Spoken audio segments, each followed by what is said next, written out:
The five emperors shattered the void, and the name of the Flame Emperor resounded throughout the lower realms. Yet, upon stepping into the vast expanse of the Great Thousand, the glories of your were all but concealed. Upon his arrival in this realm, Xiao Yan found himself ensnared in the treacherous depths of the Chenlinyuan, where peril lurked at every turn. His cultivation was stifled by the heavens, his divine power reduced to a mere fraction, rendering him akin to an ordinary mortal. In his quest to protect a mysterious girl burdened with a world-destroying poison known as the Heavenly Calamity Poison Body, he was compelled to unleash the ominous chaotic force lying dormant within him. Fragments of shattered bones stirred the pursuit of the Shadow Hall, while the chilling waters of the Xianming froze his very soul as endless malevolence devoured his vitality. Beneath the abyss, each step was fraught with deadly peril. It marked not only a fall from grace, but also a bloody rebirth. Witness how the Flame Emperor Xiao Yan rises once more from the desolation of the Nine Hells. Chapter 1. After breaking through the void, the blood god shadows the heavens. After the five emperors shattered the void, Xiao Yan, accompanied by Sun, Er, and Kai Lin, entered the vast expanse of the world but was grievously injured by chaotic spatial turbulence and fell to the ground. Rescued by the starry domain Maiden Lin Jing, they soon attracted the attention of powerful beings from the Blood God clan, who coveted Kai Lin's bloodline. The manifestation of the Buddha's wrathful fire lotus repelled their formidable foes, but simultaneously exposed their location. The blood demon elder extended his colossal hand through the void, proclaiming, "The bloodline of the seven-colored, devouring heaven python, and that ethereal flame, aura. All shall belong to me."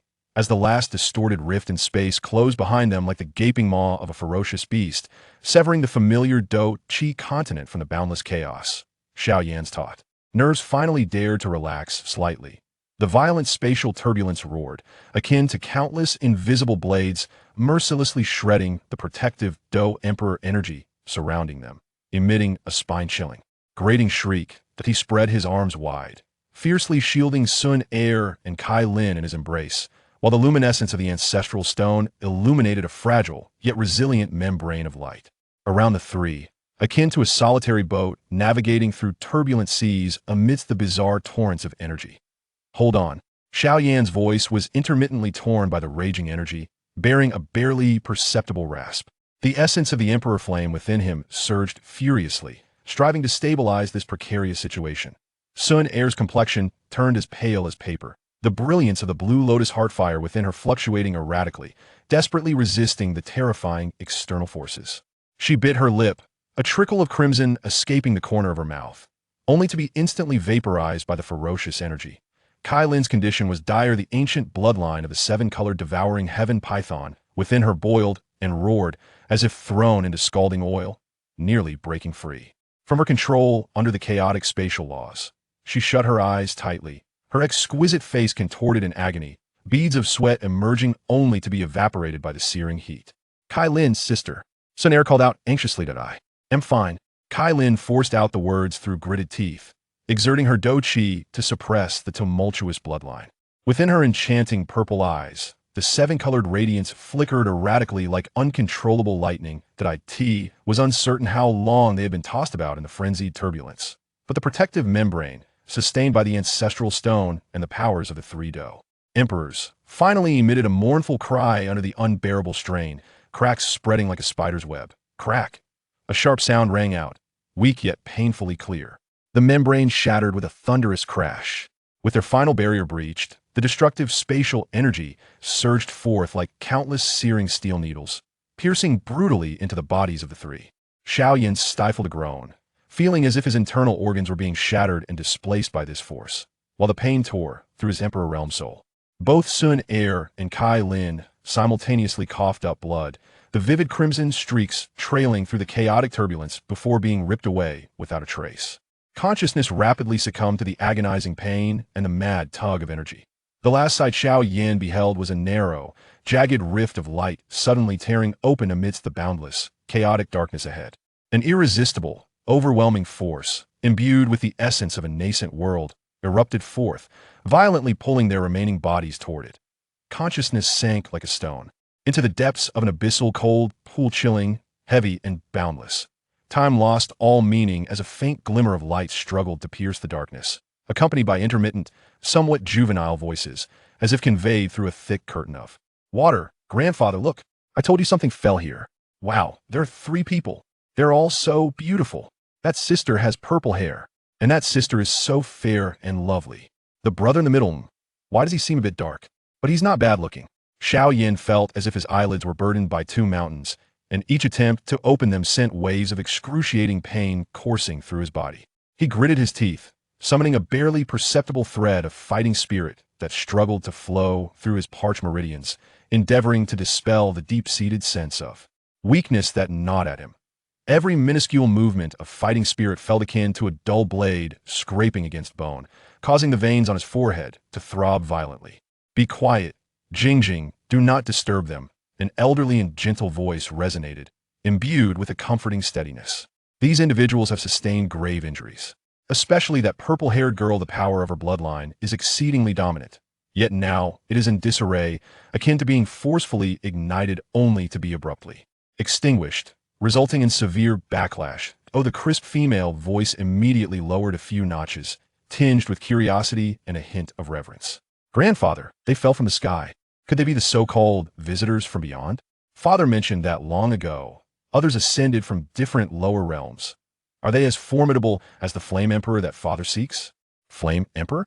Xiao Yan's heart leapt at the mention of this unfamiliar title, which pierced through the chaotic fog of his consciousness like a faint ray of light. Had they truly arrived in that legendary vast world? Did the inhabitants here know of the Flame Emperor? He took a deep breath. The fragrant air, rich with the scent of verdant flora, filled his lungs, bestowing a flicker of vitality. This breath seemed to drain the last vestiges of his strength. It shattered the shackles on his awareness. He abruptly opened his eyes. The blinding sunlight caused him to squint immediately. After a few moments of adjustment, his vision gradually clarified. Before him lay a profoundly enchanting azure sky, pure and devoid of any blemish, resembling the finest sapphire. Wisps of ethereal clouds drifted by, taking on peculiar shapes, faintly radiating a star-like luminescence. The air was extraordinarily refreshing with each inhalation. He felt threads of energy, far purer than anything in the Do-Chi continent, seeping into his body, nourishing his nearly exhausted meridians with a subtle yet tangible warmth. Was this the celestial essence of the great world? Beneath him was a lush, unidentifiable golden meadow, soft yet resilient. His gaze swept across an expansive wilderness, where distant, undulating mountain silhouettes loomed, their peaks reflecting a metallic sheen under the sun's rays. The atmosphere was imbued with an ancient and boundless aura, silently proclaiming that the rules and hierarchies here were leagues beyond those of the Do-Chi continent. A young girl, clad in a vibrant yellow outfit and seemingly around 15 or 16 years of age, squatted nearby, her lively hair styled in 2 playful buns. Her large, round eyes sparkled like black grapes, filled with curiosity and a hint of concern as she gazed at him. Startled by Xiao Yan's sudden awakening, she instinctively recoiled, but soon summoned her courage and softly inquired, "Hey, are you awake? How do you feel? Does it hurt?" Beside her stood an elderly man dressed in a simple gray linen robe, his hair and beard completely white. His face bore a gentle expression, yet his gaze was profound, akin to a deep well. At this moment, he regarded Xiao Yan with a warm smile, saying, "Dear young friend, there is no need for alarm. I am Lin Shun, and this is my granddaughter, Lin Jing. You find yourselves at the edge of the falling star plains, under my domain. You descended from the heavens, sustaining grievous injuries that I possess some knowledge of medicinal arts, and have administered rudimentary treatment to your external wounds, stabilizing your vital energies. Star domain? Falling star plains?" These unfamiliar names flickered through Xiao Yan's mind. He struggled to rise, but the movement aggravated his chest and abdomen injuries, resulting in a violent cough that drew blood from the corner of his mouth. "Do not move." Lin Jing quickly waved her hands, her small face scrunched in concern. "Grandpa said your injuries are quite severe, especially your bones. Many are fractured. And your internal organs, well, it's just very serious. Thank you, esteemed elder, young lady, for your assistance." Xiao Yan rasped, his voice hoarse and tinged with a metallic taste. He strained to direct his gaze towards his side. Sun Er lay on a patch of grass not far from him, her complexion still pale, yet her breathing had stabilized considerably. Her long eyelashes fluttered slightly, indicating she was close to regaining consciousness on the other side. However, Kai Lin's condition caused Xiao Yan's heart to clench tightly.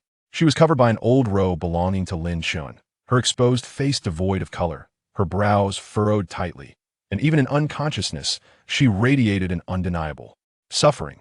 Most alarming was the faint, colorful halo that pulsed and clashed beneath the surface of her exposed neck and arms, as if a trapped beast were struggling within each flicker of. Light caused her body to convulse slightly. A tumultuous, agonizing aura emanated uncontrollably from her very essence. Kai-Lin, Xiao Yan called out softly, disregarding his own injuries as he sought to rush to her side. Young friend, please wait. Lin Chen's expression turned grave as he stepped to Kai-Lin's side. His withered hand swiftly brushed over several key acupoints on her body, his fingertips emanating a gentle silver light, reminiscent of celestial power. This young lattice bloodline power is extraordinary. In all my years, I have only encountered it once. Its inherent strength is likely that of an ancient divine beast lineage. Yet, for reasons unknown, it was struck by foreign rules during the traversal of the spatial barrier, suffering severe damage to its origin. She is currently caught in a violent backlash, as if engulfed in raging flames. I can only temporarily guide her with celestial energy, forcibly suppressing this turmoil to prevent immediate collapse. However, to fully quell it, only an unparalleled divine remedy or a master of deep cultivation can intervene. Bloodline backlash. Xiao Yan's heart sank. He was acutely aware of the domineering nature of the seven-colored sky-devouring python's bloodline, particularly in the turbulence of spatial currents. This ancient lineage, provoked and forcibly restrained, could lead to catastrophic consequences, as he observed Kai-Lin's agony. An overwhelming urge for vengeance and profound guilt surged within him, nearly bursting forth from his chest. Senior, is there a way? Xiao Yan's voice trembled slightly, a quiver he was unaware of, his gaze fixed intently on Lin Chen. Lin Chen slowly shook his head, letting out a sigh. It is difficult, as challenging as ascending to the heavens. My cultivation is shallow, and I can only strive to maintain the status quo. Unless we can find a spirit object containing Tai true water, which possesses the most gentle and pure life source power to nurture, it may alleviate the symptoms, but that would merely be a temporary solution. To address the root cause, it would likely require the source of its bloodline, or perhaps the baptism of a higher level of rule power. Observing the flicker of hope igniting in Xiao Yan's eyes, he added helplessly, Tai true water is exceedingly rare, existing only in some ancient relics or perilous locations. Even in the core of the star domain, it is a treasure that is valuable yet scarce. At that moment, the previously unconscious Sun Air emitted a faint groan and slowly opened her eyes. She looked around at the unfamiliar sky and surroundings in confusion. Upon catching sight of Xiao Yan and the struggling Kai-Lin, she instantly regained her senses and attempted to rise. Brother Xiao Yan, Sister Kai-Lin, Sun Air, do not move. Xiao Yan quickly cautioned her, hastily summarizing the current situation in hushed tones. Upon learning of Kai-Lin's perilous bloodline backlash, Sun Air's delicate face turned pale, her eyes filled with urgency and heartbreak. She turned to Lin Chun and Lin Jing, earnestly expressing her gratitude. I am Sun Air of the ancient clan. Thank you, senior and young lady, for saving my life.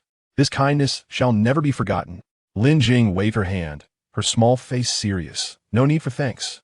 Grandpa said saving lives is paramount. But you all are truly amazing.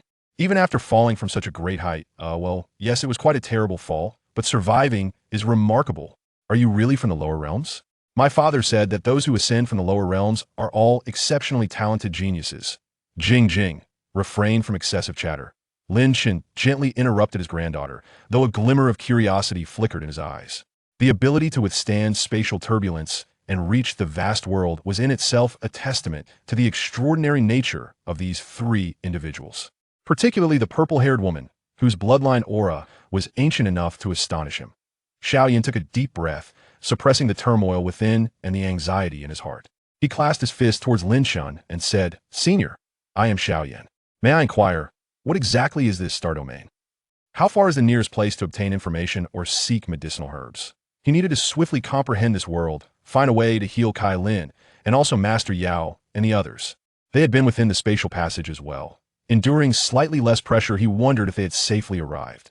Lin Chen stroked his beard, preparing to elaborate on the structure of this vast world and the location of the star domain, but his gaze suddenly sharpened as he looked towards a certain direction in the sky.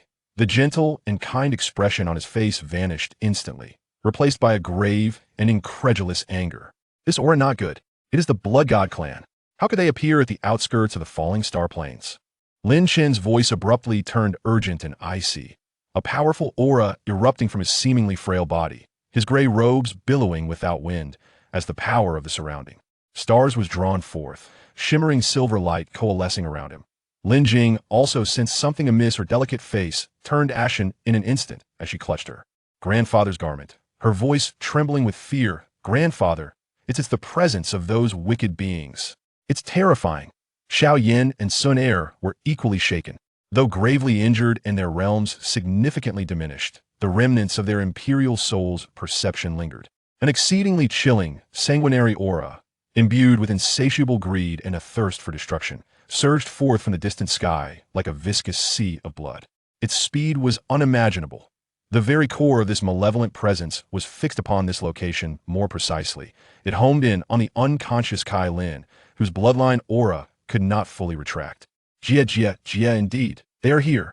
Such a rich, ancient bloodline essence. The resplendent hues. Is it the legendary seven-colored devouring python?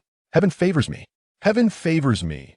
A cacophonous, jarring cackle, akin to the screech of a night owl, pierced through the air, carrying a nauseating scent of blood as it thunderously descended. 3 blood-red figures materialized like phantoms in the air. Several dozen feet away, at the forefront stood a figure draped in a robe as red as blood, with a skeletal visage, sunken eye sockets harboring 2 flickering ghostly green flames. Surrounding him was a mist of blood, within which countless tormented, distorted faces writhed and lamented, emanating a sinister aura that sent shivers through the soul. His avaricious gaze, akin to a tangible viper, was fixated upon Kai Lin as he extended his crimson tongue to lick his cracked lips, his eyes brimming with ecstasy and unrestrained desire. Behind him stood 2 similarly clad attendants, their auras slightly diminished yet still far surpassing that of an ordinary dose saint, their eyes fierce like wolves poised to devour. Blood Gu. It is the elder of the Blood God clan, Blood Gu. Lin Chen's complexion darkened, stepping forward to shield Xiao Yan and the others behind him. The power of the stars surged around him, coalescing into a solid silver barrier in an attempt to ward off the nauseating, bloody pressure. This land belongs to the star domain. You, Blood God clan, have trespassed here with ill intent. Do you not fear igniting a war between the 2 realms? Star domain? Oof. The elder known as Blood Gu scoffed disdainfully, barely sparing Lin Chen a glance. His gaze fixated on Kai Lin, that a dilapidated little domain that doesn't even possess a single Earth Supreme dares to speak of territory. The bloodline of the 7-colored devouring python is a supreme treasure. To leave it in your star domain would be a gross waste. Hand it over willingly, and perhaps this elder might spare your insignificant lives. Before his words had fully faded, his emaciated, claw-like hand reached out into the air. Blood Demon Claw. A colossal, ghostly claw formed from viscous bloodlight, reeking of a pungent, bloody stench and resonating with the wails of tormented spirits, tore through the air. It disregarded the starry barrier Lin Chen had erected, aiming directly for Kai Lin below. Wherever the claw passed, the golden meadow beneath withered and decayed, turning to black ash. Not on my watch. Lin Chen's hair stood on end as he bellowed, his hands swiftly forming seals. Countless strands of silver starlight erupted from within him, coalescing into a massive shield adorned with mysterious star patterns before him. Starfall shield, boom!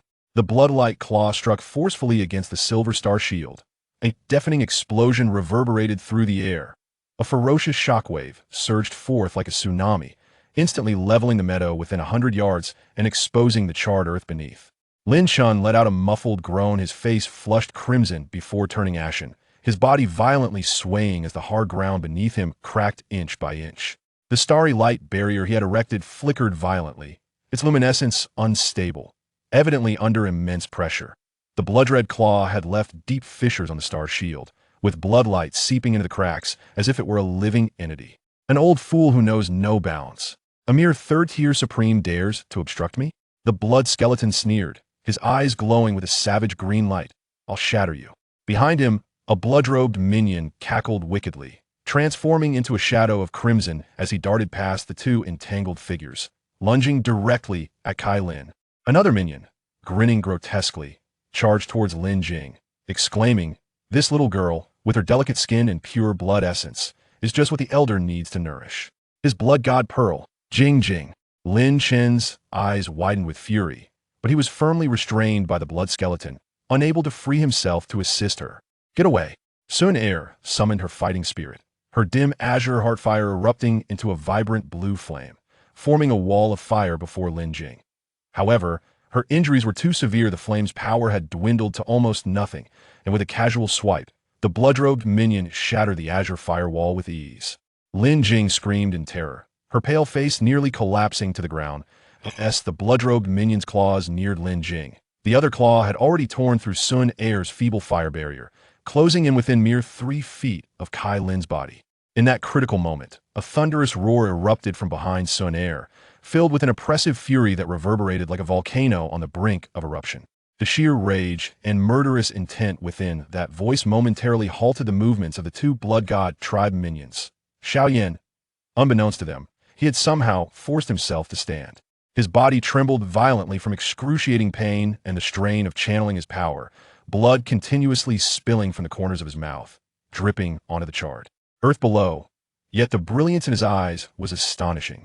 It was not the glory of a Dou emperor, but the feral madness of a cornered beast, desperate to tear everything asunder. Upon his right hand, an exceedingly small, yet unstable orb of light had coalesced. The orb, no larger than a walnut, emanated a destructive aura. Within it, colors clashed, merged, and transformed chaotically. Azure lotus flames, colorless fallen heart flames, spectral white bones spirit cold fire, deep brown tortoise spirit earth fire, even a hint of the tempestuous spiritual energy from this vast world had fused within. Under Xiao Yan's terrifyingly resilient will, they were forced to amalgamate to the utmost limit. The space surrounding the orb distorted and collapsed slightly due to the overwhelming compression of this terrifying energy. Brother Xiao Yan, no. Sun Er instantly grasped his intentions, crying out in horror. The Buddha's wrath fire lotus, to forcefully unleash it in his current state, was tantamount to self-destruction. Get away from me now. Xiao Yan remained oblivious to Sun Er's desperate calls, his gaze solely fixed on the 2 crimson figures lunging towards Kai Lin and Lin Jing. All his strength, all his resolve, all his fury surged into that minuscule sphere of light. His arms' muscles tore from the exertion, blood streaming profusely. With resolute determination, he thrust the orb, imbued with the tempest of annihilation, towards the blood-robed minion targeting Kai Lin. His movement was decisive, unwavering. The moment the orb left his grasp, darkness enveloped Xiao Yan's vision, his body feeling as though all its bones had been extracted, collapsing backward, only to be caught desperately by Sun Er. The walnut-sized sphere, trailing a faintly shimmering tail of color, silently propelled itself towards the blood-robed assailant. Its speed, though seemingly slow, bore an uncanny force that seemed to lock onto its target. Initially, the blood-robed minion dismissed it, scoffing at the threat posed by a gravely injured, barely breathing youth. He wore a sneer of disdain as he continued his assault on Kai Lin. Yet when the diminutive sphere approached within a mere yard of him, an indescribable terror erupted from the depths of his soul, seizing him with paralyzing fear. The sneer on his face froze, replaced by an overwhelming dread and despair. And oh, it was too late. With a soft, silent touch, the sphere made contact with the tip of his outstretched, blood-red energy claw. Time seemed to halt in that fleeting moment. Then a cataclysmic explosion, beyond the realm of description, erupted. That tiny sphere, akin to a universe of destruction compressed to its utmost limit, unleashed its fury. Blinding flames, a chaotic blend of azure, white, brown, and wild spiritual energy, instantly expanded into a monstrous fireball with a diameter exceeding 10 yards. At its core lay absolute annihilation. Space, fragile as glass, was effortlessly torn, distorted, and shattered. Waves of visible destructive shockwaves, akin to the wrath of a colossal beast, surged outward, bearing the power to incinerate all and obliterate souls. The blood-robed minion at the forefront didn't even have time to scream. His protective bloodlight, forged from pure bloodthirsty energy, melted away upon contact with the flames, as if it were ice under the sun. His body disintegrated from his fingertips, vaporizing inch by inch, leaving not even a trace of ash. In the face of such overwhelming heat and destructive energy, even a supreme body and energy proved utterly fragile. The violent shockwave slammed into another blood-robed minion charging towards Lin Jing. His robe disintegrated in an instant, his protective bloodlight torn apart as if it were mere paper. He was hurled backward, as though struck by an ancient behemoth, spewing forth blood mixed with shattered innards, flying hundreds of yards before crashing into a distant hill. His fate uncertain. Even the Blood-Skull Elder, who was suppressing Lin Shun, was caught in the wake of this sudden, terrifying explosion. His complexion changed dramatically, letting out a shriek as blood mist surged around him, forming a formidable blood-colored skull shield to defend himself. Boom! A devastating shockwave violently struck the blood-red skeletal giant shield. The shield trembled violently, emitting a groan of unbearable strain, its surface instantly marred with cracks. Elder Bloodskull let out a muffled grunt, his body being jolted backward for several dozen paces before he barely managed to regain his footing. In his eyes, two flickering ghostly green flames danced wildly, brimming with uncertainty and overwhelming fury. He fixated intently on the center of the explosion, where a massive, charred pit remained as the destructive flames slowly dissipated, then abruptly turned to the weakly gasping Xiao Yan, cradled by sun air, his withered face contorting in anguish. Strange fire? More than one. And that frenzied spiritual energy. How could it forcibly merge the flames of the lower realms with the vast spiritual essence to yield such power? Kid, you indeed harbor great secrets. Elder Bloodskull's voice was hoarse and greedy, akin to a malevolent spirit discovering an unparalleled treasure. The bloodline of the seven-colored devouring python. And your peculiar fusion fire. Ha ha ha. They all belong to me. They all belong to me. He paid no heed to Lin Shun, who was bleeding from the corners of his mouth and on the verge of collapsing, his gaze fixated solely on Xiao Yan and Kai Lin.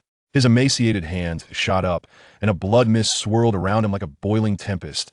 An overwhelming pressure, tenfold stronger than before, descended with a thunderous force, enveloping the entire falling star plane. However, just as Elder Bloodskull was about to unleash a thunderous strike to completely capture Xiao Yan and Kai Lin, a deafening roar erupted. It was as if the entire firmament was collapsing. A sound more profound, grander, and soul-freezing than Xiao Yan's miniature Buddhist wrath fire lotus explosion suddenly detonated high above in the sky. The sky, stretching for hundreds of miles, was instantly dyed a heart-stopping dark crimson, resembling an endless sea of blood suspended above. An indescribably colossal hand broke through the dark red canopy, descending like a shroud over the world. This hand was formed entirely from viscous, unyielding crimson bloodlight, its palm etched with patterns resembling abyssal ravines, within which thick blood plasma flowed. Alongside countless struggling, wailing souls, an unimaginable, irresistible aura of horror, seemingly embodying all the filth, greed, and origins of corruption in the universe, descended with this giant hand, locking onto the land below. It targeted the very spot where the strange fire had just erupted. Moreover, it homed in on the unmistakable radiance of the seven-colored bloodline emanating from Kai Lin. The light of the world abruptly dimmed, as if the apocalypse had arrived. Lin Shun felt as though he had been struck with immense force, spitting out a mouthful of fresh blood, his eyes filled with boundless fear and despair. His body trembled uncontrollably, nearly collapsing to his knees. Lin Jing, overwhelmed by terror, fainted outright. Welcome, ancestor blood demon, to your holy presence.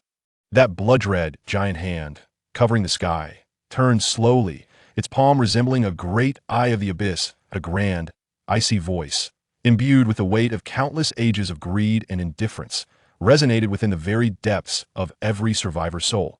The seven-colored devouring python bloodline, and that peculiar strange fire aura. Excellent, excellent, all shall belong to me. In a moment the sound descended, that colossal blood-red hand, vast enough to obscure the heavens and eclipse the sun, with its fingers slightly curved, exuded a terrifying might capable of crushing stars and devouring all existence.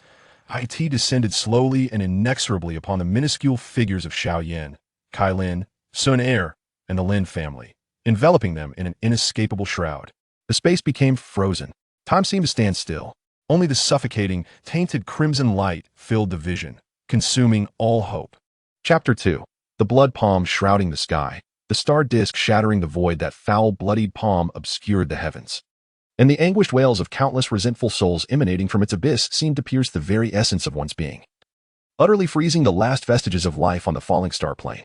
The air was thick and viscous like plasma, each breath infused with a pungent scent of rust and iron, filling not only the lungs with filth, but also instilling a chilling despair that penetrated to the marrow.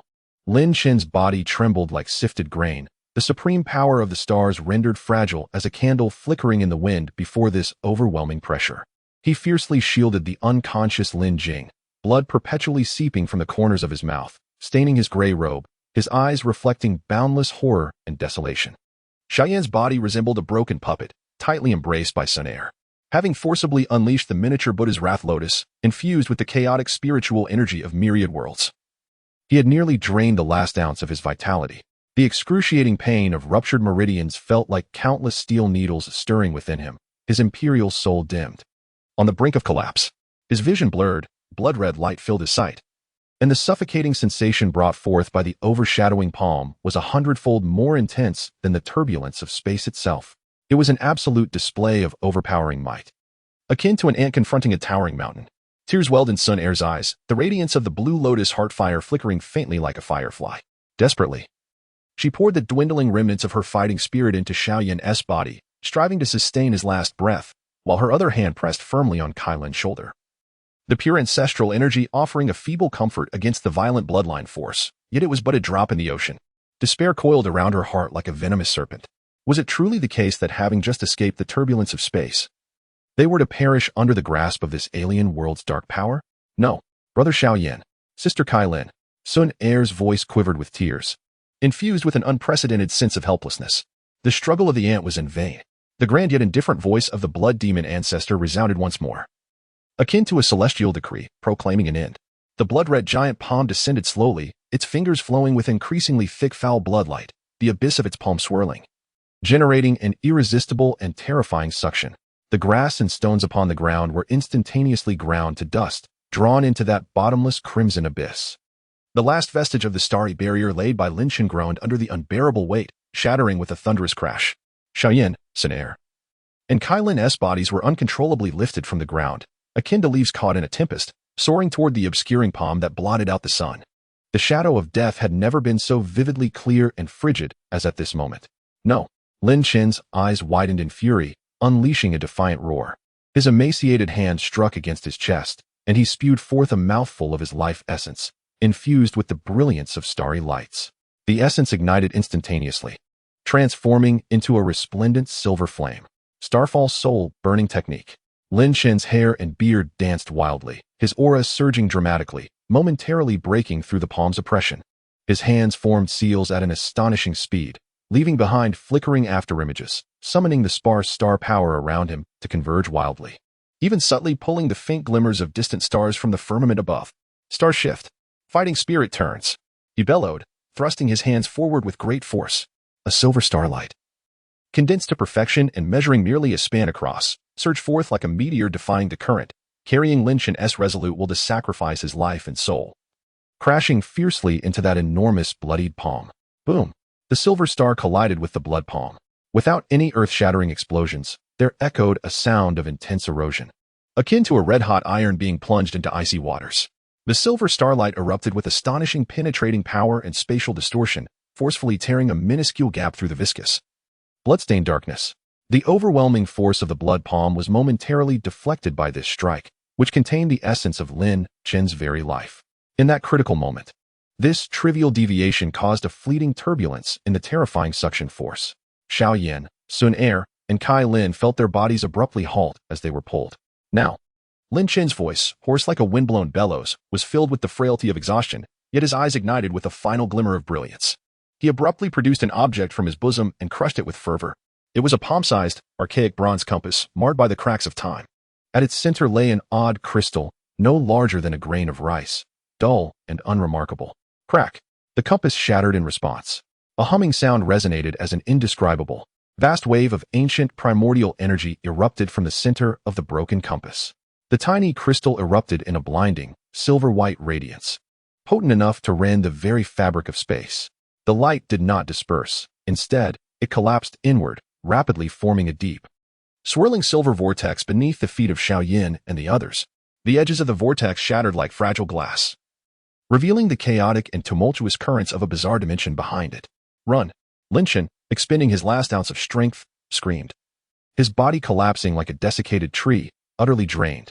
Yet he executed the actions of burning his essence to deflect the blood palm and shatter the compass in one fluid motion, all for this solitary chance of survival. Grandfather! Lin Jing, roused by the spatial fluctuations, let out a heart-wrenching wail upon witnessing this scene. Senior! Sun Air instantly grasped Lin Chen's sacrifice, tears streaming down her face.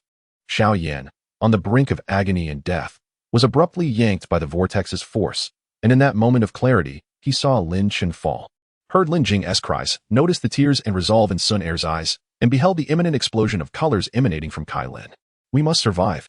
We absolutely must. Sun Er, hold on tight to Kai Lin. Xiao Yan, summoning every ounce of his remaining strength, bellowed, the last vestiges of his emperor's will surging forth. Forcefully controlling his nearly uncontrollable body, he clasped Sun Er and Kai Lin tightly. The three figures were instantly engulfed by the ferocious silver vortex. In the fleeting moment before their disappearance, Xiao Yan's blurred vision seemed to perceive, at the edge of the deflected colossal blood palm, a finger oozing with tainted blood, sweeping across the periphery of the spatial vortex with an overwhelming force capable of crushing everything. Boom! The spatial vortex trembled violently, the edges of the silver light flickering wildly, as if on the verge of collapse. A chilling, tainted force filled with a will to destroy surged like a maggot through bone, crashing into the three within the vortex. Thud, thud, thud.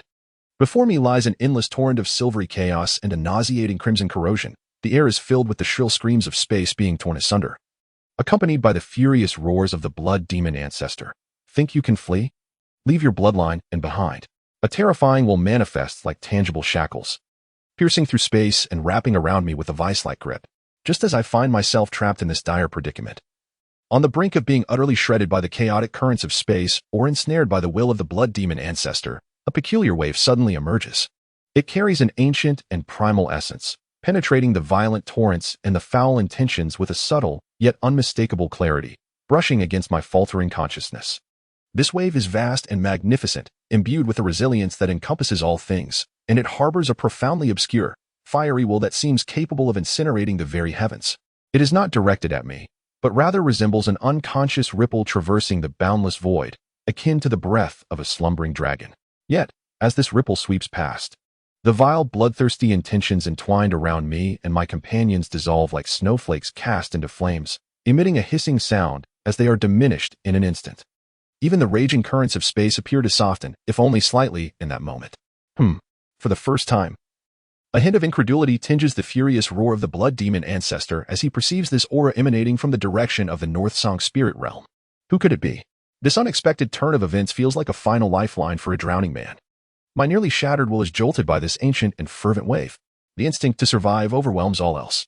No longer hesitating, I muster the last remnants of my soul's power and frantically activate the Ancestor Stone Ancient Jade. Buzz. The Ancestor Stone Ancient Jade emits an unprecedentedly faint yet resilient glow, laboriously forming a precarious spherical shield capable of accommodating only 3 individuals amidst the tumultuous vortex of space, providing a slight barrier against the most lethal torrents and residual bloodthirst. In the next moment, the spatial vortex is violently sealed under the angered aftermath of the blood demon ancestor's assault. The Blood Skull Elder, pallid as death, trembles as he kneels, too fearful to raise his head. Incompetent fool! The blood demon ancestor's grand, icy voice reverberates with fury. The bloodline of the 7-colored sky-devouring python and that boy who melts have managed to escape my grasp. His will sweeps across the devastated terrain like an invisible tide, capturing the last traces left in space, ultimately fixing upon a certain direction. His voice laced with uncertainty, the residual waves of space displacement point towards the edge of the North Song spirit realm? Could that fleeting ancient and fervent aura be connected to that individual? Humph. Even if it is the remnant of the Flame Emperor, what of it? Anything that piques my interest shall not be spared. Blood surges forth, a massive bloodied hand slowly vanishing into the dark red firmament, disappearing from sight. Yet that cold, greedy proclamation lingers like a brand upon this desolate fallen star plain. The Blood Skull Elder, feeling as if he has been granted a reprieve, is drenched in cold sweat. Yet his eyes glint with a malicious light. The Flame Emperor of the North Song spirit realm? Humph. Since the Ancestor has spoken, I shall dig 3 feet into the ground to unearth you. Relay the order. All Blood God guards active in the Star Domain and at the North Song border. Search with all your might for the injured duo and the man. Focus on ancient relics and spatial anomalies, especially those imbued with the essence of flames. His sinister gaze swept over the unconscious Lin Chen and the weeping Lin Jing, a cruel smile curling at the corners of his mouth. And this pair of grandparents will be taken back. Perhaps they, along with that spatial compass, may yield something of value. Numerous blood shadows silently materialized, lunging toward the last remnants of life on the falling star plane. An expanse of darkness and chaos enveloped them, cold, silent, and suffused with an overwhelming sense of void, as if they were submerged in the deepest grave of the universe. Only the excruciating pain within his body, akin to being repeatedly sliced and ground by countless dull blades, burned like the unquenchable fires of hell, reminding Xiao Yan that he had not yet succumbed to death. Each feeble breath tugged at the deep-seated agony within his chest, and every heartbeat felt as heavy as the thud of a cracked drum, poised to cease at any moment. The soul of the imperial realm flickered like a dying candle, swaying in the boundless darkness of the sea of consciousness, its light so dim that it barely illuminated the shattered contours of its existence. Meridians fractured inch by inch. The once vast and bountiful fighting spirit had long since dwindled to nothing, and the cyclone in his dantian was an utter void, incapable of kindling even a spark. The faint glow emitted by the ancestral stone and ancient jade resembled a flickering candle in the wind, struggling to uphold a layer of nearly transparent shield amidst the turbulent remnants of spatial chaos. Beyond the shield lay a silent, roaring storm of chaos, a dimensional blade capable of effortlessly shredding even the supreme. Within the shield was the weighty sound of labored breathing, accompanied by stifled groans of anguish. Xiao Yan painstakingly turned his leaden eyes, his blurred vision sweeping past his side. Sun Air clung to him tightly, her exquisite face pale and devoid of color, with traces of glaring blood at the corners of her mouth. Her once clear eyes, reminiscent of autumn waters, were now tightly shut, with delicate ice crystals clinging to her long lashes, her breath faint like a wisp of smoke. The essence of the azure lotus heart fire within her had dimmed to its utmost, nearly imperceptible, evidently having paid a heavy price to protect him and fend off the vile blood energy. On the other side, the condition of Kai Lin plunged Xiao Yan's heart into despair. She lay quietly in the chilling void, a narrow space isolated by the ancient jade shield. Her purple hair devoid of its former luster, now scattered chaotically. Her body was chillingly cold, and the once tumultuous seven-colored brilliance beneath her skin now exhibited an eerie stillness. It was not a calmness, but rather the ashes of extinguished flames, barely sustaining the last flicker of life, which could be snuffed out at any moment amidst the oppressive cold. The proud and domineering vitality that emanated from her very bloodline was now faint, like a candle flickering in the wind, seemingly on the verge of complete dissipation. The dual torment of the blood demon ancestors' vile energy and the chaotic spatial currents had nearly driven her to the brink of bloodline collapse and the extinguishing of her essence. At that moment, the faint glow of the ancestral stone and ancient jade suddenly flickered intensely, as if tugged by an external force. The shield enveloping the three trembled violently, as though it had collided with an invisible wall, its speed abruptly diminishing. In the endless chaotic darkness ahead, a faint yet stable light suddenly appeared. As they drew closer, that light rapidly magnified. It was not the radiance of the stars, but rather a profound, solid light emanating from the earth, imbued with the essence of soil and stone. A thunderous roar erupted. The protective shield collided violently with a hard entity. The brilliance of the ancestral stone jade was extinguished in an instant. The immense force of impact surged through, and Xiao Yan felt as though his already shattered body was on the verge of complete disintegration. Darkness enveloped him, and his final consciousness fluttered like a severed kite, plunging into an abyss of obscurity. Just before losing all awareness, his blurred vision seemed to pierce through the dust that spread from the shattering shield, catching a fleeting glimpse of the outside world. It revealed an expansive, primordial forest steeped in an ancient, wild essence, with towering giants and serpentine vines. In a distant direction at the forest's edge, far beyond the horizon, several delicate beams of light appeared to be hastening towards their descent. One of these beams exuded a profound vitality, a deep blue hue, seemingly capable of harnessing the elemental forces of heaven and earth. Here, in this unfamiliar land, it stood out vividly, brimming with life. Yet, this hazy vision was swiftly consumed by the encroaching darkness of oblivion. The trio plummeted like meteors, hurtling with unwavering momentum into the fringes of the untamed forest. The tremendous impact startled countless birds into flight, sending dust and splintered wood soaring into the air, leaving behind a chaotic crater amidst the dense foliage. The forest fell silent once more, save for the rustling of the wind through the treetops and the feeble bodies of three figures, teetering on the brink of life and death within the pit. Meanwhile, in a realm of mystery, almost spanning several continental plates, within a peculiar space woven from pure starlight, stars adorned the boundless firmament and earth like jewels, slowly swirling to form an enigmatic trajectory. At the center of this space floated an ancient palace, sculpted from a solid core of starlight. Deep within the palace, in a serene chamber filled with celestial instruments and ancient scrolls, a man clad in a simple azure robe sat in tranquil meditation. His visage radiated warmth, and his breath was calm, as if he were one with this celestial realm. Only a fleeting sharpness in his brow hinted at his unfathomable cultivation. Though he emitted no powerful energy fluctuations, he seemed to be the very axis upon which the stars revolved. Suddenly, a small, cracked fragment of a bronze compass floated before him, trembling without warning, emitting a faint, distant wail as if echoing from the farthest reaches of time and space. Then, the last flicker of light from the fragment extinguished completely, transforming into mundane iron. The azure-robed man's tightly shut eyes abruptly opened. Within his profound gaze, it seemed as if countless stars flickered and vanished, instantly traversing the infinite distances of space. An indescribable, overwhelming aura, potent enough to dim the very heavens and earth, flickered and vanished, causing the entire starry realm to tremble gently. The universe star compass of Uncle Chen is shattered? The man's deep voice resonated, tinged with a subtle gravity and concern. The last point of resonance is at the edge of the star domain, where the fallen stars reside.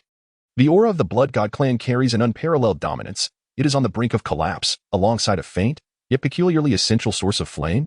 His gaze seemed to pierce through the barriers of the palace, reaching towards the boundless expanse of the cosmos beyond, his brow slightly furrowed. It appeared that the Blood God clan had stretched its reach too far. This side of the star realm needed to become more vibrant. The man in the azure robe murmured softly, his fingertip lightly touching the void, sending an imperceptible message of starlight that instantly vanished into the ether. He closed his eyes once more, yet the celestial patterns within the tranquil chamber seemed to flow with a quicker rhythm. Chapter 3. The Descent into the Wild. The initial emergence of the 9 underworlds, darkness, frigid and lifeless. Consciousness felt as if it were sinking into an unfathomable abyss, with only the relentless, excruciating pain emanating from within, akin to millions of searing needles piercing through every shattered bone and ruptured vein, stirring and reminding Xiao Yan's lingering awareness that he had not yet succumbed completely to death. Each feeble heartbeat, barely perceptible, tugged at the depths of his chest with a tearing agony. Each labored breath, reminiscent of a worn-out bellows, drew in not air, but shards of icy glass. The radiance of his imperial soul had long since dimmed, leaving the sea of consciousness in disarray. Only the last flicker of warmth from the ancestral stone glimmered faintly, like a candle struggling against the wind, tenuously sustaining the final vestiges of life amidst the boundless void and anguish. He felt as though he were a shattered clay figurine, carelessly cast aside upon the cold, unyielding wilderness. The biting chill seeped through his tattered garments, invading his very marrow. A barely audible cough, tinged with the metallic taste of blood, emerged laboriously from the depths of his throat, shattering the suffocating silence. Xiao Yan's eyelids felt as though they were glued shut. Too heavy to lift, yet his hazy awareness momentarily coalesced in response to the pain brought forth by the cough. Hearing, struggling to escape the chaos, began to reclaim a fragment of clarity. The sound of wind, no longer the violent howls of spatial turbulence, but a gentle breeze carrying the damp fragrance of grass and trees, whispering through the gaps of towering leaves. The air was thick with the scent of earth, the tang of decaying leaves, and a rich amalgam of unknown flora. Vibrant yet wild. Had they landed? In some forest? This realization struck like a stone cast into stagnant waters, creating faint ripples in Xiao Yan's nearly exhausted consciousness. The instinct for survival overwhelmed the boundless fatigue and suffering. He must awaken. He must know what had become of Sun Er and Kai Lan. The will to live ignited like a final flickering flame, unleashing a fragile yet resolute strength within his broken form. Xiao Yan summoned every ounce of remaining energy, striving to marshal even the slightest remnants of his fighting spirit, attempting to lift the weighty eyelids that felt as if they were burdened by mountains. A suppressed, beast-like growl escaped his throat, as every muscle resisted this minuscule movement. Pain surged like a tsunami, threatening to engulf him once more. Yet he gritted his teeth, the effort causing his gums to bleed. At last, a faint ray of light struggled against the oppressive darkness. His vision, still blurry as if veiled by murky blood, gradually adapted, revealing a scene akin to a faded tapestry slowly unfurling before him. The sky was shrouded by a dense, nearly impenetrable canopy of colossal trees, allowing only sporadic beams of light to stubbornly filter through the gaps in the leaves, illuminating the swirling motes of dust. The air was heavy and humid, imbued with the distinctive essence of the primordial forest. He lay on a thick mound of damp, decaying matter and broken twigs, his body cloaked in layers of mud and blood, rendering the original color of his garments almost unrecognizable. With great difficulty, he slowly turned his gaze to the left. Sun Er lay not far from him, her complexion as pale as the finest porcelain, devoid of any color. Her eyes were tightly shut, delicate dew droplets clinging to her long lashes, her breath faint and nearly imperceptible. Her once elegant attire was now tattered and stained with dirt and dark crimson blood, while her exposed arms and calves bore numerous fine scratches. What pierced Xiao Yan's heart most was the feeble state of her once mighty core of earth-heart fire. now flickering like a candle in the wind, nearly undetectable. Clearly, she had paid an unimaginable price to protect him and resist the encroachment of the blood demon ancestor. Xiao Yan's throat constricted as he attempted to call her name, but only a hoarse sound escaped his lips. His gaze painfully shifted to the right. Upon seeing Kai Lin, his heart felt as though it had been gripped by an icy hand, nearly ceasing to beat. Kai Lin lay upon the cold, decaying leaves. Her violet hair sprawled out like lifeless seaweed. A ghastly pallor enveloped her exquisite face, her lips cracked and purplish. Beneath her skin, the once resplendent and radiant colors symbolizing her ancient bloodline's power had vanished entirely. In its place was a chilling silence. Her body lay rigid, as if all vitality had been drained, leaving behind only a cold yet beautiful shell. Only at her brow, a faint, flickering point of multicolored light struggled to sustain the last remnants of life, akin to the last ember in a frigid night, maintaining a feeble pulse of existence. Yet this pulse was 100 times weaker than Sunner's. Like a wick on the verge of extinguishing, it was poised to plunge into eternal darkness. The vile blood essence of the blood demon ancestor, the violent tearing of spatial turbulence, coupled with her own bloodline's impending backlash, a triple assault of devastation, had nearly severed her life force entirely. Xiao Yan's heart bled with anguish. Immense sorrow and an overwhelming fury surged within his shattered chest like molten lava, burning and threatening to erupt in a primal scream. Yet, he could not even move a finger. He could only watch helplessly as Kai Lin's flame of life flickered in the wind, on the verge of extinguishing at any moment. Just then, a faint vibration resonated from the ancient jade pendant pressed against his chest. An ancient aura, warm yet remarkably resilient, slowly pierced through the barriers of his broken body, nurturing his nearly exhausted meridians at a painstakingly slow pace. Simultaneously, it sent forth a slender thread of weak yet distinct power, cautiously reaching towards the flickering ember at Kai Lin's brow, attempting to infuse it with a glimmer of life. This emanates from the primal power of the ancestral stone jade, though faint as a mere drop in the ocean. It shines like the first ray of dawn in the darkness, igniting a flicker of hope within Xiao Yan's heart, which teetered on the brink of despair. The ancient jade possesses a spirit. It instinctively seeks to protect them. Hold on, Kai Lin, hold on. Xiao Yan silently roared within, exerting every ounce of his strength to harmonize with the energy of the ancestral stone jade, attempting to guide the gentle essence to circulate within him, even if it meant regaining just a fragment of power. However, this tenuous pulse of vitality, in the midst of the desolate primordial forest, resembled a stone cast into a still pond. A faint yet distinctly urgent and alert sound of footsteps approached from the depths of the thicket. There was more than one pair of feet. Xiao Yan's heart leapt to his throat. He abruptly held his breath, forcefully suppressing the fluctuations of the ancestral stone jade. Finding it exceedingly difficult even to move his eyes, instead focusing intently on the direction from which the sounds emanated. Were they foes? Allies? In this unfamiliar world fraught with peril, having just escaped the clutches of the blood demon ancestor, any encounter could prove fatal. The footsteps drew nearer, crunching upon the thick layer of fallen leaves, producing a clear rustling sound. Soon, several figures parted the low-hanging, vine-laden fronds of enormous ferns, emerging at the periphery of Xiao Yan's blurred vision. The foremost figure stood tall and straight, clad in a sleek black outfit adorned with simple silver cloud patterns. He appeared to be around 17 or 18 years of age, his features still bearing the traces of youth, yet his eyes shone with an unusual brightness, akin to polished cold stars, radiating a sharpness and vigilance far beyond his years as he surveyed the chaotic pit before him. His aura, though not earth-shattering, was steady and composed, exuding a unique sense of harmony, as if resonating with the forest's vitality. Most strikingly, he seemed enveloped in a faint yet ethereal azure glow, akin to an invisible shield, keeping the pervasive humidity and miasma of the forest at bay. This aura stirred a vague recollection in Xiao Yan, reminiscent of a fleeting glimpse he had caught before succumbing to unconsciousness. Behind the young man followed 2 males and 1 female. On the left stood a robust youth, towering like an iron tower, clad in simple leather garments. His bare muscles knotted like granite, emanating an explosive sense of strength. He bore a massive, rugged black sword, its blade unsharpened yet exuding a weighty presence akin to a mountain. With wide, copper-ringed eyes, he bellowed in a deep voice, "Brother Mu." The commotion came from this direction. Goodness, what a massive pit. Is it a meteorite or something? It's a person. The girl behind him exclaimed in shock, clad in a delicate yellow dress. She was strikingly beautiful, with a string of small silver bells adorning her waist, currently covering her mouth in astonishment and a hint of compassion. Beside her, another young man appeared more refined, dressed in a moon-white long robe, holding a folding fan.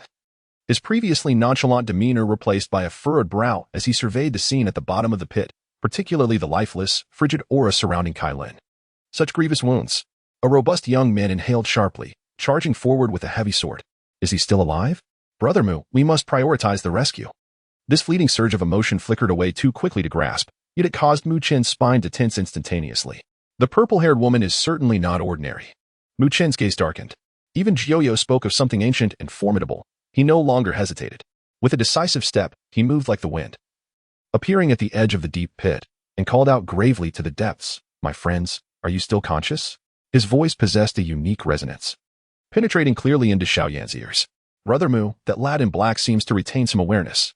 The burly youth, Lei Shan, had already leaped into the pit, carefully avoiding the scattered sharp debris, crouching beside Xiao Yan with a worried expression. "Hey, brother, can you hear me? Hold on. You're gravely injured. Your meridians are shattered. Your organs displaced, and your essence depleted. It's a miracle you are still alive." The elegantly dressed young man in a moon-white robe followed suit, quickly assessing the conditions of Xiao Yan and Sun Er. His expression was grim, almost as if he could weep. When he glanced at Kai Lin, he gasped in horror. This lady's breath had nearly ceased. It appeared as if some exceedingly terrifying force had left behind a desolate wound after a backlash.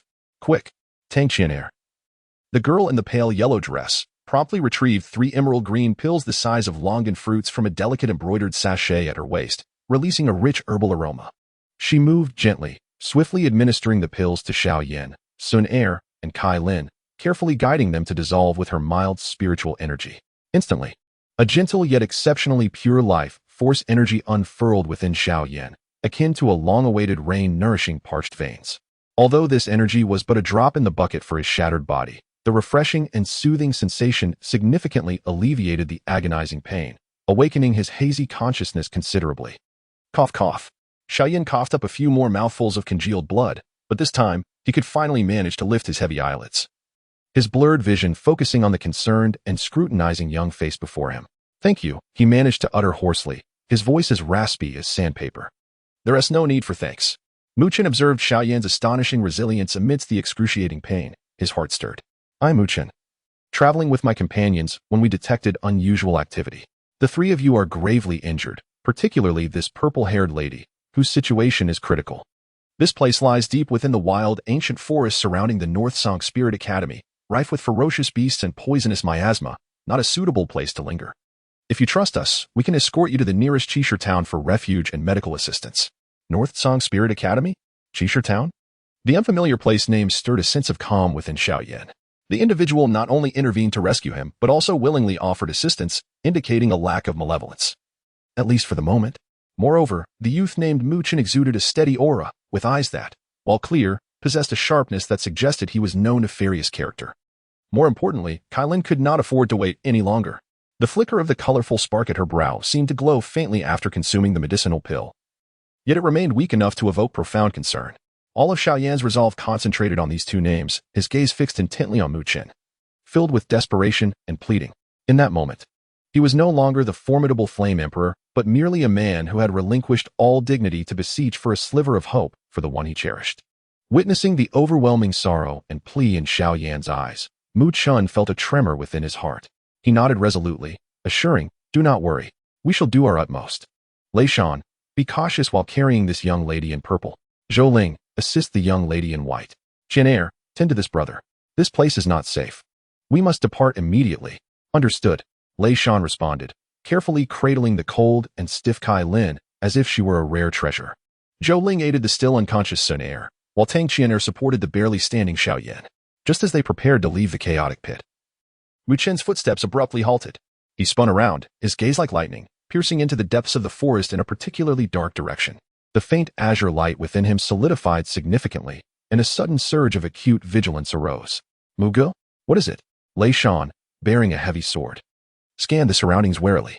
"Someone is approaching." Mu Chen's voice carried a chill, his eyes sharp as blades, the air thick with the scent of blood. "They are not from the academy."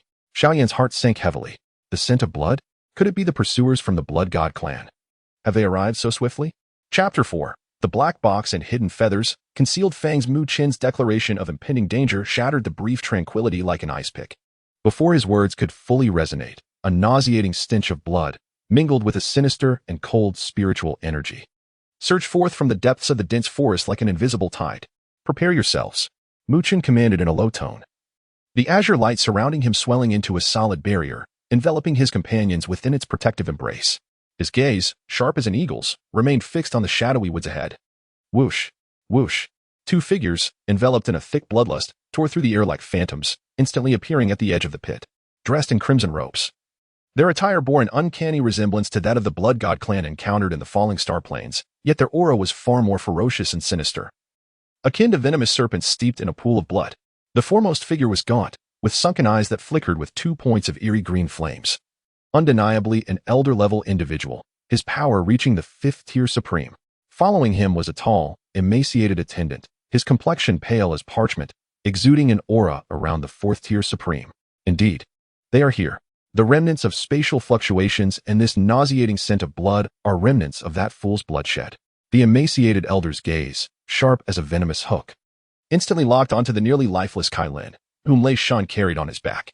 A glimmer of insatiable greed ignited in his eyes at the sight of the 7-colored devouring python. Although its bloodline aura was feeble and on the brink of death, its essence remained unbroken. Heaven has aided me. Capture her. Ignorant of the peril, the elder's eyes flared with a green light, revealing his murderous intent. Eliminate the hindrance. Seize that purple-haired woman. Before the words could leave his lips, a tall, slender attendant behind him transformed into a shadow of blood, moving with astounding speed directly towards Lei Shan. A claw of congealed bloodlight, carrying a nauseating stench and a chilling wail, tore through the air, aiming viciously at Kai Lin on Lei Shan's back. The air sizzled with corrosive sounds as the claw swept through it. Get away, Lei Shan bellowed, his voice resonating like that of an enraged bear. He forcefully pushed Kai Lin towards Zhou Ling behind him, his hands gripping the enormous, unadorned heavy sword. His muscles swelled like a coiled dragon, and the earthy yellow energy surged forth in a thunderous eruption. Shatter the mountains, with a terrifying might akin to splitting stone. The heavy sword swept horizontally, without flourish. Before the blade even reached its target, the oppressive wind pressure had already carved a shallow pit into the ground. Boom. The blood claw collided violently with the heavy sword. The viscous bloodlight and the dense earthy yellow energy clashed, erupting in an explosion. Lei Shan's robust form jolted, the ground beneath him fracturing inch by inch as he staggered back 3 steps, a trickle of blood escaping from the corner of his mouth. Clearly at a disadvantage in this power struggle, the tall attendant also wavered from the impact, the blood claw's brilliance dimming slightly. A flicker of astonishment crossing his eyes as he had not anticipated such formidable strength from the seemingly reckless giant. Lei Shan, entangle him. Mu Chen's voice resonated calmly. He did not charge directly at the emaciated elder. Instead, he swiftly formed intricate seals with his hands, mystical spiritual symbols leaping like stars and instantly embedding into the ground beneath him. Spirit array, rise. Buzz. The ground within a radius of several dozen feet suddenly illuminated with countless intersecting azure lines. A complex spirit array, constructed from pure water spiritual energy, took shape in an instant. At the core of the array, an ethereal crescent moon rose slowly, emanating a chilling glow and formidable binding force. Countless chains forged from water spiritual energy burst forth from the ground like living creatures, entwining around the elder's legs with both flexibility and resilience. Trivial skills. The elder scoffed coldly, his withered claws sweeping outward. The viscous blood malevolence, akin to a highly corrosive venom, splattered forth, colliding with the encroaching water chains, emitting a hissing sound as they were rapidly eroded and shattered. Yet, the binding power of the spirit array still caused him to momentarily falter. In this fleeting moment, 9 Nether Sparrow, Mu Chun murmured inwardly. A black flame, steeped in ancient ferocity and a sinister aura, erupted from the depths of his soul. The flame, as dark as ink, seemed to devour light as it danced, radiating a chilling and destructive essence that sent shivers down one's spine. A layer of profound darkness enveloped Mu Chen's eyes in an instant. He stepped forward, his figure merging with the shadows, moving with incredible swiftness. Unbeknownst to him, a pitch-black dagger, entwined with tendrils of black flame, appeared in his hand. The blade was silent yet possessed an unparalleled sharpness capable of piercing through the void, striking directly at the elder's throat. The strike amalgamated the ferocious power of the 9 Nether Sparrow with the swift penetration of water spirit energy, delivering a ruthless and vicious blow aimed directly at the vital points. The gaunt elder's expression finally shifted. He sensed the terrifying malevolence embedded within the black flames and the lethal threat posed by the short sword. In a moment of panic, he opened his mouth wide and exhaled a small crimson shield, formed from countless tormented souls, to block his front. Hiss! It was as if a red-hot iron had plunged into solid ice. The short sword, entwined in black flames, thrust fiercely against the crimson shield. A harsh sound of erosion resonated, The anguished souls emitted a piercing wail as the shield trembled violently, its surface instantly fracturing like a spider's web. A bone-chilling, life-devouring force surged along the sword tip, invading furiously. The gaunt elder let out a muffled grunt, his eyes flashing with a green light. Clearly having suffered an unexpected setback, he had not anticipated that this youth from the Northern Song Spirit Academy possessed such an enigmatic and formidable power. That black flame instinctively instilled a sense of trepidation within him. Understood, Tang Qian'er exclaimed, her hands forming seals as emerald vines spread rapidly from her feet, intertwining to create a thick wall of vines, shielding Xiao Yan, Sun Er, and Kai Lin behind. Simultaneously, she waved her staff, showering vibrant green light upon Lei Shan, alleviating his injuries.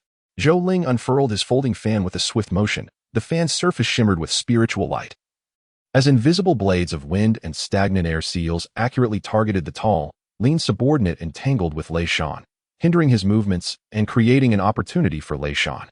The scene instantly descended into fierce combat, utilizing the bizarre and potent force of the Nine Nether Sparrow, combined with the flexible and unpredictable water spirit energy and the support of the spirit formation. Mu Chen surprisingly matched the Gaunt Elder, a 5th grade supreme, blow for blow, and even subtly seized the initiative.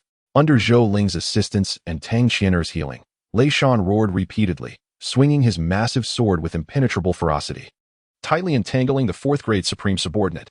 Kai Lin's aura grew ever weaker, the colorful spark at her brow teetering on the brink of collapse. Sun Er remained unconscious. Time could not be squandered. Action was imperative. Xiao Yan's gaze fixed intently on the fierce battle against the Gaunt Elder. The old fiend was mostly preoccupied with Mu Chen's bizarre black flame short sword, his protective bloodlight fluctuating continuously under the erosion of the Nine Nether Sparrow's power. An extremely perilous and seemingly improbable thought burgeoned wildly within Xiao Yan's fractured consciousness. The Imperial Realm Soul. This was the only power he could currently wield. Although similarly battered and dimmed, its essence remained intact. Damn it, I'm all in. A fierce determination gleamed in Xiao Yan's eyes. He abruptly closed his eyes, forcibly gathering all his focus, condensing the tattered remnants of his Imperial Realm Soul's essence, akin to a candle flickering in the wind. Target, the Gaunt Elder's Soul Sea. Old dog, look here. Xiao Yan silently roared within his mind. The Soul Spike, infused with his final will, disregarded spatial distance and physical defenses, piercing through the void with ferocious intent toward the depths of the Gaunt Elder's soul. As the Gaunt Elder was fully occupied with Mu Chen's strange offensive, he suddenly felt an indescribable, terrifying tremor emanating from the source of his soul. It was a sensation akin to being fixated upon by the cold, vertical gaze of an ancient ferocious beast, or like an invisible blade, sharp enough to sever the soul, suspended ominously above him, though the oppressive force was exceedingly feeble. Far beneath his peak, the sheer profundity of its essence evoked an instinctual, uncontrollable terror and tremor deep within his soul. What? The Gaunt Elder's movements suddenly froze, the green light flickering in his eyes momentarily dulled. The protective bloodthirsty power around him also fluctuated violently. In the clash of masters, every fleeting moment counts. Mu Chen's perception was astute.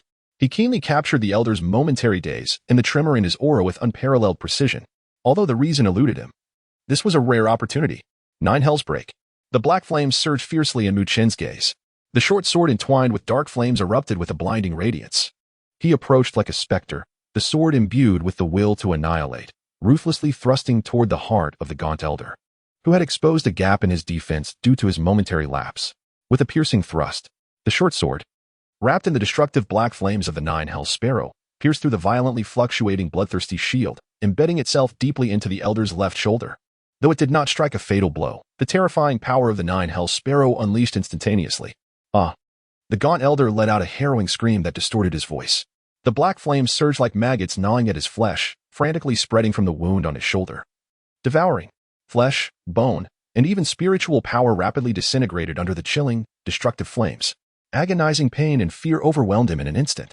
Elder, the lean attendant, entangled with Lei Shan, was seized by panic upon witnessing this, disregarding Lei Shan entirely as he transformed into a streak of blood light, attempting to rush over for rescue. Thinking of escaping? Yuan-Ti, get away. Lei Shan would not let this opportunity slip. He bellowed, swinging his massive sword with immense force, crashing it down upon the lean attendant's back. Crack. The unmistakable sound of bone fracturing echoed. The lean attendant spewed blood, sent flying like a burst sack, crashing through several giant trees, his fate uncertain. The fleeting tremor of his soul, coupled with Mu Chen's eerie black flames, instilled in him a genuine sense of death's threat. If he did not flee now, his demise was assured. Watching the blood-hued figure retreating in disarray into the depths of the dense forest, Mu Chen's taut nerves finally relaxed somewhat. He dispersed the black flame short sword in his hand, the swirling power of the nine hell sparrow quickly receding. His complexion turning as pale as paper, his body swaying slightly, evidently exhausted from the recent outburst. "Brother Mu, are you all right?" Tang Qian'er hurried forward, infusing Mu Chun with vibrant green energy. Mu Chun waved his hand, taking a deep breath to quell the surging blood energy. Yet his gaze immediately turned to the vine wall behind which Xiao Yan was hidden. The Gaunt Elder's momentary lapse had been no mere coincidence. The fleeting and terrifying essence of soul tremor seemed to emanate from this seemingly exhausted, dark-haired youth. "Thank you, Brother Mu Chun." Xiao Yan's voice was nearly inaudible. Mu Chun regarded Xiao Yan deeply, refraining from further inquiries, and solemnly stated, "The stench of blood here is overwhelming. It will soon attract powerful beasts and other unwelcome guests. We must leave at once." Xiao Yan's heart sank, yet he did not despair. Mu Chun spoke the truth, and the other party had shown great mercy. Mu Chun extracted a jade vial and an ancient beast skin map from his bosom, placing them into Xiao Yan's barely mobile hands. The vial contained 3 solidifying elixirs, which were slightly more potent than vitality pills, capable of temporarily stabilizing injuries and slowing their deterioration.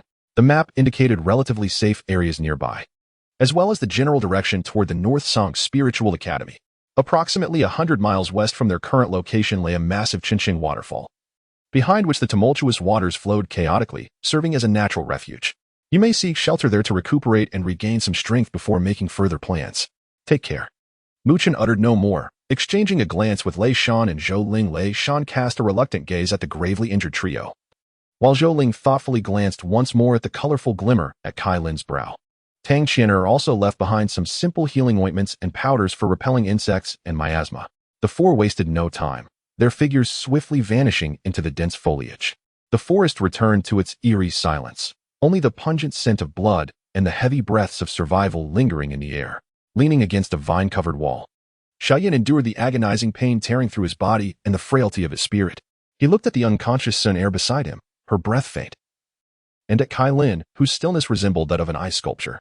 An overwhelming sense of powerlessness threatened to engulf him. Yet, Mu Chen's words echoed in his heart like a brand. The Qinqing waterfall. They must leave this place immediately. Gritting his teeth, Xiao Yan felt them grind against one another. He struggled to shift his body, inching towards Sun Air. Each minuscule movement exacerbated his injuries, causing him to break out in a cold sweat. Trembling, he placed a solidifying elixir into Sun Air's mouth, summoning his last ounce of strength to guide her to swallow it. He then crawled to Kai Lin's side, gazing at the feeble multicolored spark at her brow, his heart wrenching in agony. Carefully, he extracted another solidifying elixir, scraping a bit of powder from it, and delicately applied a drop of dew to her cracked lips, hoping that even a trace of the elixir's potency could be absorbed. After accomplishing all this, Xiao Yan felt utterly spent. He slumped onto the decaying leaves, gasping for breath, sweat mingling with blood, soaking through his tattered garments. He needed to regain some strength to carry them away. The ancient jade once again emanated a warm aura, merging with the medicinal energy of the solidifying elixirs within him, laboriously mending his most grievous wounds. Closing his eyes, he cast aside all distractions, akin to a dying traveler in the desert, greedily drawing on every fragment of recuperative power. Time slipped away slowly. Uncertain of how long had passed, perhaps half an hour, perhaps longer, Xiao Yan felt his shattered bones being tenuously knit together by the jade's power. The agony in his internal organs easing slightly, restoring a modicum of strength for movement. He struggled to rise, swaying unsteadily. First, he hoisted Sun Air, who remained unconscious but whose breath had steadied somewhat, securing her carefully on his back with vines. Each step felt as heavy as a mountain, his vision blurred by sweat. Then, he bent down, expending all his strength to lift the cold, rigid Kai Lin into his arms. Her body was frigid and weighty, the aura of death surrounding her causing Xiao Yan's heart to tremble. With one arm cradling Kai Lin and the other propping himself up with a sturdy branch he had found, he continued onward, bearing Sun Air on his back. Xiao Yan, akin to a wounded soul bearing the weight of the world, trudged onward towards the west as marked on the map, navigating through the dimly lit primal forest with great difficulty. Each step left behind a muddied imprint, intermingled with sweat and blood. Towering ancient trees stood like silent giants, casting deep shadows. From the depths of the forest, the ominous growls of unknown beasts echoed, sending shivers down his spine. Xiao Yan's spirit was taut to the utmost. His imperial soul's perception compressed to its limits, functioning as the most vigilant radar, scanning the slightest rustle of the surroundings. He evaded all suspicious scents, deliberately choosing paths ensnared with vines and rugged terrain, utilizing the dense foliage to conceal his presence.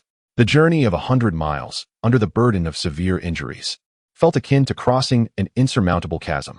Countless times, Xiao Yan felt his legs weighed down as if filled with lead, his lungs akin to a dilapidated bellows, on the verge of collapse. Yet, each time he glimpsed the pallid face of Kai Lin in his arms, the faint glimmer pulsating at her brow, and sensed the delicate breath of Sun'er upon his back, an indomitable will to protect, originating from the depths of his soul, propelled him to muster the final vestiges of strength to press onward. As twilight surrendered to complete darkness, and darkness gradually yielded to the faint light of dawn, the second day's sun struggled to pierce through the thick canopy, casting dappled patterns of light. At last, a deafening roar, akin to distant thunder, resonated in Xiao Yan's ears. Moisture, a rich humidity enveloped him, bringing a breath of refreshing coolness. Xiao Yan's spirit surged. He parted a cluster of enormous ferns adorned with dew, and the scene before him unfolded magnificently. An unimaginable colossal waterfall cascaded down like the Milky Way spilling from the heavens, crashing from hundreds of feet atop a steep cliff. The white torrents roared like a galloping dragon, colliding with the unfathomable depths of the abyss below, producing a thunderous sound. Mist enveloped the area, refracting sunlight into splendid rainbows. On either side of the cliff, the rock walls rose sharply, slick with moss and resilient shrubs. The shocking star waterfall. At last, he had arrived. It was there.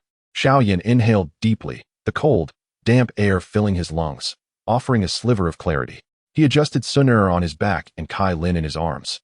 Tightening his grip on the branch in hand, his gaze resolutely fixed on the thundering curtain of water. He would forge ahead. Carefully, he approached the cliff's edge from the side, steering clear of the most violent center of the flow. The immense sound of water reverberated, causing his eardrums to thrum, while the icy mist instantly drenched his hair and garments. Spotting a section where the water's flow was slightly gentler, with protruding rocks below to land upon, he summoned his strength and leaped. His body shot forth like an arrow released from its bow, penetrating the dense, frigid mist. Splash! The anticipated jarring impact against the rocks did not come. He felt his body pass through a heavy curtain of water, and then his feet found solid ground on relatively dry earth. The colossal roar of the water was muted, transforming into a dull rumble. He had succeeded. Xiao Yan gasped for breath, wiping the droplets from his face, his senses alert as he surveyed his surroundings. Before him lay a naturally formed cave, its entrance entirely obscured by the cascading waterfall, making it nearly impossible to detect from the outside. The cavern is modest in size, approximately 10 paces square, with a dry and relatively even rocky floor. The walls are damp, adorned with deep green moss, exuding a faint earthy aroma. Light filters through the cascading water, refracting into shimmering, wave-like shadows that barely illuminate the space within. What brings Xiao Yan a semblance of solace is the atmosphere here, rich in moisture. Yet the thunderous roar of the waterfall coupled with the natural turbulence of the water elemental force creates a formidable barrier, effectively shielding against external breath detection and spiritual perception. This is precisely the refuge they urgently require.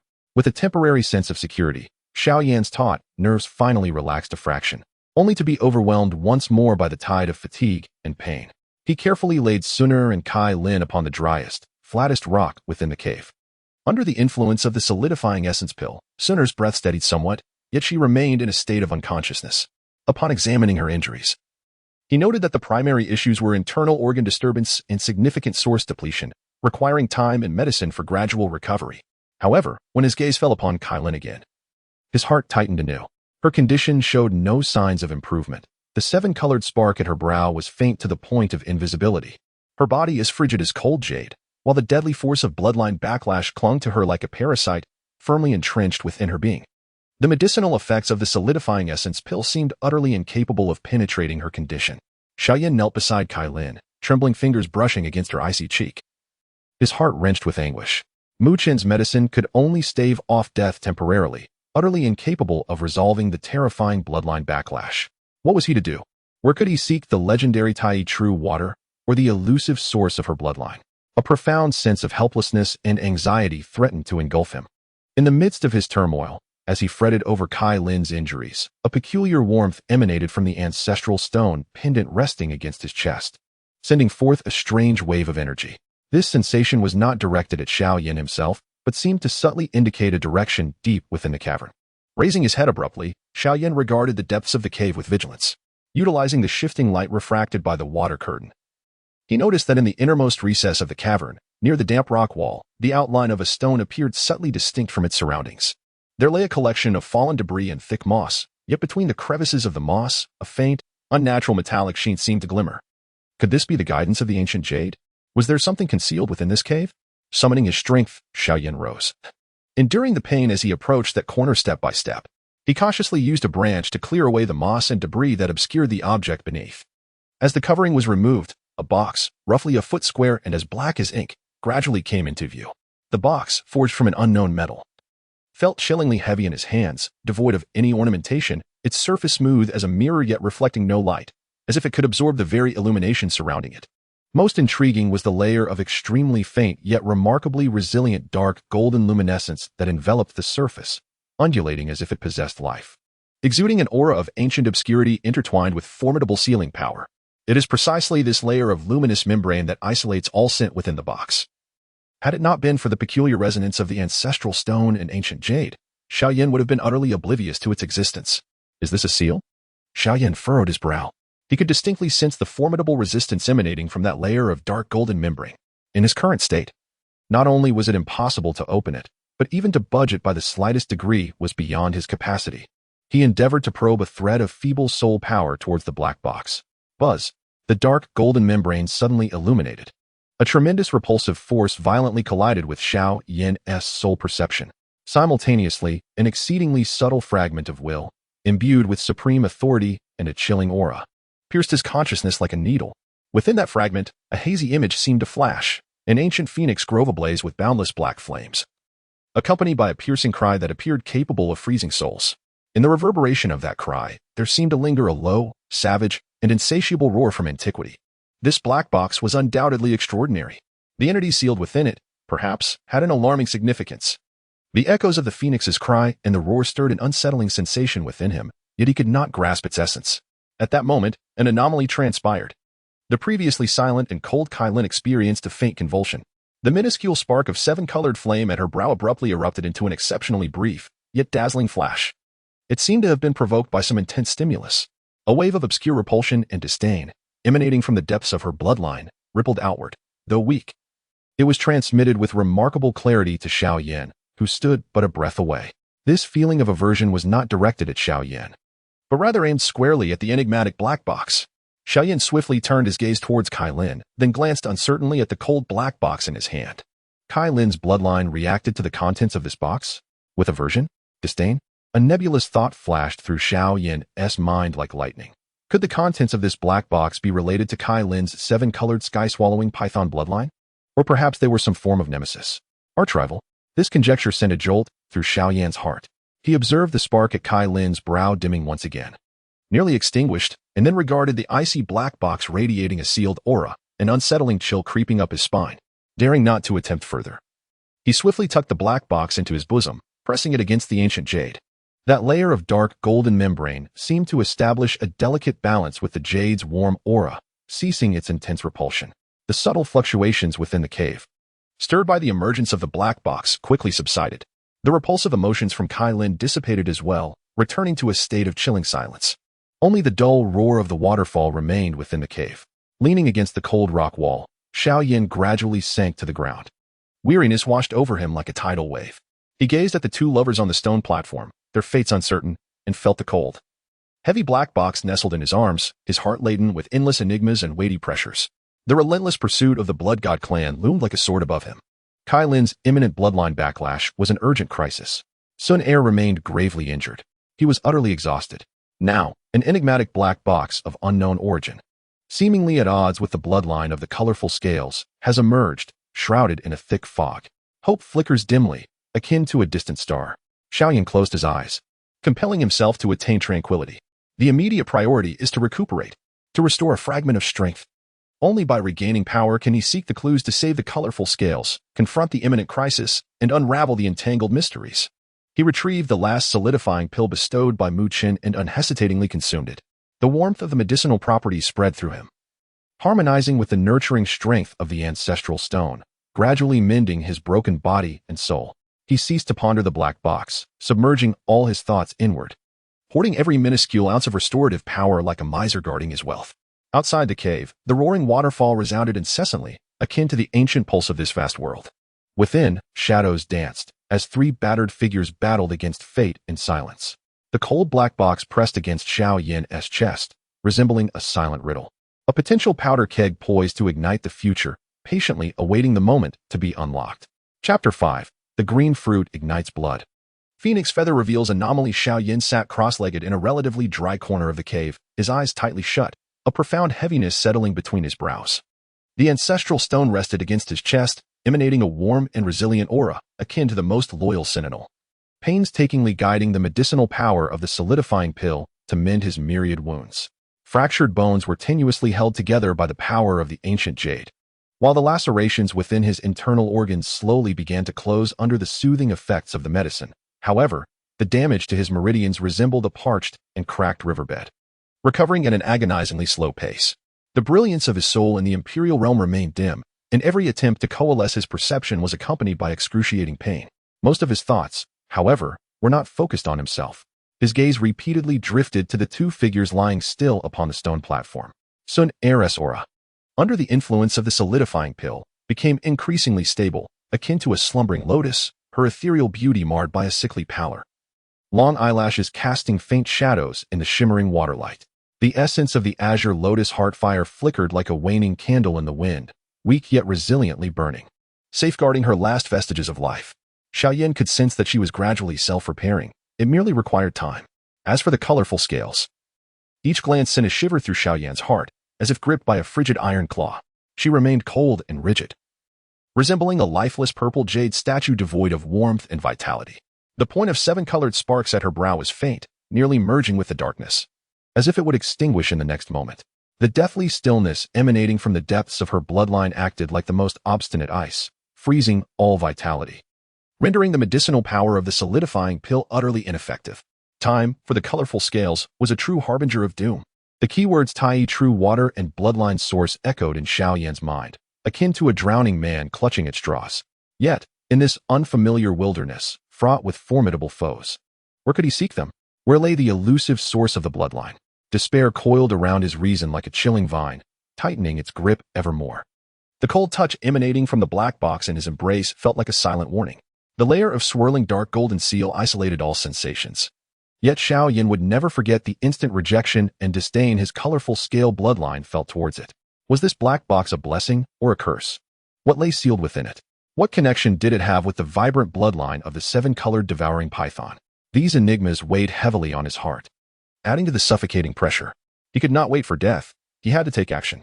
Xiao Yan abruptly opened his eyes, blood vessels engorged, burning with a flame of defiance. He struggled to rise, his body still weak, but an indomitable will sustained him. Approaching the cave entrance, he cautiously observed the outside world through the gap in the cascading curtain of water. The sunlight was just right, illuminating the deep pool beneath the waterfall, shimmering with glimmering reflections, enveloped in mist. His gaze swept over the steep, slippery rock walls flanking the waterfall, amidst the shaded crevices where the water could not reach.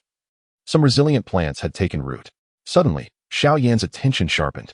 In a narrow crevice about 10 zhang high from the cave opening, several uniquely shaped plants captured his focus.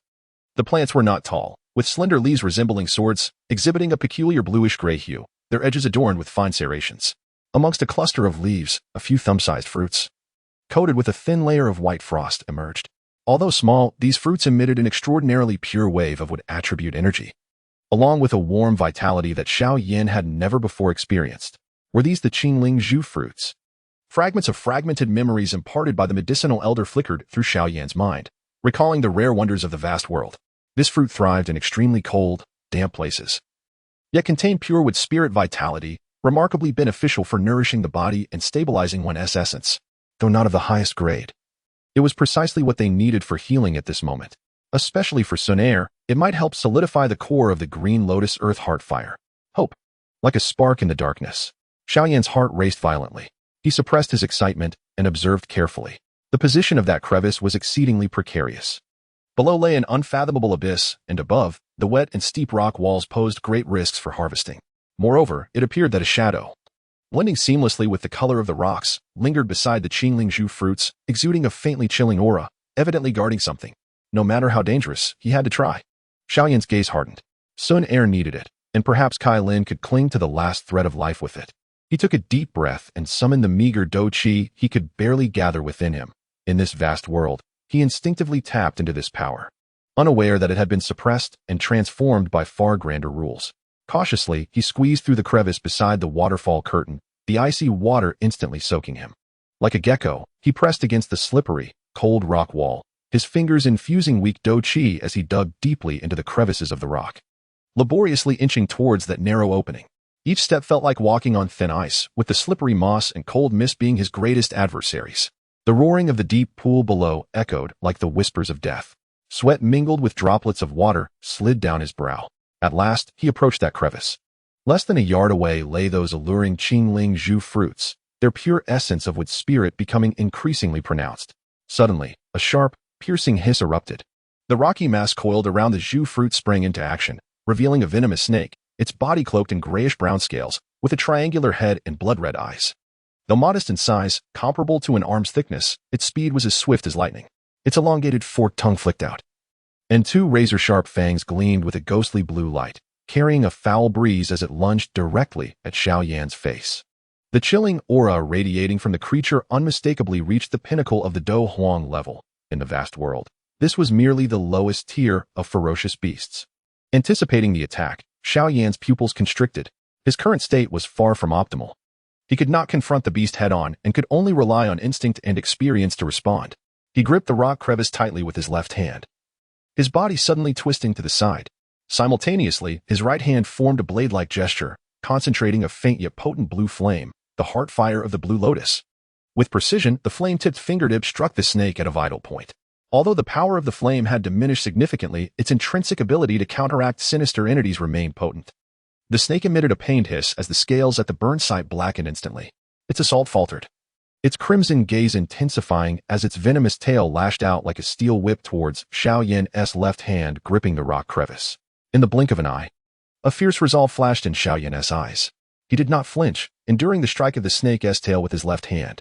A surge of agony coursed through him, his arm numbing almost to the point of losing grip. Yet, harnessing the recoil, his right hand darted out like lightning, disregarding the snake's frenzied counterattacks, and seized the few Qingling Zhu fruits from the rock crevice. With his prize in hand, Xiao Yan did not hesitate, leaning back abruptly, akin to a bird with broken wings, plummeting into the unfathomable depths of the dark pool below. He cradled the Qingling Zhu fruits tightly against his chest, struggling. Xiao Yan crawled to the shore, drenched and disheveled. His left arm bore the mark of the snake's tail, swollen and blackened, sending waves of numbness through him. Yet, gazing at the vibrant fruits exuding a rich aura of vitality in his embrace, a relieved smile graced his face. Worth it. He carefully placed the Qingling Zhu fruits beside Sun Er and collapsed onto the ground, panting heavily. This perilous venture had nearly depleted the little strength he had just regained. Extracting one Qingling Zhu fruit, he gently squeezed a few drops of the succulent, vitality-rich juice into Sun Er's mouth. The juice melted upon contact, transforming into pure, gentle wood spirit energy, swiftly integrating into her being. Her pale complexion visibly flushed with color, her weak breath steadied, and the furrow of her brow seemed to relax slightly. The essence of the blue lotus heart fire was nourished, its faint glow brightening just a bit. Effective. Xiao Yan felt invigorated. He retrieved another Qingling Zhu fruit and turned to Kai Lin. With utmost care, he scraped a bit of the fruit's flesh, mixing it with the juice, and gently applied it to Kai Lin's cold lips and the colorful spark at her brow. Time slipped by gradually. The breath of Sooner steadily revived under the nurturing embrace of the Qingling Zhu fruit. However, the predicament of Kai Lin plunged Xiao Yan's heart into despair once more. The juice, imbued with pure wood spirit vitality, when applied to her, evaporated as swiftly as water droplets on a scorching iron, devoured by the lifeless force within her veins. Not only did it yield no effect, but it also seemed to provoke that moribund energy. The seven-colored spark at Kai Lin's brow flickered violently, its radiance dimming to the brink of extinguishment. A chilling wave, imbued with an aura of destruction, surged uncontrollably from her being. Kai Lin. Xiao Yan was stricken with horror. He hastily ceased his actions, daunted by the unfolding calamity. How could this be? Even the vitality contained within the Qingling Zhu fruit could not permeate her essence? This bloodline backlash was exceedingly tyrannical.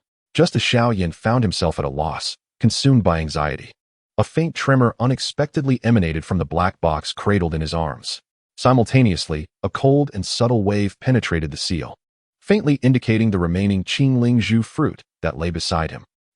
Xiao Yan was taken aback. The black box reacted to the Qingling Zhu fruit. A whirlwind of doubt swirled in his mind, yet the dire condition of Kai Lin left him with no alternative. Compelled by an unseen force, he instinctively grasped the Qingling Zhu fruit and brought it closer to the black box. An extraordinary scene unfolded. As the fruit approached within half a foot of the box, the thin layer of white frost on its surface suddenly brightened, exuding a gentle white glow. Meanwhile, the dark golden seal upon the black box seemed to respond to some invisible pull, rippling slightly. Immediately afterward, an influx of exceedingly pure life energy, far surpassing the vitality inherent to the fruit itself, was forcibly extracted by an intangible force from the Qingling Zhu fruit. This extracted life energy did not dissipate. Instead, it formed an almost imperceptible white thread of light stretching between the black box and the fruit. More astonishing was the fact that this refined life energy appeared to undergo a subtle transformation. Within the originally gentle wood spirit aura, there emerged a faintly discernible, icy wave, imbued with the essence of rebirth. This peculiar, refined vitality did not succumb to the black box. Rather, guided by an unseen hand, it cautiously drifted towards the seven-colored spark at Kai Lin's brow. A miracle transpired. When this enigmatic life energy touched the fragile seven-colored spark, the anticipated rejection did not manifest. The lifeless backlash of her bloodline did not react with the same ferocity as it had against the essence of the Qingling Zhu fruit. The seven-colored spark, akin to a parched seedling welcoming the long-awaited rain, greedily and cautiously absorbed this strand of extraordinary vitality. Although the absorption occurred at an agonizingly slow pace, the spark's luminance, albeit faint, flickered with a glimmer of hope, barely perceptible. Yet, this slight change illuminated Xiao Yan's heart, once shrouded in despair, like dawn breaking through the night. It was effective, truly effective. Though faint enough to be dismissed, this proves a point. The black box, or rather the sealed contents within, possesses the ability to refine a life force that the colorful scales can accept, despite the backlash it may cause. What could this black box be? Xiao Yan gazed at the cold artifact in his arms, his eyes reflecting an intricate blend of emotions. It was enigmatic, harboring unknown terrors that instinctively repulsed the colorful scales. Yet, paradoxically, it offered a glimmer of hope for their recovery. This sensation was akin to quenching thirst with poison. He lowered his gaze to the Qingling Zhu fruit, now shriveled and desiccated, from which most of its essence had been extracted, then turned his attention to the faint but genuine flicker of multicolored sparks at the center of the colorful scale's brow, his heart torn asunder. To harness the power of the black box? This was undoubtedly a perilous gamble. Should he inadvertently awaken the dreadful entity sealed within, the consequences would be unfathomable. Yet, without action, the colorful scales faced certain demise. Xiao Yan's gaze ultimately settled upon the colorful scale's pallid, yet stunning visage, his eyes now filled with resolute determination. If there exists a chance to save you, I shall brave mountains of knives and seas of fire, even the depths of the underworld.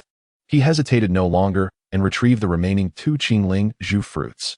Employing the same method, he called upon the peculiar power of the black box, refining a life force imbued with the chilling essence of rebirth, cautiously directing it towards the brow of the colorful scales. The essence of the two Zhu fruits was gradually extracted, refined, and absorbed.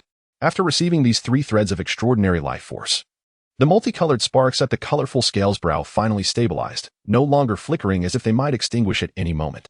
Although the radiance remained pitiably dim and her body continued to feel cold and stiff, at the very least, that last flicker of life was temporarily secured. This meager achievement, however, drained Xiao Yan immensely. Each time he directed that peculiar life force, he was wholly focused, akin to walking a tightrope atop a precipice, fearful of any misstep that might provoke the terrifying backlash within the colorful scales or awaken the horrors sealed within the black box. As the final thread of life force was absorbed, Xiao Yan felt nearly depleted, his back soaked in cold sweat, temporarily stabilizing the situation. Xiao Yan exhaled a breath tainted with the sin of blood, leaning against the frigid rock wall, fatigue crashing over him like a tidal wave. He looked at the faint glimmer on the colorful scale's brow, his eyes filled with both relief at surviving a calamity and an abyss of worry. The power of the black box loomed like the sword of Damocles above, the path to heal the colorful scales fraught with unknown thorns. Food. More critically, the Qingling Zhu fruits were exhausted. He must find more life-infused herbs or other substances that could be refined by the black box. Gathering his strength, Xiao Yan once again approached the cave entrance. He needed to explore the surrounding environment in search of food and potential medicinal materials. This time, he chose the area beneath the waterfall's cascade. The water was clear and icy. Perhaps he could catch some fish. The damp mud along the shore might also harbor edible root plants. Cautiously, he descended the rock face to the edge of the pool. The deafening roar of the water filled the air, and mist enveloped him, just as he bent down to probe the shallow waters. A deliberately hushed yet distinctly audible conversation drifted through the wind. "Father, that noise earlier was terrifying. It felt as if the entire mountain was trembling. Was it from the waterfall above?" A youthful voice, tinged with a hint of nervousness, broke the silence. Xiao Yan's heart stirred. He immediately held his breath and concealed himself behind a massive rock by the edge of the pool, peering through the gaps in the mist. He observed two figures cautiously wading through the water, approximately 100 feet downstream. The foremost was a robust, weathered middle-aged man with dark skin, carrying a polished hunting bow and a bundle of herbs. A machete hung from his waist, and his gaze was sharp and vigilant, exuding an aura akin to the pinnacle of Doling, which appeared rather feeble within the vast system of spiritual power. Following closely behind him was a youth of around 13 or 14, also shouldering a small basket of herbs. His face still bearing the traces of childhood innocence mixed with a hint of trepidation, possessing only the strength of a dozhir. From their attire and speech, they seemed to be locals who survived by foraging and hunting in the vicinity. "Father, what is the Blood God clan? Are they more formidable than the Spirit Wheel Realm protector hired by the Lord in our town?" Young Wang Xiaohu could not contain his curiosity and whispered.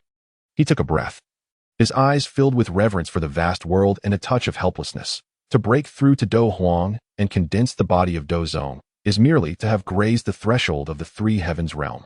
The Three Heavens realm is divided into the Fusion Heaven realm, the Transformation Heaven realm, and the Communication Heaven realm. Each realm further subdivided into initial, middle, late, and perfection stages.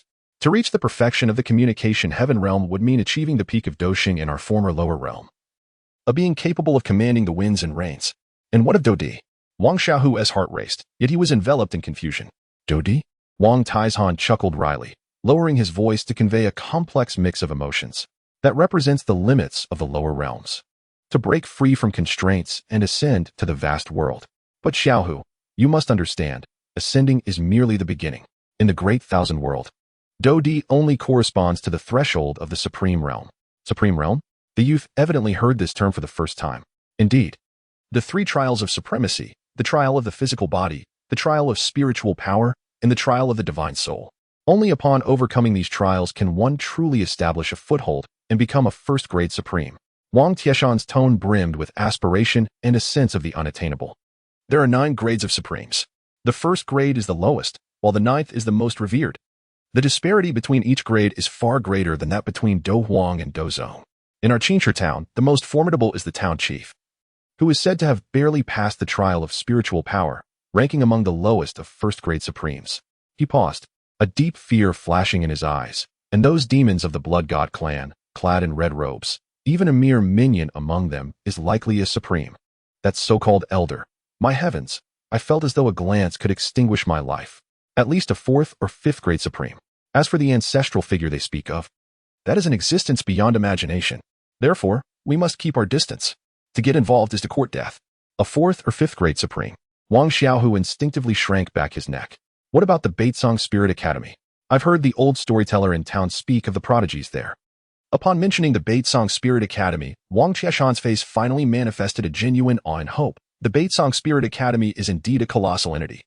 It is one of the sacred places of our Beitsong continent. It is said that many of the talented students within the academy are supremes. There are even legends of Earth Supremes presiding there. Those are true super-powerful beings capable of moving mountains and filling seas, masters of their domains. In our humble Qi Stone town, we are but a speck of dust under the protection of the Spirit Academy. The mere thought of entering the North Song Spirit Academy is, to the father and son, a fanciful dream. As they exchanged low murmurs, they remained vigilant, scanning their surroundings while swiftly traversing the edge of the pond, disappearing into the dense forest downstream. Unbeknownst to them, Xiao Yan lay concealed behind the rocks. Slowly emerging from his hiding spot, Xiao Yan gazed in the direction of their departure, a tempest of emotions surging within him. The seemingly ordinary conversation between Wang Taizhan and his son resonated like thunder in his mind. The notion that the 3 days of realm, and merely corresponded to the completion of the Tongtian realm was staggering. Was ascending to the Do Emperor merely a threshold to the Supreme Realm? The challenges of the Supreme 3 small difficulties seemed insurmountable. And the existence of the Blood God clan's elders at levels 4 and 5 of the Supreme was unfathomable. The North Song Spirit Academy boasted the presence of a land Supreme, and these unfamiliar realms unfolded before him like a chilling staircase. utterly shattering the pride he once held at the peak. It became evident that, in this vast expanse, the Do Emperor was merely a starting point.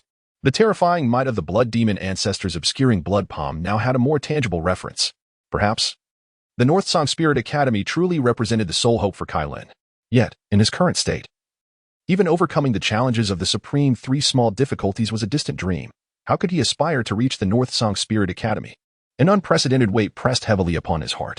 Simultaneously, an even fiercer flame of indomitable spirit ignited within him. As they roasted the fish, the faint spiritual energy within the fish meat revitalized both Xiao Yan and Sun Er slightly. Though Sun Er remained unconscious, her breathing grew steadier. Xiao Yan's gaze turned once more to Kai Lin. He retrieved the last, the essence of which had been depleted after being refined by the black box. This time, a new idea blossomed within him. Rather than directly approaching Kai Lin, he resolved to utilize the power of the black box once more, cautiously refining the vitality of the into a peculiar energy imbued with the essence of cold rebirth. Just as he prepared to guide this energy toward the center of Kai Lin's forehead, the black box in his arms vibrated violently without warning. This tremor was more intense than any prior event. The dark golden seal enveloping it suddenly illuminated, and from its center, a minute yet exquisitely pure beam of pitch black light pierced forth like the tip of a needle. Simultaneously, the peculiar feather, which had accidentally fallen from the crevice of the black box and was now nestled against it, quivered violently, engulfed in an illusory black flame. An indescribable, frigid, and noble will seemed to awaken, akin to a slumbering phoenix opening its eyes, descending in an instant. This will was not directed at Xiao Yan, but rather aimed squarely at Kai Lin on the stone platform. A piercing cry, transcending the boundaries of time and space, resonating with unparalleled majesty and icy wrath, erupted within Xiao Yan's consciousness. Without warning, Kai Lin's body convulsed violently. The faint spark of 7 colored flames, which had been so painstakingly stabilized in her forehead, erupted like water splashed into hot oil, radiating an unprecedented brilliance. A surge emanating from the deepest recesses of the bloodline, imbued with brutality, devouring intent, and boundless fury, awakened like an ancient beast roused to wrath. A frenzied kaleidoscope of light erupted uncontrollably from the body of the colorful scales, coalescing above her in the form of a vaguely defined, yet overwhelmingly fierce 7-colored phantom of a devouring serpent. This colossal serpent apparition directed a silent, hostile hiss towards the direction of that black feather. The entire cavern was suffused with a tumultuous blend of vibrant light and the chilling shadow of black flames. Colorful scales. No. Xiao Yan's eyes widened in disbelief. He could scarcely fathom that merely the aura of this feather had ignited the nearly collapsed power of the bloodline within colorful scales. Chapter 6. The flame of divine incineration. The phoenix calamity disperses the shimmering light reflected upon the rock walls, twisting shadows akin to the turmoil within Xiao Yan's heart. Sun Er lay serenely within the stone platform, the essence of the azure lotus heart fire, nurtured by the residual medicinal properties of the azure spirit Zhu fruit, flickered like a fragile candle, defiantly burning and reviving. Her breaths were long and steady, her pallid complexion gradually regaining a hint of color, resembling a lotus slumbering at the eye of the storm. Each time Xiao Yan beheld her tranquil breaths, a fleeting solace washed over his taut nerves. Yet, this comfort was ephemeral, swiftly engulfed by a deeper anxiety and despair. His gaze remained fixated on the cold figure outside the stone platform, colorful scales. The 7-colored spark at her brow, having absorbed the peculiar vitality refined from the black box, had indeed stabilized, no longer flickering like a candle in the wind. However, this stability resembled a frigid stalemate. That faint glow, akin to a cold gem embedded in purple jade, exuded no warmth, no movement. Her body remained rigid and frigid, the profound stillness of the bloodline beneath her skin akin to eternal ice, freezing all vitality. The life force refined from the black box could merely sustain this final flicker. Yet it could not budge the encasing frost, nor awaken her dormant consciousness. 3 days had passed. Xiao Yan had exhausted every conceivable method. He ventured perilously into the crevices above the waterfall, searching through treacherous gaps, yet he could not find a second azure spirit Zhu fruit. He gathered all herbs and berries in the forest containing a trace of vitality, even hunting low-tier ferocious beasts for their life essence, attempting to refine it with the black box. However, the vitality of ordinary flora was too thin and muddled, yielding negligible energy, rendering it almost ineffective for colorful scales. The savage vitality within the beast's blood instead provoked the 7-colored spark to sway violently, nearly causing another collapse. The black box resembled an icy enigma, a hope that was akin to drinking poison to quench thirst. Each time Xiao Yan approached colorful scales to utilize it, he could distinctly sense the obscure yet potent repulsion and aversion emanating from the depths of her bloodline. Furthermore, each time he invoked the black box to refine vitality, his very soul felt as if it were being eroded by the cold, phoenix-like cries and ancient roars that seeped from the seal, bringing waves of chilling discomfort and dizziness. The supreme 3 small difficulties, the 9-rank Supreme Blood God clan elders, and the formidable 4 or 5-rank ancestors are beyond imagination. In his current state, even the power of a Do Emperor is severely suppressed by the rules of the vast world, leaving him in disarray. How can he possibly reach the distant North Song Spirit Academy? How can he confront the Blood Demon ancestor, who seems akin to a deity? How can he rescue Kailan? Despair coiled around his heart like a cold, venomous serpent, tightening its grip. Yet, from the depths of this abyss of hopelessness, a more ferocious and reckless flame ignited with a resounding roar. Power. He craves power sufficient to shatter the rules, to shake the supreme, to reverse life and death with absolute strength. Now, immediately, there can be no delay. Xiao Yan sprang to his feet, his eyes bloodshot with madness. An obsessive determination flooding his soul. He approached the cave entrance, sitting cross-legged at the edge of the cascading water curtain. The chilling mist enveloped him, yet it could not extinguish the inferno burning within his heart. He closed his eyes, disregarding any notion of gradual progress or the limits of his meridians. He would forcefully break through. He would completely transform his Do Emperor body, which was suppressed by the rules of the vast world, into a foundation capable of harnessing the boundless spiritual energy of this realm. The soul at the imperial level was forcibly condensed, resembling fragile glass on the verge of shattering. Emitting a perilous glow, he madly activated the burning technique. This supreme method that once aided him in devouring myriad flames and ascending to the imperial throne now appeared exceedingly arduous under unfamiliar rules. Boom. The Do Chi within Xiao Yan surged forth like a powder keg ignited, operating with an unprecedented ferocity under the forced impetus of the burning technique. The once docile origins of his Blue Lotus Earth Heart Fire, Fallen Heart Flame, Bone Spirit Cold Fire, and Tortoise Spirit Earth Fire now resembled untamed wild horses, losing their previous balance and control, clashing wildly within his shattered meridians, igniting into flames. Excruciating pain. The unimaginable agony instantly overwhelmed Xiao Yan's senses. His body trembled violently. His skin flushed crimson and boiling hot, while tiny cracks spread across the surface like shattered porcelain, wisps of flame seeping through the fissures. Blood began to ooze from his 7 orifices, rapidly evaporating into crimson mist due to the high temperature of his body. Unable to contain the torment, a pained roar escaped from the depths of his throat, sounding feeble and tragic amidst the roar of the waterfall. His consciousness rapidly sank into a blur amidst the violent energy impacts and extreme pain. Yet, he did not cease. Instead, he fervently urged the burning technique onward. He aimed to forcibly draw in the overwhelming spiritual energy of the vast world, using this celestial might to cleanse and reshape his very being. Open for me, Xiao Yan silently roared within his heart.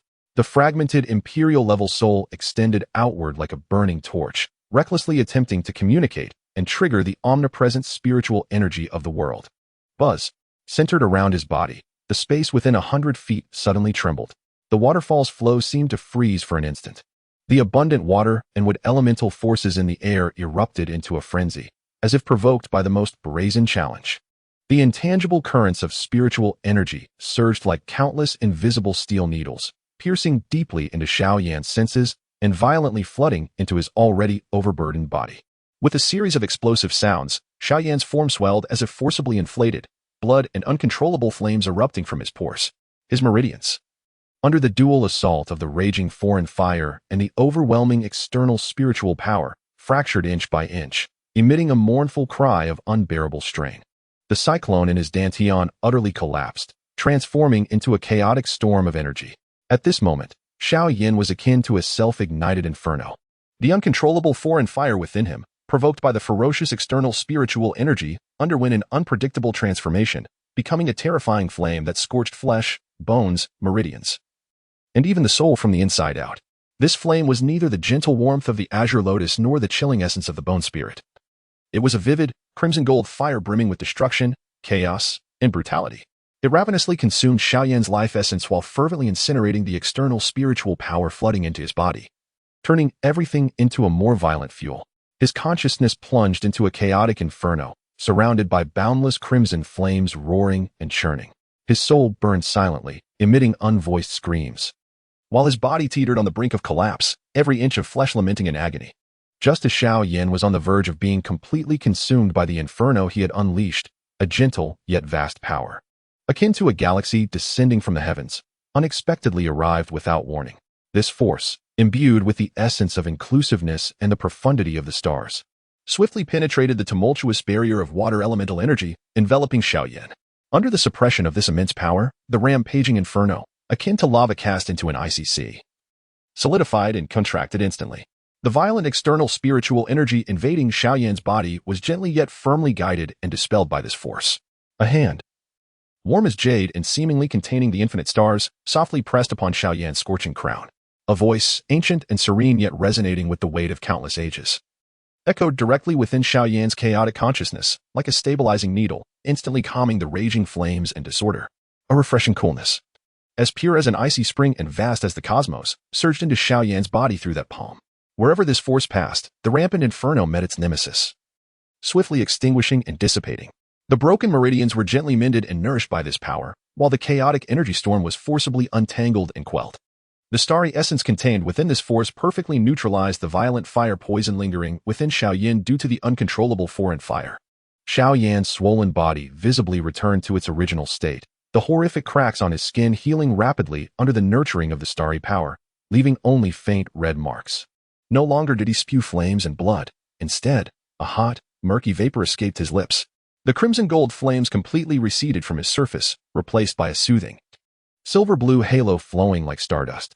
Consciousness emerged as if drawn from a boiling cauldron of oil, plunged into the cool and soothing waters of a spring. The excruciating pain receded like the tide, replaced by an unprecedented clarity and frailty that enveloped both soul and body. Xiao Yan struggled to open his eyes, doing so with great difficulty and excruciating slowness. What greeted his gaze was an elderly man clad in a simple gray-white robe. The old man's hair and beard were entirely white, his face gaunt, and his eyes deep and profound, as if they contained the entire cosmos. Calm yet imbued with a wisdom that perceived all, he stood quietly at the edge of the cascading waterfall, where the tumultuous waters parted and calmed within a foot of his presence, as if even the waterfall revered his existence. Senior, Xiao Yan's voice emerged hoarse and dry, akin to a worn-out bellows. He struggled to bow in respect, but found himself utterly drained, even the movement of a single finger a formidable challenge. Yet, his heart brimmed with gratitude and astonishment for having survived such a calamity. The aura emanating from the old man was boundless and unfathomable, less tainted and sinister than that of the blood demon ancestor, yet grander and more encompassing, embodying the majesty of the heavens and earth. He was undoubtedly an unimaginably formidable powerhouse. In a moment of desperation, Xiao Yan's thoughts faltered, and his gaze instinctively drifted toward the stone altar within the cave. Laden with worry, a sigh of relief escaped him when he beheld Sooner peacefully slumbering, the faint, multicolored spark nestled in her brow remaining unscathed. The elder followed his gaze, and as his eyes met the colorful scales and the vibrant spark upon her forehead, a ripple of clarity flickered for the first time within his starry gaze. Is that the bloodline of the seven-colored sky-swallowing python? Such pristine antiquity has endured such a horrifying backlash and external erosion? The elder's voice carried a weight of gravity and astonishment, laced with the lingering taint of blood and malice, a mark of the blood god clan's malevolent influence. No wonder you fought so desperately. Senior, your insight is remarkable, Xiao Yan thought, a shiver coursing through him. The elder had, with a mere glance, discerned the source of Sooner's afflictions. His knowledge and cultivation were truly profound. Clinging to a lifeline, he implored urgently, I beseech you, Senior, extend your hand. Save her. The elder stepped gracefully into the cave, approaching Sooner. He did not make direct contact but extended a bony finger, lightly hovering over her brow. A thread of extraordinarily pure energy, seemingly embodying the essence of life itself, slowly reached out, attempting to connect with the vibrant spark. In that instant, just as the celestial energy was about to touch the colorful spark, an unexpected upheaval occurred. The dormant backlash force within Sooner surged forth like a ferocious beast awakened from slumber, erupting violently. A radiant explosion of colorful light, filled with brutality, devouring hunger, and boundless fury, erupted from her being, violently colliding with the elder's celestial energy. Simultaneously, an extreme aversion and rejection of any power above the supreme realm emanated from the deepest recesses of her bloodline, spreading like invisible spikes. Such an overwhelming backlash, such a fierce instinctive resistance from the bloodline. A flash of brilliance sparked in the elder's eyes as he shook his head, recognizing that her injuries stemmed from the collapse and pollution of her bloodline's essence. Any external force that intervened forcefully would only exacerbate the backlash unless it was a gentle guidance from a power far superior to her bloodline level, rendering it counterproductive. Though the old man could temporarily suppress it, he could not eradicate the root cause, and it might even harm her very essence. Xiao Yan's heart sank instantly, as his last flicker of hope seemed to extinguish. After a moment of contemplation, the elder turned his gaze toward Xiao Yan. The object you hold bears an ancient and obscure aura, seemingly connected to her? Startled, Xiao Yan realized that the old man had sensed the black box cradled in his arms. After a brief hesitation, he retrieved the cold, black box. The moment the box was revealed, the elder's profound gaze sharpened. His eyes fixated intently on the swirling dark golden seal adorning its surface. Is this the Nirvana sealing of the Nine Heavens mystic Phoenix clan? The elder's voice carried an unmistakable tone of shock and gravity for the first time. How did such an item come to be here, sealed by such formidable magic? The names Nine Heavens Mystic Phoenix and Nirvana sealing sent ripples of shock through Xiao Yan. These terms instantly connected with the chilling cry of the phoenix and the repulsion he sensed from the colorful scales bloodline. Just then, an unforeseen calamity struck. Boom. The cliff where the falling star waterfall resided trembled violently without warning, as if shaken by an invisible giant hand. Massive rocks cascaded from the cliff's peak into the deep pool below, creating tumultuous waves. Debris rained down within the cave. An indescribable, frigid, haughty presence, imbued with a detached will that seemed to overlook all living beings, descended like an invisible canopy, enveloping the surrounding area for dozens of miles. This overwhelming force surpassed even the vile bloodshed of the blood demon ancestor. It was pure, cold, and exalted, emanating an absolute dignity derived from its bloodline. Under this pressure, the waterfall's flow came to an abrupt standstill, as if frozen in time. All creatures in the forest fell silent, prostrating themselves in terror, trembling uncontrollably. This is bad. The gray-robed elder's expression shifted dramatically as he abruptly raised his head to the sky beyond the cave. He stepped forward, instantly appearing at the entrance. Whereupon the power of the stars erupted around him, transforming into a dazzling silver beam that shot skyward, striving to counter the terrifying force that had descended. What divine entity has arrived? What is the purpose of such pressure? The elder's voice resonated like a thunderous bell, echoing through the heavens, laden with urgency and inquiry. Within the cave, Xiao Yan found himself pinned helplessly to the ground by this sudden, dreadful pressure, struggling to breathe. He watched in horror as the colorful scales on the stone platform convulsed violently upon sensing the chilling, haughty pressure. The vibrant spark at her brow erupted with an unprecedented light, filled with despair and fury. Above her form, the indistinct silhouette of the seven-colored devouring python reemerged, unleashing a silent, wrathful roar filled with boundless hatred and lamentation toward the void. What terrified Xiao Yan further was that the black box in his arms trembled as if struck by the strongest stimulus, vibrating uncontrollably. The dark golden Nirvana seal erupted with blinding radiance, and within the box, something seemed to be violently colliding against the seal. The strange feather, a flame with illusory black flames and pressed against the box, suddenly became scalding hot, as an indescribable chill emanated from it, piercing through the seal toward the dreadful entity outside. In a state of unconsciousness, Suner seemed to be roused by the overwhelming aura of terror, letting out a muffled groan as she gradually regained her senses. Blinking in confusion, she immediately felt the cataclysmic pressure in the presence of the radiant scales, causing her delicate face to turn ashen. Xiao Yan, brother.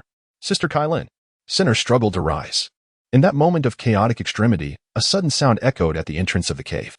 The space temporarily upheld by the gray-robed elder's stellar energy was easily torn apart by an invisible hand, much like fragile fabric. A figure appeared silently at the cave's mouth. It was not a corporeal entity, but rather an ethereal silhouette formed from an intensely cold, pure azure light. The visage was shrouded in obscurity, yet two piercing gazes reminiscent of ancient, unyielding ice penetrated the elder's stellar shield, disregarding Xiao Yan and Suner, fixated instead on the stone platform where the vibrant hues of Kai Lin erupted. The seven-colored sky-devouring python. How could this ancestral bloodline be here? And the aura of Nirvana's seal, a voice, devoid of any human emotion and akin to the sound of metal scraping, resonated deep within the souls of all present. Before the echoes faded, the azure specter abruptly raised a hand formed of light, reaching toward Kai Lin with a grasp. An irresistible force, imbued with spatial confinement and absolute chill, surged forth. Not a chance.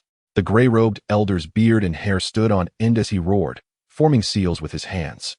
The vast stellar energy coalesced into a gigantic silver hand that struck fiercely at the ethereal azure figure, simultaneously dispatching a gentle force to shield Xiao Yan and Suner. Boom. The silver starry palm collided violently with the azure light hand. There was no earth-shattering explosion, only the terrifying sound of space being forcibly compressed and torn apart. The entire cave trembled violently from the aftershock, fissures cracking open in the rock walls as if they would collapse entirely in the next moment. Cough. The gray-robed elder staggered. A trickle of faint golden blood escaping his lips, his eyes wide with astonishment.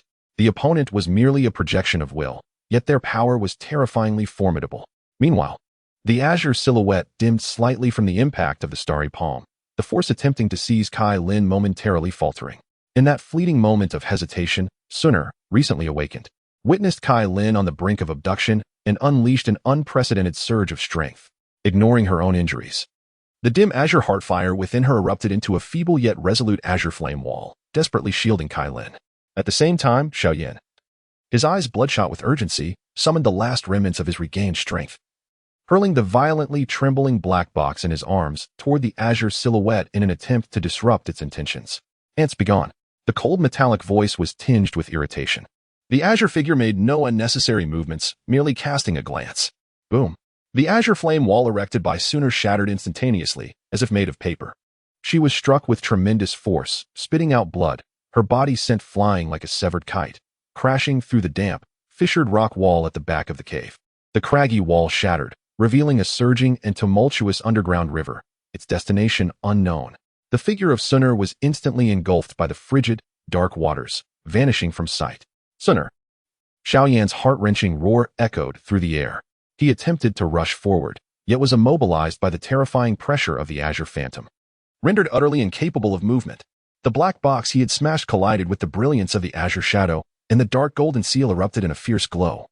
Resisting with a piercing screech, ultimately being repelled and rolling to the ground, its radiance dimming. The surface of the box seemed to bear an exceedingly fine crack. The gaze of the azure phantom lingered for a fleeting moment upon the black box, seemingly wary of the nirvana seal, before once again fixing its attention on Kai Lin. At that moment, the second wave of stellar attacks from the gray-robed elder had arrived. Humph! Luo Tianxian, this woman has profound ties with my clan. And today she must be taken. With your mere projection, you cannot impede me. The icy voice of the azure phantom resonated with resolute finality. It ceased its entanglement with the gray-robed elder, and the azure hand reached toward Kai Lin, erupting with unprecedented brilliance. A terrifying chill that froze time and space instantly spread forth. Crack, crack. The space surrounding Kai Lin, along with the seven-colored spark at her brow and the furious, roaring phantom of the devouring python above her, was instantly frozen, transformed into a colossal block of azure ice, shimmering with seven-colored hues. The azure hand grasped the massive block of ice. "Release her," roared the projection of Luo Tianxian, as stellar power coalesced into chains that intertwined. Time and space shifted. The icy declaration of the azure phantom reverberated through the cavern. It, along with the block of azure ice encasing Kai Lin and the overwhelming pressure, vanished from existence as if erased by an eraser, leaving behind a scene of devastation and an unbearable chill. The stellar chains of the projection of Luo Tianxian grasped at emptiness. His face turned ashen, the light of his projection dimmed significantly, clearly exhausted.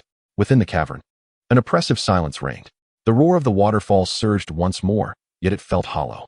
Xiao Yan knelt dazedly on the cold ground, drenched in blood. His vacant gaze fixed upon the vast gaping hole where Suner had disappeared, listening to the roaring waters of the dark river. He then turned toward the place from which Kai Lin had vanished, where only a chilling frost remained. Suner had been swept away by the dark river, her fate uncertain. Kai Lin had been taken by that terrifying azure phantom along with the ice, lost without a trace. The black box lay in the corner, dim and lifeless. In but a fleeting moment, heaven and earth had been overturned. Everything had been lost. Chapter 7. The Burning God is Seed. The lonely journey of Luo Shueya. Before him lay the dark hole where Suner had vanished. The roaring waters of the dark river mocked him with their mournful sound. Beside him lay the chilling frost left behind after Kai Lin's abduction. The cold mark searing into the depths of his soul like a red-hot brand. In the corner, the black box dimmed, resembling a silent tombstone. All had been lost. Just as he believed he had grasped a thread of hope, fate dealt him the cruelest mockery. Hope shattered, his beloved taken away. The world reduced to an infinite expanse of darkness and cold. Suner emitted a raspy sound from her throat, akin to a dilapidated bellows. Each inhalation infused with a heavy scent of blood and excruciating pain. Within her body, the remnants of the divine flame, which had just been forcefully suppressed by the old man in gray robes, seemed to be reignited by an overwhelming despair, rekindling within her shattered meridians, bringing forth a new wave of searing agony and an overwhelming sense of collapse. Pain. pain that pierced the heart, pain that penetrated to the marrow, pain so intense that she yearned for immediate release from this boundless torment. Is this where it ends? A voice, aged and serene, resonated at the cave's entrance, carrying an inexplicable complexity that pierced through the roar of the waterfall and into Xiao Yan's submerged consciousness.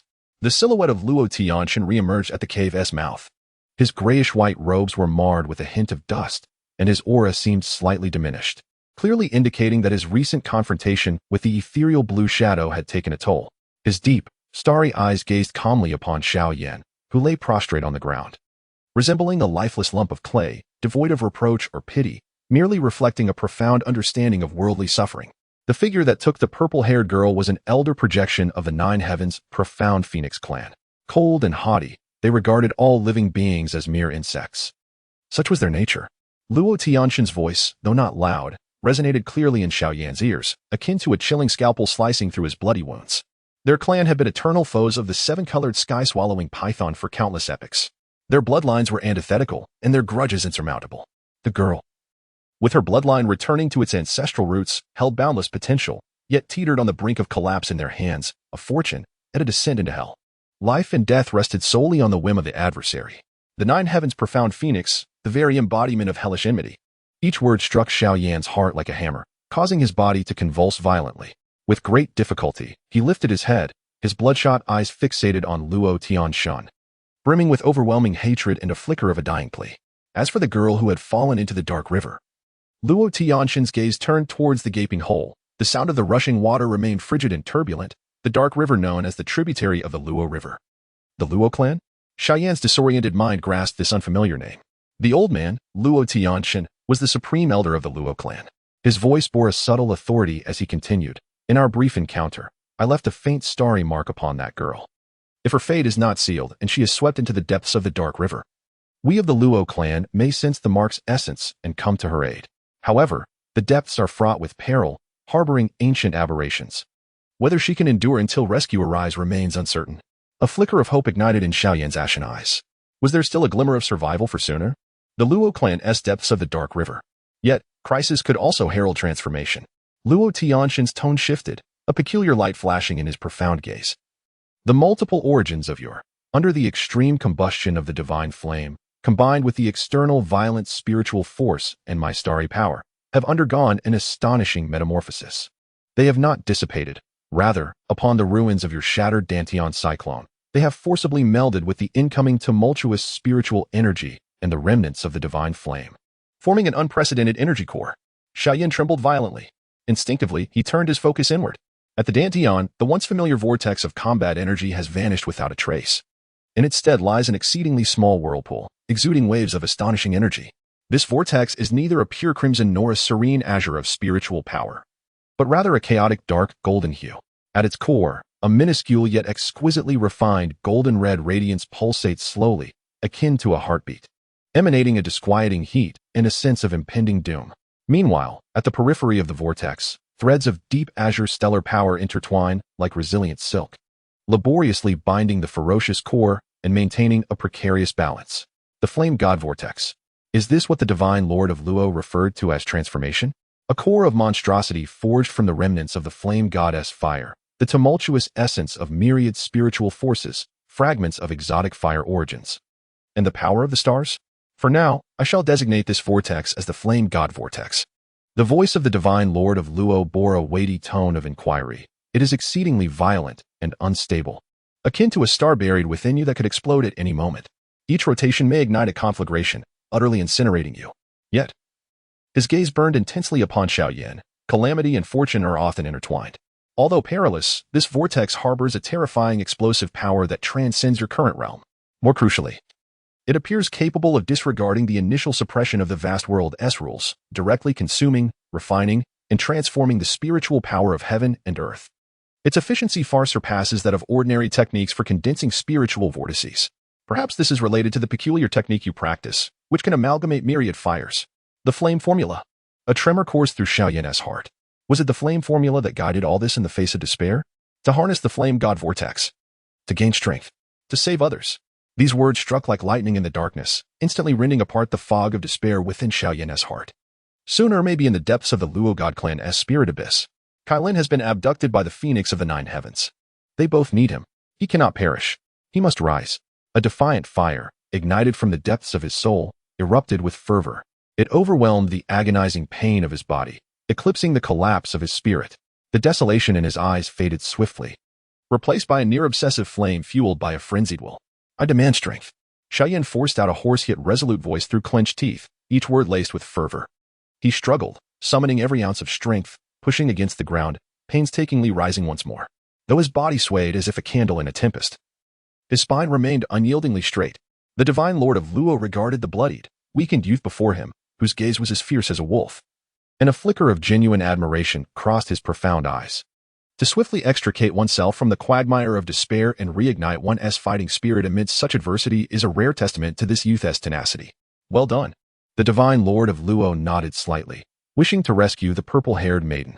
The Phoenix of the Nine Heavens resides in the far north, in the eternal frozen abyss, where their ancestral realm, the Abyssal Ice Palace, is guarded by an ancient phoenix formation. Without being of their kin or possessing a special token, any being below the supreme level would be frozen within 100 miles.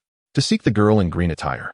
The Spirit Abyss is one of the forbidden grounds of the Luo god clan, fraught with peril, and even those not of the core clan find it difficult to penetrate.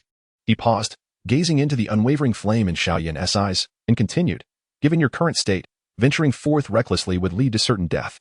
The pressing urgency lies in the complete mastery of this god of fire vortex, transforming your emperor-level foundations into a spiritual prowess capable of establishing a foothold in the vast universe. Surmount the 3 supreme tribulations and step into the realm of supremacy. Only then shall you be deemed worthy to approach the thresholds of these locales. Please, esteemed elder, offer your guidance. Xiao Yan clasped his fists, his body swaying violently from weakness, yet his gaze remained steadfastly fixed upon Luo Tianshan. This place is no longer suitable for lingering.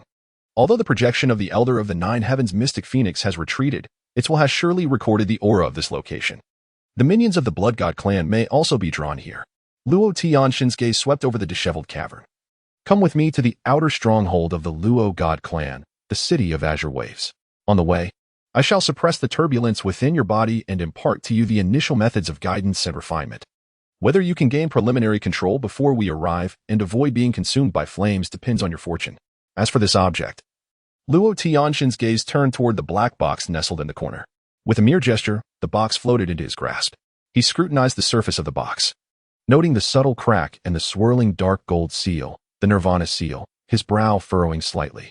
The contents of the Nirvana seal box belonging to the Nine Heavens mystic phoenix must be intrinsically linked to the core secrets of their clan. Possessing this item could bring both fortune and misfortune.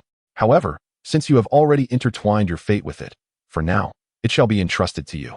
Remember, until you possess sufficient strength, do not easily disturb the seal. Otherwise, the consequences may be far graver than merely facing a projection. Xiao Yan nodded solemnly, carefully stowing away the cold box. This frigid artifact was the catalyst for Kai Lin's abduction, yet it may also present an opportunity for the future. Luo Tianshan ceased further conversation, and with a wave of his sleeve, a gentle force of stellar energy enveloped the feeble Xiao Yan. As he took a step forward, his figure melded into the cascading waterfall, vanishing from sight. Xiao Yan felt the scenery around him shift rapidly, the howling winds at his ears. As the ancient wilderness below raced away, Luo Tianshan's speed exceeded the bounds of his comprehension. Along the way, Luo Tianshan's voice resonated directly within Xiao Yan's consciousness, imparting an esoteric incantation. This incantation was not an advanced technique, but rather a guiding and binding shackle, specifically designed to counter the ferocious god of fire vortex. Focus on the Dantian, control the vortex. Use your thoughts as a guide, transforming flames into threads. The stars will bind the raging fire. The incantation, though intricate, struck at the core of the matter. Xiao Yan promptly cast aside all distractions, enduring the searing pain in his meridians with each pulse of the vortex. As he coalesced the remnants of his imperial soul power into the most resilient strands, cautiously probing into the dark golden god of fire vortex. Boom. It felt as if his soul had been cast into a purgatory of molten lava. The violent scarlet gold flames retaliated instantly, searing his spiritual perception. The excruciating pain caused Xiao Yan's vision to blur, nearly leading him to the brink of unconsciousness. Steady your mind. Draw it out without release. Overcome force with gentleness. Luo Tianshan's voice served as an anchor amidst the storm. Xiao Yan clenched his teeth, blood oozing from his gums. With indomitable will, he maneuvered the soul strands, no longer attempting to resist the furious flames, but rather, like the most adept fisherman, guiding the raging dragon amidst tumultuous waves. He directed a faint, relatively docile current of energy within the vortex, flowing along the path outlined by the incantation, painstakingly traversing the main channels that had been preliminarily mended by the stellar force. Each guiding thread felt like dancing upon the edge of a blade, exhausting every ounce of his strength. Yet with each successful circulation, that furious energy seemed to be tamed a fraction, transforming into an exceedingly pure essence, imbued with both fervor and destructive properties, yet tempered by the celestial power, resulting in an extraordinary spiritual force that merged into his withered meridians, bestowing a faint yet palpable sense of nourishment and strength. Time slipped away in a torturous ordeal. It was unclear how long had passed when Xiao Yan felt his soul's energy nearing depletion, and his consciousness began to blur once more. A magnificent outline of a city emerged at the horizon of his vision. The city nestled beside an immensely broad river, its waters exhibiting a peculiar deep blue hue. The river surged majestically, its mists swirling, exuding a rich aura of water elemental spiritual energy. Above the city, a powerful spiritual array shimmered, with waves rippling as if enveloping the entire city in a colossal bubble of water. At the city gate, a grand plaque inscribed with ancient, robust characters proclaimed the name, Bai Bo City. Luo Tianxian slowed his pace. He did not enter the city directly, but rather descended at a secluded river bend outside the city. As the gentle starlight faded, Xiao Yan's feet touched the ground. His body remained frail, yet his gaze had brightened considerably. Although he had only initially guided a fragment of the divine burning cyclone's power, the sensation of that pure, extraordinary spiritual energy circulating within him instilled a tangible sense of potential control. Despair was no longer absolute. Bai Bo City, situated by the banks of the Luo River, was one of the strongholds under the jurisdiction of the Luo god clan. Luo Tianxian pointed towards the city shrouded in a curtain of water, explaining that it was protected by the Luo River Great Formation, effectively blocking most external prying. Given the unique nature of the cyclone within you, once inside the city, you must proceed with utmost caution, particularly in concealing that divine burning power from others to avoid unnecessary troubles. He regarded Xiao Yan with a solemn tone, stating that he had an old acquaintance within the city who could arrange a secluded place for him to dwell. He urged Xiao Yan to stabilize the cyclone as quickly as possible, transforming his Do Emperor physique into a foundation of spiritual power, at least to the extent that he could withstand the influx of spiritual energy into his body and withstand the trials of his flesh. Otherwise, not only would he be unable to save others, but he himself could also be consumed by that cyclone at any moment. He handed Xiao Yan a token, neither gold nor jade, inscribed with simple wave patterns. With this token, upon entering the city, seek a steward named Han at the Listening Waves Pavilion in the west. He will make the necessary arrangements. Remember, Bai Bo City is not a paradise. Beneath the water curtain lies a turbulent undercurrent. Be cautious. After speaking, Luo Tianxian's figure rippled like water, gradually fading away until he transformed into scattered starlight, merging into the air and vanishing. Xiao Yan was left standing alone by the deep blue Luo River, the token in his hand chilling to the touch. Before him loomed the imposing city, the water curtain swirling, emanating an unsettling pulse of spiritual energy amidst the bustling atmosphere. Behind him lay the abyss of lost love and unavenged blood feuds. Ahead was an uncertain path, surrounded by formidable foes in a solitary city. Alone and solitary, Xiao Yan slowly lifted his gaze towards the massive water curtain gate of Bai Bo City. The last vestiges of confusion and frailty within his eyes vanished entirely, replaced by a steely resolve, cold as iron, and a fervent fire of vengeance and obsession that burned deep within his soul, never to be extinguished. He tightened his grip on the cold black box nestled in his arms, feeling the faint power and searing pain emanating from the dark golden flame god cyclone within his dantian with each pulse. He took a step forward. The solitary journey of Luo Shui had begun. Chapter 8. Encounters in the Black Market Bai Bo City. Akin to a radiant pearl embedded on the azure shores of the Luo River, was enveloped by a vast water curtain spiritual formation. The shimmering surface of the water reflected the celestial light, casting the entire city in a dreamlike glow. The architecture within the city was intricately arranged, predominantly constructed of azure stones and dark spiritual wood, exhibiting a peculiar yet harmonious style. The streets were wide, bustling with a throng of people. The air was thick with an indelible essence of water elemental spiritual energy, intermingled with the briny scent of seafood, the fresh aroma of spiritual plants, and an undeniable vibrancy characteristic of a grand city. However, to Xiao Yan, this bustling splendor appeared as a cold and heavy painting.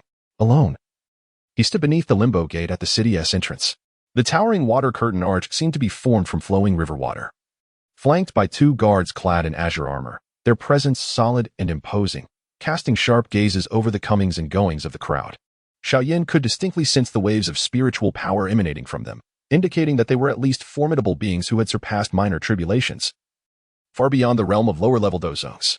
He tightened the rough outer robe he had fashioned from forest beast pelts, concealing the tattered garments within and the numerous scars that marred his body. His complexion was pale, his steps unsteady, each movement tugging at the searing pain brought forth by the pulsing dark golden flame god cyclone within.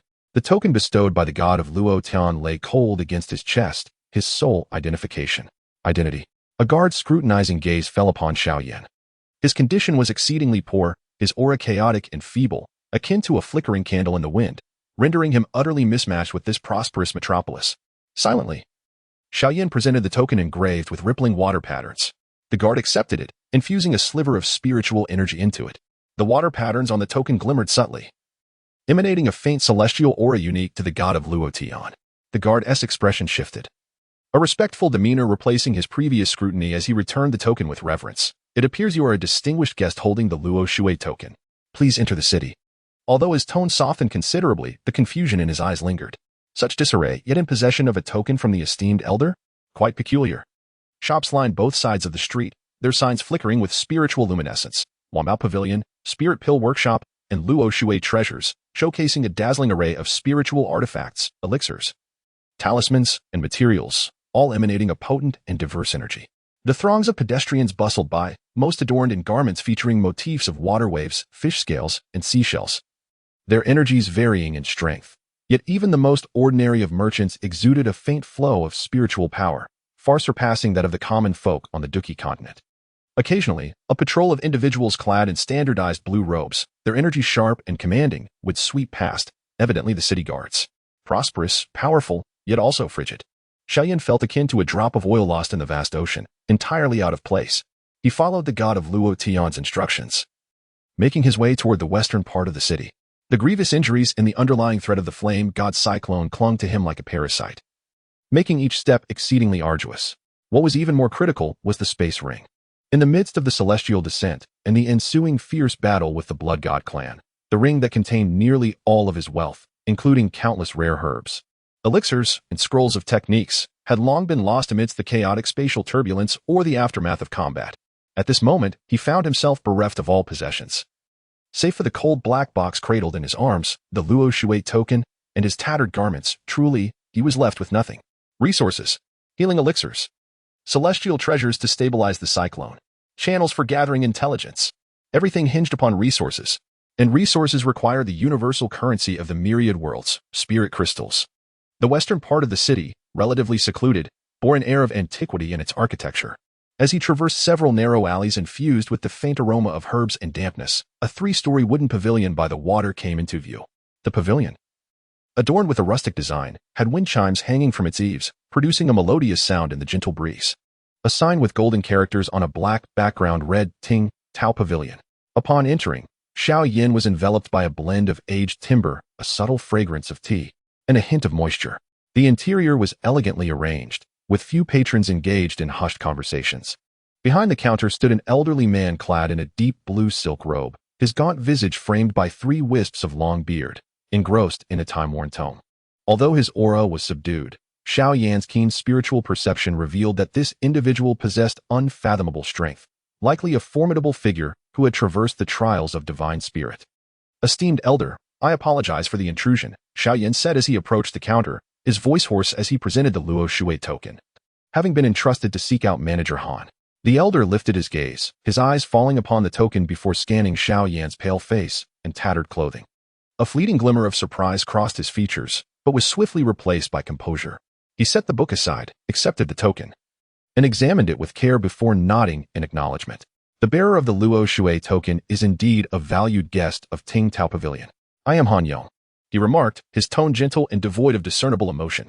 Please, follow me. He led Xiao Yan to the rear courtyard of the pavilion. Though modest in size, the courtyard exuded tranquility, with clusters of verdant bamboo providing coverage and an ancient well in the corner emanating a faint chill. Han Yong opened the door to a private chamber. This place is secluded and free from disturbance. You may recuperate here at ease. Each day, provisions of fresh water and meals will be delivered. The city's customs, I trust you are already aware of? He cast a pointed glance at Xiao Yan, evidently noting the tumultuous energy swirling within him. Thank you, Manager Han. I understand the customs, Xiao Yan replied with a cupped fist, acknowledging that this was the best possible arrangement. Han Yong offered no further words and turned to leave. The chamber was simply furnished, featuring a bed, a table, and a chair clean and orderly. Once the door was closed, Xiao Yan's body could no longer sustain itself. He slid down against the door, gasping for breath as cold sweat drenched his beast-skin outer robe. Quickly, he settled into a cross-legged position, forcing his mind to focus as he invoked the incantation imparted by Luo Tian. The power of his imperial realm soul was drawn to its limits, transforming into resilient threads that cautiously ventured into the dark golden cyclone of divine flames within his dantian. With intent focused on his dantian, he guided the cyclone with his thoughts, transforming flames into threads. The incantation was complex, and the process of guidance felt akin to threading a needle within a molten inferno. The frenzied crimson golden energy roared like an enraged serpent, each struggle inflicting excruciating pain, the soul threads sizzling as if they might snap at any moment. Xiao Yan gritted his teeth, blood oozing from the corners of his mouth, his body trembling violently. Yet, he steadfastly maintained his focus, forcibly guiding and refining his spirit with an indomitable will. Time seemed to stretch indefinitely, and when the sky outside darkened and the wind chimes of the listening waves pavilion grew distant, Xiao Yan suddenly expelled a mouthful of heated, stagnant blood and slowly opened his eyes. His gaze was utterly fatigued, yet a faint glimmer of light flickered deep within. He had successfully coaxed forth a thread of energy, thinner than a hair and infused with the remnants of the god of flames, the power of the stars, and the essence of the myriad spirits, laboriously circulating through a small cycle. Though it was but a mere thread, its flow was akin to the sharpest of carving knives, leaving behind clear, searing traces on his withered and damaged meridians, while also imparting a subtle yet tangible sense of warmth and strength. More importantly, this energy was exceedingly pure, far surpassing the quality of his fighting spirit from the time of the Do Emperor. Was this the spiritual power of the vast world? The spirit energy transformed from the rotation of the god of flames? Xiao Yan leaned weakly against the bedside, gasping for breath. Yet a smile of survival after calamity graced his face. Although it was merely the first step of a long journey, it validated the feasibility of Luotin's teachings. It proved he had the chance to harness this power. However, his physical frailty and the searing pain in his meridians remained severe. He required healing elixirs. He needed to refine pills quickly in exchange for spirit crystals. On the following morning, Xiao Yan dragged his still heavy body out of the listening waves pavilion. He declined the exquisite meals offered within, instead inquiring with a servant about the location of the free trade market in the western city. The western market of the Baibo city stood in stark contrast to the tranquility of the listening waves pavilion. Here, it was a true melting pot of chaos.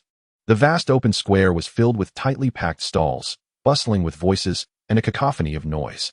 A plethora of bizarre items sprawled across the ground. Materials from foul-smelling beasts, unknown herbs caked in dirt, rusted ancient weapons, dimly glowing spirit talismans, and even some low-tier ferocious beast cubs, shackled in cages, roaring with ferocity. The air was a pungent mix of sweat, blood, herbal aromas, and inferior spices. Buyers and sellers alike exuded a fierce aura, their eyes wary, with the sounds of haggling and quarrels ringing incessantly. There was no order as in the Wanbao Pavilion, only the unvarnished law of the jungle. Xiao Yan tightened his beast skin cloak, concealing his face within the shadow of his hood. As he navigated the crowd with great difficulty, his goal was clear: to seek out materials capable of refining basic healing and restorative elixirs. At the same time, he hoped to sell the only items of value he possessed: 3 shriveled cores of the Qingling fruit, gathered from the forest, though their essence had faded. The cores still held a trace of weak with spiritual energy, which might fetch some coin. It seemed he would have to resort to the most primitive of methods. A flicker of determination crossed Xiao Yan's eyes. He sought a relatively quiet corner, sitting cross-legged and carefully placing the 3 shriveled cores on a clean piece of beast skin before him. Then, he closed his eyes. The power of his emperor-level soul was released with extreme restraint, akin to the most precise of chisels. As he began to slowly and meticulously carve into the surface of each core, relying solely on the strength of his soul without the aid of fighting spirit, the process was exceedingly taxing, and before long, fine beads of sweat began to bead at the temples of Xiao Yan. On one fruit pit, a minuscule outline of a budding azure lotus gradually emerged, its lines fluid, imbued with a faint yet pure breath of life. On another, a vividly carved serpent coiled, its eyes glimmering with imperceptible hints of multicolored light. The final pit bore a cluster of pulsating, strangely shaped flames, intertwining the essences of the azure lotus and various other mystical fires, such as the fallen heart flame. Although the fruit pits themselves held limited value, Xiao Yan's artistry, which purely sculpted using soul power and imparted a whisper of ethereal significance, was enough to move those discerning of its worth. Such mastery demanded an almost obsessive control over soul energy. Indeed, it wasn't long before someone halted nearby. A middle-aged man clad in a brocade robe, resembling a steward, picked up the azure lotus pit and examined it closely, astonishment flickering in his eyes. This craftsmanship contains a hint of its spirit vitality? Quite impressive. I shall take all 3 for 10 low-grade spirit crystals each. Without raising his eyelids, Xiao Yan hoarsely replied, 20 spirit crystals for 1. No negotiation. He required capital to commence his endeavors and could not afford to sell at a loss.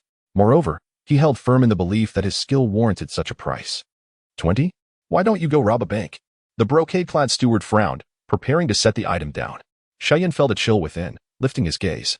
The newcomer was extraordinarily tall and robust, towering over those around him by a head and a half, resembling a moving iron tower, enveloped in a voluminous, faded black cloak.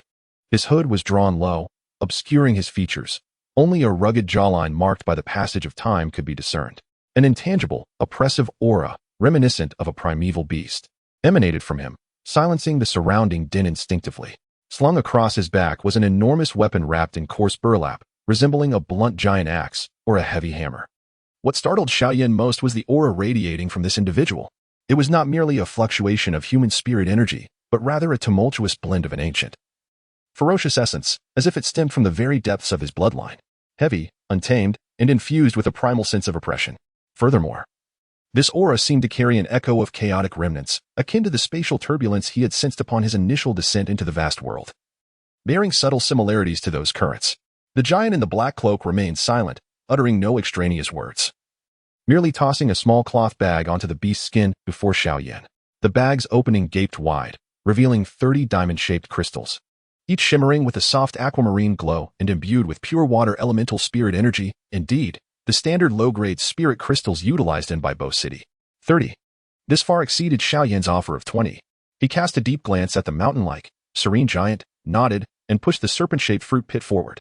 The giant extended a large hand, rough and covered in beast skin, to grasp the pit, when his coarse fingers brushed against the faint multicolored glimmer upon the pit.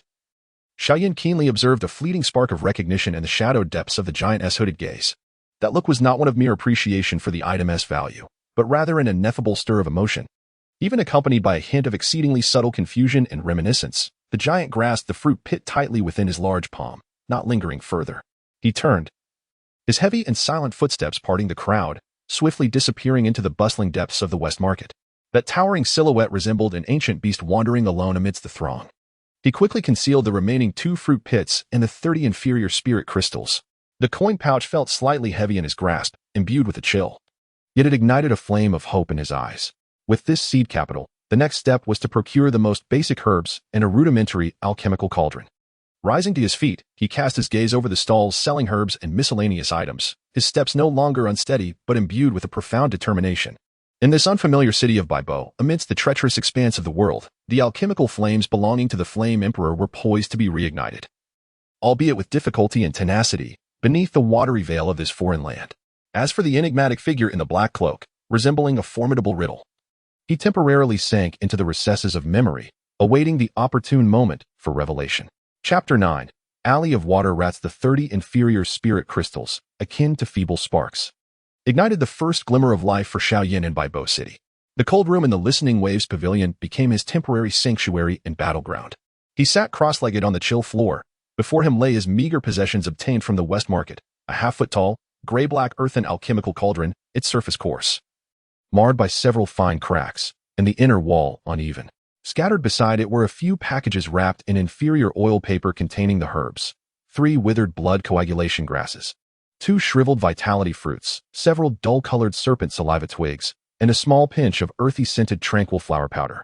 All this had cost him the entirety of his 30 spirit crystals, yielding the most inferior cauldron and herbs of questionable quality. Yet, Xiao Yan's gaze was remarkably focused, even imbued with a sense of reverence. He extended his still trembling fingers, gently brushing against the rough earthen cauldron. The icy touch strangely soothed the turbulent dark golden vortex of divine flames within his dantian. Though inferior, This cauldron bore the hope of rekindling the flames. Old friends were to fight side by side once more, Xiao Yan whispered in his heart, as if comforting a long-lost companion. Lacking extraordinary flames, pure fighting spirit, and even a well-preserved body, the only support he could rely upon was the alchemical experience honed through countless trials, now deeply entwined with his soul, along with the fractured yet inherently superior imperial soul. Drawing a deep breath, he closed his eyes. Within his sea of consciousness, the power of the imperial soul was cautiously summoned, akin to the most precise instrument beginning to scan and analyze the properties of these inferior herbs. The withered blood coagulation grass lacked vitality. Its coagulation efficacy at best 50%. The shriveled vitality fruits contained scant and muddled nurturing energy. The serpent saliva twigs were overly pungent, laden with impurities. And the tranquil flower powder was excessively mixed with useless debris. It must suffice. Xiao Yan opened his eyes, his gaze sharp as a blade. He ignited a mundane flame using ordinary firestones, carefully controlling the heat. The flames licked the bottom of the earthen cauldron, emitting a gentle sizzling sound, the heat transferring slowly and unevenly. He cast aside all complex techniques. At this moment, any extravagant technique is but an unnecessary burden. He relies solely on his soul perception. Akin to the most seasoned helmsman, deftly navigating the subtle fluctuations amidst tumultuous waves. The first sprig of coagulation grass is cast into the medicinal cauldron. His soul power, like invisible tendrils, precisely envelopes the withered yellow leaves, guiding the heat of the mundane fire, carefully excising the decayed portions, extracting only the faint yet potent essence of coagulation. A moment's carelessness, and the essence would reduce to ashes. Beads of sweat form upon Xiao Yan's forehead, his complexion growing paler. Each delicate manipulation of his soul power strains his internal injuries and the pulsations of the cyclone within. Strands of dark red medicinal essence are painstakingly extracted, suspended at the cauldron's center, akin to a flickering candle in the wind. Next comes the vitality fruit. The withered fruit's nourishing aura manifests as a thin mist, requiring immense patience to condense and purify. The impurities of snake saliva branches are forcibly stripped away by his soul power, leaving only a viscous fluid capable of neutralizing the medicinal conflicts. The powder of tranquil flowers is meticulously filtered by his soul power, eliminating any dust, retaining only the purest particles of tranquility. Each step is akin to traversing a precipice, fraught with anxiety. The inferior cauldron conducts heat unevenly, resulting in significant temperature disparities across the concoction, heightening the risk of failure. Xiao Yan's soul power is strained to its utmost limit, like the most resilient silk thread, desperately maintaining the delicate and fragile balance within the cauldron. Blood continually spills from his mouth, his body trembling violently from overexertion and the backlash of the burning cyclone. Yet he grits his teeth, his gaze aflame, fixated on the gradually merging liquid within the cauldron. Time slips away amidst the torment of agony. Outside, the sound of the Luo River's waves seems to fade into a distant backdrop, when the final trace of tranquil powder merges into the mottled, yet surprisingly harmonious dark red liquid. Xiao Yan suddenly shouts, his soul power acting as the final gate, forcefully converging. Hiss! It has succeeded.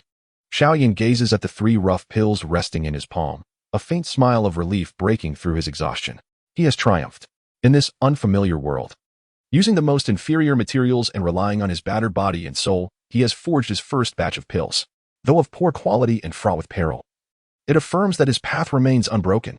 Without hesitation, he swallows one. The pill tastes slightly bitter and astringent, its potency far inferior to any he had previously crafted. Yet, that gentle warmth disperses into his parched meridians, akin to a long-awaited rain, weak yet undeniably nourishing the damaged areas, providing a faint replenishment of spiritual energy. More importantly, as he guides this medicinal force, the dark golden cyclone within his dantian appears to receive a soothing touch, alleviating the searing pain brought by its pulsations. A day and night pass. When Xiao Yan opens his eyes once more, the fatigue has not entirely dissipated, but the pallid aura of weakness has lessened significantly. His body, though still heavy and painful, has regained a basic capacity for movement, no longer teetering on the brink of collapse. The burning cyclone remains a ticking time bomb. Yet under the constraints of the incantation and the aid of the pill, it has achieved a preliminary stabilization. Upon re-entering the Western market, Xiao Yan's demeanor was markedly transformed from the previous day. Although he still donned a fur cloak and bore a pallid countenance, his steps were now steadier, and his gaze sharper. Rather than setting up a stall, he made his way directly to the shops that procured medicinal pills and materials. The elder apothecary at Baichao Pavilion exhibited a slightly more favorable attitude. After scrutinizing the pills, he shook his head and remarked, "The refining technique possesses a modicum of interest, as it forcibly melds the ingredients using spiritual force, circumventing the flaws of the alchemical furnace. rendering the decay into something barely usable. However, the materials are subpar, and the potential is greatly diminished. 2 pills for 3 spirit crystals. Xiao Yan silently departed. The offered price was far too low. Hope seemed once again shrouded in darkness. At that moment, a shifty-eyed man clad in a short coat approached, lowering his voice conspiratorially. "Brother, are you new here? Selling pills?" Xiao Yan regarded him warily. "Hey, no need to be tense," the man said, rubbing his hands together, his beady eyes darting about. "Those folks in the legitimate shops look down their noses at you. They undervalue good goods. Though your pills may lack in appearance, their medicinal properties, forcibly integrated, remain relatively stable. You've put thought into this. If you wish to sell at a fair price, you must venture to Rat Alley." "Rat Alley?" Xiao Yan furrowed his brow. "Shoo, keep it down." The man glanced around, lowering his voice further. Behind the western docks of the city, enter the third filthy alleyway, and at the end, there's a slightly loose stone tile. Knock 3 long and 2 short, that's where true connoisseurs gather. There, your pills could fetch at least 5 spirit crystals each. The black market? Xiao Yan's mind grasped the implications. In any place, light coexists with shadow. Rat Alley was likely the clandestine trading ground beneath the facade of the western market.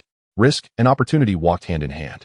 He did not respond immediately, merely stating with composure, "Understood," before turning to leave. The man did not press further. Chuckling softly as he melted into the crowd, Xiao Yan wandered through the western market a few more times, confirming that no higher bids had emerged, and resolved within himself. 5 spirit crystals each was ample enough to procure superior materials. It was worth the gamble. As night descended, the city of Baibo was enveloped in a deep blue luminescence, its vibrancy tinged with a hint of chill. Avoiding the patrolling city guards, Xiao Yan followed the man's directions, twisting and turning until he arrived at the rear of the western docks. The air was thick with the pungent odor of fish and the acrid scent of fermented sewage. The third narrow alley, cluttered with refuse and waste, culminated in a dilapidated stone wall. Warily, he scanned his surroundings with his spiritual energy, ensuring he was not being followed, before locating the slightly loose blue stone tile. Knock, knock, knock, knock, knock. 3 long and 2 short. A faint mechanism clicked, and a small door, just wide enough for a single person to bend through, silently slid open at the base of the wall. A fetid gust, infused with the scents of sweat, low-quality tobacco, blood, and moldy herbs, rushed out to greet him. Beyond the door lay a narrow passage illuminated dimly by a few flickering oil lamps affixed to the walls. Taking a deep breath, Xiao Yan hunched and entered. The passage was brief, opening into a vast cavernous space that resembled a subterranean grotto. This place was even more crowded, chaotic, and unabashedly raw than the western market.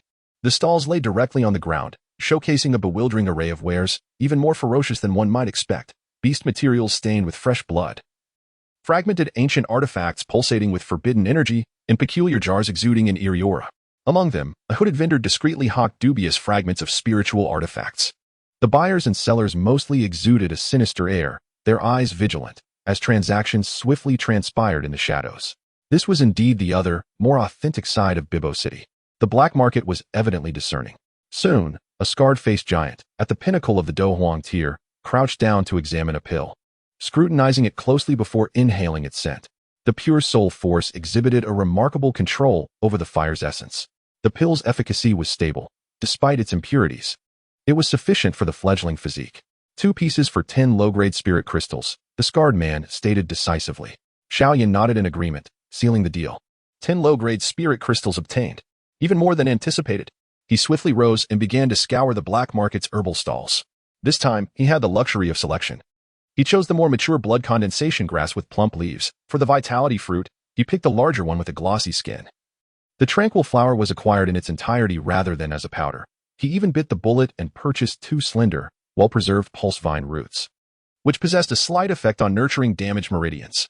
With the experience from his first venture and slightly better herbs, the process was much smoother this time. The manipulation of his soul power became increasingly adept, and though the earthen alchemical cauldron remained a burden, Xiao Yan learned to better circumvent its flaws. The mundane fire, guided by his soul, behaved like a docile lamb, deftly licking various regions of the cauldron. He did not pause, diving once more into the fervent alchemical crafting. Time was of the essence. He required more spirit crystals to procure superior cauldrons, to acquire rare materials that could stabilize the burning god cyclone, and even to gather intelligence. In the following days, Xiao Yan operated like a wound-up machine.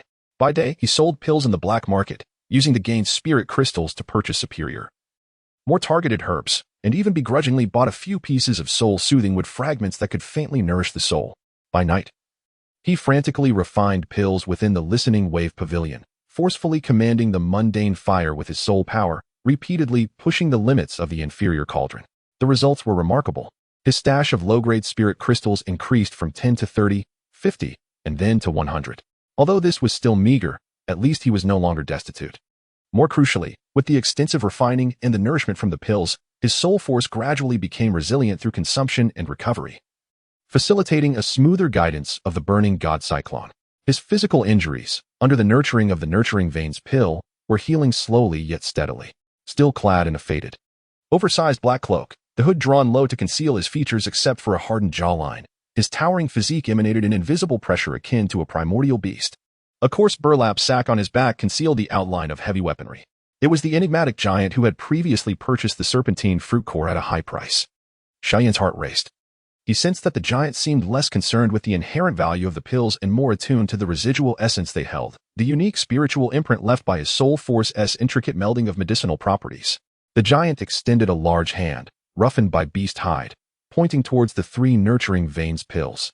Silently, he cast a heavy little cloth bag onto the tattered fabric before Xiao Yan. The bag's opening gaped wide, revealing a startling sight: 100 lower-grade spirit crystals. Their azure glow dazzled the eyes. Around them, a few suppressed gasps and greedy intakes of breath echoed. 100 lower-grade spirit crystals could purchase 3 inferior pulse-nourishing pills? This was an exorbitant price. Countless gazes, filled with astonishment, greed, and curiosity, instantly converged upon Xiao Yan and the towering figure clad in black robes. Xiao Yan's heart trembled violently. This price exceeded the value of the pills by at least tenfold. What were the intentions of the other party? He forcefully suppressed the tumult of thoughts swirling in his mind, refraining from looking at the spirit crystals. Instead, he lifted his gaze, attempting to pierce through the shadow of the hood to discern the eyes hidden in darkness. Unfortunately, all he encountered was an abyss of profound blackness. Why? Xiao Yan rasped, his voice soft yet cutting through the surrounding clamor with clarity. In that fleeting moment, the black box nestled in his arms vibrated violently without warning, a ferocity surpassing any previous occurrences. The swirling dark golden seal, Nirvana seal, suddenly erupted with blinding radiance. A fragment of an icy, haughty will, imbued with boundless fury and the essence of destruction, surged forth like a flood breaching its dam, striking fiercely at Xiao Yan's consciousness. Simultaneously, an ancient roar of devouring and brutality emanated from within the black box, clashing violently against the will of the phoenix. Ugh! Xiao Yan groaned, his complexion turning as pale as a sheet, his soul feeling as though it had been struck by a heavy hammer. Clutching his chest tightly, he stifled the vibrations and light from escaping his robes. In that moment of excruciating pain and chaos, Xiao Yan distinctly sensed that as the black-robed giant's hand brushed against the beast-hide pouch at his waist, an exceedingly faint yet profoundly stirring aura leaked through the bag's opening. Albeit for a mere instant, this aura was frigid, desolate, infused with a grayish, multicolored brilliance, resonating with the source of power that caused the backlash within the colorful scales of the celestial serpent. No, it was even older, purer, and imbued with a deeper sense of death and finality, like the essence left behind by the fallen remains of an ancient serpent sovereign. Was this giant collecting items related to the colorful swallowing serpent? Was that kernel contained within this bag? The black-robed giant seemed to sense Xiao Yan's sudden anomaly and his action of clutching his chest. His gaze, concealed beneath the hood, bore down upon Xiao Yan's chest with an almost tangible intensity, filled with scrutiny, perplexity, and an indescribable weight, as if it pierced through the robe to glimpse the wildly vibrating black box within. Time appeared to freeze for a moment. The medicine is good. A deep, resonant voice, like 2 boulders grinding against each other, finally emerged from beneath the black-robed giant's hood. The timbre was exceptionally dry, as if he had not spoken in an eternity. Having uttered these 3 words, he lingered no longer, grasped the 3 pulse-nourishing pills, and turned away, stepping silently and heavily into the throng of the bustling black market, leaving behind a small pile of alluringly glowing spirit crystals and a multitude of uncertain gazes. Xiao Yan stood rooted to the spot, the pulsations of the black box upon his chest gradually subsiding, its sealing radiance retracting. Yet, the lingering impact of the icy phoenix's will and the ferocious, devouring roars still inflicted excruciating pain upon his consciousness, cold sweat soaking his back. He fixated intently on the direction from which the giant had vanished, his eyes brimming with unprecedented tumult. The item within the bag shared the same origin as the colorful scales. Who, precisely, was this enigmatic figure cloaked in black? Did he have ties to the 9 heavens' profound phoenix, or was there an ulterior motive? What deeper meaning lay behind the terse phrase regarding the dry medicine? Clues coiled around him like a frigid serpent, while the fog ahead seemed to thicken ominously. Chapter 10. The mysterious iron plate 100 lower-grade spirit crystals weighed heavily in his embrace. Yet their cold touch could not quell the tumultuous waves surging in Xiao Yan's heart. The imposing and silent silhouette of the black-robed giant loomed large. The ancient and desolate aura seeping from the beast-hide pouch at his waist imprinted indelibly upon his chaotic consciousness. The colorful scales. That aura resonated with the source of the backlash from the bloodline of the colorful scales, perhaps even purer. What was the giant collecting? What connection did it have with the colorful scales? What hidden mysteries were concealed within the phrase regarding the dry medicine? Questions snaked through his thoughts like venomous serpents. However, at this moment, he found himself powerless to pursue the colossal figure that had disappeared into the throng of the black market. The black box upon his chest returned to an icy stillness after its violent tremors, as if it had exhausted all its strength. The remnants of the phoenix's furious cries and the fragmented will of ancient roars in his consciousness felt like a dull blade scraping against bone, inducing waves of dizziness and pain. Xiao Yan did not immediately depart from the dark and damp caverns of the black market. He moved like the most vigilant of lone wolves, his gaze sharp as it swept across the various stalls, his sole perception compressed to its limits. Carefully avoiding the greedy and malevolent stares around him, he needed to seek out materials that could aid in refining higher-tier elixirs or possess miraculous effects for repairing meridians. The air was thick with the mingling scents of blood, mold, and inferior tobacco. At the stalls, an array of peculiar and obscure items glimmered strangely in the dim light of the oil lamps. Beast bones bearing scales, peculiar roots caked in dirt, rusty weapon fragments, and even murky liquids contained within earthen jars, emanating faint ripples of spiritual resonance. As Xiao Yan passed a stall selling ores and metal scraps, he encountered a one-eyed old man, his aura cold, idly picking his teeth. Most items on display were ordinary iron ores and copper fragments, interspersed with a few dull, unidentified metallic lumps. Xiao Yan's gaze swept quickly across them, finding nothing of particular note. Just as he prepared to leave, however, a subtle tremor unexpectedly stirred deep within his dantian, where the dark golden flame god cyclone resided.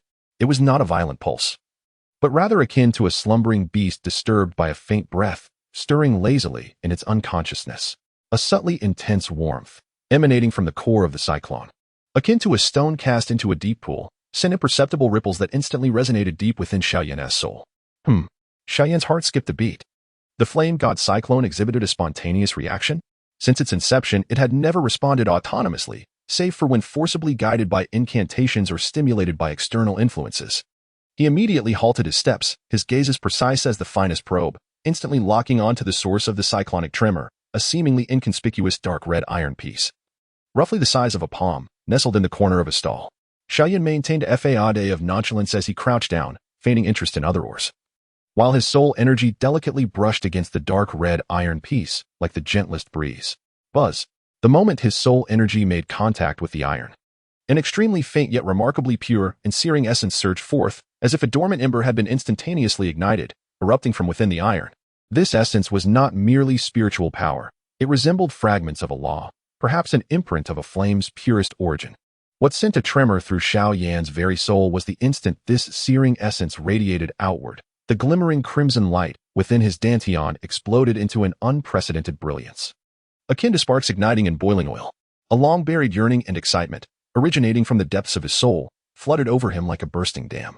The blue lotus heart fire, the fallen heart flame, the bone spirit cold fire, the turtle spirit earth fire, even the newly assimilated fiery attributes of the chaotic spiritual energy from the myriad realms.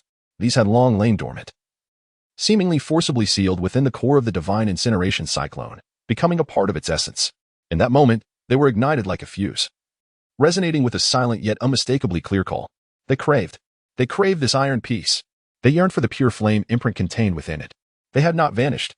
They had merely succumbed to a deeper slumber, akin to a fetal breath, suppressed and intertwined by the rules of the myriad realms in the divine incineration cyclone. And this unremarkable iron piece could awaken their deepest desires. Xiao Yan's heart raced, nearly bursting from his chest. He forced himself to steady his mind, concealing any signs of his turmoil, suppressing the increasing searing pain within the divine incineration cyclone that resonated with the. He casually picked up a larger piece of copper ore and hoarsely inquired of the one-eyed stall owner, "How much for this?" The one-eyed old man glanced over and lazily replied, 20 spirit crystals. Xiao Yan weighed it in his hand, shook his head, and set down the copper ore, picking up a piece of iron with a slightly better sheen. "What about this one?" 15. The old man grew somewhat impatient. Hey, what a load of scrap. The old man was about to retort, but upon seeing the truly poor quality of the fragments Xiao Yan pointed to, he grimaced. If you really want it, give me 5 spirit crystals, and you can take them all. 5? Just this? Xiao Yan scoffed, feigning to leave. 2, take it or leave it. All right. 2 it is. Just take it and don't waste my time. The old man waved his hand dismissively, as if swatting away a fly. Xiao Yan remained expressionless, tossing 2 low-grade spirit crystals to the old man, and swiftly wrapped the small pile of rusted metal fragments along with the dark red iron piece in a rag and tucked it into his pocket. The iron piece felt slightly heavy, and its searing essence seemed to awaken even more as it touched his body, causing his Dantian cyclone to quiver once more. He stifled the impulse to examine it immediately, turned, and quickly departed from the stall, his figure swiftly melding into the shadows of the bustling black market. Carrying the iron piece and substantial wealth, Xiao Yan did not linger long in the market. He was acutely aware of the wisdom in concealing wealth and fully understood the grave significance of the iron shard that had stirred the wrath of the flame goddess vortex. Swiftly, he sought out several stalls selling medicinal herbs, his objective clear, a specimen of exquisite quality, the jade spirit mushroom, which harbored the gentle and pure vitality of the wood spirit, renowned for its remarkable efficacy in restoring meridians, priced at 50 spirit crystals. A small vial of cold spring stone milk, possessing extreme chill, capable of neutralizing the ferocious fire poison of the flame goddess vortex, 30 spirit crystals. Lastly, at a stall tucked away in a corner, he gritted his teeth and purchased a somewhat worn bronze medicinal cauldron for 20 spirit crystals. The cauldron's surface was mottled, inscribed with indistinct wave and cloud patterns. Though not of high grade, it was infinitely superior to the clay cauldron, being at least tenfold stronger. It could withstand the steady burn of mundane flames, and its interior was considerably smoother. In an instant, his 100 spirit crystals had dwindled to mere fragments. Yet, a sense of grounded satisfaction filled Xiao Yan's heart. With these items, he could finally attempt to concoct genuinely effective healing elixirs, and even begin to stabilize the accursed flame goddess vortex. He lingered no longer and hastened towards the exit of the black market, navigating through the narrow passage. He stooped to emerge from the low door, inhaling the cold air infused with a hint of fishiness from the outside. Only then did his taut nerves begin to ease. However, just as he stepped out from the sewage alley into the relatively open dock area, a piercing and harrowing scream, laden with excruciating agony, erupted from the depths of the dark rat-infested alley behind him. The sound was shrill and jarring, instantly slicing through the clamorous night at the docks. It was the voice of the one-eyed old stall owner. Xiao Yan spun around sharply, his pupils constricting. His formidable imperial realm soul perception swept toward the source of the sound like a radar. Through the stone wall and distance, he witnessed a scene of unimaginable bloodshed. Before the stall of the one-eyed old man in the black market cavern, a blurred shadow, akin to a wraith, flitted past with astonishing speed. The old vendor, who had just sold Xiao Yan the iron shard, now lay amidst a pool of blood. His throat had been precisely severed by an exceedingly sharp object, blood gushing forth like a fountain. What was even more chilling was the sight of his remaining eye, wide open in sheer terror and disbelief, fixated on the direction from which the shadow had vanished, while the vacant socket where his other eye had been was gruesomely hollowed out, exuding a chilling and vengeful aura. Murder to silence? The thought struck Xiao Yan like a lightning bolt. A chill surged from his feet to the crown of his head. Was it aimed at the iron shard? Had someone been lurking in the shadows, monitoring that stall? The moment the transaction concluded, they swiftly moved to erase any trace. Who could it be? The hulking figure in the black robe? Or perhaps another entity coveting the iron shard? The cacophony of the black market seemed to fade into oblivion, leaving only the acrid scent of blood and the lingering cold, vengeful aura emanating from the hollow eye socket of the one-eyed old man, piercing into Xiao Yan's heart like a tangible ice shard. The dark red iron shard in his embrace now felt like a searing brand, radiating a lethal heat. This was no place to linger. Without a moment's hesitation, Xiao Yan suppressed the shock coursing through him, his figure melding into the night like a specter as he darted towards the direction of the listening tide pavilion. Weaving through the shadows cast by the towering piles of goods at the docks, he pushed his speed to the limit. Each footfall as light as that of a nimble cat. The divine fire cyclone pulsated with fervor under the duress of danger, bestowing him with frenzied power that scorched his meridians, propelling his velocity far beyond the ordinary. Behind him, the distant black market echoed with chaotic gasps and the shouts of city guards rushing to the scene. Yet that sinister, murderous shadow had long vanished without a trace. The night wind was frigid, brushing against the cold sweat on Xiao Yan's brow. He clutched his chest tightly, where he concealed newly acquired herbs, a medicinal cauldron, and the enigmatic iron shard that had incited bloodshed and awakened a yearning for extraordinary flames. Beneath the water curtain of Baibo City, tumultuous undercurrents surged, with lethal intent lurking in the shadows. Just as he gained a moment's respite, a deadly peril loomed, ever present. The faint glow from Ting Tao Pavilion became his soul. Fragile refuge amidst the enveloping darkness. Chapter 11. The fragmented map of the divine in the secluded room of Ting Tao Pavilion. The sounds of the Luo River's waves and the commotion of the docks were effectively silenced, leaving only the faint crackle of candlelight and Xiao Yan's heavy, stifled breaths. Cold sweat soaked through the coarse fabric of his garment, clinging to his skin with an icy stickiness. The hollow, malevolent gaze of the one-eyed vendor from the black market seemed to linger in the recesses of his mind, imprinted upon his retina. A heavy swallow accompanied the mingling of metallic blood and the sin of fear that filled his mouth, leaning against the icy door. It was a long while before his racing heart began to settle. A crisis. A stark and blood-soaked threat. That spectral assassin had his sights set directly on the dark red shard nestled in his arms. Who was this assailant? Was he an accomplice of the enigmatic giant in black robes, or perhaps another faction equally coveting this object? Whichever it was, neither could be matched by his current strength. Power must be attained swiftly. A cold flame ignited in Xiao Yan's eyes, transforming his trepidation into an insatiable yearning for strength. No longer hesitating, he strode purposefully to the low table at the center of the room, gesturing to establish an exceedingly faint spiritual barrier that could merely dampen energy fluctuations. This was his only means of protection at present. With utmost care, he began to extract the items from his embrace. The jade myrrh emanated a soothing herbal fragrance, the cold spring stone exuded a piercing chill, and the bronze cauldron appeared ancient and robust. Finally, he carefully wrapped and revealed the iron shard that had incited the bloodshed. The shard felt slightly heavy in his hand, its surface rough and frigid. Yet, as his fingertips made contact with the rusted, uneven surface, the dark golden divine fire cyclone within him stirred violently. Akin to ice plunged into boiling oil. Buzz. The crimson gold light at the cyclone's core flickered with fervent intensity. An uncontrollable, searing desire surged forth from the very essence of his soul, erupting within Xiao Yan like a volcano. The dormant, extraordinary fire source awakened in that moment, resonating with clarity and fervor as it yearned for the iron shard, much like a traveler in the desert longs for a refreshing spring. Xiao Yan valiantly endured the searing pain coursing through his meridians, his gaze sharpened to an utmost seriousness.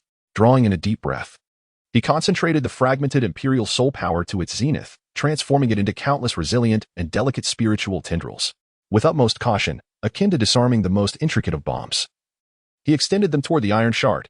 No obstacles presented themselves as anticipated.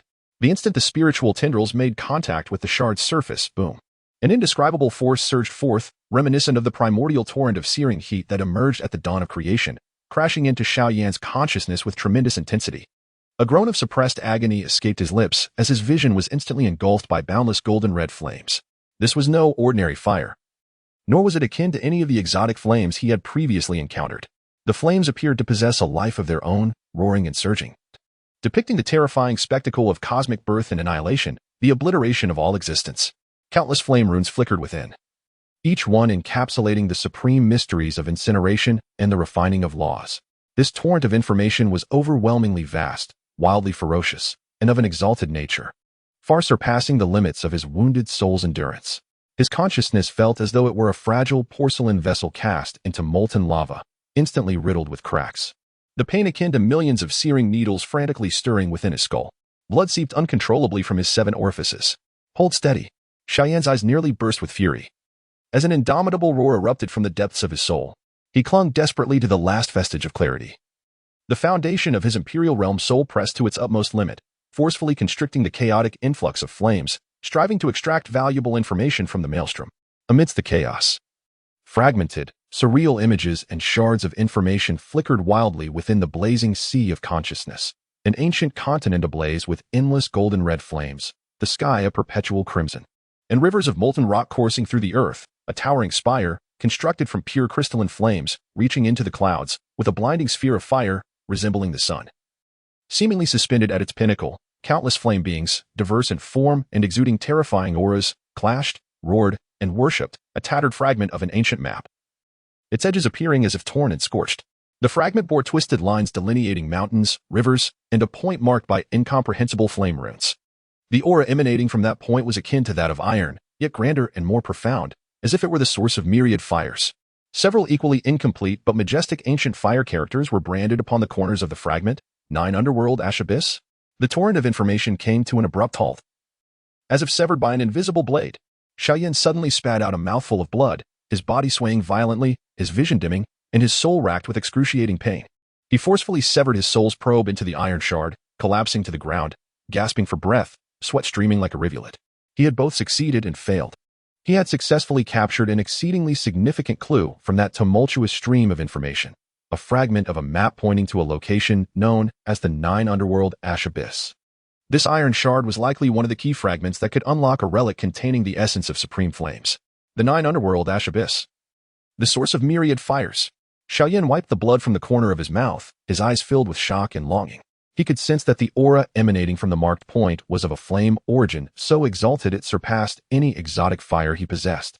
If he could find that place, he might not only awaken the dormant exotic flames within him, but also gain unimaginable flame transformations. This was undoubtedly a momentous opportunity for restoring his strength, even propelling him to new heights. Yet, the clue had been severed, akin to offering a drowning man a straw, only to inform him that the shore it led to was tantalizingly out of reach. A sense of desolation surged within him like a chilling tide. Yet, in an instant, it was consumed by a more fervent unwillingness and obsession. What significance did a tattered map hold? What weight did a mere clue carry? With great effort, Xiao Yan propped himself up, his bloodshot eyes fixated on the cold iron shard in his hand, which seemed to harbor the spark of an impending inferno. A violent will, long suppressed, erupted with thunderous force from his chest. His voice suddenly soared, akin to a sword drawn from its sheath, slicing through the haze of confusion and adversity before him. Each word resonated like a hammer, striking deep within his soul, seemingly transcending time and space to echo the defiant roar of a young man on the distant Dochi continent, 30 years east of the river. 30 years west of the river. Do not underestimate the youth and poverty. No longer hesitating, he turned his gaze toward the newly acquired bronze alchemical cauldron and the exquisite jade spirit mushroom. The immediate priority was to concoct a healing elixir to restore his mobility while attempting to utilize the cold pond stone milk to neutralize the frenzy of the divine flame cyclone. He ignited the mundane flame, preheating the cauldron. Though his movements still bore the weight of weakness, they were 100-fold steadier than before. The power of his soul once more coalesced. Despite the lingering pain in his consciousness, his will had tempered into steel, more resilient than ever. Just as he focused intensely, preparing to immerse the jade spirit mushroom into the mixture, bang, bang, bang. The urgent, heavy knocking at the door erupted like a drumbeat, shattering the silence of the room. Open up. City guards. Everyone, gather in the courtyard immediately. Hurry. A coarse voice outside barked with an undeniable authority, accompanied by the clattering of metallic armor. City guards? At this hour? So urgent? A warning surged within Xiao Yan's heart. He swiftly stowed away the cauldron and ingredients, wiped away the bloodstains on the floor, took a deep breath, suppressing the tumultuous blood and searing pain, forcing himself to appear calm as he approached and opened the door. Outside stood 2 guards clad in water blue scales, their presence exuding a deadly chill. The taller one, with sharp eyes like an eagle, scanned Xiao Yan's pale face and the humble room with a scrutinizing gaze, tinged with an imperceptible coldness. What is it? Xiao Yan rasped, his tone steady. The city of Baibo is under martial law. The towering guard's voice was as unyielding as cold iron. A black death plague has erupted downstream of the Luo River. The source is unknown and spreading rapidly. Infected individuals suffer high fevers and develop black spots on their skin. They perish within 3 days as their organs rot away. All non-core members of the Luo God clan must undergo spiritual power testing. Gather in the courtyard immediately. Those who disobey will be treated as enemies. Black death plague? Perish within 3 days? Testing bloodlines? A sudden heaviness gripped Xiao Yan's heart. An ominous premonition coiled around him like a venomous serpent. Beneath the seemingly tranquil surface of Baibo City, true turmoil appeared to be brewing. What kind of vortex would this sudden plague draw him into? Chapter 12. The mysterious young girl. The cold voice of the city guard pierced through Xiao Yan's taut nerves like a poisoned dagger. Those infected by the Black Death Plague perish within 3 days. All non-core members of the Luo God clan must undergo spiritual power testing. Those who disobey will be treated as enemies. Enemies? A cold smile crept across Xiao Yan's mind.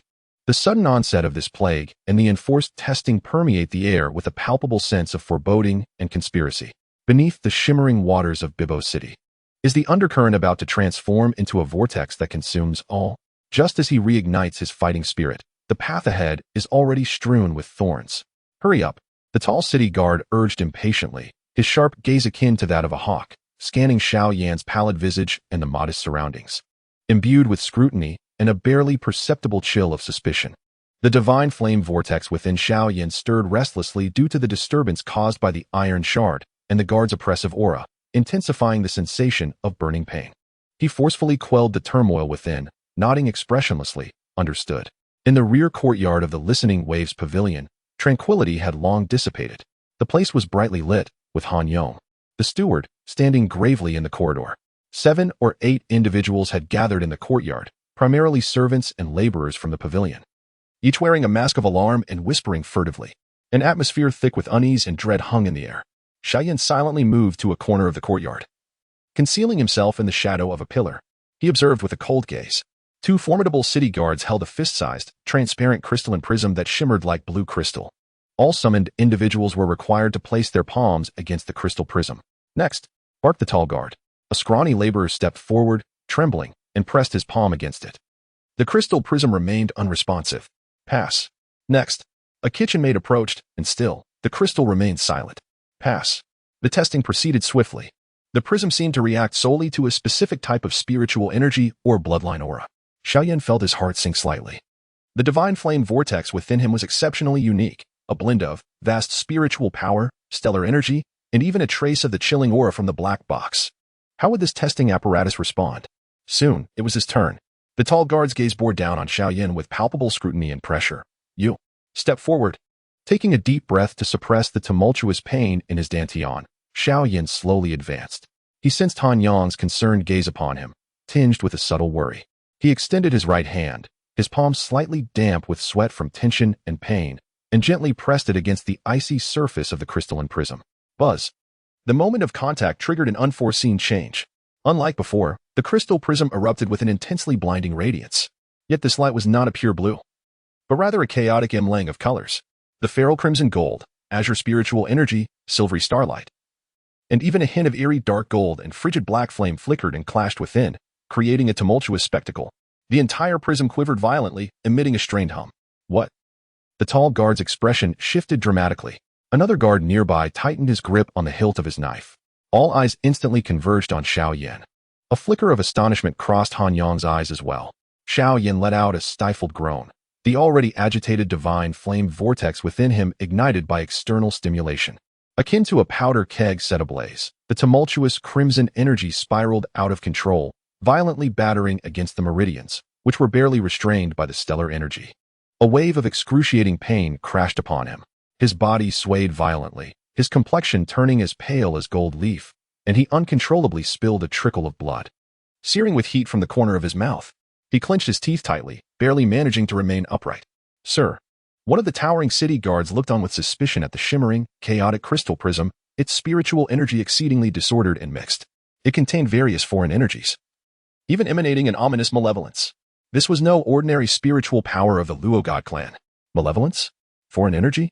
The tall guard's gaze instantly sharpened like a blade. Filled with icy intent and unmasked hostility, he forcefully shoved aside Xiao Yan's hand that was pressed against the crystal, causing the prism's brilliance to swiftly dim. Yet remnants of chaotic light lingered. Take him away. The imposing guard commanded firmly. This individual possesses abnormal spiritual energy, highly likely related to the source of the plague. Transport him to the Purification District and keep him under strict surveillance. Yes, the 2 city guards, fierce as wolves, swiftly advanced. The heavy shackles clamping down on Xiao Yan's wrists with a resounding click. The shackles bore runes designed to suppress spiritual power. An overwhelming binding force surged into his body, clashing violently with the ferocious energy of the flame god cyclone. Xiao Yan spat out another mouthful of blood, his body violently shoved forward. The flame god cyclone, provoked by the binding force, raged within him like an enraged beast, thrashing about, his meridians aflame with agony. He clenched his fists tightly, nails digging deep into his palms. His eyes burning with humiliation and cold flames, yet he suppressed the impulse to resist with great difficulty. To rebel now would be akin to seeking his own demise. He needed time. He needed an opportunity. As the guards forced him past Han Yong, Xiao Yan cast a laborious glance. Han Yong's expression was grave. He observed the blood at the corner of Xiao Yan's mouth and the unyielding fire in his eyes, glancing again at the 2 menacing guards. Ultimately, he could only let out a barely perceptible sigh, gently shaking his head, conveying silently, the Purification District is a perilous and filthy place for dealing with refuse and temporary isolation. It is best to bide one's time. Survival brings opportunity. Xiao Yan understood. Han Yong could not forcibly protect him at this moment. He ceased speaking, allowing the guards to push him as he stumbled out of the Listening Waves pavilion, vanishing into the cold, ruthless night of Luo Shui City.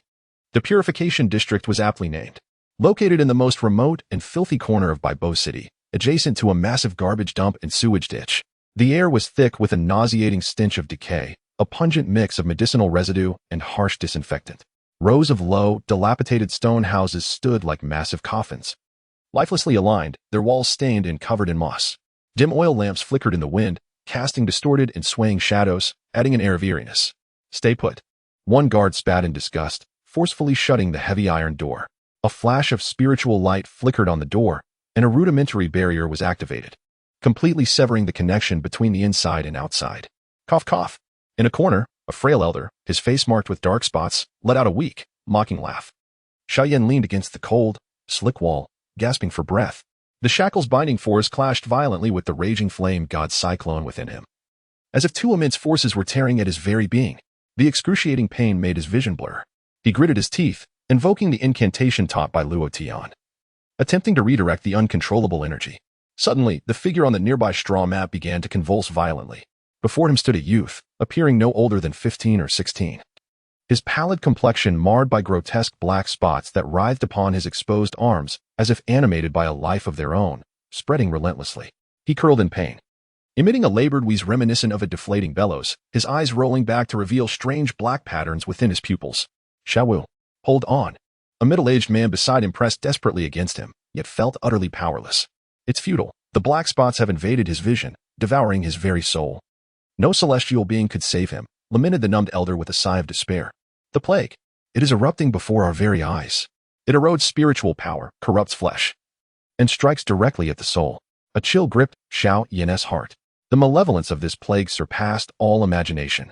He needed to swiftly suppress the cyclone and regain a modicum of self-preservation. Otherwise, he might not only fail to save others but also be dragged into the abyss by this tainted environment and the imminent outbreak of the plague.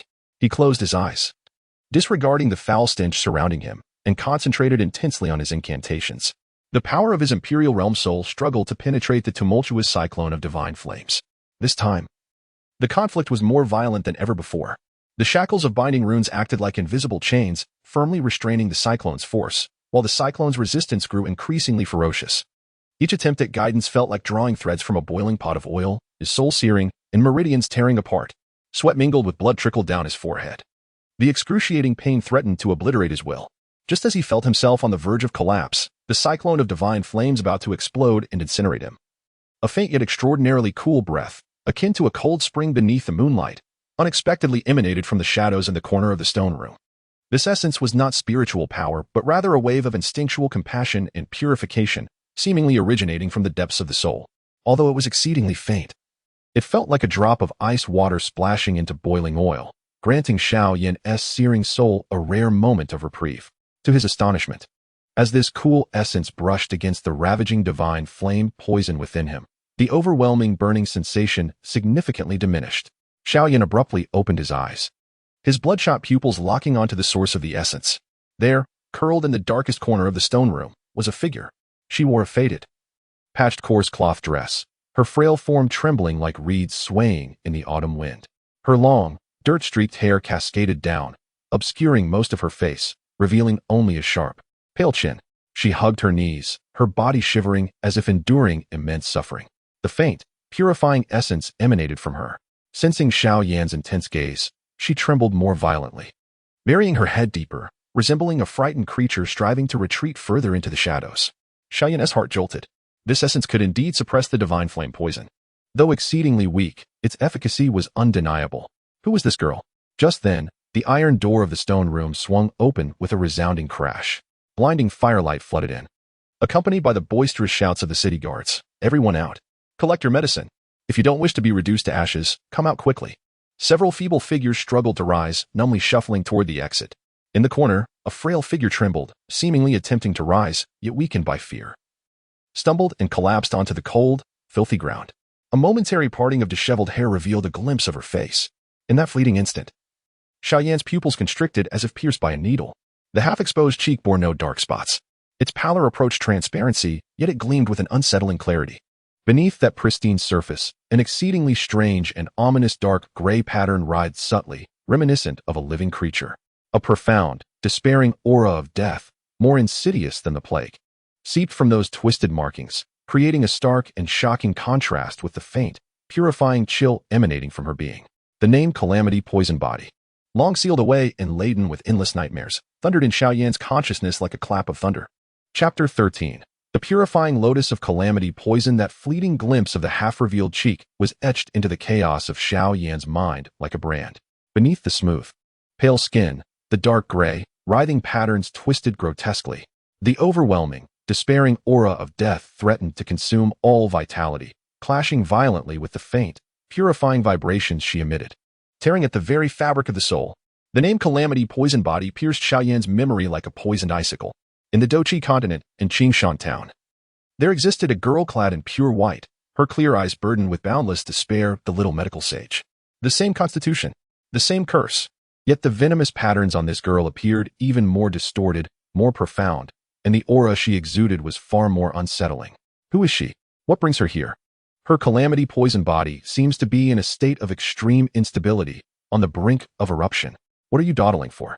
Do you wish to perish within? The harsh roar of the city guards, like thunder, shattered Xiao Yan's astonishment. Outside the iron gate, flickering flames danced, while several guards, armed with spears, wore expressions of unabashed disgust and fear, as if the stone house were the source of the plague. The frail figure on the ground trembled violently, akin to a startled rabbit, frantically trying to gather her fallen hair to conceal that heart-stopping cheek. She struggled to rise, but weakened by fear, her legs buckled, and she fell once more into the icy, murky water. Useless. One of the guards spat impatiently, raising his spear to jab at her. Wait. Xiao Yan's hoarse voice suddenly resonated. He endured the agonizing pain of his torn meridians and the constraints of his shackles, stepping forward to shield the girl. The motion, creating a whirlwind, paled his complexion, yet his gaze remained sharp, fixated on the guard. The guard's spear halted mid-air, astonished as he beheld this disheveled, bloodied prisoner who dared to meet his eyes. She cannot move. I shall assist her. Xiao Yan's voice was deep, imbued with an undeniable resolve.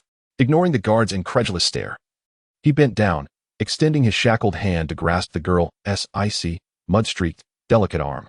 The touch was chilling, as if the dark gray poison patterns beneath her skin sensed the external contact and writhed even more violently. A chilling and silent aura attempted to invade Xiao Yan's body through the point of contact. Simultaneously, a faint, pure, and cool energy emanating from the depths of the girl's soul surged in response, fiercely resisting the encroachment of the toxic markings.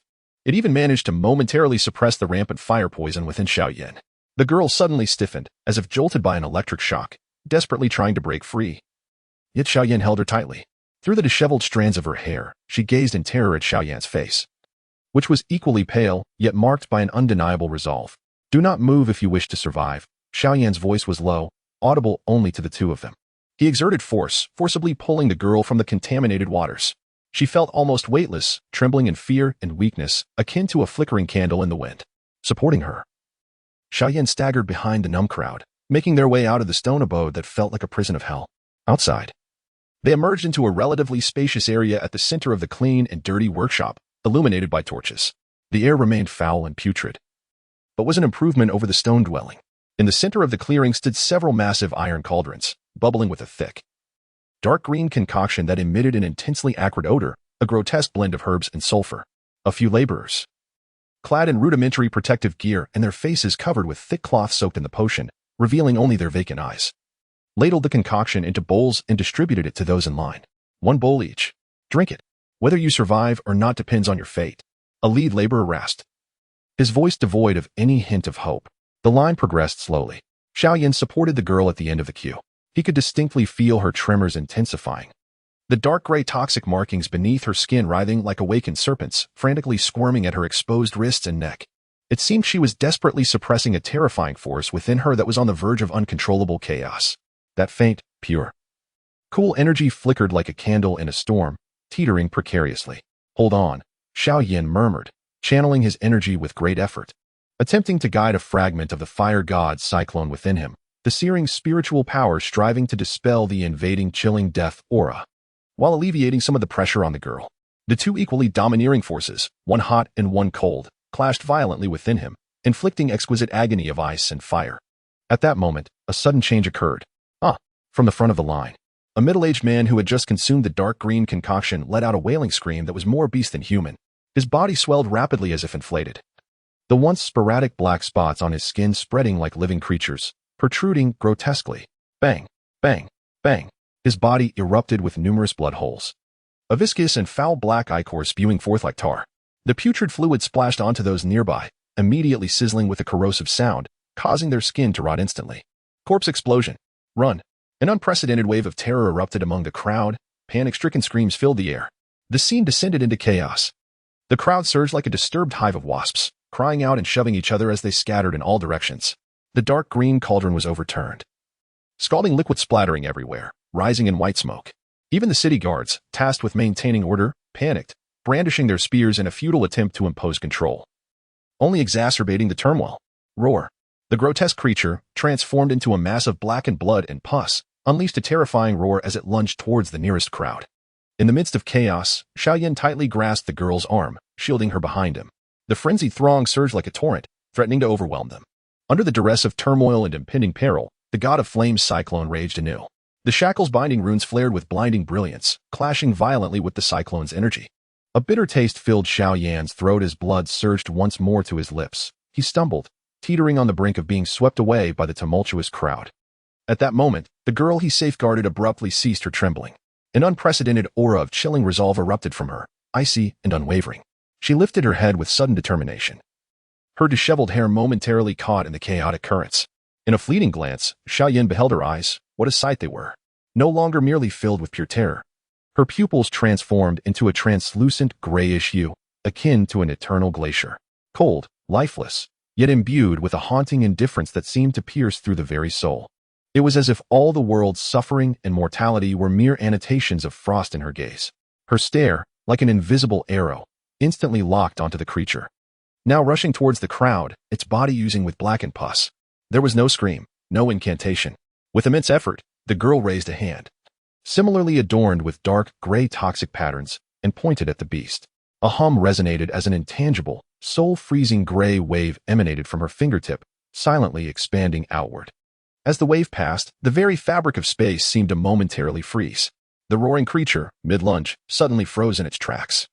The corrosive black pus that coursed through its body solidified upon contact with the gray wave, as if it had been plunged into an abyss of frigid ice, transforming into a noxious, coal-like mass. The creature's inflated form stiffened, resembling a frozen statue, maintaining its predatory posture before crashing to the ground, shattering into a heap of foul, smoking remnants. Silence. An absolute silence enveloped the chaotic clearing in an instant. All fleeing individuals, the city guards wielding their spears, including Xiao Yan, stood as if ensnared by a spell, their eyes wide with disbelief at the frozen, shattered monstrosity and the slender girl at the center. Seemingly fragile enough to be blown away by a mere breeze, yet exuding an aura that could freeze souls. A witch. She is a witch. One of the city guards was the first to react, his voice quivering with sheer terror as he pointed his trembling spear at the girl. Kill her. It is she who summoned the plague. She has slain old Wang. Panic spread through the crowd like an epidemic. Countless terrified, loathing gazes, akin to those directed at a monster, converged upon the girl. The act of salvation was swiftly distorted into the very source of calamity. The grayish hue in the girl's eyes rapidly faded, engulfed once more by boundless fear and despair. Her body weakened, nearly collapsing to the ground. As the after-effects of her earlier display of strength washed over her like a relentless tide, she gazed at the surrounding eyes filled with malice and dread, akin to an injured creature, emitting a feeble, helpless whimper. Run. A fierce glint flashed in Xiao Yan's eyes. He suddenly lifted the frail body of the girl into his arms, disregarding her feeble struggles and the excruciating pain ignited within her from their contact, as well as the heavy shackles binding him. The divine whirlpool of flames was ignited in the throes of a life and death crisis. A tempestuous surge of chaotic spiritual energy, interwoven with shades of crimson gold and deep azure, erupted violently. Boom. The runes on the shackles flickered wildly, emitting anguished groans under the unbearable strain. Block their path. The city guards roared, thrusting their spears forward. Xiao Yan, cradling the girl, slid sideways with a ghostly swiftness, narrowly evading the thrust of the spear. At the same time, he channeled a torrent of violent spiritual energy into his right foot, striking the ground with tremendous force. Crack. The hard earth instantly fractured, sending shards of stone flying. The powerful recoil propelled him and the girl through a low, cluttered fence like a cannonball, plunging deeper into the filth-ridden depths of the refuse district. Pursue them. Do not let that demoness and her vile accomplice escape. The guards' furious shouts and chaotic footsteps echoed behind them. The stench was unbearable. Mountains of decaying refuse loomed like dark hills, exuding lethal miasma. Beneath their feet lay viscous muck and shattered debris. Xiao Yan sprinted through the darkness, each step jarring his body with volcanic pain. The might of the divine whirlpool surged under the weight of the shackles, searing his meridians and inflicting agonizing torment. Meanwhile, the girl in his arms emanated a chilling aura of fear and chaotic death energy, clashing violently against his own essence like ice and fire. Put me down. I beg you, put me down. Her weak voice, laced with a whimper of despair, echoed in his ears. I will bring you calamity. I am a disaster. Be silent. Xiao Yan growled, his voice hoarse and distorted from pain, yet his eyes burned with an indomitable flame. The one I, Xiao Yan, intend to save shall not be taken by the king of hell. He sharply veered around a massive pile of refuse, revealing a narrow passageway leading deeper into the sewage canal, compressed by the garbage. Just as he prepared to plunge into the passage, a chilling, familiar, and sanguinary aura of murderous intent, like an invisible ice spear, locked onto his back. This malevolent intent was reminiscent of the dark shadow that had slain the one-eyed vendor in the black market. They were in pursuit. Was it for the iron shard? Or for the enigmatic girl with the cursed poison body in his arms? Xiao Yan's hair stood on end. The threat of death had never been so imminent. Ahead lay an unknown path of filth, behind him a venomous serpent of death. With a potential catastrophe cradled in his arms, he faced a true dead end. A situation with no hope of survival. A sinister cackle, reminiscent of a night owl's eerie call, broke the silence above the dark refuse pile. A shadowy figure, seemingly merging with the darkness, materialized like a specter, blocking Xiao Yan's retreat. Those eyes, glimmering in the dark, sparkled with a cold, bloodthirsty glint. Hand over what you possess. Chapter 14. The bones of the filth abyss handed over. The chilling laughter, as cold as a serpent's hiss, echoed above the refuse mound, freezing Xiao Yan's fleeing steps. That voice was eerily akin to the death knell heard by the one-eyed vendor in his final moments. The path ahead is a narrow and filthy passageway. A desolate corridor of refuse shrouded in lethal marsh gas, leading to an unknown destination. Behind him looms a grim specter, merging seamlessly with the shadows, its cold, bloodthirsty gaze acting as an oppressive shackle, firmly affixed to his back. In his arms, the frail girl trembles violently, overwhelmed by fear and the chaotic power within her. Dark gray toxic patterns writhing uncontrollably. The frigid aura of death clashes with faint waves of purification, akin to two uncontrollable torrents battering Xiao Yan's senses.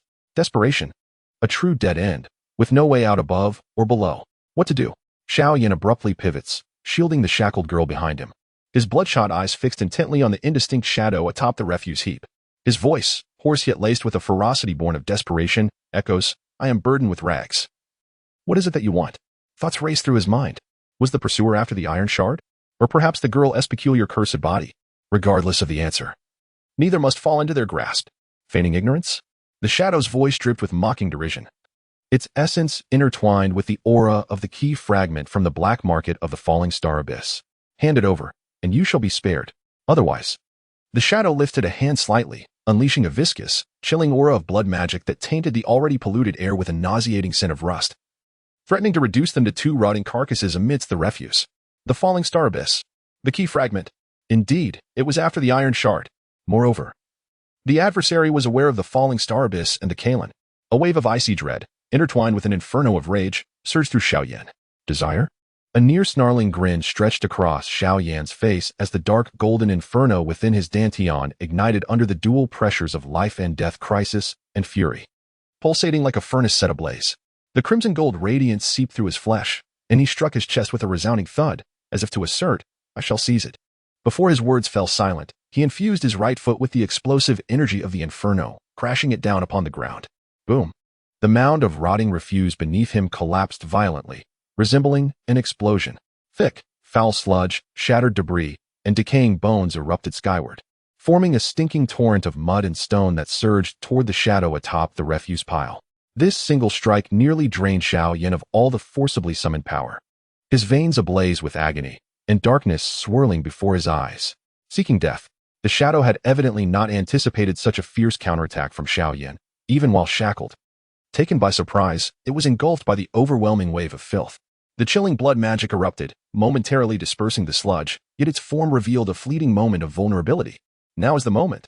Without looking back at the outcome, Xiao Yan summoned his last ounce of strength, cradling the nearly limp girl, and propelled himself into the narrow, dark passageway, reeking of potent marsh gas, like an arrow released from a bow. Pursue. The shadow's furious howl echoed behind him, infused with rage sullied by filth. The cold, bloodthirsty aura nipped at his heels, relentless in its pursuit. The passage was constricted, barely accommodating one person. Beneath his feet lay a thick, slippery mire, exuding an oppressive stench that threatened to suffocate him. On either side loomed precarious walls, composed of various refuse and decaying wood, seemingly on the verge of collapse. A fetid liquid dripped incessantly from above. Xiao Yan, clutching the girl, raced through the darkness in a desperate flight. Each breath filled his lungs with lethal marsh gas, igniting a searing pain within. With every step, he sank deep into the mire, struggling to maintain his footing. The god-burning cyclone emitted a mournful wail. Overwhelmed by the shackles and the extreme pressure, its violent power searing through his veins, bringing agonizing torment. Behind him, the chilling, bloody aura approached like a venomous serpent. Ever closer. Let me go, please, let the girl go. Her faint voice trembled with despair, feeling Xiao Yan's body quake violently. Each heartbeat resonated like a war drum, with blood seeping from the corners of his mouth, infused with a scorching essence. The toxic markings within her body writhed with fear, stimulated by the oppressive foulness of the passage, uncontrollably releasing a frigid death aura that corroded Xiao Yan's form. Be silent. Hold on tight. Xiao Yan bellowed, his voice ragged and hoarse, with only the endless darkness ahead and that faint glimmer of hope guiding him. He abruptly turned a corner, his foot encountering something solid, causing him to stumble perilously. At that moment, a hum. The iron shard pressed against him vibrated violently without warning, more intense than ever before. The dark golden core of the god-burning cyclone erupted, casting blinding rays of crimson light as if flames had been thrust into boiling oil. An inexplicable, searing sense of guidance emanated from the depths of his soul, like an invisible arrow, directing him to the spot he had just stepped upon. What? Xiao Yan's heart jolted. The iron shard responded here. He suddenly glanced down, bathed in the faint glow of the cyclone's radiant light. He discerned a palm-sized bone fragment half buried in the viscous sludge, its hue a bizarre dark azure, neither metal nor jade. The edges of the bone were smooth, seemingly eroded over time by the filthy water, yet its surface bore subtle, almost imperceptible dark red, twisted patterns, reminiscent of the cursed toxic markings beneath the girl's skin. Those patterns bore an uncanny similarity to the girl's dark gray affliction, yet appeared even older and more sinister. They exuded an essence of decay and death, pure in its extremity. The iron shard's tremors and the cyclone's fervent desire were indeed incited by this very bone fragment. A chilling thought struck Xiao Yan like lightning. This bone fragment, with its malevolent patterns and plague-like spots, shared a common origin with the girl's cursed body. Was it the very source of the plague that had beset Bai Bo City? Aha! Nowhere to run. The shadow's sinister laughter drew nearer. A viscous, sanguine spiritual force, like tangible tendrils, tore through the darkness, reaching for Xiao Yan's back. The passage was narrow, with no escape in sight. On the precipice of life and death, Xiao Yan's eyes sparkled with fierce determination, spurred by the discovery of the bone fragment and the imminent threat behind him. An unprecedented ruthlessness surged forth. He no longer restrained the near-collapsing, god-burning cyclone. Instead, he summoned every ounce of will to protect the girl in his arms, simultaneously bending low to grasp the dark azure bone fragment from the mire. Its touch was cold as ice.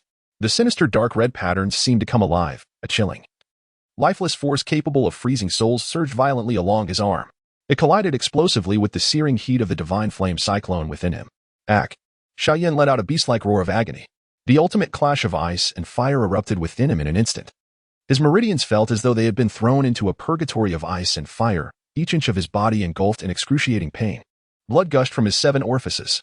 Yet, at the very moment this catastrophic clash erupted, a hum resonated. The iron shard in his arms emitted an unprecedented blaze of heat. A faint, yet purifying golden red glow, imbued with the essence to annihilate ancient evil, burst forth from the iron shard, swiftly infusing into the arm that clutched the bone fragment. Sizzle, like a red-hot branding iron piercing through solid ice. The cold, lifeless, decaying force that invaded Xiao Yan's body began to dissolve rapidly under the impact of the golden red radiance, akin to melting remnants of snow. The sinister red patterns on the dark blue bone fragment flickered wildly, contorting and emitting a silent, piercing wail. Meanwhile, the dark golden divine flame cyclone within Xiao Yan's dantian, stimulated by the golden red light of the iron shard and the decaying power of the bone fragment, teetered on the brink of collapse, achieving an exceedingly fleeting and fragile balance. A chaotic force, amalgamating the scorching heat of the divine flame, the purifying essence of the iron shard, the resilience of the stars, and a trace of the bone fragment's decaying death origin, erupted violently. "Get away from me." Boom. An indescribable and terrifying explosion transpired within the narrow garbage passage. Fiery gold, azure blue, dark green, and golden red energies clashed violently, annihilating each other. The viscous sludge was instantaneously vaporized. The crumbling walls of garbage on either side were torn asunder like mere paper, flung away. Lethal methane ignited, resulting in localized detonations. Xiao Yan was hurled backward as though struck by a colossal hammer, his body akin to a torn sack, crashing through countless decaying wood and refuse. Blood gushing uncontrollably from his mouth. The girl in his arms emitted a pained groan, her dark gray poison patterns fluctuating violently. The shadow pursuing them had evidently not anticipated this sudden, chaotic, and terrifying counterattack. The hastily conjured bloody spiritual tendrils were torn apart and dissolved upon contact with the chaotic fist of energy. The violent energy shock struck him fiercely. The shadow let out a furious and astonished shriek, its form blown away like a dry leaf caught in a tempest, crashing into the heap of garbage behind. Buried beneath a multitude of filth, its aura dwindled instantly. Struggling, he lifted his eyelids, gazing at the left hand he still clutched tightly. The dark blue, sinister bone fragment lay quietly in his bloodied palm. The dark red patterns on the bone seemed to have dimmed slightly, yet the chilling, lifeless aura of decay still instilled a sense of dread. He looked down at the girl in his embrace.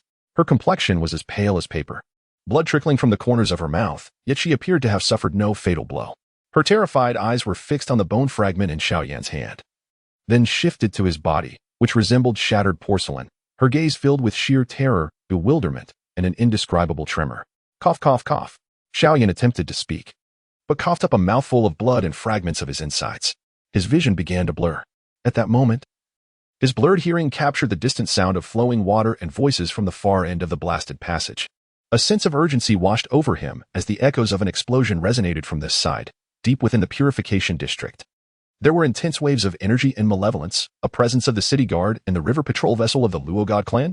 Chapter 15. The radiance of Luo Shuili darkness, coldness, and a profound silence enveloped him. His consciousness felt as if it were sinking into an unfathomable icy abyss, with only the relentless agony from within his body reminding Xiao Yan that he was not yet wholly dead. Each faint heartbeat, almost at a standstill, intertwined with the searing pain and chilling torment deep within his chest. His lungs felt as if they were filled with scorching gravel and shards of icy glass, each breath laden with a thick, metallic scent of blood. The brilliance of his imperial soul had long since dimmed. His sea of consciousness lay in chaos and darkness, save for the dim golden flame of the god-burning vortex deep within his dantian, flickering weakly like a candle struggling against the wind. Coldness pervaded, besides the excruciating pain. The most distinct sensation was that of bone-chilling cold. This was not merely the cold of the environment, but a numbing chill that coiled around his marrow. Stemming from the dark azure bone shard, it eroded and froze the remnants of life, creating a torment of extremes. A juxtaposition of ice and fire against the residual heat of the god-burning vortex. A faint groan, heavy with the scent of blood, struggled to escape from the depths of his throat. Xiao Yan's eyelids felt glued shut, weighed down as if by lead. His hearing began to wrestle free from the chaos, no longer assaulted by the stench and gurgling of the refuse passage, but rather the sound of flowing water. It was steady, powerful, resonating with a rhythmic rush, akin to a mighty river in full spate. Beneath him, he felt a hard, cold surface, reminiscent of some metallic deck. The air was saturated with a profound essence of water elemental energy, crisp and refreshing, mingled with a subtle, strange fragrance reminiscent of deep-sea jade. Was this a vessel? Above the Luo Shui? This realization struck him like a stone cast into stagnant waters, stirring faint ripples in his waning consciousness. The instinct for survival eclipsed his overwhelming fatigue and pain. He had to awaken. He had to know what had become of that girl. And that cursed bone shard. The will to survive blazed within him like the last flickering ember, igniting a fragile yet resilient strength within his shattered form. Xiao Yan summoned every ounce of remaining power, striving to lift his heavy eyelids, burdened as if by 1,000 weights. A low, suppressed growl escaped his throat, akin to a beast on the verge of death. As every muscle resisted this minor movement, the pain crashed over him like a tsunami, nearly consuming him once more. Yet he gritted his teeth, the taste of blood seeping from his gums due to the exertion. At long last, a faint beam of light struggled through the oppressive darkness. His vision remained blurred, as if veiled by murky blood. After a moment of adjustment, the scene before him unfurled like a faded tapestry. The first thing that met his gaze was a dome as deep and lustrous as the finest sapphire. It was not the sky, but rather a vessel's canopy composed of flowing azure waves, radiating a gentle, ethereal light. Soft luminescence cascaded from the dome, illuminating the surroundings. He lay upon a metallic bed draped with thick, snow-white fur, covered by an equally pristine, cool, and silky blanket. The air was extraordinarily refreshing with each breath. Threads of pure spiritual essence, far surpassing the external world, infiltrated his being, nourishing his nearly depleted meridians and providing a subtle yet tangible coolness, barely suppressing the gnawing chill of deathly energy. This was a chamber simply adorned yet imbued with an extraordinary ambience. The walls were crafted from deep blue metal, flowing with watery patterns of spiritual inscriptions. Aside from the bed beneath him, there was only a metallic table of the same material, atop which rested a uniquely shaped lamp sculpted from ice crystals, casting a soft, cool glow. The air was suffused with a fragrance reminiscent of deep-sea jade. Emanating from this very lamp, "You have awakened." A voice, clear and melodious, like ice droplets falling onto a jade plate, shattered the stillness of the chamber. Xiao Yan struggled, very slowly turning his eyes toward the source of the sound. At the door stood a figure, leaning against the entrance. She was tall, clad in form-fitting ice-blue armor, its scales shimmering with a lustrous sheen, outlining her elongated, powerful silhouette. Draped over her shoulders was a matching ice-blue cloak, embroidered with silver rippling patterns. Her hair, resembling deep-sea ice, cascaded down her back, secured by a simple silver band, with a few strands brushing against her smooth, full forehead. Her visage was strikingly beautiful, akin to a sculpture of ice and jade, exquisite to the point of being devoid of earthly warmth. Her skin was whiter than snow, her nose straight, and her lips tinted a delicate cherry pink. Most disconcerting were her eyes, with pupils of pure ice blue, like an eternal frozen pond, crystal clear yet unfathomably deep. Shimmering with faint starlight, exuding a serene detachment as if she surveyed all life from a lofty vantage. Her presence was not overly imposing, yet it seemed to merge with the entire vessel and even with the surging waters below, emanating an overwhelming, chilling aura that inspired profound reverence. This pressure surpassed any combat saint he had encountered, approaching the aura of the divine projection of the river god, Luo Tian, a supreme being, and certainly not one of the novice rank. Luo Li, envoy of the Luo divine clan, she introduced herself, her voice still cold and devoid of emotion. She approached with measured steps, her ice-blue gaze resting calmly upon Xiao Yan, as if she could penetrate his shattered exterior and gaze directly at the chaotic core of his energy and the lingering deathly essence of the dark azure bone fragment within him. "Did you ignite the foul energy deep within the purification workshop, driving away the shadow guards?" Shadow guards? Those pursuing shadows? The thoughts raced through Xiao Yan's mind, enduring the excruciating pain as he raspingly replied, "What about that girl? She is unharmed, more resilient than you," Luo Li stated matter-of-factly, as if recounting an inconsequential truth. She approached the bedside, not taking a seat, but rather towering over Xiao Yan, her ice-blue eyes sweeping over his left hand, which he still clutched tightly despite being bloodied and mangled, revealing that he was desperately holding onto the dark azure bone fragment. In pursuit of the remnants of the corrupted heart of the dark serpent, one nearly sacrificed everything. Was it worth it? The corrupted heart of the dark serpent? Remnants? Xiao Yan's heart trembled violently. Is this the source of the plague? He fixated on the chilling, lifeless fragment in his hand, feeling the frigid, deathly energy within him relentlessly corroding his vitality. His voice was hoarse. Is it truly the source of the plague? One of the sources, Luo Li corrected, a trace of barely perceptible gravity flickering in her ice-blue eyes. After the ancient poisonous beast, the corrupted heart of the dark serpent, perished, its bones scattered across the vast expanse. This bone harbors its primordial vengeful poison, and if exposed to a convergence of spiritual veins in a place rife with corruption over the years, it will inevitably give rise to the Black Death, eroding spiritual power and corrupting flesh and soul. The tributary of the Luo Shui River beneath Bibo City, tainted by the filth of the Cleanse and Purify workshop, has become its most conducive breeding ground.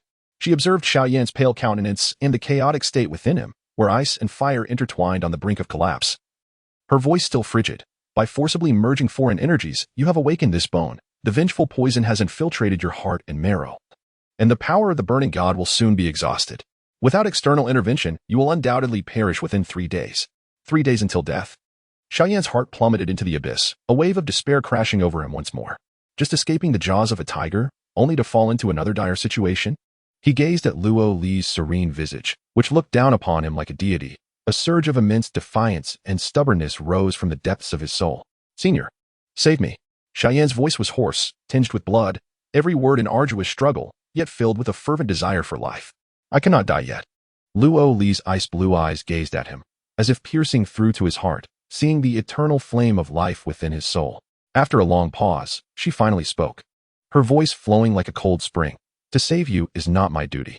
The Luo God clan patrols the river solely to maintain the tranquility of the Luo Shui and eradicate corruption. The deathly resentment within you is also a form of corruption. Xiao Yan's heart sank to the depths. The icy despair wrapped around him like tangible shackles, constricting his throat. However, Luo Li pivoted her words. Yet the forcibly amalgamated power within you, along with the resilient will derived from the lower realms deep within your soul, possesses a certain merit. More critically, her gaze fell once more upon Xiao Yan's left hand. Resting on the dark green bone fragment, by using yourself as a conduit to trigger the foul energy and severely wounding the Shadow Guard, though unintentional, you have indirectly slowed the spread of the plague within Bibo City, granting time for the river patrol to eliminate the source. This is a trivial achievement. A trivial achievement? Xiao Yan felt a bitter pang within. Yet, a faint flicker of hope reignited within him at the mention of this triviality. I can offer you an opportunity. Luo Li's voice remained inscrutable, deep as the abyss. The abyss of the deep spirit. Xiao Yan's spirit surged. He remembered that name. The avatar of the Luo god had mentioned it as a place where sooner might have been swept away by the tributaries of the Luo River. It was also a perilous area that suppressed the Luo god clan's forbidden grounds. Deep within the abyss of the deep spirit lies the true water of the profound nether. Aged for millennia, Luo Li's voice carried a chill. This water, profoundly cold and dark, contains a trace of the primordial laws of water. One of the few elements in existence capable of completely purifying and freezing the vengeful poison of the corrupted heart of the dark serpent. Should you reach the heart of the abyss and draw the true water into your body, you may dispel the deathly resentment and reconstruct your foundation.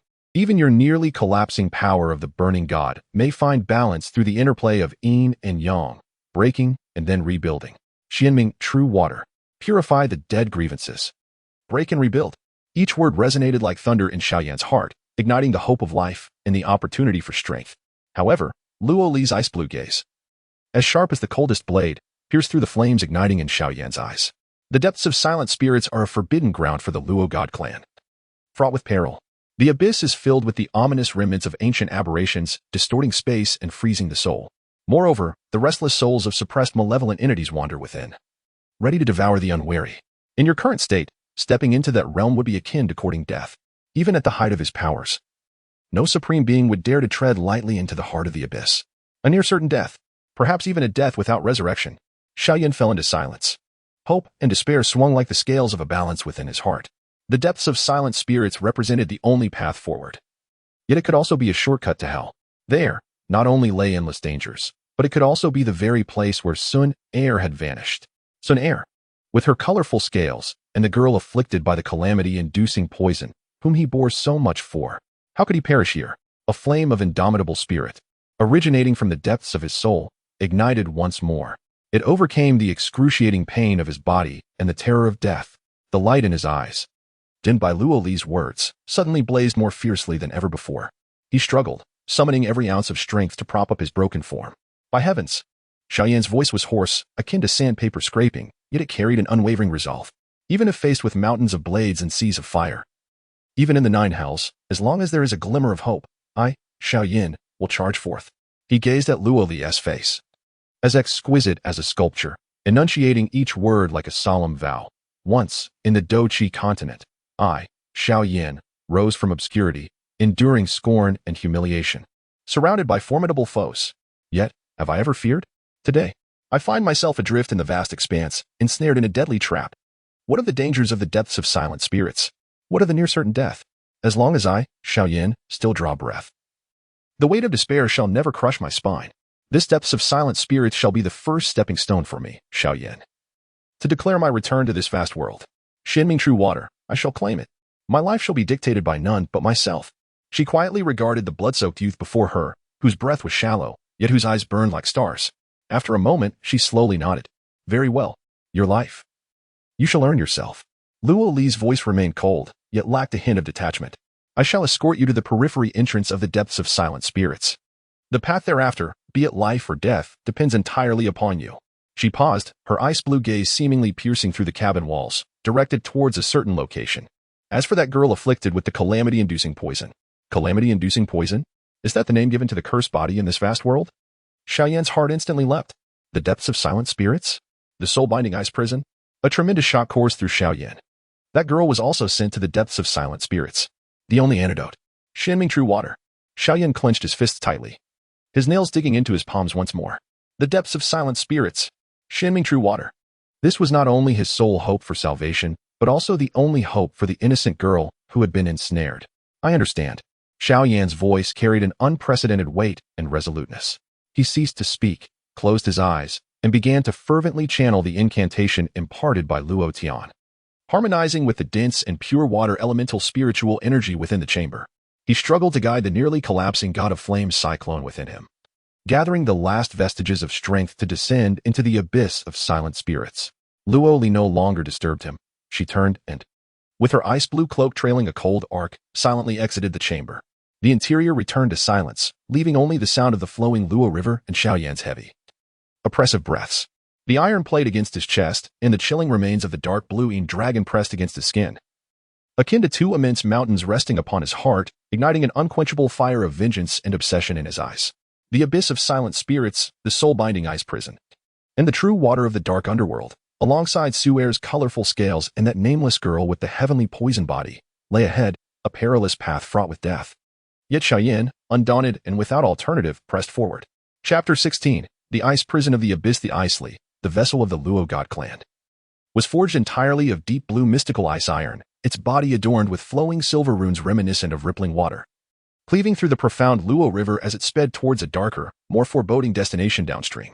The ship glided silently, the only sound being the low, mournful wail of water split by the prow. Xiao Yan sat cross-legged upon the cold, smooth floor of the chamber, enveloped by the rich, pure water elemental spiritual energy. His eyes were tightly shut, brow furrowed, his visage devoid of color, resembling shattered porcelain barely held together. Each breath carried the heavy scent of blood, and each heartbeat resonated like a battered drum, riddled with cracks, on the verge of silence. Within him lay a true inferno of ice and fire, deep in his dantian. The dark, golden god of flames cyclone flickered like burnt ashes, its presence a mere shadow of its former self, feebly pulsing in intermittent bursts. Once a raging blaze, its crimson brilliance had dimmed to the utmost, ensnared by a thick, murky dark cyan death aura that corroded and consumed it. This was the source of the corrupt heart's dragon remains, leaving behind a deep-seated venom of deathly resentment.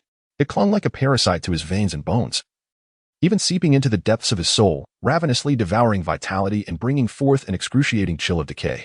The residual fire toxin of the god of flames, unwilling to be extinguished, retaliated against the death aura's oppression, akin to a dying viper, fiercely burning through the ice encased by the deathly energy.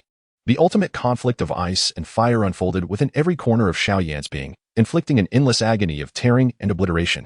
The guiding incantation bestowed by Luo Li was now an arduous endeavor. The power of his soul traversed as if mired in a quagmire, each attempt to direct the feeble, chaotic flow of spiritual energy summoned waves of pain throughout his body, akin to being rent asunder. The rich water elemental spiritual energy within the chamber was like a nourishing rain, barely able to soothe his myriad wounds, only staving off the spread of death but failing to truly eradicate it. Time. It was the one thing he lacked most. Suddenly, he opened his eyes, the bloodshot depths of his pupils ablaze with a desperate flame. No longer could he proceed methodically. He needed a more potent external stimulus. He yearned for familiar power. His gaze fell upon the corner of the chamber. There lay the dark cyan remains of the corrupt heart's dragon, the source of all calamity, alongside the mysterious iron piece capable of awakening the desire for the. A profoundly perilous, almost mad notion took root in Xiao Yan's mind. With great effort, he shifted his body, grasping the cold, bone-chilling remnants of the underworld serpent in his hand. The icy chill immediately coursed up his arm, awakening the venomous resentment within him as if summoned, its corrosive speed accelerating drastically. The excruciating pain made Xiao Yan's vision darken, nearly rendering him unconscious. Yet, he gritted his teeth, his other hand trembling as it seized the equally frigid iron shard that radiated an aura capable of incinerating all. At the moment the iron shard made contact with the underworld serpent's remnants in his palm, a deafening hum erupted, akin to sparks igniting in an ocean of oil. An unimaginable and terrifying clash exploded forth. The iron shard instantly became searing hot, and a purifying golden red light erupted like an enraged sun. Countless minuscule fire runes danced upon the surface of the shard, exuding a transcendent will to obliterate all that is corrupt. In stark contrast, the underworld serpent's remains unleashed a viscous and malevolent dark cyan death light. The eerie red patterns upon the bone writhed chaotically, shrieking in agony. The cold, decaying air, steeped in boundless resentment, surged forth like a breached river of the underworld, vehemently resisting the purifying golden red light. Two utterly opposed yet inherently domineering forces clashed within the confines of Xiao Yan's palm, engaging in the most primal and intense annihilation and confrontation. The piercing sound of erosion echoed as if millions of venomous insects were gnawing away. The golden red and dark cyan lights flickered and clashed, dissolving into one another. The turbulent energy released was akin to countless searing, poisoned blades viciously slicing through Xiao Yan's arm. Flesh and blood instantly charred and decayed, only to be rapidly encased in deathly chill. The excruciating pain surged like a tidal wave. With a suppressed howl of agony, Xiao Yan convulsed violently, blood gushing from the wounds of his arm and his mouth like a fountain. He felt as though his arm might disintegrate entirely under the tumult of these two forces. However, at the very moment this cataclysmic clash reached its zenith, an unexpected transformation occurred. Deep within his dantian, the nearly extinguished flame god cyclone erupted with unprecedented brilliance as if infused with the most potent accelerant. No longer was it merely pure red gold. It was a magnificent amalgamation of stellar silver radiance, vast azure spiritual power, and the chaotic hues of the iron shard's purifying golden light intertwined with the underworld serpent's dark cyan death resentment. This chaotic power surged forth like an awakened ancient beast, radiating a brutal aura bent on annihilation, violently crashing into Xiao Yan's arm, colliding fiercely with the intensifying conflict of the iron shard and the remnants. Boom. It was akin to a miniature star detonating within Xiao Yan's being. The ultimate collision of three domineering forces. Blood spewed forth from Xiao Yan as if struck by an invisible giant hammer, sending him hurtling backward to crash against the frigid wall of the chamber. His consciousness plunged into an abyss of darkness. Time became indeterminate. Perhaps it was but a fleeting moment, or perhaps an eternity. A faint glimmer of awareness struggled to pierce through the darkness.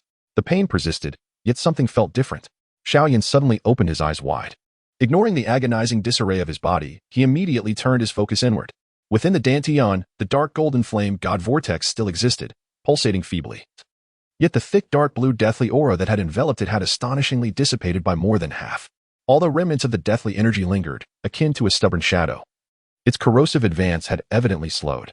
What left him even more astounded was the faint crimson-golden radiance at the core of the vortex. Though still dim, it appeared to have solidified slightly, as if it had undergone a brutal tempering that purged some impurities. He glanced at his left hand, the flesh mangled and bloodied, revealing bone amidst the chaos. Yet, the iron shard and the remains of the nether serpent had curiously quieted. The shard remained cold, but the golden red runes on its surface had become subdued, merely radiating a gentle warmth. Meanwhile, the dark blue sheen of the serpent's remains had significantly dulled, the eerie red patterns on the bone appearing as if scorched, becoming indistinct, with the suffocating aura it emitted diminished by half.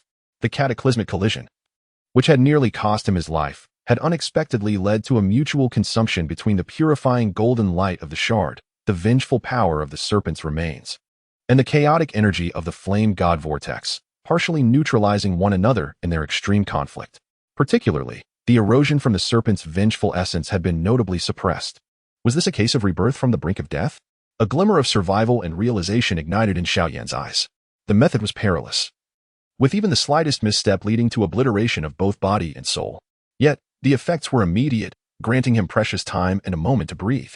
At that moment, the door to the chamber slid open silently. Luo Li appeared at the threshold, her ice blue eyes immediately falling upon Xiao Yan's mangled left arm and the dim iron shard and remains on the ground, a fleeting hint of surprise flickering in her pupils. Clearly sensing the residual torrent of terrifying energy within the chamber. Prepare yourself. We have reached the entrance to the soul prison.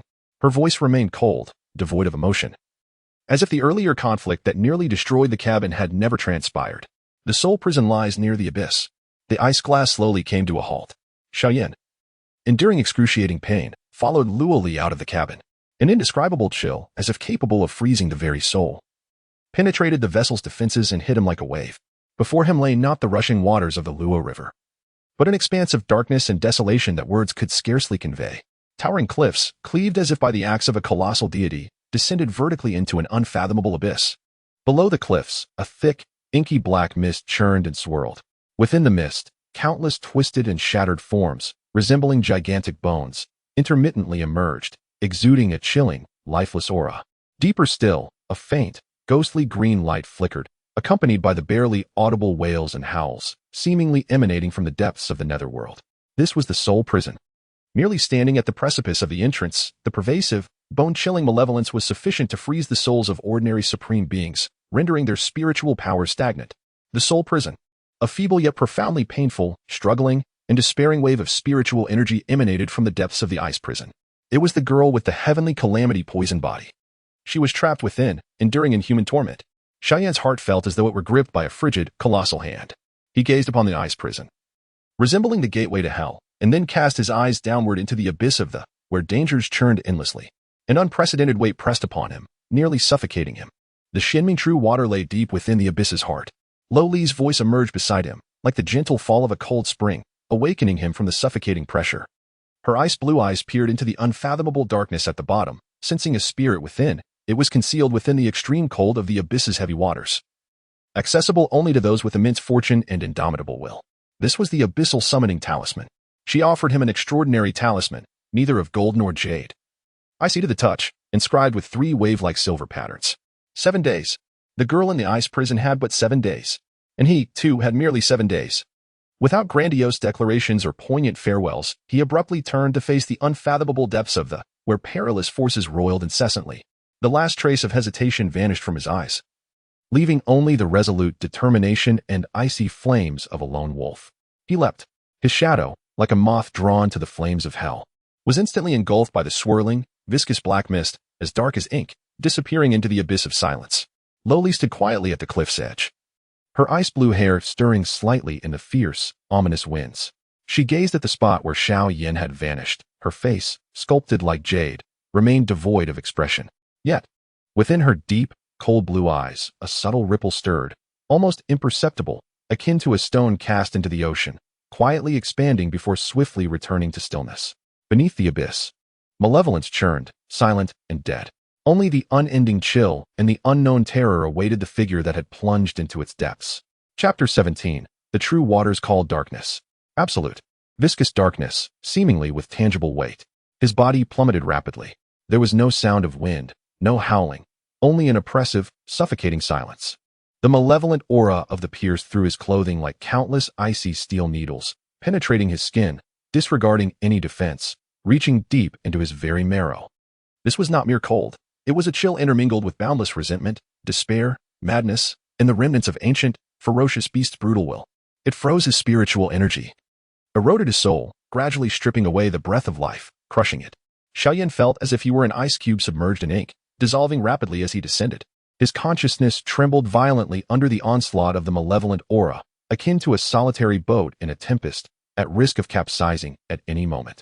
The god-burning cyclone within his dantian, recently forged through conflict with iron and bones, had become somewhat stable, but now, under this terrifying pressure, it grew sluggish and weak. The dark, toxic resentment surged within him like a festering wound, invigorated by the malevolent aura, hastening its insidious encroachment. The abyssal summoning talisman. At the brink of his soul freezing, Xiao Yan summoned all his willpower to activate the icy talisman in his palm. Buzz. The 3 wave-like silver patterns on the abyssal summoning talisman suddenly illuminated. A peculiar force, cool as water and resilient as silk, instantly radiated outward, enveloping Xiao Yan in a thin, silver membrane, no thicker than a foot. Beyond the luminous membrane, a viscous, inky essence roiled and roared, its malevolent black gas seemingly repelled by an unseen barrier, emitting a sibilant sound of corrosion, yet unable to break through immediately. The pressure diminished abruptly. Xiao Yan inhaled sharply as the frigid air, laden with a heavy aura of malevolence, filled his lungs. Although it continued to induce nausea, at least he could breathe. Steadying his plummeting form, his gaze sharpened like that of the most vigilant hawk, piercing through the faint silver glow emitted by the guidance talisman. Surveying the abyss cloaked in eternal darkness, what lay before him was a surreal and hair-raising spectacle. Towering, pale bone spires, resembling the shattered remnants of prehistorical beasts, jutted grotesquely from the swirling black mist like menacing gravestones. Jagged rocks contorted into anguished shapes, their surfaces cloaked in a slick, dark green moss that glowed with phosphorescence. A viscous black liquid flowed like crude oil between the crevices, exuding a noxious stench of sulfur and decay. Deeper within, indistinct forms emanating a faint, ghastly green or ethereal blue light slithered and drifted slowly, akin to restless spirits wandering through the netherworld. An eerie silence enveloped the scene, thick with unspoken terror. With every heartbeat, it felt as if the toll of a death knell resounded. Xiao Yan dared not linger. The protection of the guidance talisman was limited. Each use drained precious energy. He had to swiftly uncover the whereabouts of the Shinming true water. Gripping the talisman tightly, he concentrated, attempting to sense the direction indicated by it. A faint, pulsating sensation akin to a heartbeat emanated from the guidance talisman. subtly directing him toward a location slightly to the left beneath the abyss. There, it appeared darker and colder than anywhere else. Without hesitation, Xiao Yan descended cautiously in the synth's direction, controlling his speed to a minimum, gliding like a phantom amid the jagged rocks and colossal bones. The power of his imperial soul was compressed to its utmost, functioning like the most precise radar, scanning every subtle movement in the vicinity. Here, even the slightest disturbance could herald utter disaster. Yet, the perils of the silent abyss exceeded imagination. As he navigated around a colossal, mountain-like fractured rib, an unexpected anomaly arose. Without warning, a narrow fissure split open within the swirling black mist. Deep within the crack, there was not darkness, but a viscous, writhing mass of pallid substance, almost alive. A chilling essence, cold enough to freeze the very core of one's soul, accompanied by an insatiable greed and hunger, ensnared Xiao Yan like an invisible net. Not good. Xiao Yan's heart raced. Almost instinctively, he fervently channeled the last remnants of his divine cyclone energy into the guidance talisman. Buzz. The talisman's radiance surged. The silver membrane solidified severfold in an instant. Almost simultaneously, hiss. A horrifying appendage, thick as a barrel and composed entirely of countless twisted, translucent worms, shot forth from the fissure like lightning. The front of the appendage split open, revealing a bottomless maw lined with spiral, serrated teeth, accompanied by a piercing sound that sliced through the air and a terrifying chill that froze the very space, lunging fiercely toward Xiao Yan's head. Its target, the very essence of his soul, Soul-eating leech, a terrifying aberration born from the lingering remnants of an ancient beast soul, wanders within the depths of the dark abyss, feasting upon the essence of living beings. It strikes with alarming swiftness, so rapid that Xiao Yan is unable to execute even the slightest evasive maneuver. The ghastly maw, exuding a chilling aura capable of freezing souls, swiftly penetrates the solid silver veil of the abyssal talisman. The brilliance of the talisman flickers violently, emitting a mournful cry under the strain, barely managing to obstruct the maw for a fraction of a moment. The frigid breath of death pierces Xiao Yan's mind with the ferocity of an ice pick. The final line of defense, constructed by his imperial realm soul, crumbles before this unadulterated, soul-devouring force, as fragile as mere parchment. An indescribable wave of excruciating pain and overwhelming weakness seizes his very essence. His consciousness dims rapidly, akin to flames cast into an icy sea, flickering out. It is over. A chilling despair envelopes Xiao Yan's heart. Is he destined to perish here, in this forsaken abyss, consumed by this loathsome leech? No. Just at this critical juncture, as his soul teeters on the brink of total annihilation, an indomitable will, forged from the depths of his being, erupts with the ferocity of a volcano long suppressed.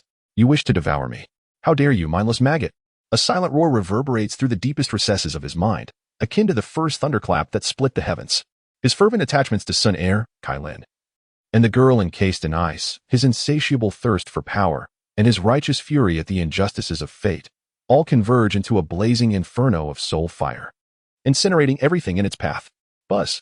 The mysterious iron shard, clutched tightly in Xiao Yan's left hand, ignites as if kindled by the soul's desperate roar. An unimaginable, purifying golden-red radiance erupts from the shard, once so pristine that it seems capable of cleansing all malevolent impurities across the realms. This light does not diffuse, rather. It pierces forth like the most precise of blades, directly striking the center of Xiao Yan's brow, where the soul-devouring leech has locked its gaze. Sizzle. Like a searing brand plunged into eternal ice, the ghastly, spiraled maw emits a shrill wail, more piercing than any insect's cry, upon contact with the golden-red luminescence. The countless transparent worms that constitute the maw vanish as if snowflakes exposed to the blazing sun, instantly melting and vaporizing. An unfathomable force of purification and destruction surges back through the maw, fiercely rebounding into the depths of the black mist, surviving against all odds. Xiao Yan collapses onto a frigid rock, as if all his bones had been extracted, gasping for breath, drenched in cold sweat like a torrential waterfall. A searing pain rends his brow, his soul teetering on the brink of utter fragility, yet he has not been consumed. The god-burning cyclone, having just unleashed its maximum potential, dims once more, and the glow of the abyssal talisman noticeably wanes. He gazes at the iron shard, now returned to tranquility yet still radiating a gentle warmth, his eyes brimming with the thrill of survival and unprecedented shock. How could this shard unleash such horrific purifying power on a soul level? What is its origin?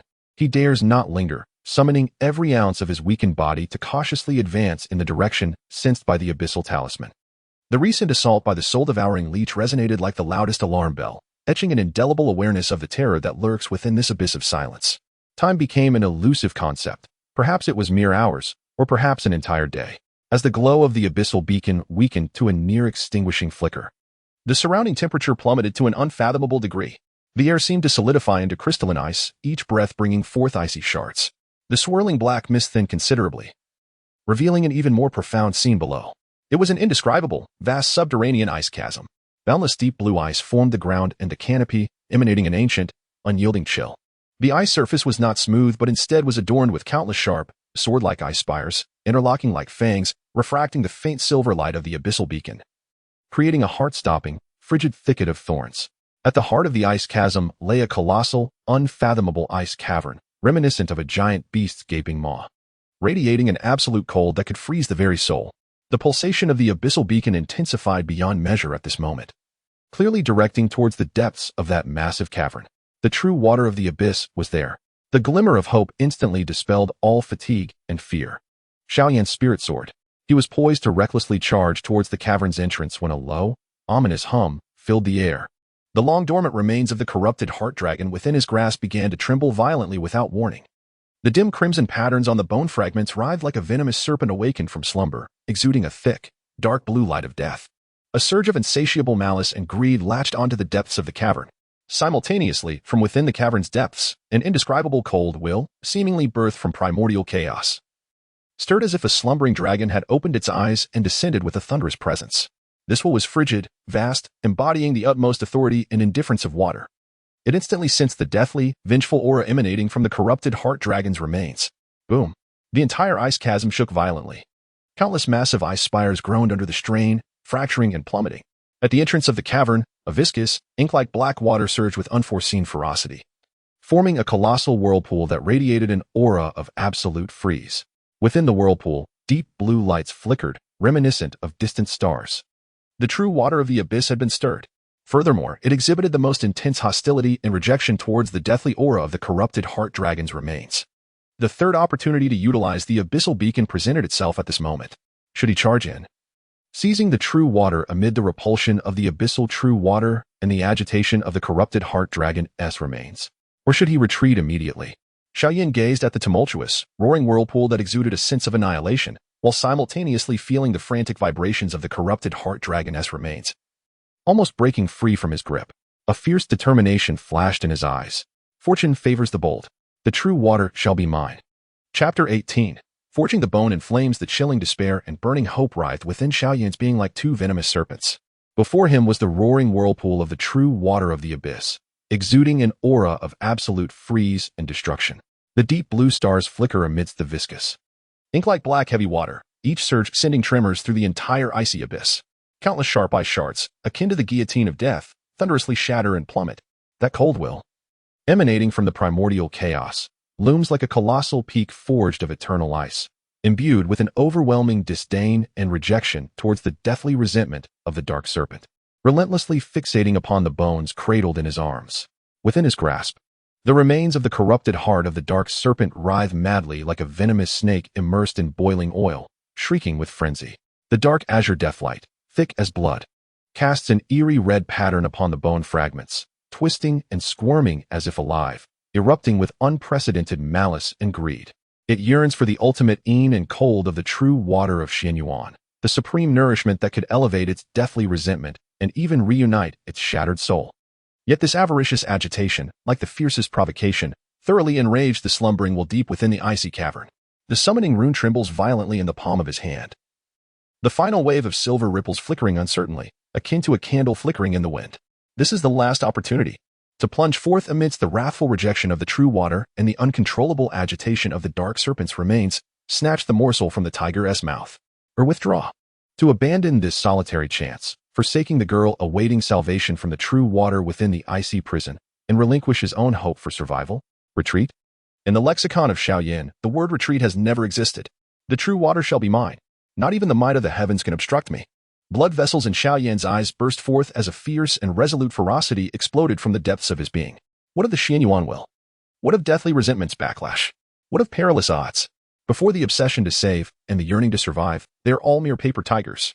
He hesitated no longer, abruptly unleashing the final power of the summoning rune. Buzz.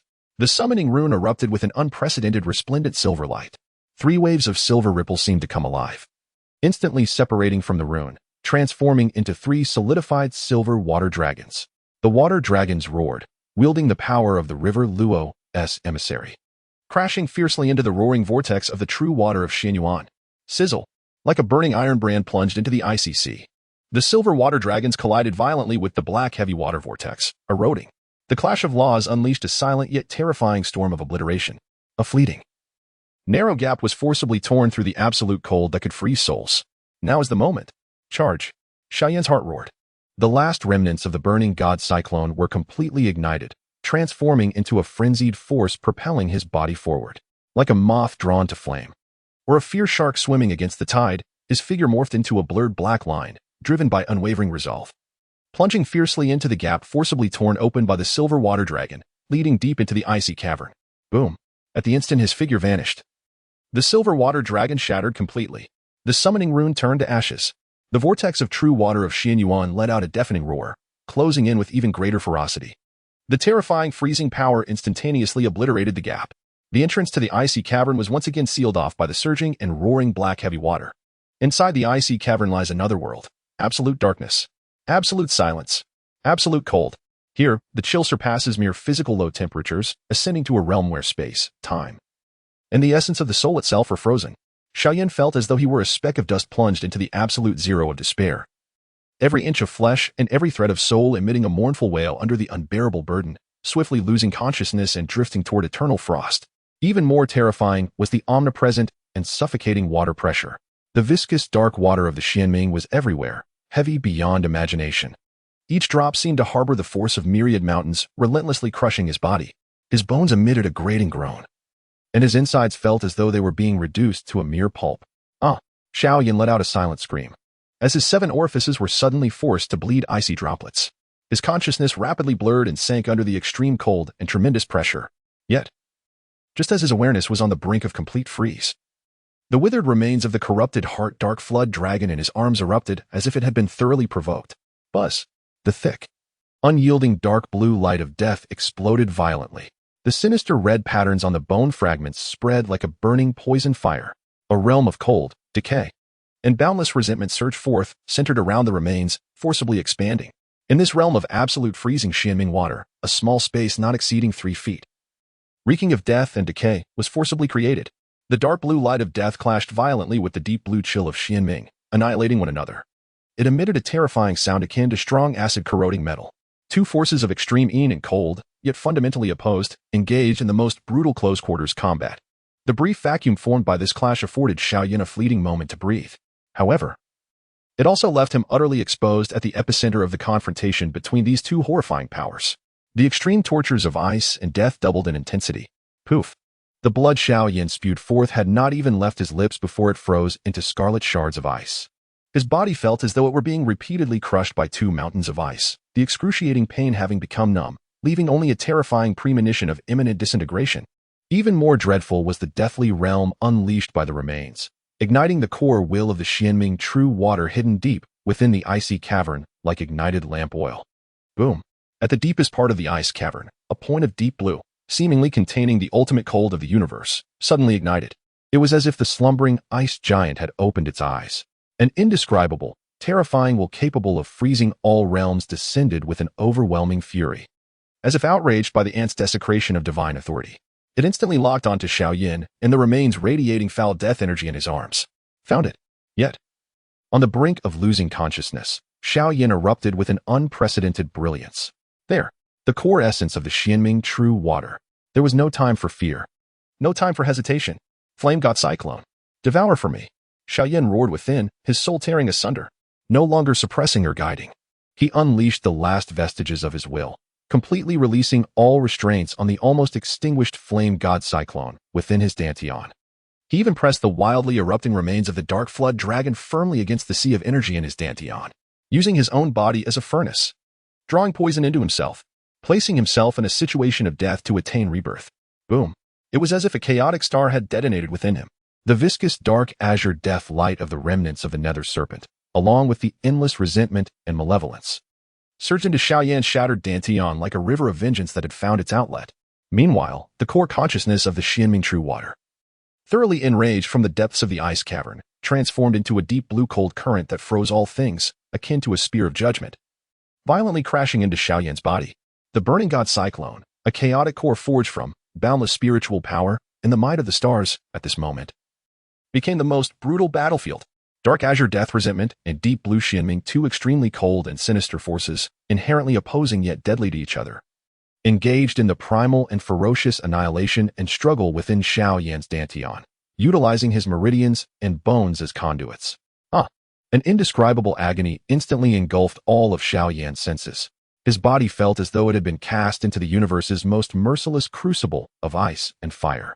On one side lay the ultimate chill of death energy that froze the soul and decayed life, while on the other resided the primordial Xianming will that purified all things and froze the essence. Each clash and annihilation of these two powers was akin to countless ice blades and fiery edges frantically stirring and slicing within him. His meridians shattered inch by inch. His bones were riddled with cracks. His flesh was repeatedly frozen and then burned to cinders. The chi-si of his dantian resembled shattered porcelain, emitting mournful cries under the unbearable burden. The burning god cyclone, caught between these two terrifying forces, rapidly dimmed and shrank, as if on the verge of complete collapse. Yet, just as this devastating conflict reached its zenith, and Xiao Yan's consciousness was about to be entirely consumed by pain and frost, an unexpected transformation occurred. The mysterious iron piece that had been pressed against his chest, once dormant, erupted with unprecedented heat. A torrent of pure, unimaginable energy, imbued with the will to incinerate the heavens and purify the realms, surged into Xiao Yan's collapsing consciousness like a divine fire descending from the heavens. This purifying force did not directly assault the Xianming or the death resentment, but rather enveloped Xiao Yan's disintegrating imperial soul essence like the most resilient wall of a furnace. Simultaneously, fragments of profound intent, containing the supreme laws of fire, were inscribed into the depths of his soul like a brand. The world became a furnace, and transformation was the craft. Yin and yang became the charcoal, and all things became the copper for refining. A grand, ancient fire sound, seemingly echoing from the dawn of the universe, resounded within Xiao Yan's soul, like a sudden enlightenment. In his direst moment, Xiao Yan was struck by inspiration. He relinquished all resistance. He abandoned all guidance. He allowed the chilling will of the Xianming true water and the poisonous resentment of the nether serpent's remnants to clash and annihilate within him. His remaining soul will, safeguarded by the iron piece's golden light, became the calmest of spectators, a fervent blacksmith, pouring all his thoughts, all his pain, and all his indomitable spirit into a frenzied endeavor, using the absolute chill of the Xianming true water as the hammer, the death resentment of the nether serpent's remnants as the anvil, his own broken body as the copper mold, and the chaos of the burning god cyclone as the core. He forged himself anew. Shatter my meridians? Perfectly poised for reconstruction. Split my bones? A chance for rebirth. Freeze my flesh? An opportunity for refinement. Xiao Yan's soul roared silently, every word etched with the imprint of blood and fire. Xianming, death resentment, did you not wish for my demise, to freeze me or poison me? Come forth. Let us see whether you extinguish my existence first, or if I shall use your remains as kindling to forge a path to greatness. My fervent will transforms into an intangible flame, incinerating the dim, chaotic core of the divine flame vortex. Instead of collapsing under this force, it ignites with unprecedented intensity, drawing in a powerful gravitational pull, like a miniature black hole. It begins to voraciously consume and refine the fierce clash of the chilling dark energy and the essence of despair raging within me. The intensity of the internal conflict escalates, more agonizing than before. Yet this time, I am no longer a passive recipient. I am the blacksmith. I am the fire. I am the refined copper reborn through relentless trials. With each obliteration, a portion of the pure, forcefully tempered chilling dark energy and the essence of death is devoured and fused by the chaotic vortex of the divine flame. The dark golden cyclone, after consuming the chilling dark energy, is now rimmed with a profound icy blue. Upon absorbing the essence of despair, its core settles into an eerie dark green. The size of the cyclone diminishes, yet its radiance becomes more subdued and concentrated, reminiscent of a piece of chaotic divine iron, meticulously forged and stripped of impurities. The pain remains overwhelming, my body teeters on the brink of collapse. However, I can distinctly sense an unprecedented, resilient, and frigid new power, tinged with the essence of death and oblivion, struggling to flourish like a spark beneath the ice amidst the ruins of destruction. At this critical juncture of annihilation and rebirth, boom, a thunderous sound, as if emanating from the very core of the earth, penetrates the thick layers of ice and the heavy dark water, crashing deep into the ice cavern. The entire realm trembles. The roaring black water vortex at the entrance of the cavern is violently torn apart by an unstoppable force, creating a gaping maw. A figure emerges, akin to a demon tearing through hell, enveloped in a viscous, blood-like dark red glow that emanates boundless resentment and filth, crashing down at the entrance of the cavern. It is the black-cloaked figure, known as the Shadow Guardian, who had pursued me in the purification chamber, now half of his robe tattered. Revealing a robust body covered in dark red scales, his face obscured by a menacing mask, with blood-red eyes flickering with madness. In his grasp, he clutches a piece of dark green skeletal remains, as large as a millstone, radiating a formidable aura of death. This bone-s essence shares its origin with the fragmented remains of the dark serpent within me, yet it is magnified beyond measure. The corrupted spine of the dark serpent? Deep within the ice cavern, the core consciousness of the dark water seems to sense this overwhelming source of despair, unleashing an even more furious roar. At last, I have found it. The Shadow Guardian emits a maniacal laugh, his blood-red eyes fixating on me, who is enduring the trials of ice and fire. Along with the fragment of remains still exuding deathly energy in my grasp. Little insect, hand over the fragment of the key. The shadowy guardian stepped forth. A viscous blend of sanguine spiritual energy intertwined with the overwhelming deathly resentment emanating from the primary vertebra in his grasp, transforming into a colossal dark red claw that obscured the heavens. It defied the roiling abyssal waters, embodying the vengeful bitterness capable of freezing souls and the terrifying power to rend space, as it lunged ferociously toward Xiao Yan. Deep within the icy cavern, a genuine moment of lethal intent. At the pivotal juncture when Xiao Yan was refining the true water, a deadly foe had pursued him. Following the scent of the remnants of bones. Chapter 19, the ice prison in flames, eviscerating cold, annihilating deathly resentment, the agony of soul incineration. Xiao Yan's corporeal form had devolved into the most brutal battlefield. The will of the abyssal true water, chilling to the core, descended like an ancient glacier, freezing bloodlines and encasing souls in ice. The overwhelming deathly resentment from the corrupted heart of the dark serpent's remnants gnawed at vitality like venomous maggots, ushering in the ultimate despair of decay and demise. These two terrifying forces, both frigid yet fundamentally opposing, waged a merciless battle within his Dantian, using his meridians and bones as fuel for their annihilation. With each clash of obliteration, it felt as if myriad poisoned ice blades were violently twisting within him. Flesh was repeatedly frozen, torn, and corroded. His bones emitted groans of impending fracture. The dark golden flame vortex at his Dantian, caught between the onslaught of these two extreme powers, flickered like a candle in the tempest, its brilliance rapidly dimming, collapsing, as its chaotic hues splintered under the assault of deep blue and dark green, as if on the verge of total disintegration. Yet, amidst this tempest of destruction, Xiao Yan's soul, shielded by the golden light of the iron shard, stood resolute like an unwavering lighthouse in the storm. The purifying golden radiance emanating from the mysterious iron shard transformed into the most resilient wall of the furnace, fiercely protecting the core of his final will. Concurrently, the fiery resonance inscribed deep within his soul forged a realm of creation, with yin and yang as charcoal, and all things as copper refined. It resounded like the most ferocious war drums, echoing wildly within his consciousness. Pain? Let it intensify. Shatter? Let it shatter completely. Death? Let it lead to rebirth. Refine. Refine. Refine. Xiao Yan's soul roared silently, each thought akin to a blazing star. He was no longer a passive vessel of copper, but an active craftsman mastering the flames. He forcibly coalesced every remnant of his will, guiding the purifying golden light of the iron shard to transform into an invisible hammer, ruthlessly forging the chaotic clash of the abyssal cold and the deathly resentment within him. With each strike of the golden hammer, a more violent tempest of annihilation erupted. Flesh turned to mire, bones crumbled to dust.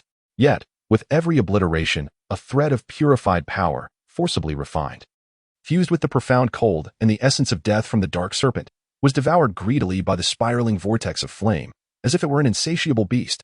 The vortex shrank rapidly under the relentless forging of destruction. From its original fist-sized form, it swiftly collapsed to the size of a walnut, then to a longan, its radiance dimming to the utmost limit, on the brink of total extinguishment. However, Xiao Yan could distinctly sense that at the heart of this extreme contraction, an unprecedented, chilling, and deathly force, imbued with a hint of life akin to rebirth, was gestating within the ashes of obliteration, like a black hole awaiting emergence.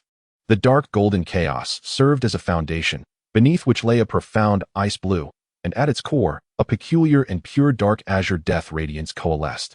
From destruction arises rebirth. The burning god cyclone is undergoing an ultimate metamorphosis, a transition from death to life.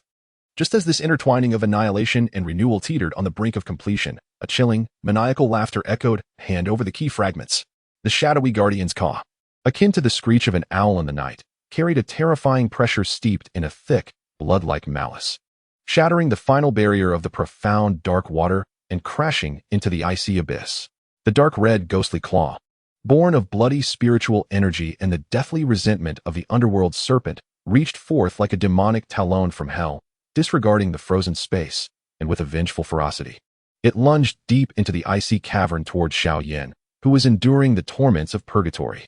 A true fatal strike, at the most critical juncture of transformation. A lethal adversary, tracing the essence of shared deathly resentment, launched a thunderous assault, even before the ghostly claw arrived. That horrifying pressure and the tangible malice of deathly energy pierced through Xiao Yan's nearly collapsing body like countless burning poisonous needles. The core of the burning god cyclone, just forcibly forged into its embryonic form and exceedingly fragile, trembled violently under this sudden, overwhelming external force that surpassed its current limits. The interplay of deep blue and dark azure gleamed wildly, clashing as the fragile equilibrium that had just been established shattered instantaneously.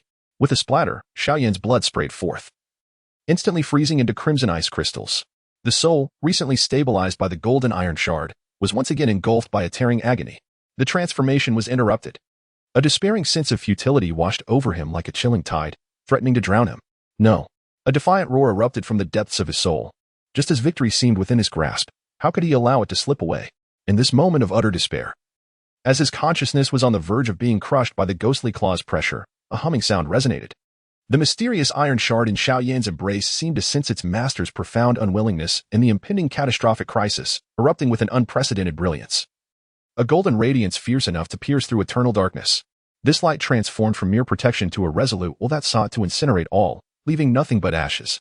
The fiery runes upon the surface of the iron shard detached like burning stars, instantly morphing into a condensed beam of golden red light capable of penetrating the heavens. This beam did not aim at the shadowy guardian's claw, but impetuously pierced into the violently trembling, near-collapsing core of the burning god cyclone. Boom! Like a furnace on the brink of extinguishment, it was ignited with flames capable of incinerating stars. The infusion of golden light from the iron shard acted as the most violent catalyst. The deep blue profound dark power and dark azure deathly resentment, which were on the verge of collapse, did not explode entirely under this purifying golden light. Instead, they were forcibly melded and ignited. At Xiao Yan's dantian, it was as if a miniature sun erupted with a cataclysmic explosion. Golden, blue, and azure light intermingled chaotically, clashing, and ultimately, under the forceful welding of the golden light from the iron shard, formed an exceedingly unstable yet devastatingly radiant chaotic orb, an indescribable power, seemingly birthed from the very onset of the cosmic explosion, erupted uncontrollably from within Xiao Yan. What?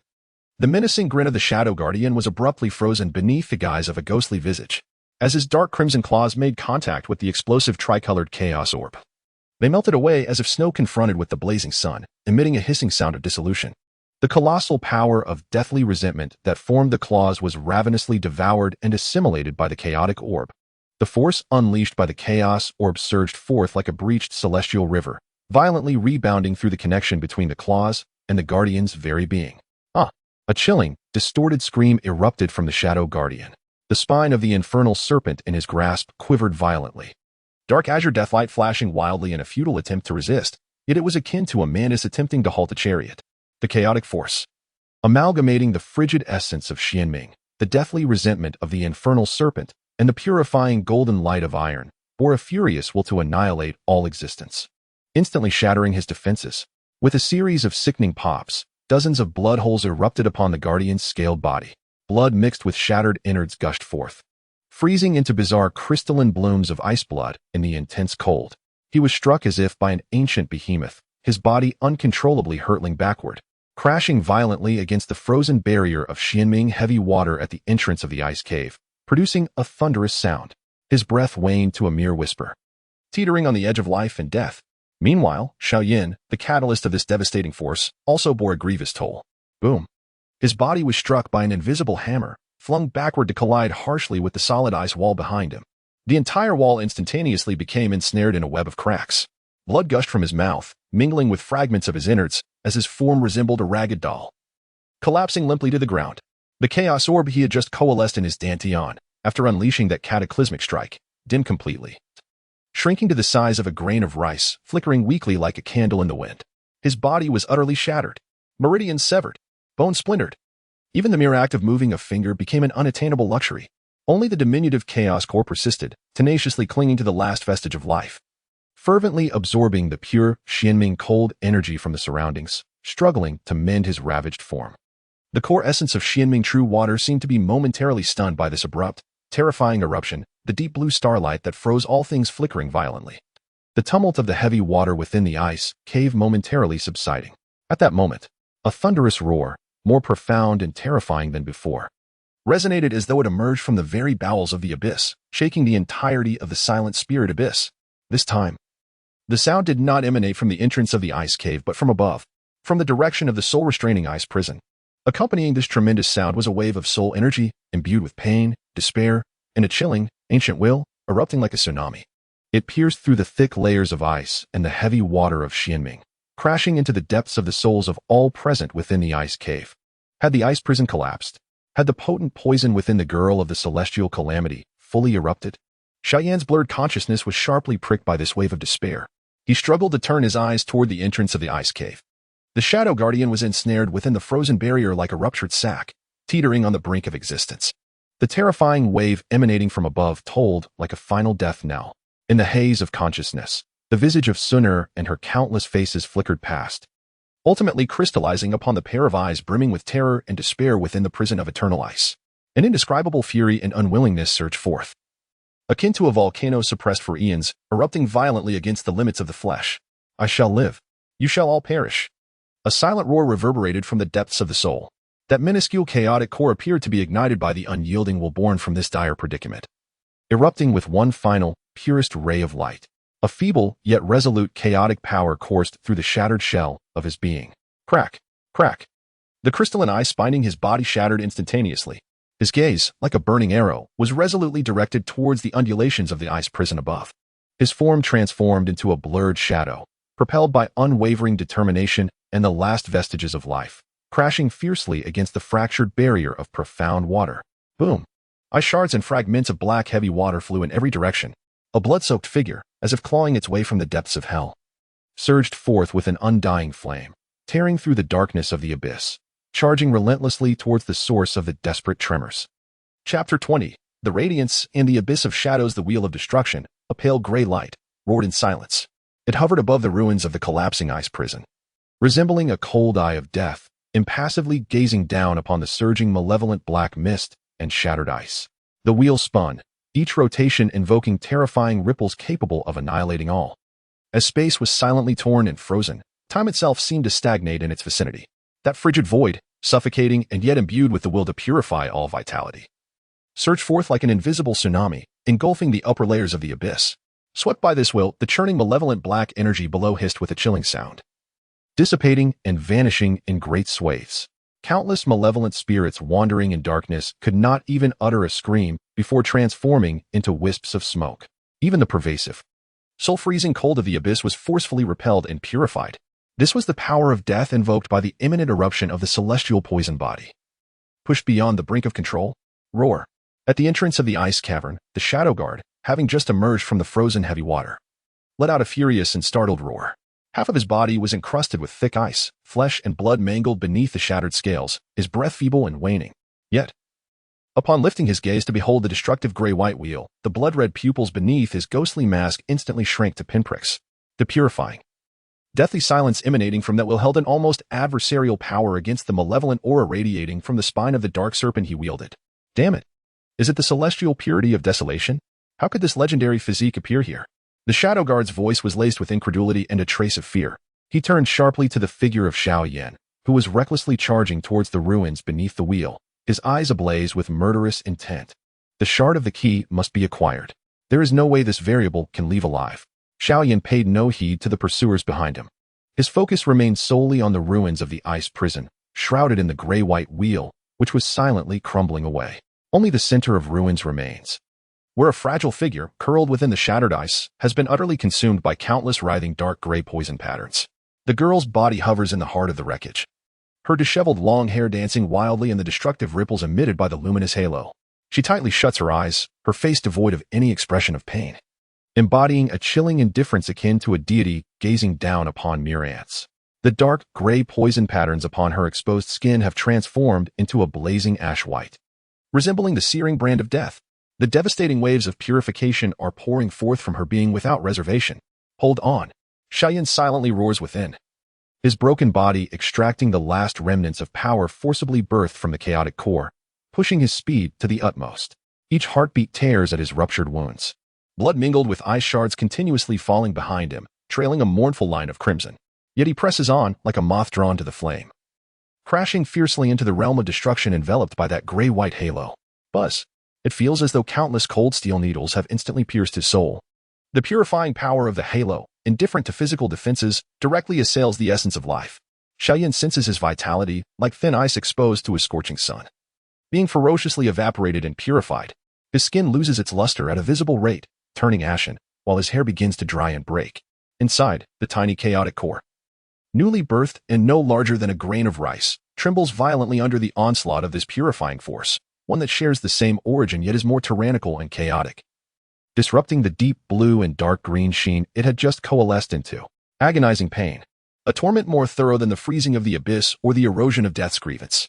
It feels as though his entire existence is about to be erased by this halo. Yet, Xiao Yan's gaze shines brighter than ever before, more fervent than the gray-white halo. Perhaps it is his soul's desperate roar piercing through the indifference of death, or perhaps the chaotic core within him, also born of calamity, yet pursuing a different path, resonates in some profound way. Or it could be that the mysterious iron piece pressed against the girl's skin emanates a faint warmth once more. The girl's tightly shut eyelashes tremble imperceptibly. On her indifferent, cold face, a flicker of human anguish struggles forth, exceedingly faint yet profoundly significant. Buzz. At the very moment this flicker of humanity emerges, the devastating gray-white halo suddenly falters. The rotational speed exhibits a barely perceptible disruption. The terrifying, purifying power enveloping Xiao Yan also experiences a momentary diminishment. Now, iron piece, aid me. Xiao Yan roars within. He channels all his remaining will, all his desires for life, all his promises to the girl before him, into the iron piece pressed against his chest. Buzz. Hiss. Like molten lava poured into a frigid ocean, the chaotic warmth of the iron piece collides with the purifying celestial calamity erupting within the girl, resulting in a conflict more violent and elemental than that of the abyss and death's grievance. The girl's body arches violently, emitting a shriek so piercing it hardly resembles that of a human. The gray-white poison patterns covering her body flicker and twist frantically, like a searing branding iron. The venomous source within her seemed to have been subjected to the most intense provocation and desecration, erupting in an even more terrifying grayish-white radiance, striving to completely purify and obliterate this foreign entity. Meanwhile, the chaotic warmth emanating from the iron shard coiled around the core of that violent toxin like the most resilient vine, forcibly redirecting the cataclysmic surge away from her and towards Xiao Yan himself. Boom. An indescribable agony instantly engulfed Xiao Yan.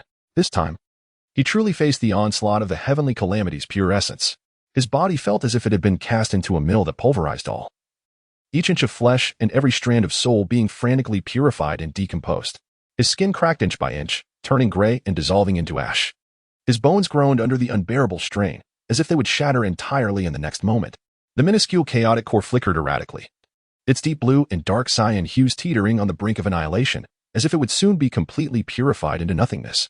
Ah! Xiao Yan emitted a beastly roar of pain, his orifices spewing not blood, but luminous particles imbued with a sense of decay. He felt as though he were being utterly erased from the fabric of existence. Yet, in that moment of excruciating anguish, teetering on the edge of oblivion, he locked his gaze onto the girl's eyes, which had briefly regained a glimmer of clarity amidst her suffering. With his last vestige of strength, he fiercely pulled her into his embrace, resolutely shielding her with his frail body. "Do not fear," he rasped, his voice laced with blood froth, yet strikingly clear in her ears. The flicker of clarity in her eyes was instantly overwhelmed by a torrent of overwhelming emotion and tremors, as she beheld Xiao Yan's form disintegrating in the grayish-white light. Yet still resolutely guarding her, she felt a cold tear, imbued with a strange grayish-white luminescence, silently cascade from the corner of her eye. This tear fell upon Xiao Yan's shattered chest, making contact with the searing iron shard. Buzz. A transformation unfolded. The iron shard quivered violently. An ineffable, gentle pull that seemed to emanate from the very essence of life erupted forth. The tear, laden with the girl's complex emotions and a faint trace of purifying essence, was instantaneously absorbed by the iron shard. Subsequently, the chaotic warmth emanating from the iron shard underwent a sudden shift. No longer did it forcefully redirect or resist. It now bore a peculiar sense of acceptance and harmony. It ceased its attempts to obliterate the source of the heavenly calamity within the girl, instead transforming into a vast vortex, voraciously consuming and accommodating the explosive grayish-white surge. The pressure Xiao Yan endured abruptly lightened. Though his body continued to disintegrate, the pace noticeably slowed. Meanwhile, the frenzied grayish-white radiance within the girl surged forth. As if it had found an outlet, rushing into the chaotic vortex formed by the iron shard. The destructive halo suspended above the ruins began to visibly slow in its rotation, its brilliance dimming rapidly. An opportunity. The shadow guard pursuing closely behind erupted with ecstasy and greed in his blood-red eyes. He beheld Xiao Yan and the girl struggling beneath the halo. On the verge of collapse, he also glimpsed the mysterious iron shard capable of containing the power of the heavenly calamity, the key fragment, and that treasure. All shall be mine. The shadow guardian, heedless of his grievous wounds, summoned the power of the bone of the nether serpent to its utmost limit. It transformed into a dark red flash that tore through the fabric of space, akin to a venomous dragon emerging from its lair. Laden with the vengeful chill of frozen souls, and fiercely pierced towards Xiao Yan's unguarded back. The timing was both cunning and merciless. Striking precisely when Xiao Yan was wholly engrossed in channeling the force of the heavenly calamity into a shard of iron, leaving him oblivious to the fleeting moment of life and death. The icy grip of death loomed once more. However, just as the dark red flash was about to penetrate Xiao Yan's back, a thunderous rumble erupted. The entire spirit abyss seemed to be caught in the grasp of an invisible giant hand, plunging downwards with great force. A torrent more vast and frigid than the true water of the profound nether, imbued with an unparalleled and terrifying will, cascaded down as if the Milky Way itself were crashing to earth. Above the abyss's mouth, the swirling malevolent black mist was forcibly dispelled by this unseen might. A colossal ice-blue handprint, seemingly forged from the essence of ancient ice and the purity of the Luo River, disregarded the distance of space and bore down with the supreme power to freeze eternity and judge filth, striking fiercely towards the location of the Shadow Guardian. Before the handprint even arrived, the overwhelming pressure had plunged the Shadow Guardian into a freezing void, causing his blood and spiritual energy to freeze in an instant. The dark red flash he had unleashed shattered like fragile glass. Luoli, the Shadow Guardian, howled in despair and defiance. He crushed a dark red bone talisman in his hand. Puff! The blood god of the Luo clan shall not spare you. Boom! The ice-blue handprint crashed down upon the spot where the Shadow Guardian had vanished. The terrifying force of freezing erupted instantly. The malevolent black mist within 100 feet. The shattered ancient ice, and even the very fabric of space were instantaneously frozen into a massive deep blue crystal, radiating an eternal chill. The handprint gradually dissipated, revealing Luoli, her tall and ethereal figure resembling a snow goddess descended upon the mortal realm, silently appearing above the frozen crystal. Her ice-blue eyes swept over the chaotic battlefield below, the collapsed ruins of the ice prison, the dim, fading gray wheel of light, and the two figures entwined beneath it, their breaths faint to the brink of extinction.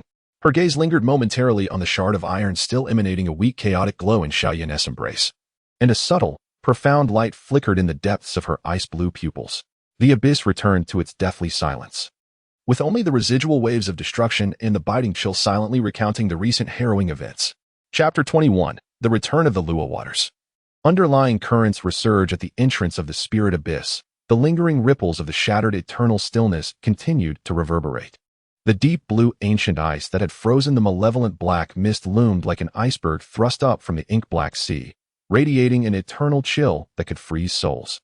Upon the ruins of the collapsed soul-confining ice prison, the destructive gray wheel of light had completely vanished, leaving only the unsettling echoes of purification still hanging in the air.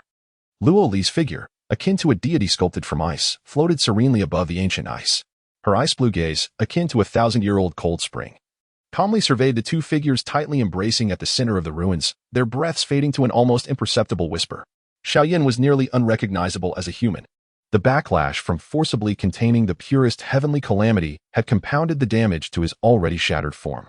The skin lay desolate and cracked, resembling a parched riverbed, with wounds so deep that bone was visible, yet no blood flowed, only the remnants of a purifying grayish-white essence. Countless bones had been broken, resting limply upon the frigid shards of ice. The only sign of life was a feeble heartbeat, reminiscent of a flickering candle in the wind. Alongside a chaotic core the size of a grain of rice, intertwined with deep blue and dark green hues, its surface cloaked in an enigmatic gray-white halo, attesting to his survival, albeit precariously. In his embrace lay a girl, in a slightly better state yet plunged into profound unconsciousness.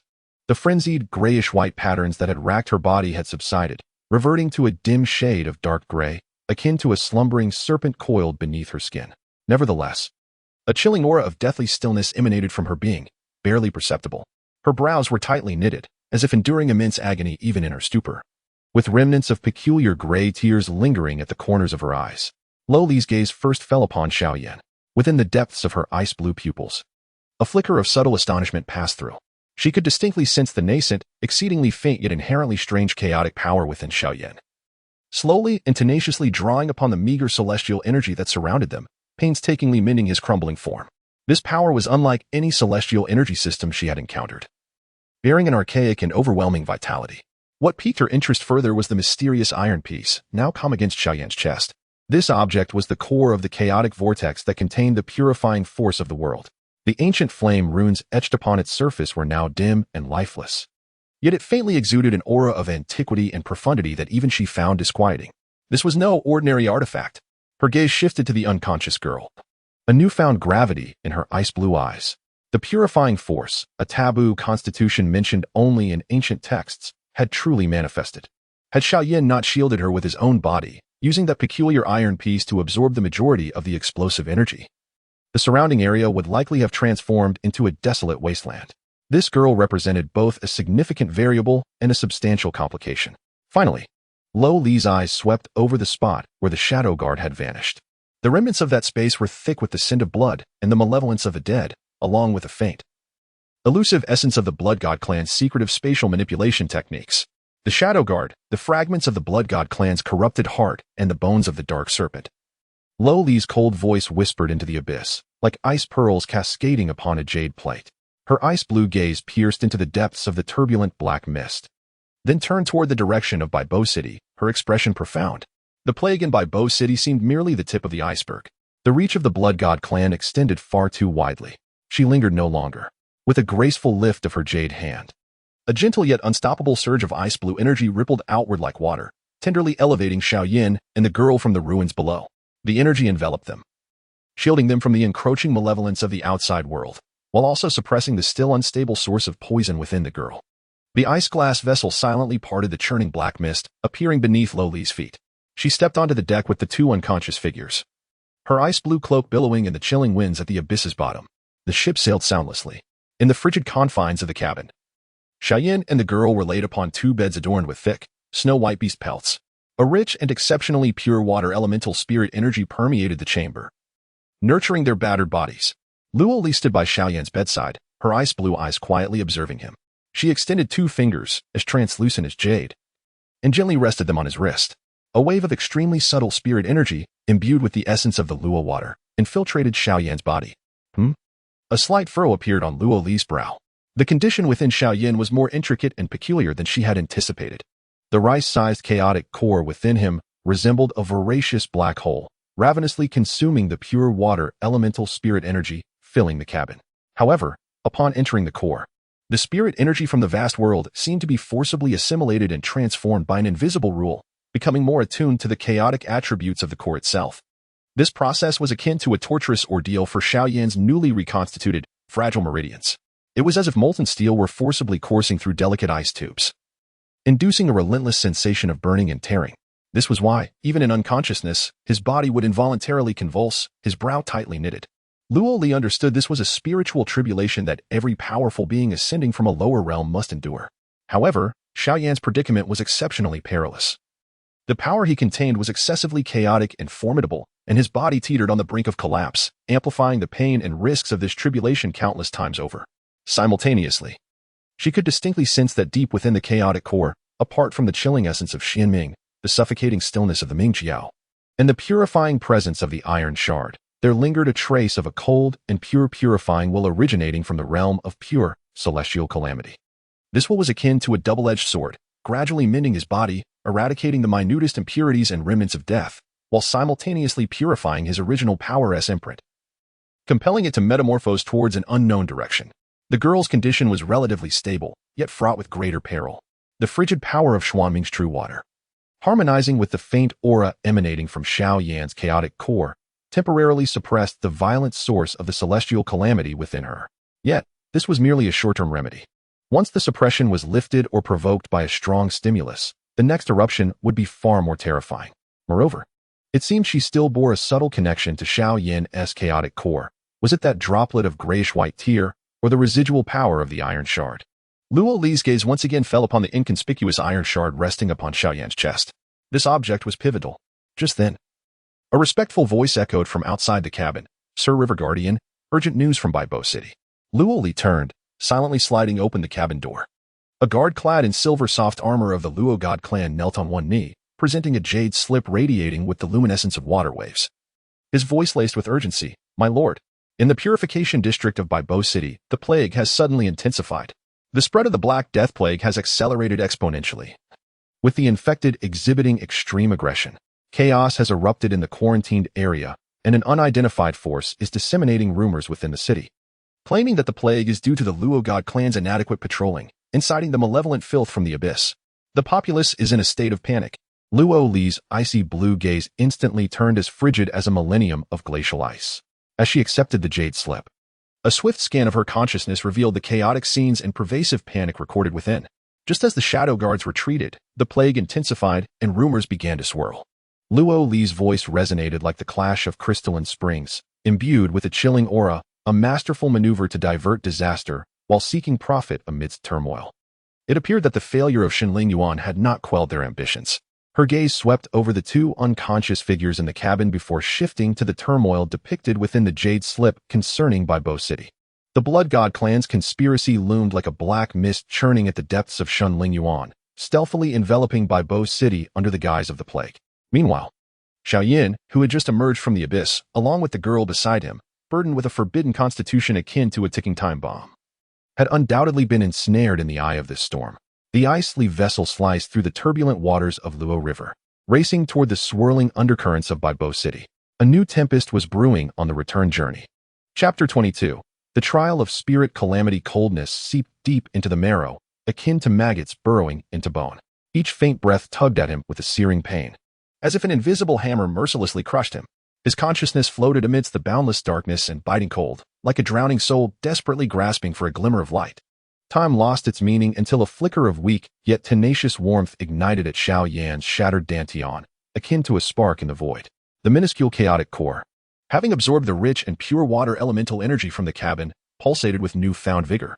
Deep blue icy veins, a dark green sheen of silence, and a faint grayish halo swirled upon the surface of the core, radiating an extraordinary and domineering vitality. A suppressed groan, laden with immense suffering, escaped from his cracked lips. Slowly, Xiao Yan opened his heavy eyelids. His vision was blurred, as though obscured by a murky sanguine veil. After a moment of adjustment, the cold metal ceiling of the cabin came into view. Beneath him lay soft beast pelts, and the air was thick with humidity and a hint of a cold scent reminiscent of deep-sea jade. Pure elemental energy continuously infiltrated his body, nourishing his battered form, yet accompanied by an even clearer and more intense agony, akin to molten lava forcibly coursing through fragile ice conduits, burning and tearing through the newly reformed meridians. Spirit calamity. The backlash and restructuring of the laws of heaven and earth. In an instant, Xiao Yan comprehended the origin of this torment. He attempted to peer within, his consciousness delving into his body, and the sight that greeted him sent shockwaves through his heart. The meridians resembled glazed glass scorched by fierce flames and then forcibly mended.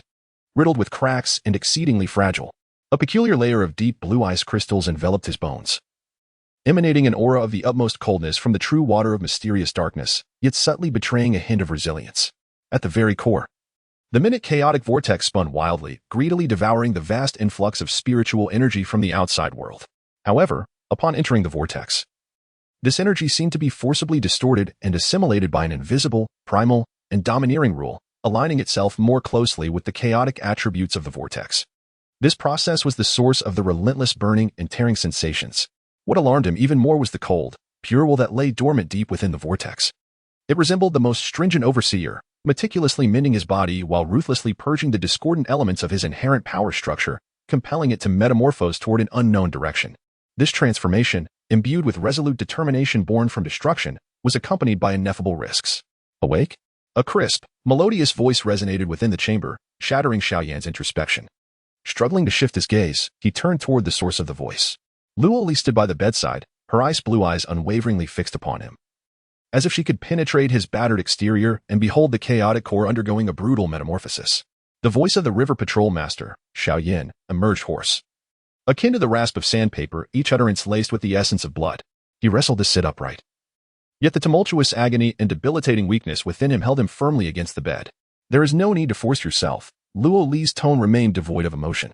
You have forcibly accommodated the true water of Xianming, the resentment of the nether serpent, and the explosive power within that girl. Your physical foundation lies in ruins, and you are now undergoing the spiritual tribulation of reconstruction imposed by the laws of the vast cosmos upon your lower realm corporeal form. Endure this, and you shall be reborn. Fail to endure it, and you shall perish. Her words were succinct and direct, akin to a cold decree. Yet they precisely illuminated Xiao Yan's current predicament. Xiao Yan's gaze shifted urgently to the girl lying unconscious on the adjacent bed. It was only then that he noticed Luo Li had referred to her as Yunling. Yunling lay quietly, her complexion pale as parchment, her breath faint. The violent, grayish-white toxin patterns on her skin had receded, reverting to a dull gray, reminiscent of a slumbering serpent coiled beneath her flesh. Yet, a chilling aura of purification still emanated from her being, instinctively instilling trepidation in those who drew near. Her brow was furrowed tightly, as though she continued to endure immense suffering even in her unconscious state.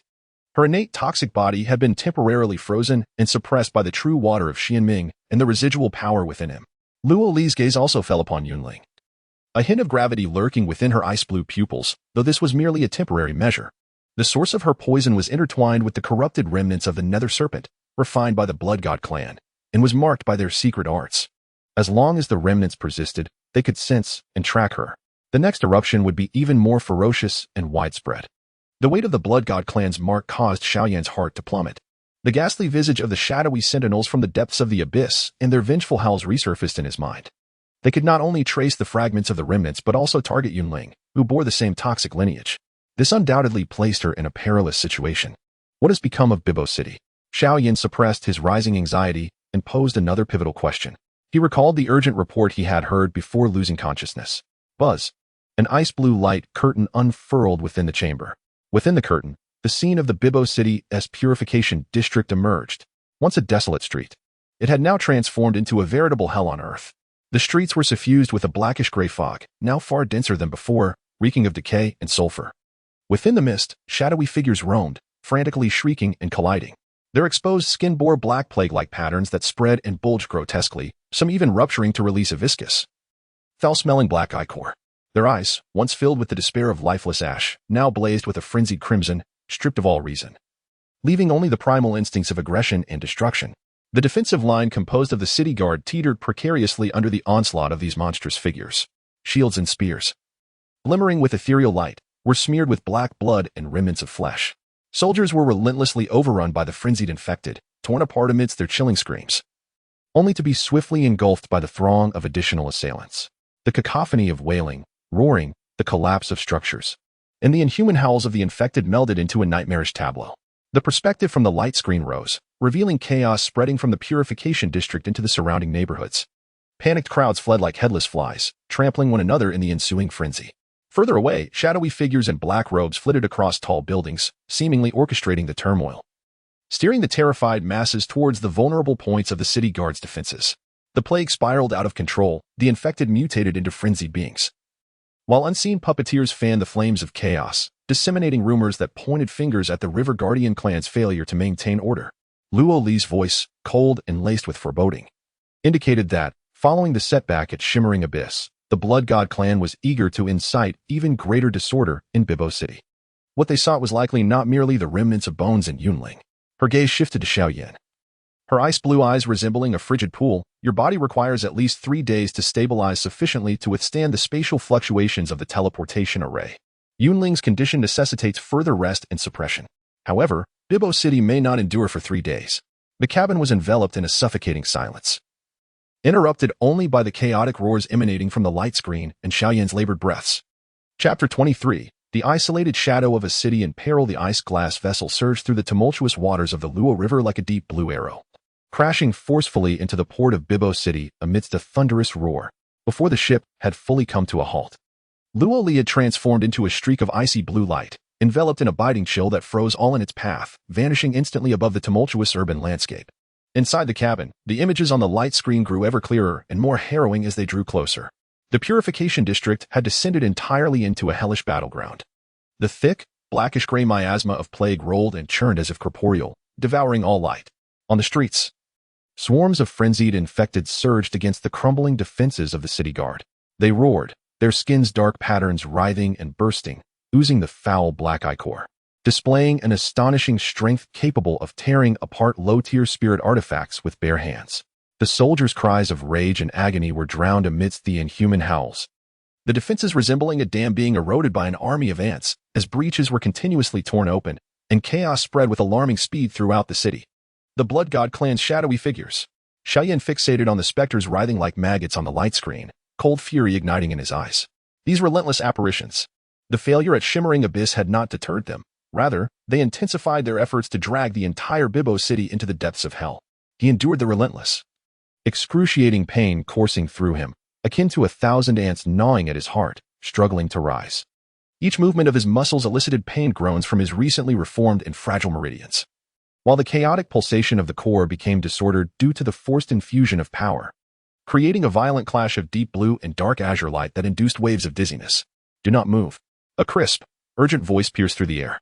The silver-armored guard named Han Shi, stationed vigilantly by Yunling's bedside, swiftly appeared beside Xiao Yan, her hands coalescing with gentle water elemental energy as she pressed lightly on his shoulder, halting his ascent. The River Patrol Lord has issued a strict order. You both must rest. Matters within the city will be handled by the Lord. Xiao Yan felt her restraint, the seemingly gentle water energy imbued with an unyielding firmness. He gazed at Han Shi, whose expression bore a striking resemblance to Luo Li's frosty demeanor. Yet her eyes betrayed an unmistakable gravity and fury towards the devastation within the city. Rest? Are we to watch them die? His voice rasped, laden with suppressed anger and helplessness. Within the luminous barrier, a young city guard was overwhelmed by several frenzied infected, torn apart in an instant. His despairing gaze piercing Xiao Yan's heart like a dagger. Memories of the mercenaries from Qinshan town flooded back, of comrades who had fought valiantly on the Duki continent. Only to fall in the end, the sense of powerlessness washed over him like a chilling tide, nearly drowning him. At that moment, a pained groan escaped Yunling, who had been in a deep slumber on the adjacent bed. Xiao Yan and Han Shi turned sharply toward her. They beheld Yunling's body beginning to tremble violently. Her pallid face suddenly slick with cold sweat, her brow furrowed as if she were enduring immense suffering. More alarmingly, the previously dormant dark gray poisonous patterns beneath her skin began to writhe, as if awakened, swelling grotesquely. A chilling, deathly aura, one that threatened to purge all vitality, uncontrollably emanated from her, swiftly saturating the frigid chamber. The temperature within the chamber plummeted. The pure water elemental energy seemed to encounter a natural enemy, emitting a hissing sound of dissolution. Han Shi's countenance shifted dramatically. She immediately infused more energy into Yunling in an attempt to suppress the agitated source of poison. Yet the effect was negligible. The source of the poison had been stirred. Han Shi's voice trembled slightly, revealing the presence of a pestilential aura within the city. The deep resentment of the corrupted heart serpent was provoking her unique toxic body. Xiao Yan's heart sank to the depths of despair. He understood. The uncontrollable spread of the Black Death Plague permeating by Bo City, steeped in the intense resentment of the corrupted serpent, was akin to a beacon in the night, frantically stimulating and attracting the more terrifying poison within Yunling. Luo Li's suppression was being forcibly breached by the pervasive toxin pervading the city. We must suppress her. Han Shi gritted her teeth, forming intricate seals with her hands as more refined ice blue sealing runes coalesced at her fingertips, aiming to penetrate into Yunling's body. However, just as the runes were about to make contact with her, a tremendous roar reverberated through the air, accompanied by violent tremors emanating from the direction of the port where the ice glass was docked. The entire colossal vessel shook violently. The scene within the luminous screen shifted in an instant.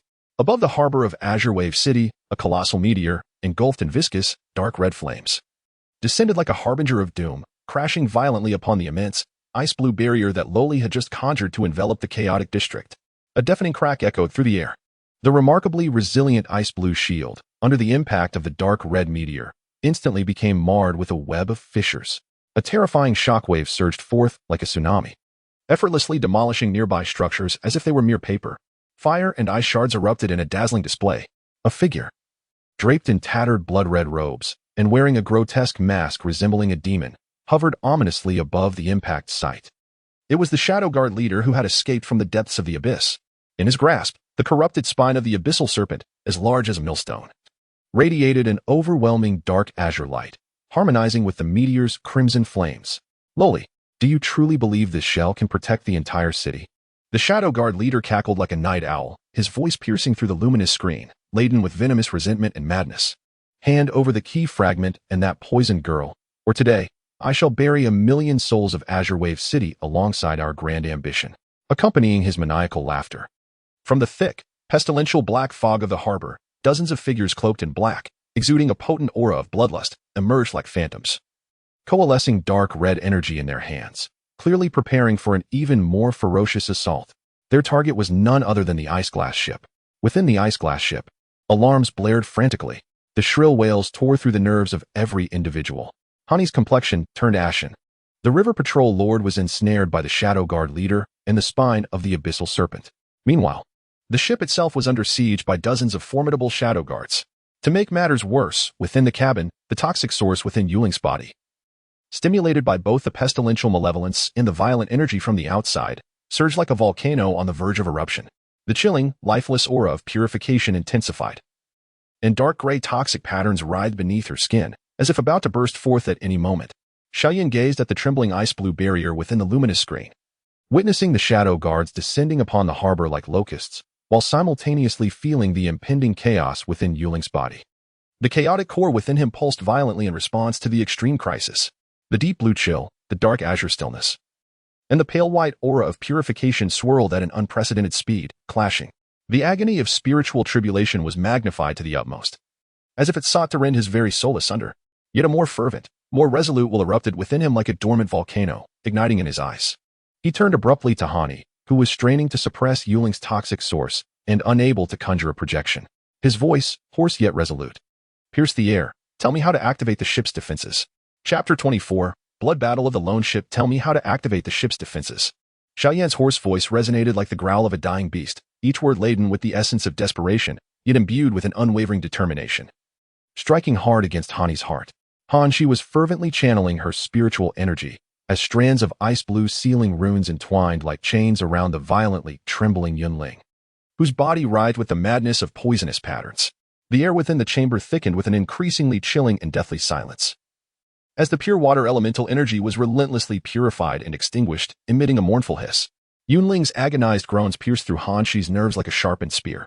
Upon hearing Xiao Yan's words, she abruptly lifted her head, a fierce struggle manifesting on her frost-covered visage for the first time. The ice glass, a vessel of the River Patrol, possessed an exceptionally high-level defense system. Non-core members had absolutely no chance of access. Moreover, Xiao Yan's identity was ambiguous, and his state was on the brink of collapse, making any interaction with the ship's core a perilous gamble. Yet, the apocalyptic scene within the light screen left no room for hesitation. Above the port, the leader of the Shadow Guards sneered as he once again swung the massive spine of the underworld serpent. A dark blue deathly light mingled with a viscous, sanguine spiritual energy, transforming into a dark red spear that tore through the heavens, imbued with the vengeful intent to free souls, and it struck fiercely against the cracked, wobbling ice-blue shield. Simultaneously, amidst the port's thick fog, dozens of Shadow Guards, akin to sharks scenting blood, became mere afterimages, surging forth with lethal intent and dark crimson radiance, akin to arrows loosed from their bows, charging directly at the ice glass. Their target was unmistakable, the bridge of the ship, or perhaps the very depths of the colossal vessel, which emanated the same source of deathly resentment. Boom! The dark red spear collided violently with the ice-blue shield. The shield emitted a groan under the unbearable strain, cracks sprawling like a spider's web, and its brilliance dimmed to the utmost. A terrifying shockwave surged downwards, causing the port's ground to undulate like waves, reducing countless structures to mere dust. The immense body of the ice glass was thrust by this overwhelming force, producing a piercing metallic distortion, as the anchor snapped and the ship tilted sharply to one side. Ugh! She let out a muffled groan. Her concentration on maintaining the seal shattered by the violent tremors, causing her to stumble. The source of poison within Yunling surged forth like a wild stallion, instantly breaking through part of the seal. She opened her eyes wide. Those once clear orbs now bore a chilling grayish hue within the depths of her pupils. A destructive gray-white radiance ignited like stars. A cold, indifferent, and utterly devoid of human emotion purifying will erupted with tremendous force. There is no time. The core of the third rune pillar on the port side must be forcibly activated with spiritual energy. At the moment the ship tilted, she poured all her strength into a roar, simultaneously slamming her hands against Yunling's chest as ice blue spiritual energy surged forth with reckless abandon, attempting to reconstruct the seal and suppress the impending explosion of gray-white light. Xiao Yan's eyes flashed with bloodlust. Without a moment's hesitation, he bore the excruciating agony of the spiritual tribulation as if his very soul were being torn apart, squeezing the last remnants of power from the minuscule chaotic core. Deep blue, dark green, and gray-white lights clashed violently within the core, swirling, each pulsation inflicting devastating pain, yet also unleashing a torrential flood of chaotic and feral power. He was like a lone wolf leaping towards a precipice, his body rolling on the tilted deck, crashing fiercely against a metallic pillar inscribed with intricate silver runes. "Open up! Damn it!" Accompanied by a roar from the depths of his soul, Xiao Yan's right hand, marred by fractures and drenched in blood, forcefully pressed down upon the frigid core of the runic column, unleashing the tumultuous and chaotic spiritual energy extracted from within him. The entire runic column erupted with a blinding silver light. The runes flowing upon its surface seemed to come alive, flickering and leaping with fervor. A powerful and disordered wave of energy surged forth like a rampaging torrent, racing through the intricate energy conduits of the ship, instantaneously flooding towards the outer defense system of the ice-glass vessel. Boom, boom, boom, boom. This was not a precise defensive counterattack, but rather an indiscriminate bombardment resulting from energy overload.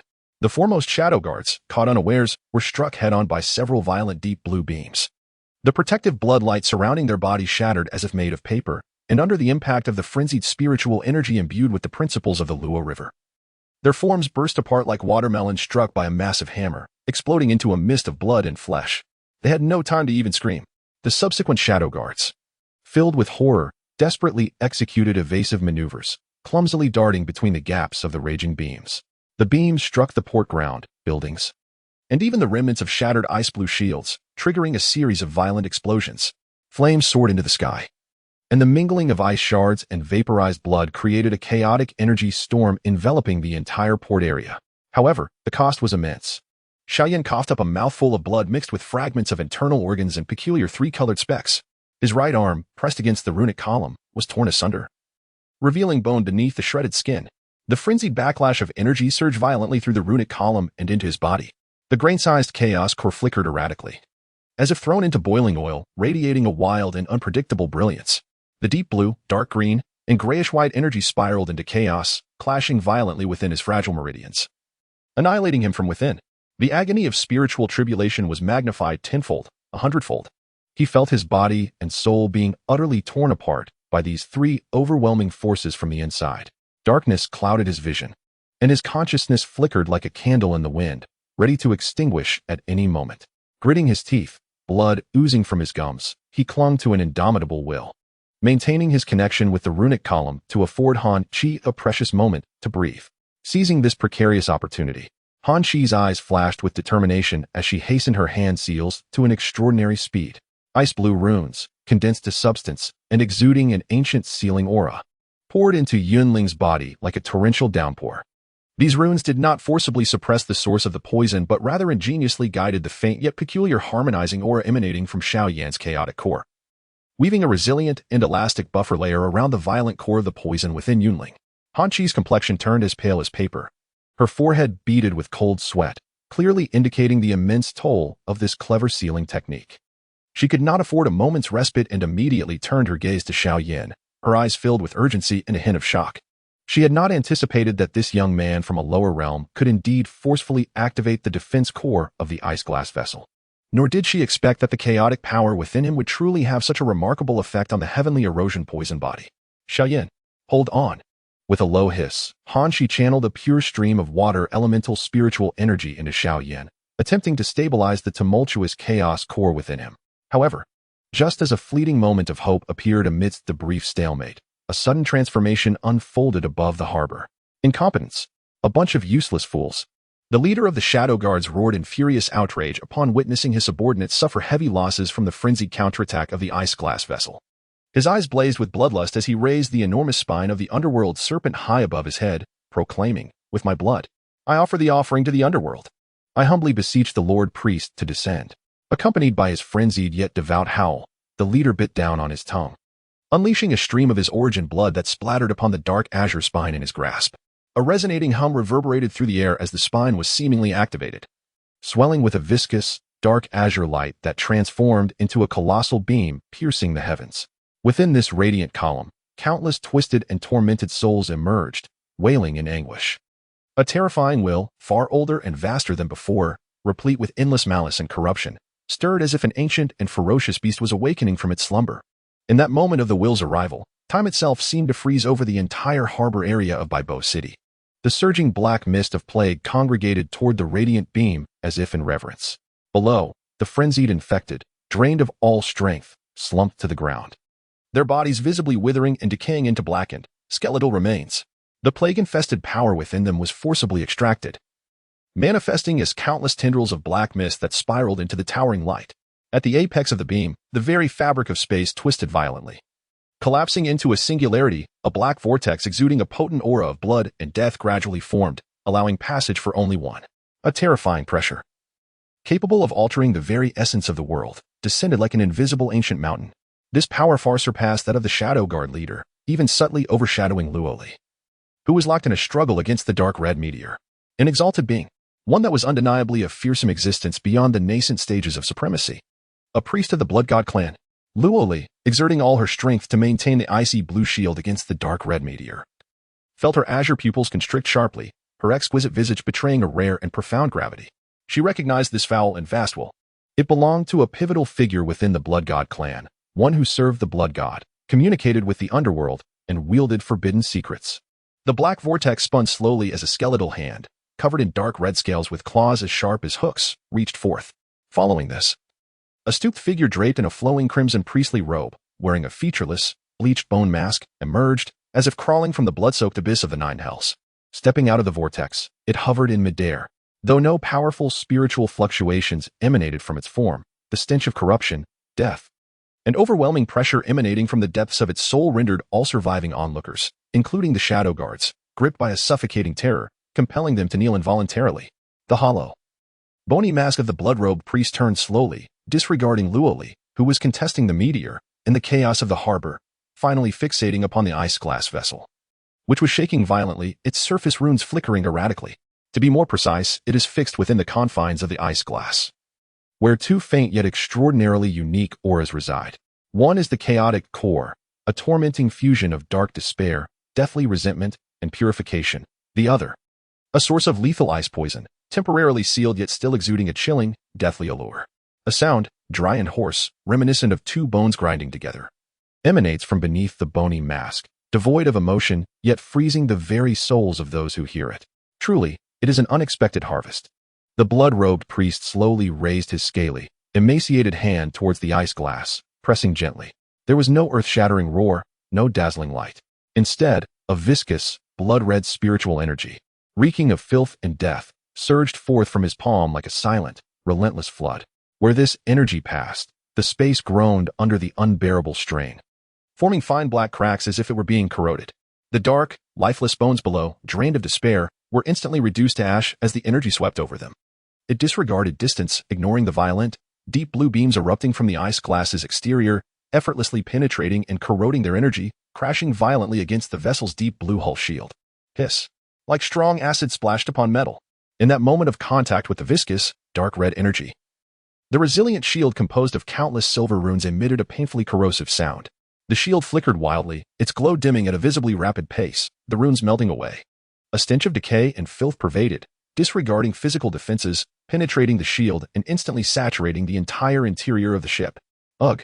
Han E was the first to bear the brunt, letting out a muffled groan as her complexion turned ashen. Severing the flow of spiritual energy she had transmitted to Xiao Yan, she felt as though her vitality was being mercilessly siphoned away by an invisible force, rendering her spiritual energy sluggish and unresponsive. Puff! Xiao Yan coughed up blood once more, as the viscous deathly aura invaded his body, akin to the most malevolent curse, violently agitating the three conflicting forces within him. The glow of the chaotic core dimmed to the brink of extinction, deep blue, dark green, and ash gray clashing violently, bringing forth excruciating pain. He felt his consciousness being dragged into an eternal abyss of darkness.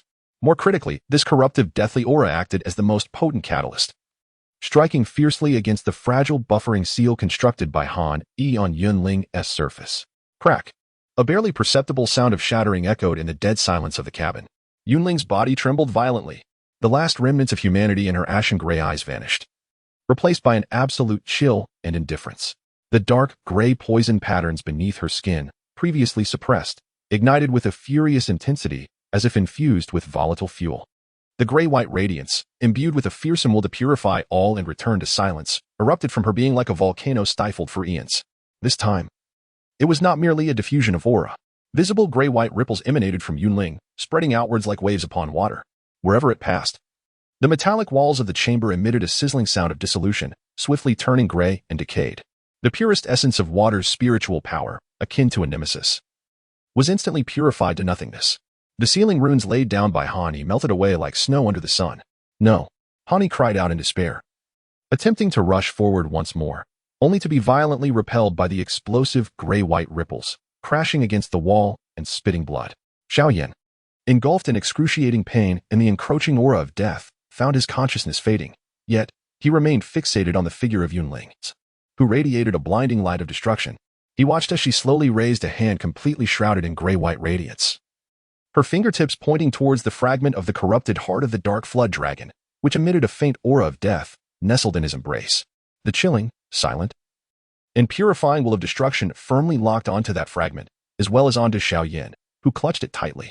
The corrupting death energy of the blood-robed priest was ruthlessly eroding the ship's shields from without, while the uncontrollable purifying calamity power within Yunling erupted in full force. Xiao Yan stood on the brink of collapse, the chaotic core on the verge of annihilation. Luo Li was held fast by the leader of the Shadow Guards and the spine of the dark flood dragon, utterly overwhelmed. The Icely ship, a colossal vessel of the Luo deity clan, now resembled a solitary boat amidst tempestuous waves, besieged from all sides and ensnared in a true death trap. The shadow of destruction, like viscous ink, completely drowned out the last glimmers of light within the chamber. Chapter 25. Poisonous blood cursed the shadow of destruction, akin to cold. Viscous ink entirely submerged the chamber. The resilient shields of the Icely ship emitted a disheartening hissing wail under the corrosive influence of the blood-robed priest's tainted, deathly crimson energy flickering like a candle in the wind. The silver runes that composed its defenses faded and dissolved in large swathes, as the foul breath of death permeated the shields, spreading like an invisible miasma, ravenously siphoning away vitality. Han Yi's complexion turned ashen, her internal spiritual energy nearly stagnant, with each breath laden with a sense of decline. In the center of the chamber, Yunling floated amidst the gray-white radiance. Her long hair danced wildly, and dark gray poisonous patterns beneath her skin glowed fiercely like a searing brand, thrumming with frenetic energy. Her once clear eyes now reflected only the coldness of gray and white, with a spark of lifeless starlight deep within her pupils, emanating a supreme will to purify all, returning everything to the void. The destructive gray-white ripples silently spread from her as the epicenter. Wherever they traversed, the solid walls of profound ice and spiritual iron crumbled like snow under the blazing sun, swiftly turning to decay and dissolution. The pure essence of water's spiritual power was instantaneously obliterated. The sealing force that Han Yi had desperately invoked shattered inch by inch under the impact of this source of purification, which was even more chaotic and ferocious, ultimately dissolving into nothingness. She slowly raised her right hand, completely enveloped in gray-white light. Her fingertips aimed directly at the fragment of the corrupted heart of the dark flood dragon, which emitted a similar aura of vengeful death nestled within Xiao Yan's embrace. The frigid intent to kill, like tangible chains, locked firmly onto him. Xiao Yan found himself at the eye of the storm. The foul death energy from the blood-robed priest invaded his body like a myriad of venomous ice needles, manically provoking the already turbulent core of his power. The deep blue chill, akin to millennia-old profound ice, the dark green malice reminiscent of the stagnant waters of the Nether River, and the gray-white wool of purification, akin to the dust of the void, all succumbed to complete chaos under the catalysis of this invading death energy. Three formidable forces, as unyielding as a ferocious beast breaking free from its shackles, mercilessly ravaged his frail meridians and dantian, clashing and annihilating with wild abandon. The agony of the spiritual tribulation was magnified to its zenith. Each collision felt as if it were tearing his very soul from its corporeal vessel. Before him lay an abyss of darkness, his consciousness spiraling into a tempestuous vortex, sinking deeper and deeper. His body had grown numb, leaving only the excruciating pain of his soul being rent apart and the encroaching chill of an impending, icy silence emanating from Yunling's fingertips. The despair of impending conclusion washed over him like frigid water, threatening to drown the last vestiges of clarity. At the precipice of total oblivion, a fierce will, born from the depths of his soul and unwavering in its defiance, erupted like a dormant volcano awakening after eons of silence. This indomitable spirit was not directed at external foes, but rather collided fiercely with the three uncontrollable beasts within him. Be still. The silent roar reverberated deep within his soul. The minuscule, chaotic core, swirling in deep blue, dark green, and gray-white hues, trembled violently under the impact of this relentless will. For a fleeting moment, the tumultuous clash seemed to come to a halt. In that instant of suspension, the iron piece pressed against his chest appeared to be entirely awakened by the roar of his soul in that dire predicament. An indescribable, all-encompassing warmth, harmonizing yin and yang, surged forth like the thawing waters of early spring, whispering ancient melodies as it quietly flowed into Xiao Yan's nearly collapsing sea of consciousness. This warmth did not suppress the three forces, but transformed into the most exquisite web, swiftly enveloping Xiao Yan's disintegrating core of awareness, forcibly pulling him away from the brink of annihilation into an extraordinary realm of consciousness. Within this realm, nothing was void. Chaotic nebulae slowly swirled and floated, ice crystal-like stars of deep blue, ghostly dark green particles, and dust-like gray fragments, along with a faint yet resilient golden-red spark, combined with myriad other shards of Xiao Yan's own power, formed this chaotic microcosm of the universe. Xiao Yan's thoughts coalesced into an ethereal figure. Standing at the center of the nebula, he beheld the three colossal nebulae representing the Xianming cold air, the mysterious flood's deadly resentment, and the pure world-esque calamity, clashing violently like three raging rivers. Each collision erupted with destructive turbulence, shattering his own diminutive stellar powers into fragments. Yet the faint golden threads, born from the warmth of the iron piece, pierced through the tumultuous core of the three raging rivers. They did not halt the conflict, but adeptly guided the most refined essence of energy generated from their annihilation, like a gentle stream, into the dimmest yet reborn chaotic core of Xiao Yan's nebula. With each catastrophic clash, the chaotic nebula grew denser and more substantial, though accompanied by soul-rending agony reflected in the violent tremors of the nebula within the realm of consciousness. Xiao Yan sensed that the nascent core, amid the crucible of conflict and the harmonization of the warm currents, was undergoing a slow yet resolute transformation. It was becoming more introspective, resilient, and formidable. As Xiao Yan's consciousness immersed itself in the intertwined state of transformative power and agonizing pain, a chilling, deathly silence, bearing the terrifying force of absolute purification, surged into this realm of awareness like an apocalyptic frost. Yunling's pure celestial will directly invaded, tracing the essence of the shattered skeletal fragments. The gray-white torrent of destruction swept through, dissolving Xiao Yan's very own astral forces into nothingness. Even the three frenzied galaxies trembled violently under the impact of this purifying intent, which, though originating from the same source, was far more chaotic and pure. The command to relinquish the fragments for purification echoed coldly, devoid of emotion. Like the reverberation of heavenly judgment, the gray-white flood transformed into a colossal claw of purification, disregarding the chaotic nebula, and, imbued with an intent to annihilate all, it struck fiercely toward the core of Xiao Yan's consciousness, as well as the dark azure skeletal star emitting a heavy aura of death nearby. The imminent crisis of destruction within the realm of consciousness transcended the pain of the flesh in an instant. Xiao Yan's consciousness avatar ignited with a resolute brilliance in his eyes. He could not retreat. Should the core be destroyed, consciousness would cease, and all would be over. He fiercely summoned the newly birthed chaotic nebula, where deep blue, dark azure, and gray-white colors swirled in a frenzied dance. Do you wish to purify me? Then let us refine together. Xiao Yan's intent roared silently as he charged towards the gray-white claw. Simultaneously, he exerted all his strength to activate the pale golden thread that pierced through the heart of the conflict, driving it like a fuse deep into the core of the gray-white claw. Boom! Within the realm of consciousness, it was akin to igniting a chaotic star. The gray-white claw collided violently with the chaotic core, as the terrifying power of purification clashed fiercely against the jumbled forces of nascent chaos, leading to a cataclysmic upheaval that threatened to shatter the entire space. Yet, at the moment of this destructive conflict, the pale golden thread embedded within the core of the claw erupted with an unprecedented radiance. An extraordinary force of harmony surged wildly along the thread. This was not an attack, but rather a guiding and assimilating force. Under the influence of this harmonious power, the claw's pure and chaotic will of purification momentarily experienced a subtle stagnation and softening. The directive to annihilate all seemed to have been forcibly infused with a mark of Xiao Yan's indomitable will. In that critical instant, in the outer world, within the chamber, Yunling's hand, enveloped in gray-white light and poised to strike the skeletal fragments, abruptly halted just an inch away. The cold gray-white starlight in her eyes flickered violently. A faint, almost imperceptible struggle and pain rippled through her indifferent gaze, akin to a small stone cast into still waters, creating difficult ripples deep within her detached eyes. It was as if two consciousnesses were locked in fierce contention. An opportunity. In the corner of the chamber, wounded by the gray-white ripples, Han Shi. Blood trickling from the corner of her mouth narrowed her pupil sharply, keenly seizing this fleeting moment.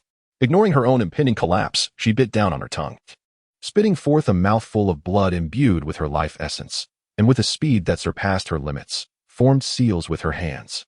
The Luo Shui Sealing Divine Seal. A far more intricate and ancient blood-colored ice-blue rune, emanating the vast essence of water laws, instantaneously condensed. At the center of the rune, the ethereal image of Luo Shui flowed. With a sudden thrust of her hands, the seal rune, infused with the very essence of her life force, traversed the ether and instantly imprinted itself upon Yunling's forehead. A resonant hum echoed as the rune penetrated.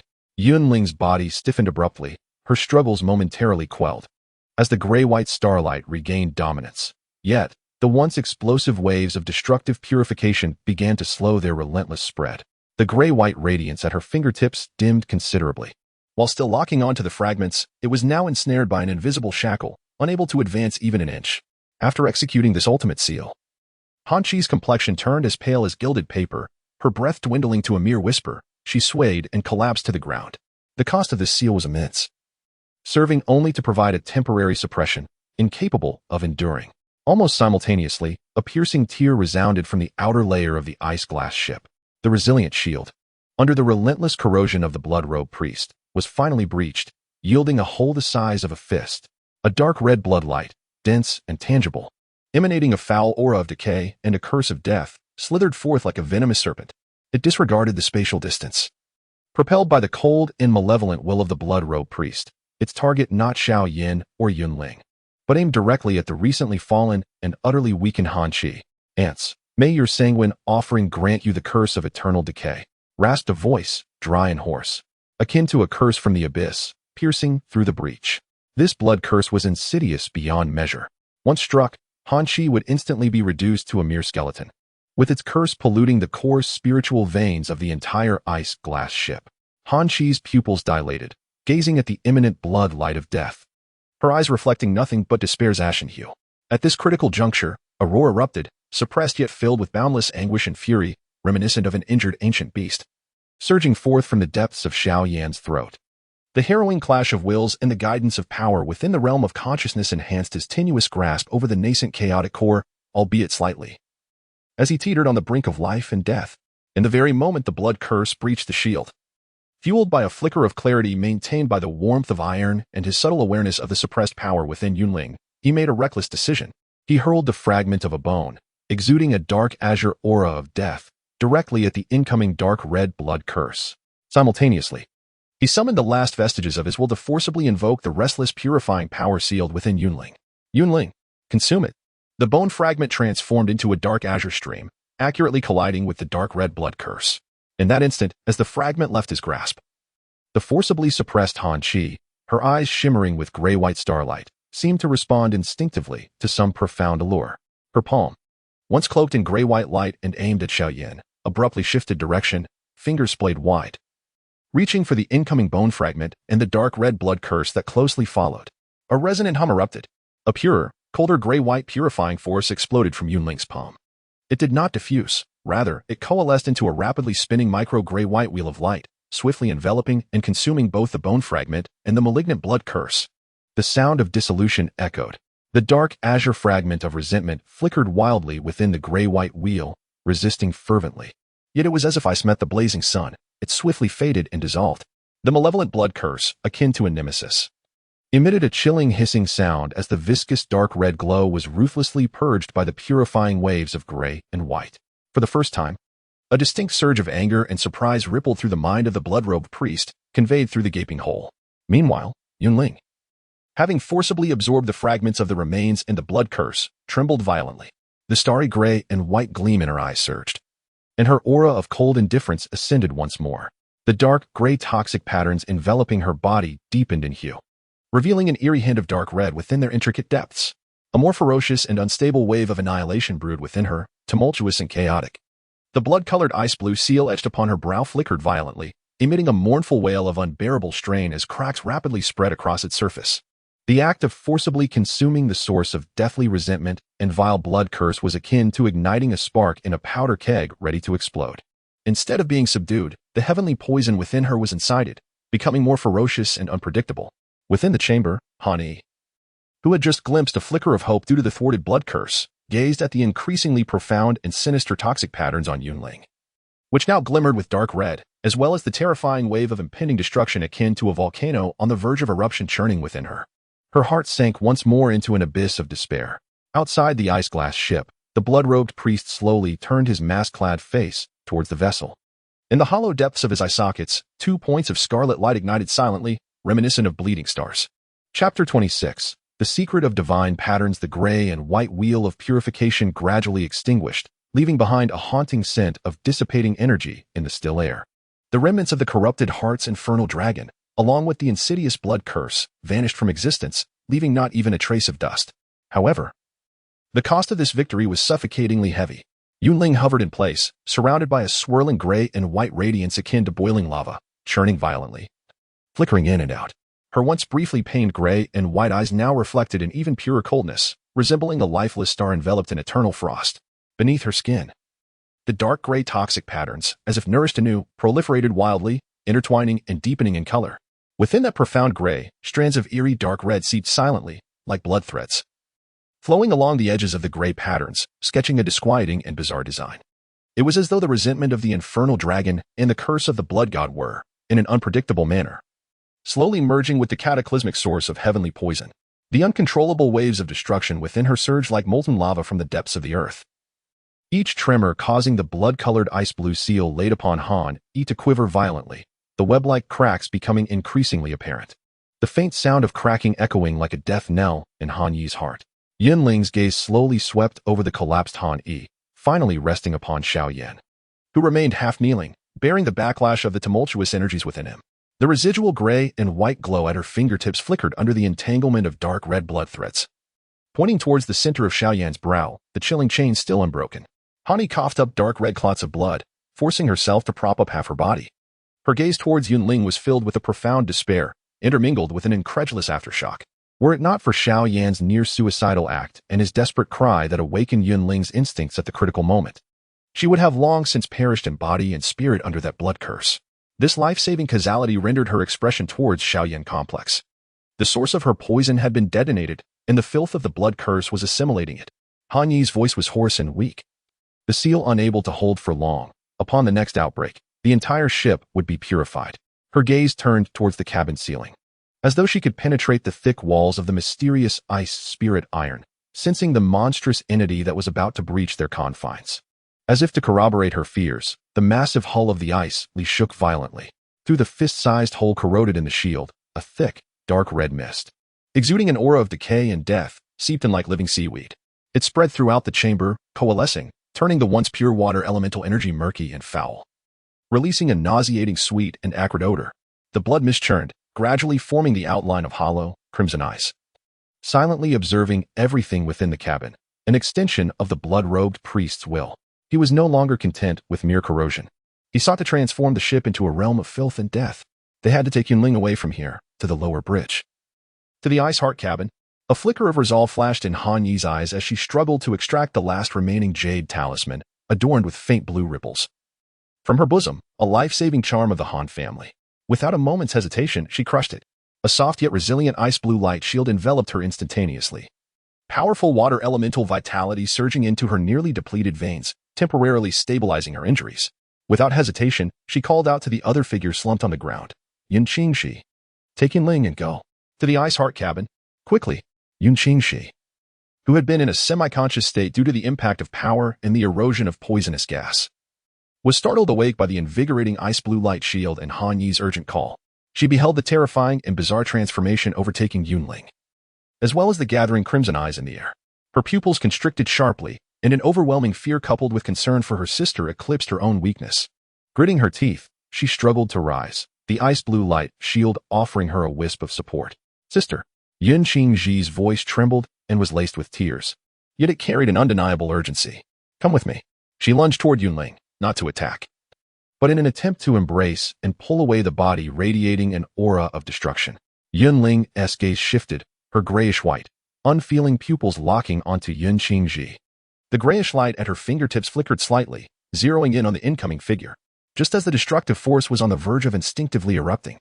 A faint yet tenacious essence, belonging to Yunling herself, flickered like a gentle warm breeze piercing through millennia of permafrost, wavering amidst the depths of her icy consciousness. The fingertip aiming at Yun Qingji, too, exhibited a barely perceptible pause, reminiscent of the previous moment. Now, Han Yi shouted fiercely, disregarding her own safety. She forcefully summoned most of the protective power transformed from the life-saving jade talisman, morphing it into several ice blue chains that precisely wrapped around Yunling's wrist, waist, and ankles. The icy blue chains are not mere rigid restraints but embody a gentle yet resolute power of water, striving to guide her chaotic strength towards tranquility. Yunling instinctively trembled, a pale gray radiance shimmering as she attempted to break free. However, the slightest inertia emanating from her essence, coupled with Han Chi's desperate guidance of the seal, ultimately allowed her steps to be pulled slightly. Move. Han Chi exerted her utmost strength to maintain the icy blue chains, blood once again trickling from her lips. The jade talisman's glow dimming. Yun Qingji clung tightly to Yunling's arm, half dragging, half supporting her. With their combined efforts, they indeed bore the essence of destruction, laboriously making their way toward a side of the chamber, navigating a hidden passageway adorned with icy crystal patterns leading downward. Though their pace was slow, they were steadfastly departing from the heart of the tempest. Xiao Yan witnessed this scene, and the taut string within his heart relaxed slightly. The chaotic core within him, stirred by the harrowing clash of wills in the realm of consciousness and the forceful resonance with the power of purifying calamity, seemed to gain a semblance of control amidst the warm currents of iron fragments. The conflict among the three forces persisted, yet the cataclysmic collisions of annihilation appeared somewhat diminished, morphing into a more violent, yet closer to balanced state of mutual compression, resistance, and gradual fusion. Each impact felt akin to a colossal hammer striking his nascent chaotic core. The pain penetrating to the marrow, yet the core itself, in enduring the shocks and absorbing the essence of annihilation, was collapsing inward with an almost imperceptible speed, condensing. A faint, peculiar chaotic aura, unlike any previous martial energy, began to emanate from the depths of the core. This essence was vast, embodying the boundless nature of water, infused with a sinister ferocity, and bore a hint of the purifying annihilation resultant from forced harmonization. It was domineering, complex, yet remarkably resilient. He forced himself to stand upright, despite each step feeling as though he tread upon searing blades. Dark crimson filth began to permeate beneath his feet, carrying a chilling corrosive force that sought to infiltrate his still unstable chaotic martial barrier. Xiao Yan paid no heed to the blood mist. His newly forged chaotic martial energy vibrated slightly, silently repelling the tainted deathly aura. His gaze was piercing, directly locking onto the swirling mass of blood mist at the chamber's center, where the outlines of a pair of enormous scarlet eyes grew increasingly distinct and frigid. Old monster, is the wind outside fierce? Do the cowardly actions of a rat deserve the title of divinity? Xiao Yan's voice was low and hoarse, yet imbued with a nascent power, exuding an even greater defiance and provocation than before. He was not acting out of impulse, but rather was acutely aware that to buy time for Han Chi and the others to enter the Luo water ice heart chamber, he must firmly anchor the venomous and formidable attention of the blood-robed priest upon himself. A chilling, dry cackle emanated from the roiling blood mist, the enormous scarlet eyes slowly rotating, the cold malice seeming almost tangible as it settled upon Xiao Yan, as if appraising an intriguing offering. The ant, surprisingly, can withstand even a trace of the will of the abyss. More intriguingly, the nascent power within you, though feeble, is not inferior in essence. The blood mist surged abruptly, and the hazy silhouette of the blood-robed priest flickered into view at the center of the blood-red eye. He did not strike immediately. Instead, he spoke in a voice capable of freezing souls. Surrender the coordinates that do not belong to you to the blood god, and I may grant you a humble yet enduring existence. Coordinates. This term struck like thunder in Xiao Yan's mind. He instantly comprehended. The blood-robed priest, undeterred by the risk of a direct confrontation, even resorted to his lifeblood curse, with a true aim that was neither the poison source of Yunling nor Han Chi, nor even this vessel. It was the mysterious metallic fragment he had seized from the ancient corpse in the trench, which harbored secrets of the primordial star sea. A series of clues flashed through his mind: the Darkwing Serpent's guardianship over the ancient corpse, the blood-robed priest's enigmatic infiltration, the opponent's understanding of the abyssal power. and possibly even a covetous gaze upon the remains of the corrupted heart serpent. All these led to a singular core pursuit, the quest for the lost secrets of the Star Sea. And the coordinates were the key to unlock that hidden trove. So it was. Xiao Yan's gaze sharpened, his heart steadied. With the fundamental purpose of his adversary unveiled, the initiative was no longer entirely in their hands. Coordinates? A cold smirk curled at the corners of Xiao Yan's lips, tinged with playful mockery and a deeper, concealed ferocity. So, you seek that trinket? It seems that item holds some value after all. He deliberately paused, his gaze provocatively meeting the pair of scarlet blood eyes. It is now in my possession. Want it? Come and take it.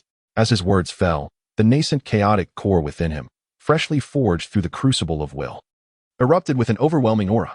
The ashen-hued chaotic energy spiraled actively for the first time, clearly enveloping his fist. The energy twisted and swirled. Within it glimmering fragments of deep blue ice crystals, dark green deathly aura, and pale gray obliteration, flickering ominously, releasing a heart-stopping wave of peril. This was not merely a display of strength, but an unvarnished declaration of war. Before the unfathomable blood-robed priest, despite his grievous injuries and the nascent chaotic energy still inchoate, Xiao Yan's indomitable spirit, forged through life and death, surged like molten lava cast into stagnant waters, instantly provoking a frenzied reaction from the blood mist. Unaware of his impending doom, the dry voice of the blood-robed priest bore a hint of chilling anger. The swirling blood mist suddenly boiled and contracted. The blood-colored silhouette at the core solidified entirely. Buzz. The entire damaged cabin was suddenly filled with a viscous, blood-like dark red glow, a suffocating pressure. As if to drag both soul and flesh into a decaying abyss, bore down with the curse of a catastrophe, collapsing like an ocean of blood, crashing down. The target was solely Xiao Yan. The pressure of the Blood Sea Abyss.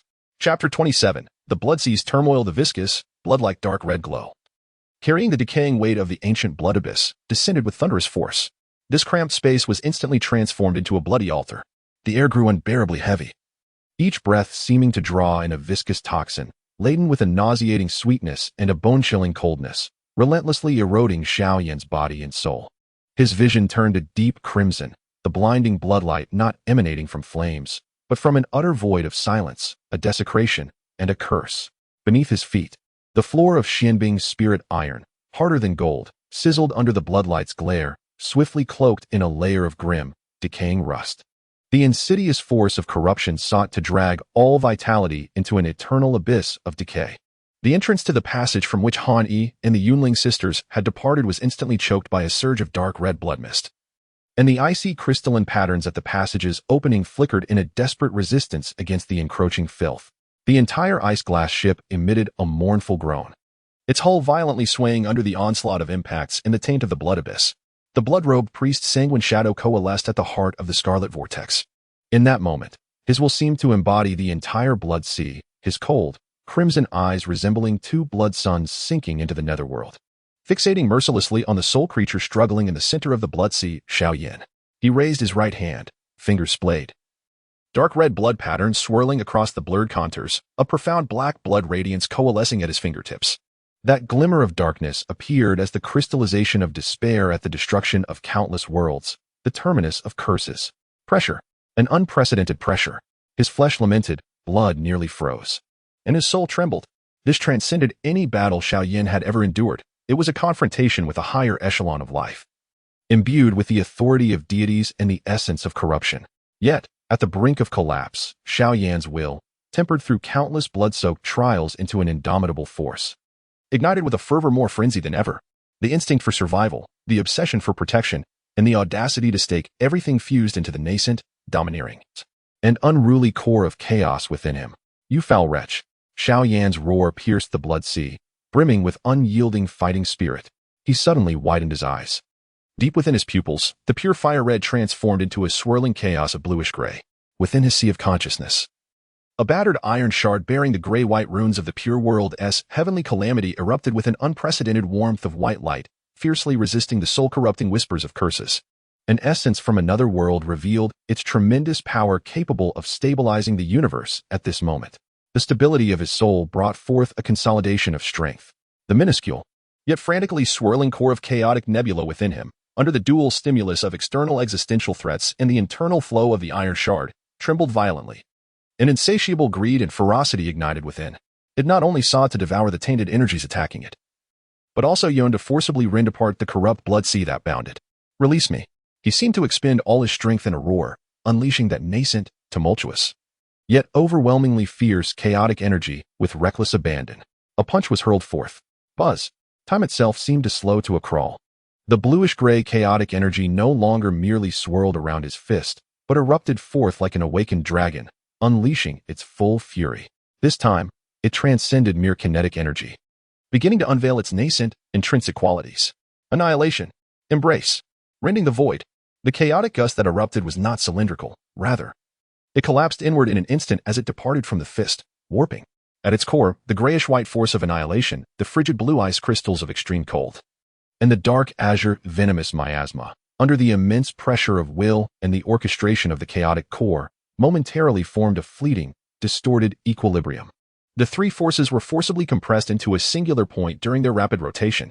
This point was not merely an aggregation of energy. It represented a transient overlap and collision of their essences. Sizzle, like fabric torn asunder by the sharpest of claws. Before it, the viscous and heavy blood-red sea, imbued with divine oppression, revealed a distorted spatial rift along the trajectory of that punch. This rift was unstable, its edges flickering wildly, teeming with tricolored energy fragments and a chaotic annihilation, brimming with peril. Its formation was not due to a frontal breach of the blood abyss domain. Rather, it resembled a red-hot branding iron, violently searing into a resilient hide. The leather did not shatter, yet the area of the branding was forcibly burned through, twisted, and torn, creating a slender fissure leading to the true void. The slowly emerging dark blood radiance from the blood-robed priest was the first to bear the brunt. It was as if it had been cast into a violently spinning chaotic grinding wheel.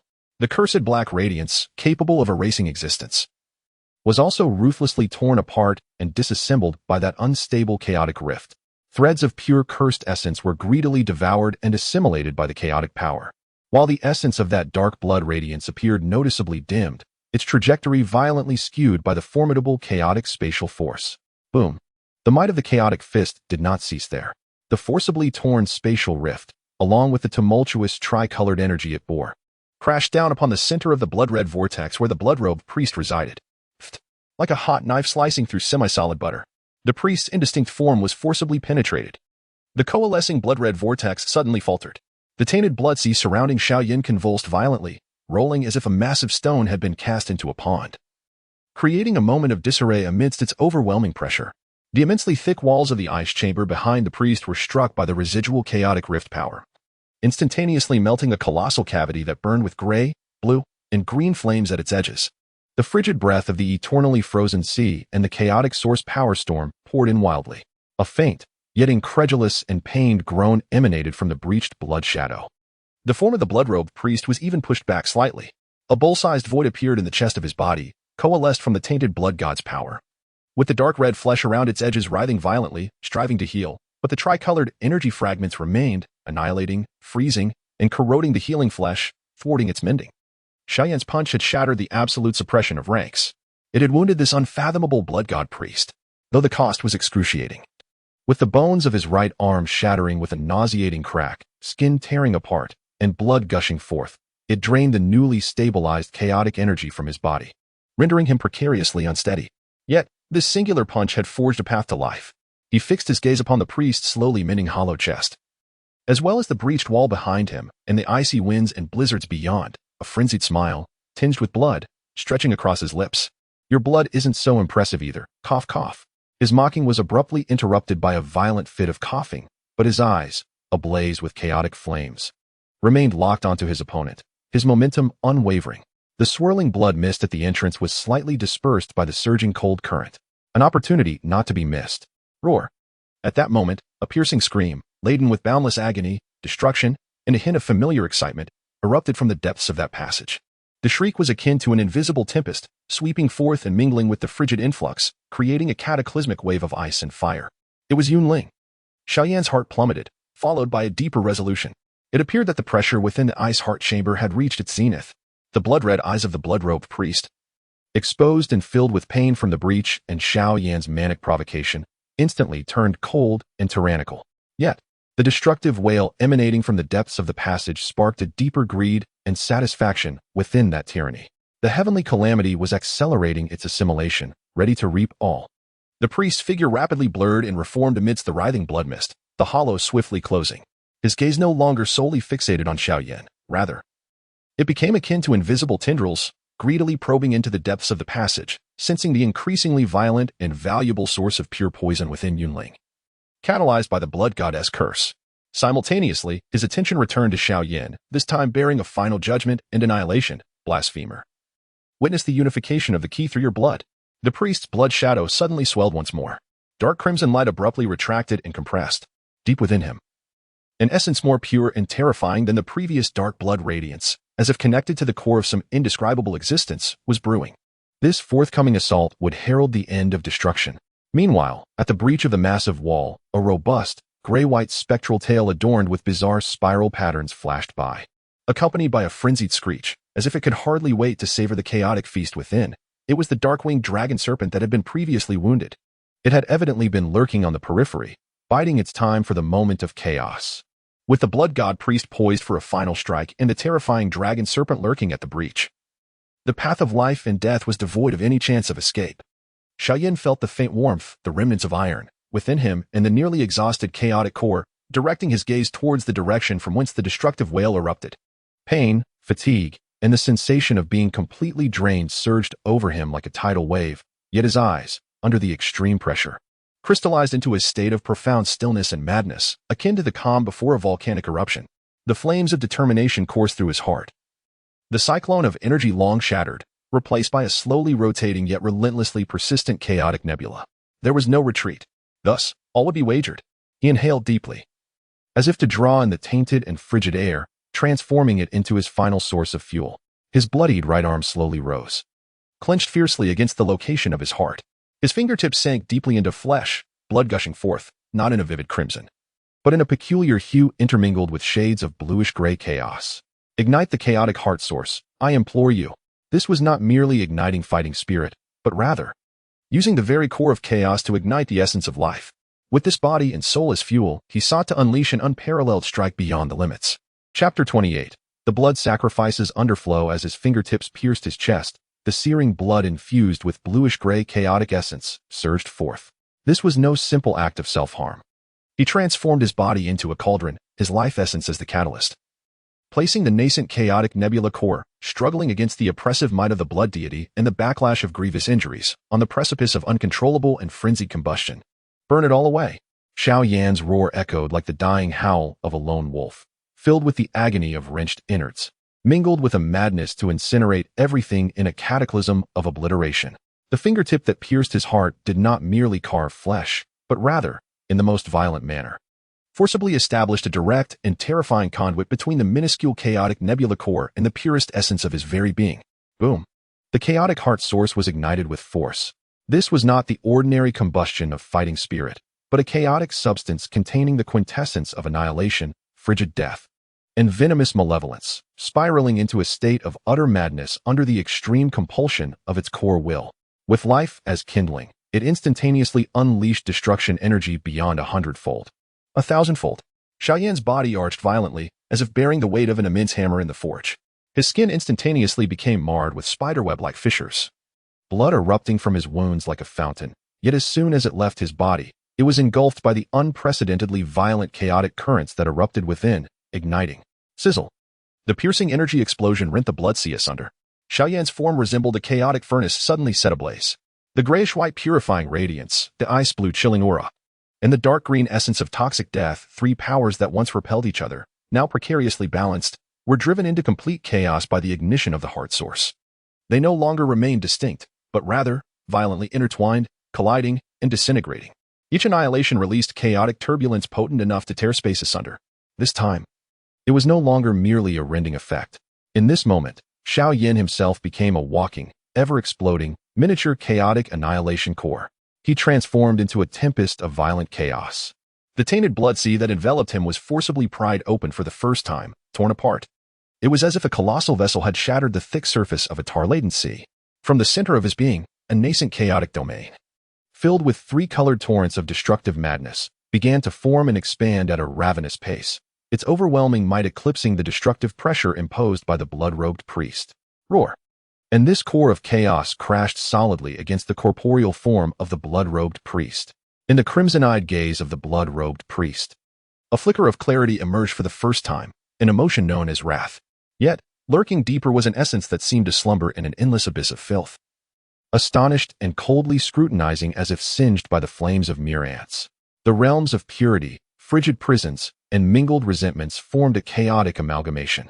Teetering on the brink of discord, the core edge of the chaotic storm spun like a frenzied saw blade, ruthlessly grinding against the priest's solidified blood shadow. There were no earth-shattering explosions, only the excruciating sounds of tearing and obliteration. The hollow in the priest's chest, which had only just begun to heal, was instantly rent asunder once more. This time, the edges of the wound faced not the resistance of 3 energy fragments, but a purer, chaotic force of annihilation that rendered even the laws themselves in disarray. A low groan, steeped in pain and fury, escaped the priest's lips. A massive, irregular void punctured through his chest, the flesh around its edges writhing with an excruciating slowness, as hues of gray, blue, and green clawed like maggots, desperately obstructing the regeneration of the tainted flesh. Furthermore, a domineering will, derived from the essence of chaos, sought to erode his deeper roots through the connection of this projected form. The blood-robed priest's vast, eerie crimson silhouette suddenly twisted and blurred violently. The amassed pressure collapsed with a resounding crash.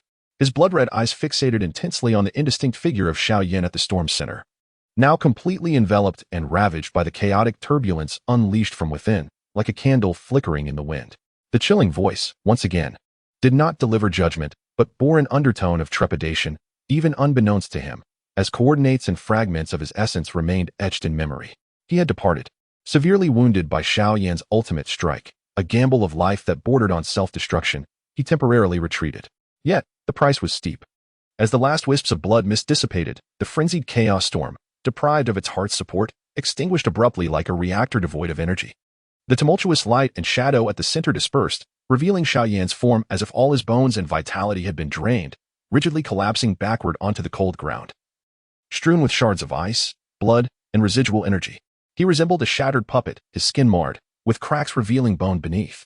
The edges of his wounds were interspersed with frost, corrosion, and ashen decay, while his right arm twisted unnaturally, clearly broken. Blood had long since soaked through his garments, staining the floor with a dark red hue. His breath was faint, like a wisp of smoke, and the heartbeat barely perceptible, as if it could cease altogether at any moment. Only a faint yet remarkably resilient azure-gray glow persisted, akin to the last guardian. Clinging resolutely to the chaotic core nestled deep within his wound, pulsating slowly against the encroaching stillness. This was the final remnant of the protective iron shard, and the dying struggle of the chaotic core's lingering essence. In this corner of the ice glass, the core chamber had fallen into utter silence. Only the relentless cold winds from the frozen sea poured in, mournfully swirling the remaining crimson ice crystals and ashes. Like a lamenting elegy, beyond the immense breach in the wall lies a tumultuous gray maelstrom and the desolate, frozen sea, a true realm of despair. The wounded dark-winged serpent seems momentarily cowed by the recent chaos, perhaps drawn by the sin of the priest, remaining hidden for now. Following a brief yet harrowing victory, a deeper quagmire and an uncertain fate loom ahead. Chapter 29. Ambush and desperation. With a resounding thud, Xiao Yan's body crashes heavily against the frigid ground, blood mingling with shards of ice. At this moment, his appearance is truly pitiful, marred by ghastly fissures that expose bone beneath, while frost and an eerie, ashen death aura coil around him like venomous serpents, ravenously consuming the remnants of his vitality. His right arm contorts at an unnatural angle, bone shards piercing through skin, and the blood that flows forth possesses a defiant, grayish hue. His chest barely rises and falls. Each laborious breath releases bloody froth from the corners of his mouth. Yet, deep within his heart, a faint, almost imperceptible glimmer of grayish light persists, akin to the last spark of flame amidst a tempest, desperately resisting the devastation raging within and the encroaching death from without. The chilling wind howls, akin to weeping phantoms, rushing through the vast breach that Xiao Yan had sacrificed himself to create, swirling the bloodied ice fragments into a mournful symphony. Outside, the eternal frozen sea churns violently in a chaotic tempest, dark and murky, exuding a soul-chilling silence, as if it were a gaping maw ready to consume all. Deeper within the passage, the harrowing wail of Yunling finally fades, replaced by a profound, bone-chilling stillness that seems to freeze the very air itself. Staggering footsteps echo as Han Yi's silhouette appears at the entrance. Her steps falter, her pristine white dress stained with dark crimson blood and sparkling ice shards. Her once ethereal visage now pale and devoid of color, clearly pushed to her absolute limits. However, when her ice-like eyes land upon the fallen Xiao Yan, Her pupils constrict in shock. Ignoring the excruciating pain coursing through her body, she throws herself beside Xiao Yan. Her fingers brush against his neck, and a faint pulse, so faint it is nearly imperceptible, registers. He is still alive? Even Han Yi's resolute heart quakes at this revelation. After such a self-destructive confrontation with the priest's projection, he still clings to life? His vitality is astonishingly resilient. Yet, as her soul since cautiously probes into Xiao Yan's body, her heart sinks. Inside, it is a veritable wasteland. His meridians lay shattered, as if ravaged by countless blades. A bone-chilling aura freezes his organs, while a toxic death energy flows through the decaying tissues, intertwined with a grayish energy that carries the essence of purification and obliteration. Three destructive forces clash violently like feral beasts in a devastated battlefield, were it not for the faint yet strangely dominating grayish light at his heart. Desperately maintaining a semblance of balance, this body would have long since disintegrated. A fleeting expression of shock crosses Han Yi's eyes, quickly replaced by a deeper, more somber gravity. With no hesitation, a snow-white jade vial, emanating a gentle life force, materializes in her hand. The revitalizing jade elixir. Without hesitation, she pried open Xiao Yan's tightly clenched jaw and transferred the precious elixir into his mouth. Simultaneously, the minuscule remnants of her water elemental energy transformed into a gentle, warm current, delicately enveloping the elixir and guiding its healing essence into Xiao Yan's nearly depleted heart vein. The faint azure glow seemed to sense its lifeline. It flickered momentarily, greedily and tenaciously drawing vitality from the elixir. He suppressed a choked sob filled with overwhelming fear and regret. Yunqingji appeared behind Han Yi. Her complexion as pale as death, her eyes vacant and numb, tears cascading like pearls from a broken string. Witnessing Xiao Yan's utterly tragic state, as if he might vanish entirely in the next moment, her body trembled violently, and her voice wavered. Time was slipping away. The vessel was on the brink of collapse. Move. Han Yi's voice was resolute, infused with an unmistakable command. Her gaze swiftly scanned the wildly swaying ship. The walls forged from Xianbing's spirit iron groaned with an agonizing creak, cracked spiderwebbing across the surface, and the remaining defensive runes flickered precariously, akin to a candle flickering in the wind. In the distance, the thunderous crashes of the storm grew louder, mingled with chilling roars from ferocious beasts. Drawn to the bloody chaos of the ice-glass ship, lured deeper into the fray. The situation was perilously dire. Han Yi grasped the nearly limp Yunqingji, and with her other hand, summoned her last reserves of strength, fiercely seizing Xiao Yan's cold arm. Gritting her teeth, she bore the majority of his weight upon her back. A crack echoed as her spine groaned under the burden, darkness closing in from the pain that surged like a tide. Yet she forced herself to endure, growling move. To the bridge. The three of them, one on the brink of death, and the others struggling like a battered skiff amidst raging waves, labored through the corridor strewn with sharp ice shards, metallic debris, and violent tremors, inching their way towards the bridge with immense difficulty. The sights along the way were heart-wrenching, contorted, frozen corpses, jet-like clots of dark brown blood, and corroded, frozen golden components. The entire ice-glass ship resembled a steel behemoth approaching its demise, exuding a potent aura of blood and death. Upon finally bursting through the bridge's entrance, they were met with an even more suffocating scene. A translucent, pale blue shield, as fragile as a soap bubble, enveloped the core area of the bridge, teetering on the edge of collapse. The massive control console was riddled with grotesque cracks, over a third of the rune panels extinguished, while the remaining screens flickered with chaotic static. The power core emitted a hoarse, rasping sound reminiscent of a damaged bellows. In the center of the bridge, the enormous three-dimensional ice crystal navigation map projected a scene of despair. The minuscule light representing the ice-glass ship was ensnared by a vast, swirling vortex of dark crimson, resembling a storm of tainted blood, slowly dragging it towards the abyss.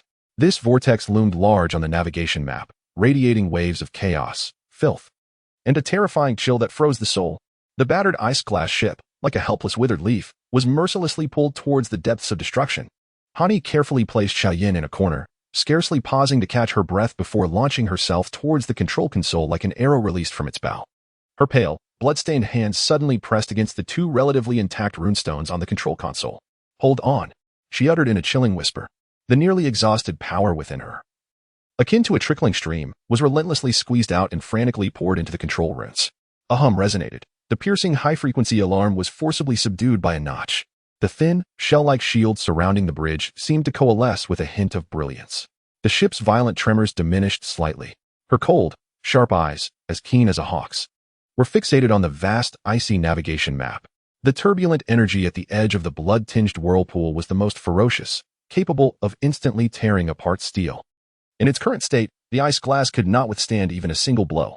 The voice of the storm's core, laden with extreme fatigue and hoarseness, echoed in her mind, urging her to evade the main front and seek out the weaknesses near the vortex's edge. Her spirit was taut, her formidable soul force forcibly coalescing, calculating the trajectory of the storm's energy flow with the precision of a finely tuned instrument. Her bloodied fingertips traced fleeting shadows on the control panel, painstakingly correcting the ice glass's course. Each movement tugged at her whole body's pain, cold sweat beading on her forehead, yet the resolve in her gaze remained unyielding. Inside the bridge, the low hum of alarms, the buzzing of energy overload, the groaning of the twisted hull, and the cacophony of the external storm intermingled, each sound a chilling dirge for this doomed vessel. Outside the massive viewport, cracks marred the glass. Through the fissures, a chaotic storm churned like boiling porridge, dark and murky, occasionally illuminated by flashes of crimson lightning. The scene of destruction loomed, suffocating in its intensity. In the corner, Yinqingji leaned weakly against the wall, her arms tightly embracing her knees, burying her face deep within. Her shoulders trembled violently, silently collapsing into tears. Regret, fear, and despair enveloped her soul like a frigid poison, thoroughly eroding her spirit. The uncontrollable state of her sister, the sight of Xiao Yan's demise, and the impending destruction of the ship bore down upon her, nearly overwhelming her. Not far from her, Xiao Yan lay still on the ground, his breath barely a whisper.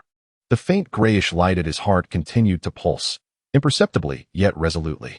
In this desolate silence, as Xiao Yan's life slipped into the deepest state of apparent death, with his body on the verge of obliteration, unnoticed by all, the minuscule grayish chaotic core hidden within his heart, no larger than a grain of rice, erupted with a feeble yet unmatched devouring force.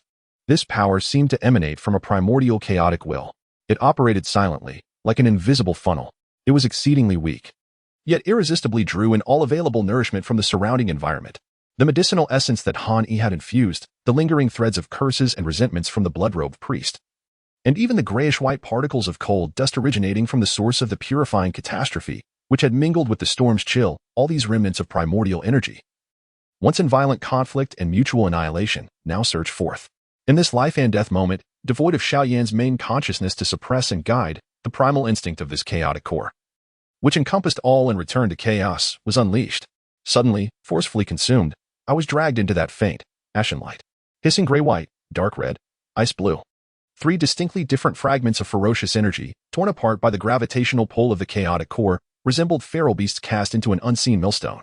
Deep within Xiao Yan's heart, the last sanctuary of life, a silent yet brutal annihilation erupted, colliding and merging. Each minuscule clash and fusion of energy represented the ultimate tempering and forging of that speck of chaotic origin. With every tremor of the source, that point of light became increasingly solid and more reserved, an essence brimming with infinite possibilities, reminiscent of the primal breath at the dawn of creation, was quietly accumulating unimaginable thunder within the shattered shell. The ice glass, this battered behemoth, surged forth like an arrow released from a bow, advancing deeper into the perilous vortex of the storm. Han Yi exerted every ounce of strength to maintain the course, her eyes locked onto the navigation chart, her fingertips tracing fleeting shadows among the runes. Suddenly, just as the ice glass, according to Han Yi's calculations, narrowly evaded the storm's leading edge, ahead on its arduous path, within that seemingly chaotic and disordered gray energy whirlpool, a colossal meteorite, the same color as the storm, resembling congealed tainted blood, lay hidden deep within. Buzz. 2 points of blood-red light, imbued with boundless malice and greed, akin to the eyes of a demon within hellish lava, abruptly opened wide. Boom. A tremendous, filthy, and sinister soul pressure, steeped in the scent of bloody sacrifice, descended upon the ice glass. It was as if a colossal hammer, tangible in its essence, disregarded the distance of the storm. In an instant, it transcended time and space, bearing a frigid will that locked onto everything. It struck fiercely against the violently trembling hull of the ice glass. Chapter 30. The blood sacrifice descends. Boom. The ice glass shuddered violently, as if it had been struck by an invisible star. The already fragile protective energy shield shattered, dispersing into a myriad of pale blue energy fragments. The entire bridge spun wildly, akin to a metal can violently swung around. The excruciatingly sharp metallic creaks and cracking sounds echoed from all directions. Countless cracks erupted across the surface of the main control console, spreading like a spider's web. More than half of the rune panels detonated, extinguishing, the scent of charred remnants wafting through the air. The power core emitted a dying wail, its sound intermittent. Han Yi bore the brunt. Her body jolted violently. As if struck in the chest by a gigantic hammer, her pallid cheeks instantly flushed with a sickly crimson. A mouthful of fresh blood violently sprayed onto the control console, marred with scorch marks and cracks. The sheer force of this terrifying power propelled her backward. Bang! Hani crashed heavily against the metallic wall behind her, dislodging a cloud of icy debris and dust. She collapsed to the ground, her gaze momentarily vacant. Overwhelming agony nearly suffocating her as the water elemental energy she had forcefully gathered for navigation completely shattered. Her meridians burned with excruciating pain. Sister Hani, in the corner. Yunqingji, dazed and reeling from the sudden onslaught of that terrifying soul pressure, saw Hani spewing blood and hurtling backward, letting out a heart-wrenching cry. A profound terror temporarily overshadowed her despair as she stumbled towards Han Yi's side. How are you? Cough, cough, don't mind me. Hani abruptly coughed up several mouthfuls of blood, her voice harsh and rasping, akin to a broken bellows. Enduring the excruciating pain of her internal organs shifting, her blood-stained fingertips pointed emphatically towards the observation port of the control panel, her eyes filled with a terrifying rage and chilling coldness. That old monster outside hasn't left. Yunqingji was captivated by the resolve and fury in Han Yi's gaze, instinctively turning her head to follow the direction indicated. Outside the immense, cracked porthole lay a chaotic vortex of murky bloodlight and dark storms.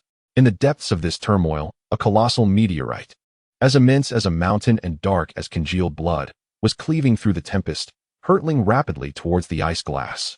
At the core of this filthy behemoth, two crimson points, reminiscent of hellish magma, were fixated on the ice glass with unwavering intensity.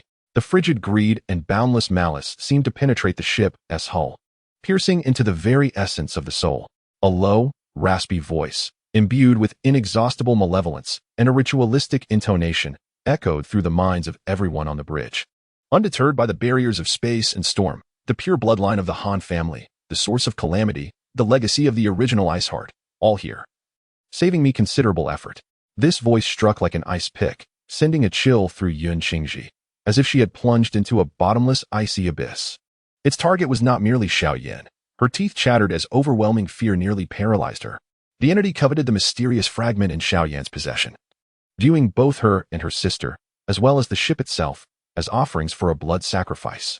Damn it, the energy core is out of control, and the propulsion system is crippled.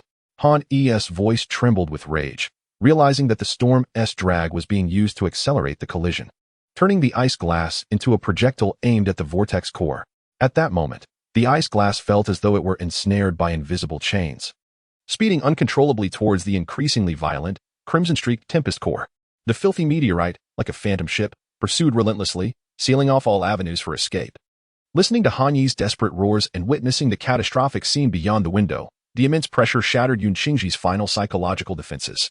She lunged towards the still unconscious Xiao Yan, grasping his icy arm, her voice breaking with tears as she cried, Xiao Yan, wake up. If you don't wake up, we will die here. Please, I beg you, wake up. Yet, Xiao Yan lay with eyes tightly shut, his complexion ashen, his breath so faint it seemed non-existent. Unresponsive to her pleas, only a faint, almost imperceptible bluish-gray halo at his heart continued to flicker defiantly. Useless, Hani gasped, observing Yunqingji's breakdown. Her voice hoarse yet tinged with complexity. She was grievously injured, barely hanging on by a thread of primordial essence, a miracle that she had survived until now. Just then, Han Yi's gaze inadvertently swept over Yunqingji's waist, her pupils narrowing in sudden realization. A small, grayish-white ornament, neither gold nor jade, had mysteriously appeared on Yunqingji's belt. The ornament resembled a lotus flower encased in ice, no larger than a thumb, its surface a muted grayish-white, emanating an aura of profound restraint, coldness, yet imbued with an ineffable ancient sanctity. What is that? Han Yi's voice suddenly rose, tinged with astonishment. Qingji. The object hanging from your waist. Yunqingji was startled by her sudden elevation in tone, instinctively glancing down, and was taken aback. This? She fumbled to remove the small gray lotus, which her sister had thrust into her hands just before the Lushui ice heart was completely frozen, claiming it was a relic. One of the keys to suppressing the source of poison, an artifact from the first-generation ice heart. Han Yi abruptly recalled the fragmented words of the blood-robed priest, her expression shifting dramatically as she fought against intense pain and lunged towards Yunqingji, seizing the gray-white ice lotus in her grasp. Upon contact, a bone-chilling cold and an ancient essence surged through her fingertips. This sensation was not the lifeless chill of ice, but rather a feeling as if time had been frozen and the laws of nature had been suspended. Strangely, the gray-white ice lotus was entwined with a thread of extremely faint, yet insidiously dark red curse energy, reminiscent of a maggot in its persistence. The essence of that curse was identical to that of the blood-robed priest. Yet, it was firmly encased within the gray-white ice crystal, creating a bizarre equilibrium. Could this be the essence of the curse forcibly extracted when the source of poison within Yunling clashed with the blood goddess curse? Could it truly bind such power? Han Shi's eyes ignited with disbelief. She immediately recalled the chaotic core within Xiao Yan, passively absorbing and balancing the conflicts of different sources. A near-manic thought crystallized in her mind. She abruptly raised her head, her gaze sharp as lightning, fixated on the faint pulsation of grayish-blue light at Xiao Yan's heart. Xiao Yan, your life is in your own hands. Han Shi's voice rang with a resolute clangor. No longer glancing at the impending colossal stone of destruction, Qingxi, help me lift him up. What? Yun Qingxi's mind was a whirlwind. Bewildered by Han Shi's sudden command, there is no time. Han Shi urged fiercely, her eyes ablaze with a wild fervor. Quickly. Either trust me, or we all perish together. Yun Qingxi was completely stunned by the madness and determination reflected in Han Shi's gaze. It was the look of a gambler who glimpses the last ray of hope in a desperate situation, willing to seize it at any cost. This fervor, paradoxically, provided her with a semblance of direction amidst the chaos. Almost instinctively, she complied, laboriously assisting Han Shi in propping Xiao Yan's heavy body against the wall of the cabin. Trembling hands worked to unfasten his blood-soaked tattered shirt, which had nearly fused with his wounds. This revealed Xiao Yan's chest, marred with horrific injuries. Flesh and blood, a gruesome tableau. At the center of that scarred heart, a faint grayish-blue glimmer pulsed weakly yet persistently beneath the skin. Surrounding it, 3 exceedingly faint streams of energy, grayish-white, ice-blue, and dark red, tangled in disarray, yet all were forcibly restrained within a mere inch by that flickering grayish core. Han Shi took a deep breath, as if to suppress all uncertainty and fear. She clutched the grayish-white ice lotus pendant, imbued with a trace of cursed energy, and slowly aimed it at the pulsating point on Xiao Yan's heart. His chaotic instinct sought to absorb the energy of the outside world.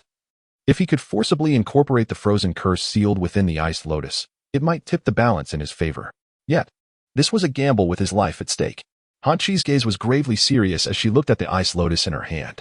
The moment this trace of cursed power entered his body, it could lead to a catastrophic collapse of balance, obliterating his last remaining essence.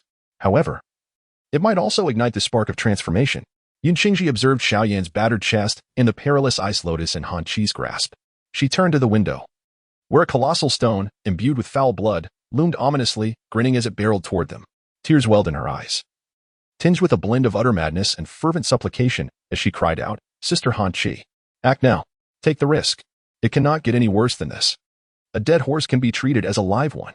The last vestige of hesitation vanished from Han Chi's eyes, leaving only the madness of a desperate gamble. No longer wavering, she summoned the last vestiges of her water elemental power, extracting the final trace of frigid energy. She enveloped the grayish ice lotus pendant and pressed it forcefully against the faint greenish light on Xiao Yan's heart. In the instant that the ice lotus was about to make contact with his skin, an unexpected twist occurred. Delusion. A voice, dry and akin to a tormented spirit's whisper, suddenly escalated, infused with rage and the frenzy of being provoked by ants.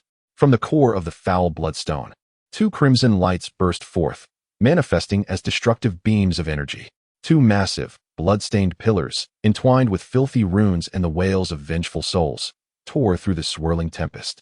Ignoring the spatial distance, they carried the curse of the tainted altar.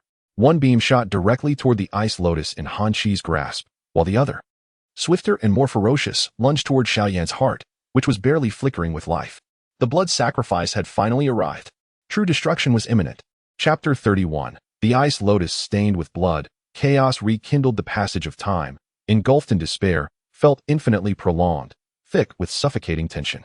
Han Shi's bloodied fingertips, encasing the faint ice-blue water element of the grayish ice lotus, were but an inch away from the dimly pulsing point on Xiao Yan's heart.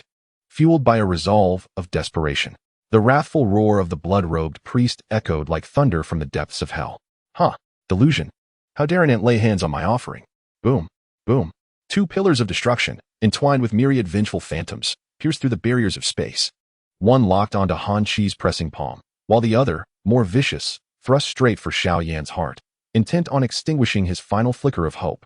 The weight of death had never felt so palpable. Yun Qingxi's pupils dilated, and the utmost terror gripped her throat. silencing her screams as she could only watch helplessly as the beam of destruction tore through the air, poised to descend.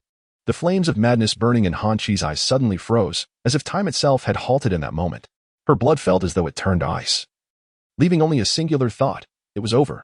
In this critical moment of despair, buzz, a faint yet piercing tremor reverberated from the palm of Han Yi, emanating from the ashen ice lotus. In an instant, as it approached the chaotic bluish-gray light at Xiao Yan's heart, the dark red source of the cursed essence, frozen at the center of the ice lotus, awakened violently, akin to a ferocious beast roused from eons of slumber. It began to struggle intensely. Blood-like threads spread across the surface of the gray-white frozen petals like a spider's web. Simultaneously, deep within Xiao Yan's heart, the last remnants of the bluish-gray chaotic embers sensed both the most lethal threat, the priest's blood sacrifice, and the most enticing sustenance, the curse sealed within the ice lotus, creating a collision of extreme stimuli. The instinct to passively absorb was completely unleashed at this moment. A faint, indescribable chaotic pull erupted from the bluish-gray point of light within Xiao Yan's heart. This was not an act of active consumption. Rather, it resembled a desperate, instinctual self-defense mechanism born from the essence of chaos, a frenzied counterattack. The core of a dying vortex expanded wildly in its final moments. This feeble, yet primal force of attraction did not act upon the external physical realm, but instead ensnared the ice lotus, striving to assimilate. More precisely, it ensnared the agitated source of the curse within the lotus. Buzz. The blood threads frantically spreading across the surface of the ice lotus instantly solidified. The dark red curse was as though gripped by an invisible maw, forcibly torn from the crystalline ice. It transformed into an imperceptible thread, exuding a nauseating aura of resentment and filth, akin to a poisoned arrow released from its bow. Not pressed down by Han Yi, but rather yanked deep into the wound by the chaotic instincts unleashed from the bluish-gray light at Xiao Yan's heart. Simultaneously, boom, the two destructive blood pillars of the blood-robed priest crashed down. The first collided with Han Yi's palm and the gray-white ice lotus that had just lost its cursed essence. With a splatter, Han Yi felt an unimaginable force accompanied by a penetrating, corrupt curse violently collide with her arm. Her entire right arm, along with her shoulder, erupted into a cloud of blood mist. The sound of shattering bones echoed painfully. She let out a pained gasp, her body once again sent flying like a severed kite, crashing into the cold wall of the chamber, leaving her utterly incapacitated and unaware of her fate. The gray-white ice lotus, stripped of its cursed essence, was flung away by the force of impact, colliding against the porthole before rolling to the floor, its glow dimmed and several petals shattered. The second, even more ferocious blood pillar, penetrated the void without obstruction, striking Xiao Yan's heart with brutal precision. The faint bluish-gray light was instantly engulfed by the vile blood light. Within the bridge, it seemed as if the blood-robed priest's whispers, laden with brutality and greed from the monstrous bloodstone, resounded. The last glimmer in Yunqingji's eyes extinguished completely upon the impact of the blood pillar. She collapsed weakly, devoid of the strength to cry out, left with nothing but an endless void and coldness. It was over, utterly over. Yet, in the very moment when the polluted curse surged violently into the heart of the blood column, an indescribable, bizarre radiance, a fusion of gray, blue, cyan, and red hues, erupted fiercely from the heart of Xiao Yan, enveloped in bloodlight, akin to the first chaotic thunder that rends the dawn. This light was chaotic and tumultuous, wild and unstable. It was no longer the pure heart flame ignited by Xiao Yan himself, but rather a violent and explosive reaction born from the brutal will to survive at the precipice of death, where four fundamentally distinct and mutually destructive forces were forcibly amalgamated. The terrifying sound of annihilation erupted from Xiao Yan's heart upon contact with this chaotic four-colored radiance. The wild and corrupted blood sacrificial pillar reacted as if venom were poured into a boiling acid pool. The destructive curse it bore was instantaneously corroded, decomposed, and partially devoured by this chaotic energy, although a significant portion of its power still forcefully invaded Xiao Yan's body. The might of the pillar was evidently diminished by nearly half due to the abrupt emergence of the chaotic radiance. More astonishingly, this fleeting and explosive chaotic four-colored light seemed to evoke a peculiar resonance. In the corner of the bridge, the shattered and dim gray-white ice lotus that had fallen to the ground quivered slightly, as a trace of ancient icy chill from the primordial ice heart lingered within its depths. Almost simultaneously, deep within the vessel's rear, in the long-forgotten dual frozen chamber of the Luo Shui ice heart, a faint glimmer, interwoven with gray and crimson light, flickered momentarily through the thick layers of ice that enshrouded it. Within the bridge, the chaotic four-colored radiance erupted violently and dissipated just as swiftly. As the light faded, Xiao Yan's body convulsed violently. A low, suppressed groan escaped his throat. as if his very soul were being torn apart in anguish. At the point where the blood sacrificial pillar had pierced through his heart, the skin, muscle, and even bone revealed a horrifying blackened hole. The edges bore the marks of fierce combustion, while the interior was utterly charred, with dark red curse energy writhing like a living creature. Yet, at the very center of that gruesome wound, the previously feeble cyan-gray chaotic core light had not been extinguished. It still persisted, albeit dimmed, as if obscured by a thick layer of filthy dust. Yet beneath this layer of grime, a faint, unstable, yet undeniably existent dark red thread seemed to emerge from the depths of the cyan-gray light.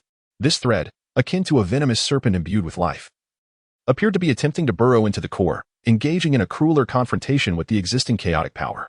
The previously stable balance of the three forces, pure gray-white, ice blue, and toxic dark cyan, was instantaneously shattered by the forceful injection of this newly introduced, similarly violent sacrificial curse power. Within Xiao Yan's body, a chaotic battlefield unfolded. For fragments of primordial power revolved around his heart's pulse, fiercely tearing, eroding, and annihilating one another. Each collision unleashed a devastating torrent that threatened to rip apart his veins and organs. The wounds upon his body deteriorated at a visible rate, collapsing in on themselves. Ashen, frosty, decayed, and charred curses alternated and deepened upon his skin. Beneath the surface, an ominous glimmer of uncontrollable chaos flickered, as if poised to explode at any moment. Yet, remarkably, even in this unprecedented, brink of collapse predicament, the azure gray core, ensnared by the four frenzied power fragments and nearly obliterated, remained steadfast like a reef anchored in a sea of death. It did not shatter. Instead, within the tumultuous chaos of destruction, it was forcibly tempered. With each annihilating clash of the four powers, the remnants of pure, primordial chaos were subtly absorbed by that core. It was akin to extracting a more lethal essence from four deadly poisons through their mutual reaction, drawing closer to the essence of chaos itself. This process was excruciatingly slow, akin to an ant struggling beneath the foot of an elephant. Each moment brought it to the brink of death, teetering perilously on the edge of total annihilation, yet relying on its tenaciously feral will to absorb the remnants, ever so slightly fortifying itself. The cost was the visible collapse of Xiao Yan's body and the excruciating agony he endured. At this moment, he was a walking volcano of energy, poised to unleash destruction upon all, including himself. Roar! Outside the bridge, a furious howl erupted from within the blood-soaked giant stone. The voice of the blood-robed priest laced with incredulity. His ultimate strike had been inexplicably weakened by a dying ant, which had forcibly consumed a portion of the cursed energy. This surpassed his comprehension. It further ignited a wrathful indignation, as if a lowly being had defiled him. Very well, very well. The bitter voice, imbued with chilling malice, fixated upon the ship's body. Struggle and writhe. Let me witness how long this tainted chaotic seed, mingled with the source of the cursed altar, can endure. This land of corrupted blood shall be your grave. Before his words could fully dissipate, the blood-soaked giant stone ceased its direct assault on the ice-glass ship. Instead, it erupted with an even denser crimson radiance, resembling countless tendrils that plunged violently into the swirling storm around it. It accelerated, drawing the storm closer. Previously, the ice glass had been slowly dragged by peripheral forces, but now its speed surged abruptly, as if propelled by an unseen giant hand towards the core of the roiling crimson thunder and tainted hail, a vortex of death. The ship's body emitted a mournful cry under the unbearable strain, countless shards of ice and metal being stripped away by the storm. She witnessed Xiao Yan, his body convulsing like a furnace on the verge of explosion, energy spiraling chaotically from his wounds. She also glimpsed outside the window, the destructive storm's core, manipulated and drawn by the blood-soaked giant stone, expanding rapidly like a bloodthirsty maw. No. The desperate scream was drowned beneath the thunderous roar of the ship's body and the sharp explosions of energy. Han Yi lay helplessly in the corner, blood pooling around her. Xiao Yan teetered on the brink of collapse, torn apart by four frenzied forces. It seemed that no power could alter the inevitable doom that awaited him. Yet, amidst this absolute despair, an unnoticed detail emerged, a shattered, dim gray-white ice lotus that had rolled into the corner of the porthole. From the fractured petals, a final, lingering trace of ancient cold energy emerged, akin to a flickering candle in the wind, extending a thread so delicate it was nearly imperceptible. This thread did not reach outward, but rather floated gently, stubbornly towards Yun Qingji, who lay curled upon the ground, her face streaked with tears, consumed by despair, yet harboring within her a trace of the pure, celestial essence of the source. Chapter 32. The lore of despair. Yun Qingji's consciousness drifted amidst overwhelming hopelessness. The immense psychological trauma acted like a frigid vortex, dragging her into a lightless abyss. The mournful wails of the ship's disintegration echoed in her ears and before her eyes. The maelstrom of death, a tempest of blood and fire, approached with alarming speed. Sister Han lay silently in a pool of blood, and Xiao Yan resembled a cursed marionette, on the verge of disintegration. In that moment, she felt powerless to do anything but succumb to the icy tears and paralyzing dread that enveloped her. Just as she was about to be consumed entirely by this profound despair, a hum resonated, not a sound, but rather a sensation. Cold, pure, and imbued with a haunting familiarity. Was it her sister's power? Yet it felt different, faint yet carrying an ancient, gentle comfort. Subconsciously, her vacant gaze shifted towards the corner, landing on the gray-white ice lotus that had fallen when Sister Han was thrown back. The shattered ornament lay there, dull and lifeless, resembling a forsaken stone. Had she truly felt that connection? Doubt flickered within Yunqing's tumultuous thoughts as she glanced down at her empty palm. Not long ago, her sister had pressed this very object into her hand with great urgency before the icy confines of the Luo Shikbing chamber sealed shut. Its chilling touch forever etched in her memory. And her sister's murky gray-white eyes had shown an unprecedented resolve and depth. Survive, take it to find the source. Yunling's hoarse voice, laced with immense pain, pierced through the violent gas of despair, resonating in her ears. The faint yet remarkably clear sensation emanated once more from the ice lotus. This time it was stronger, even carrying a hint of guidance. Yunqing's body seemed to be tugged by an invisible thread, compelling her to sit upright and almost uncontrollably crawl towards the ice lotus in the corner. Tears still clung to her cheeks, yet her gaze had transformed from hollow despair to a mix of intense bewilderment and an incredulous glimmer of hope. "Sister, is that you?" With trembling hands, she reached out, as if groping for the last match in the dark, her fingertips cautiously brushing against the cold, cracked surface of the gray-white ice lotus. The touch was chilling, penetrating to the bone. Yet, in the coldest depths, at the moment her fingertip grazed the heart of the lotus, an exceedingly faint yet unmistakably clear connection was forged in an instant. With a whoosh, it felt as though invisible chains had been unlocked. A torrent of pure, vast, and frigid power, imbued with an inexhaustible will of acceptance, surged forth like a slumbering glacier awakening. It transcended the barriers of space, erupting violently from the depths of the ice lotus, racing along her fingertips and crashing into her very being. "Ah!" Yunqing emitted a short, startled gasp, her body trembling violently. This force, though not colossal, bore an indescribable weight and ancient essence. It was cold and pure, akin to the core of eternal ice. Yet it possessed a wondrous rhythm capable of soothing all tempestuousness and purifying all impurities. This power was intimately familiar to her. It was the source of the heavenly calamity, capable of cleansing a realm, sealed away by her sister, Yunling, since childhood. Yet now, as it flowed into her, it resembled a gentle stream. Though icy, it was tender, devoid of any violent destructive intent, instead swiftly comforting the wounds of her soul and the chill of her body. Moreover, at the moment this force circulated, a more profound sensation, akin to a resonance of bloodlines, pierced through layers of bulkheads and chaotic storm energies, like the radiant beam of a lighthouse, precisely illuminating the direction of the ice-encased Luo Shui ice heart chamber deep within the vessel's rear. "Ice heart chamber?" Yunqing murmured in disbelief, her eyes alight with incredulity. She comprehended at last. The ice lotus was no ordinary ornament. It was a key to the ice heart chamber, a connection to her sister's current state. More accurately, it was a fragment of the protective core left by the original ice heart. The power of the original ice heart sister was guiding me. This realization struck her heart like a boulder cast into still waters, stirring tumultuous waves. Her sister had not completely relinquished hope. She was still striving. Did she require a true guide? A wild yet lucid thought flashed like lightning through Yunqing's mind. She abruptly raised her gaze to the unconscious Xiao Yan on the ground, whose body was being torn apart by 4 chaotic forces.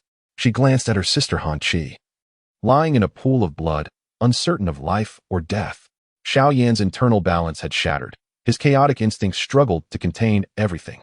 He resembled an uncontrollable furnace, in desperate need of a critical catalyst to guide and untangle this tumultuous energy, or a counterweight to break the deadlock. Yunqing's thoughts had never been as lucid as at this moment. The core of her sister's ice-encased Luo Shui ice heart chamber, the true ice source left by the original ice heart, was the pure source of cleansing power. If only she could draw a portion of that ice source power. No. Through this key, she could forcibly inject the last remnants of her sister's will, frozen in time, into him to suppress a certain force. Perhaps. She dared not contemplate further. This thought was too audacious. A moment's hesitation could not only doom her efforts to save him, but might also prematurely detonate Xiao Yan. This ticking bomb, or disrupt the ice seal of the ice heart chamber, causing the utterly uncontrollable Yunling to erupt. Yet, there was no choice left. Outside the window, that tainted bloodstone loomed like a heavy mountain, pressing down relentlessly upon the ice-glass ship, propelling it toward the core of the whirlpool. The storm of death was nearly upon the porthole. Han Chi's fate was uncertain. Xiao Yan teetered on the brink of collapse with every passing second. To hesitate now would only lead to destruction. I will fight. Sister, sister, help me. Yun Qingji emitted a cry that seemed to exhaust all her soul's power. No longer hesitating, she grasped the shattered ice lotus tightly with both hands, drawing upon the faint, pure energy that surged into her being. She fervently infused all her mental strength and even her very soul into it, akin to igniting the last flicker of hope in the enveloping darkness. With her eyes closed, her consciousness instantly sank deep into the connection with the ice lotus. It felt as though her awareness transcended space. In the center of the enormous gray ice crystal seal within the Luo Shui ice heart chamber, Yunling's frozen form floated silently. Her consciousness was ensnared in a profound slumber and struggle. Yet, at the deepest recesses of that crystal seal, a pure ice core, slowly rotating and emanating eternal, purifying light, was linked to the true core of the ice ship. At the moment Yun Qingji called forth her soul through the ice lotus, a resonant hum reverberated. The heavy gray ice crystal seal of the Luo Shui ice heart chamber suddenly radiated a pure, exquisite beam of ice blue light. This beam pierced through the ice confinement, disregarding the walls of the chamber, akin to an aurora guided with precision, shooting towards the ship's bridge. What? Below, within the depths of the suspended bloodstone, the crimson eyes of the blood-robed priest narrowed sharply. He distinctly sensed an ancient, pure power emanating from the damaged vessel below. A force that was imbued with the purifying essence he detested, suddenly igniting. The legacy of the first-generation ice heart? Nonsense. Do not think to leverage this. Humph. A desperate struggle. I shall bring about total corruption. Within the ship's bridge, Yun Qingji kept her eyes tightly shut, beads of sweat forming on her forehead. Her body trembling from the immense mental exertion and energy guidance. She transformed herself entirely into a bridge of communication. The ice lotus in her palm glowing with an ever brighter ice blue radiance. It's done. I have guided it here. She suddenly opened her eyes. A mixture of extreme fatigue and ecstasy illuminating her gaze.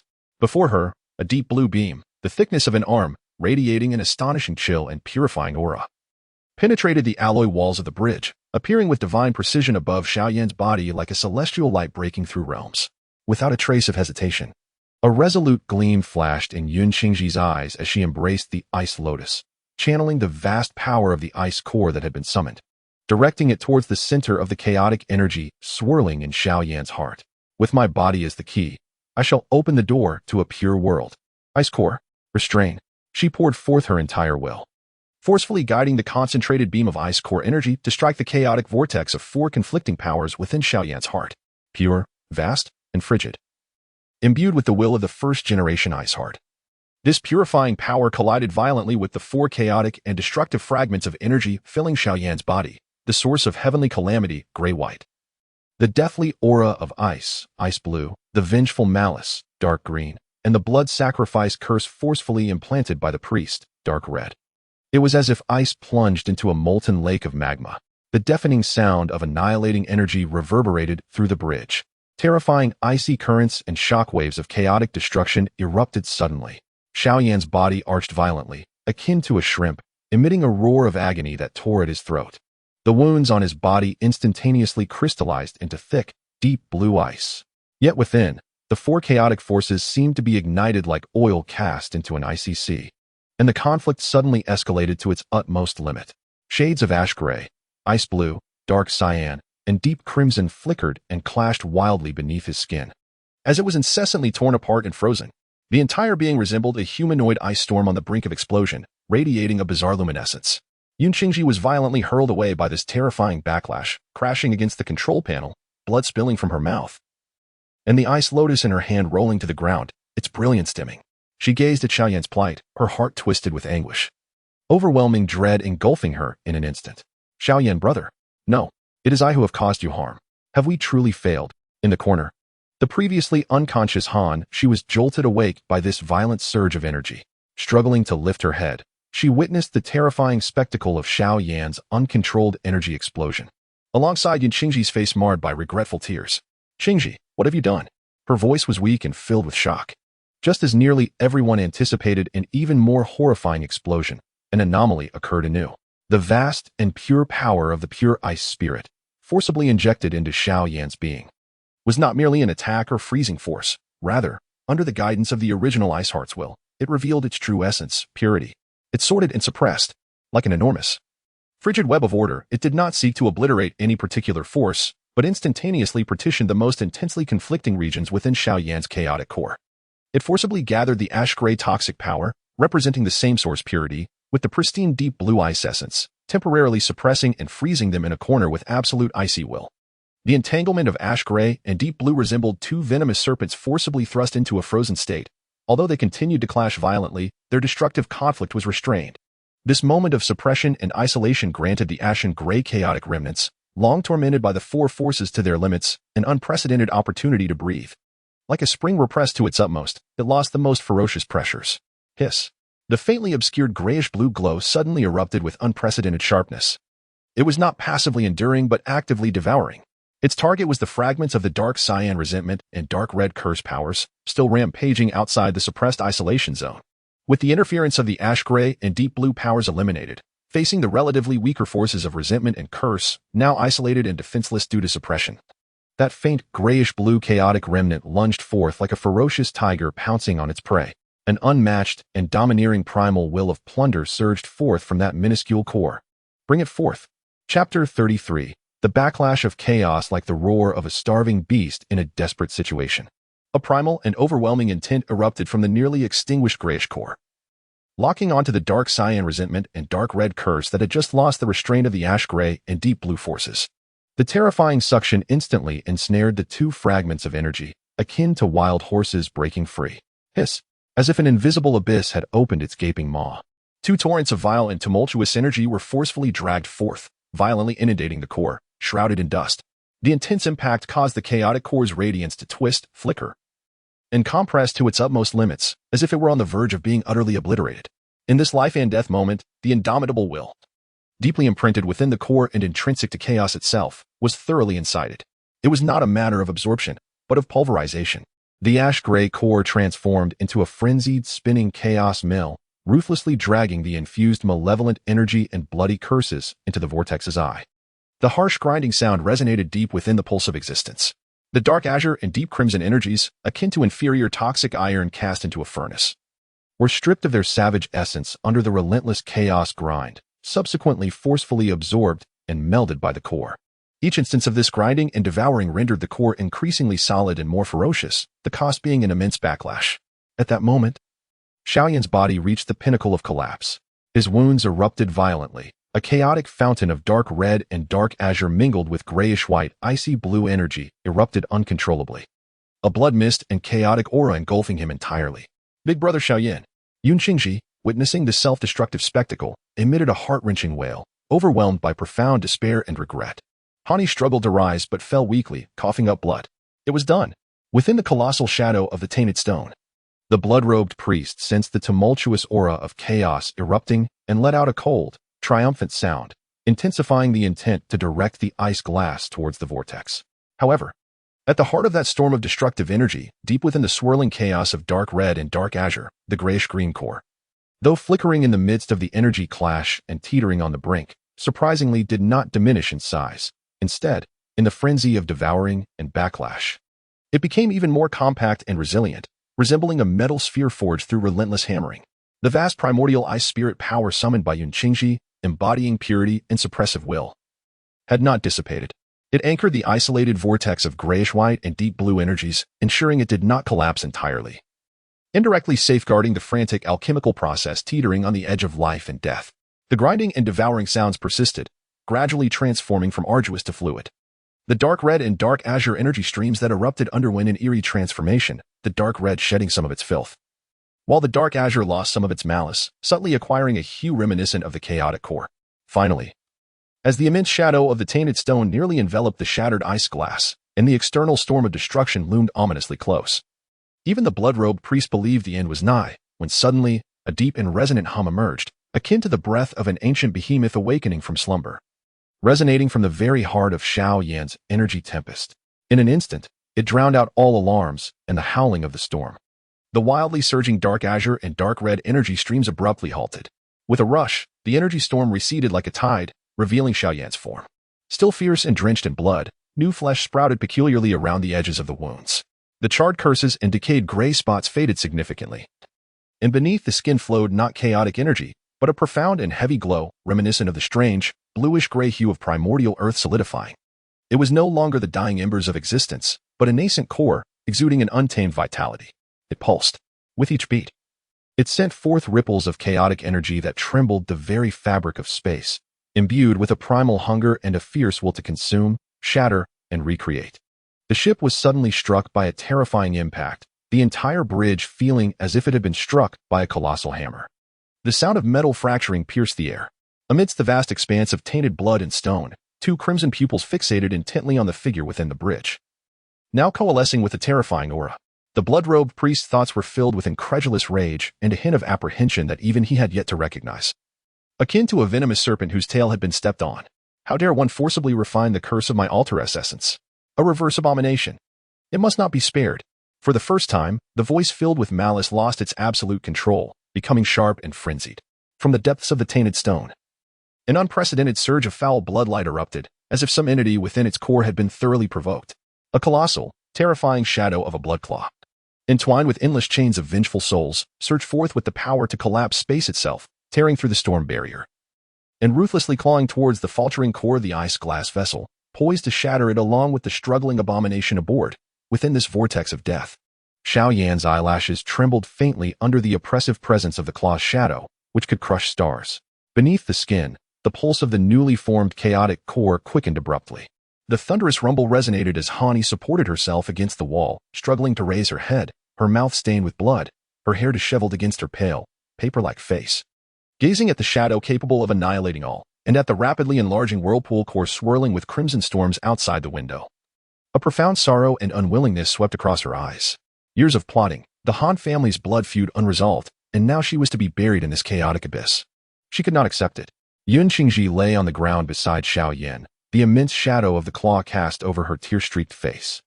The despair she had felt transformed into a glimmer of hope upon witnessing Xiao Yan's apparent success, yet that glimmer was now utterly crushed beneath the shadow.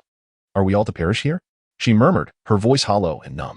In that instant, as the shadow of absolute destruction descended, a resonant and tangible wave of energy suddenly erupted from Xiao Yan's heart. It was the nascent chaotic core, under the pressure of life and death. It ignited like a furnace, its pulse intensifying dramatically. Then, with a sudden cough, Xiao Yan's tightly shut eyes flung open. In those eyes, the previous chaos and fury had vanished, replaced instead by a depth akin to an ancient well. Yet beneath that profound surface lay a wildfire potent enough to incinerate stars. A violent cough erupted, accompanied by a spurt of dark, congealed blood, yet the pallor of impending death that had marred his countenance dissipated entirely. Despite the grotesque wounds that adorned his body, the internal turmoil wrought by conflicting forces was firmly quelled by the nascent core of chaos, halting the inevitable decay of his flesh. An aura, distinct from any previous realm of cultivation, both purer and more ferocious, began to circulate around him. Big Brother Xiao Yan, Yun Qingji, positioned closest, sensed the awakening presence akin to a slumbering beast rousing from its slumber and exclaimed in delight, her eyes rekindled with fervor. "It's not over yet." Xiao Yan's voice, raspy and deep like the grating of sandpaper, resonated with undeniable strength. His gaze, sharp as lightning, swept across the devastation within the bridge, taking in the grievously injured Hani and the weak yet elated Yun Qingji, along with the looming shadow of destruction outside. In that fleeting glance, he perceived the terrifying claws capable of crushing refined gold, falling with a thunderous force, yet under his scrutiny, an almost imperceptible delay manifested. It was as if his mere gaze bore an oppressive weight. Stuck, Yun Qingji gasped in terror at the frozen giant claw outside, but then realization dawned upon her, and she joyously turned her eyes toward Xiao Yan. It was not that time had halted, rather, it felt as though an invisible but more formidable hand had temporarily restrained the colossal beast. The essence of the newly formed core of chaos seemed to exert a subtle suppression over the vile curse of the blood-robed priest. Diverted, Hani, having caught the nuance of delay brought forth by Xiao Yan's glance, seized upon a faint glimmer of hope as the ship's operator, summoning her last vestiges of strength. She shouted, "The energy core is overloaded at 3 o'clock beneath your feet. You have but one chance. Detonate it to breach the gravitational field, or face certain death." Her voice was urgent and resolute, illuminating the sole path to survival. The direction she indicated pointed to a heavy alloy floor beneath the main control console. now emanating an intensely unstable and blinding red glow. Fragments of chaotic energy leaked forth, heralding the last frenzy before the engine succumbed to overload. The remaining energy reserves of the ice glass were akin to a perilously volatile bomb, merely awaiting the final fuse to divert the giant claw's assault while simultaneously detonating the overloaded core. Utilizing the chaos unleashed by the explosion to disrupt the grip of the bloodied claws and the gravitational binding of the vortex core, this was a gamble fraught with peril. The opportunity was ephemeral. The claw's delay was but a fleeting moment. Xiao Yan's gaze instantly locked onto the unstable area radiating a red glow on the floor. Without a hint of hesitation, he understood that choosing to detonate would bring the explosion's wrath down upon the bridge, placing Han Yi and Yun Qingji in grave peril. His gaze hardened like iron, passing over Han Yi's desperate eyes, which held the last flicker of hope, and then over Yun Qingji's pale face, stricken by fear. He recognized the responsibility that came with this power. "Come here," Xiao Yan commanded in a low voice, imbued with unassailable authority. He lunged forward, his left hand extending with a swiftness born from grievous injury, seizing Yun Qingji's delicate wrist as if he were a wraith, a formidable yet perilously fierce. Primal force surged through his arm, enveloping Yun Qingji entirely in an instant, inexorably drawing her towards himself. Almost simultaneously, he forcefully propelled his right arm against the ground, leveraging the rebound to launch forth with great speed. Like a hawk pouncing on its prey, he directed his trajectory towards the gravely wounded Han Shi, who lay helpless in the corner. Han Shi barely managed to utter a single word before Xiao Yan's figure loomed before her. His bloodied right hand grasped her feeble shoulder with precision, the domineering yet protective chaotic power swiftly enveloping her as well. Boom. At the moment Xiao Yan seized Han Shi's shoulder, the terrifying blood claw broke through the slight delay caused by the chaotic core. Accompanied by an overwhelming desire for annihilation and a foul curse, it struck violently against the remnants of the ice-glass ship's bridge shield. Crack. Bang. The gossamer thin shield could barely withstand half a second, shattering like fragile glass. The tainted, sanguine energy surged forth like a bursting dam, instantly tearing through the bridge's alloy walls. Massive steel beams twisted and fractured, while the heavy window glass shattered completely as if made of paper. A tumultuous force of suction and shockwaves rampaged within the bridge. At that moment, Xiao Yan had just landed beside Han Shi, protecting both her and Yun Qingji with his broad back facing the direction from which the destructive claw shadow broke through. Concurrently, his left foot, infused with the newly born chaotic power, rose fiercely, embodying a relentless will to crush the earth, akin to a battering ram, and stomped down hard on the unstable, glowing red alloy floor that Han Shi had previously indicated. Open. The full force of his foot, imbued with the essence of his newly awakened chaotic power, struck with a resounding crack. Boom. The engine's overloaded core, already on the brink of explosion, detonated instantaneously under this unparalleled force. Chapter 34. A Desperate Battle. Open. Xiao Yan's roar reverberated through the torn air of the bridge as his left foot, infused with chaotic origin power, struck the glaringly unstable red-glowing alloy floor with the ferocity of a primordial axe splitting the heavens. Boom. It was as if the Earth's furnace, long dormant, had been abruptly ignited. The alloy deck beneath his foot erupted with an unprecedented, blindingly brilliant light. A cataclysmic wave of energy surged from the gaping rupture, akin to a world-ending beast unleashed after eons of confinement, roaring skyward. This was not merely an explosion. The ancient giant ship, Ice Glass, which spanned the chaotic Star River, released, at the final moment of its core's overload detonation, a torrent of pure energy, the essence of space and stars, accumulated over its long interstellar journey. The blinding white light instantaneously consumed the rear half of the bridge. The first to bear the brunt was the terrifying blood claw shadow, which had just breached the outer shield, its fingers entwined with foul chains, striking down with ferocity. Hiss, hiss, hiss. There were no earth-shattering explosions. Only the chilling rapid annihilation and disintegration. The blood claw phantasm, steeped in filth and curses and forged from countless vengeful souls, met the pure and violent energy of starry annihilation. In that instant, it was as if a searing iron had plunged into the heart of an iceberg. The grotesque, writhing flesh patterns of the blood claw's surface, entwined with dark red chains, and the twisted soul shadows wailing at the chain's end, swiftly dissolved and disintegrated under the onslaught of the celestial energy. Like snow melting beneath a blazing sun, releasing thick, putrid wisps of vapor. A harrowing cry, imbued with anguish and boundless fury, erupted from the depths of the foul stone. The colossal blood claw phantasm crumbled at a visibly rapid pace, its assault collapsing significantly in an instant. Yet, this was merely the beginning. The ferocious stream of starry energy was not a force subjected to control. It broke through the floor's barriers and unleashed itself, akin to a cataclysmic flood freed from its dam, violently surging in all directions, crashing and tearing apart all obstacles. With a resounding crash, the metallic structure of the rear half of the bridge became as fragile as paper under the onslaught of this energy. Walls, ceilings, and instrument platforms were instantaneously vaporized, shredded, and hurled into the void. Xiao Yan exerted every ounce of his strength, channeling the essence of his newly formed chaotic core to create a concentrated protective barrier, enveloping himself, Yun Qingji, whom he shielded, and Han Shi, whom he had dragged along. The barrier, a profound shade of grayish blue, radiated a fierce and solid chaotic aura. Clashing violently with the shockwave, the terrifying impact struck Xiao Yan's back like a colossal hammer. The protective barrier quaked violently, its grayish blue light flickering erratically. The intense recoil sent a sweet taste surging in his throat, and he could not suppress a spurt of fresh blood. His towering figure staggered forward several steps, struggling to regain his footing, yet the wound on his back tore anew, fresh blood soaking through his tattered black attire. Despite the barrier swaying, it steadfastly withstood the first wave of the most ferocious assault. The internal space of the barrier was limited, pressing Yun Qingji and Han Shi tightly against Xiao Yan's broad back and the inner wall of the barrier. Han Shi coughed violently, expelling blood tinged with icy fragments. But her gaze remained fixed on the starry energy torrent that surged forth from the bridge like an enraged dragon, colliding with the blood-claw monstrosity. Her eyes igniting with a final glimmer of hope. Now was the moment. The recoil. Just as her words fell, an explosive sound erupted. It was as though an invisible giant hand had struck the ship's stern with great force.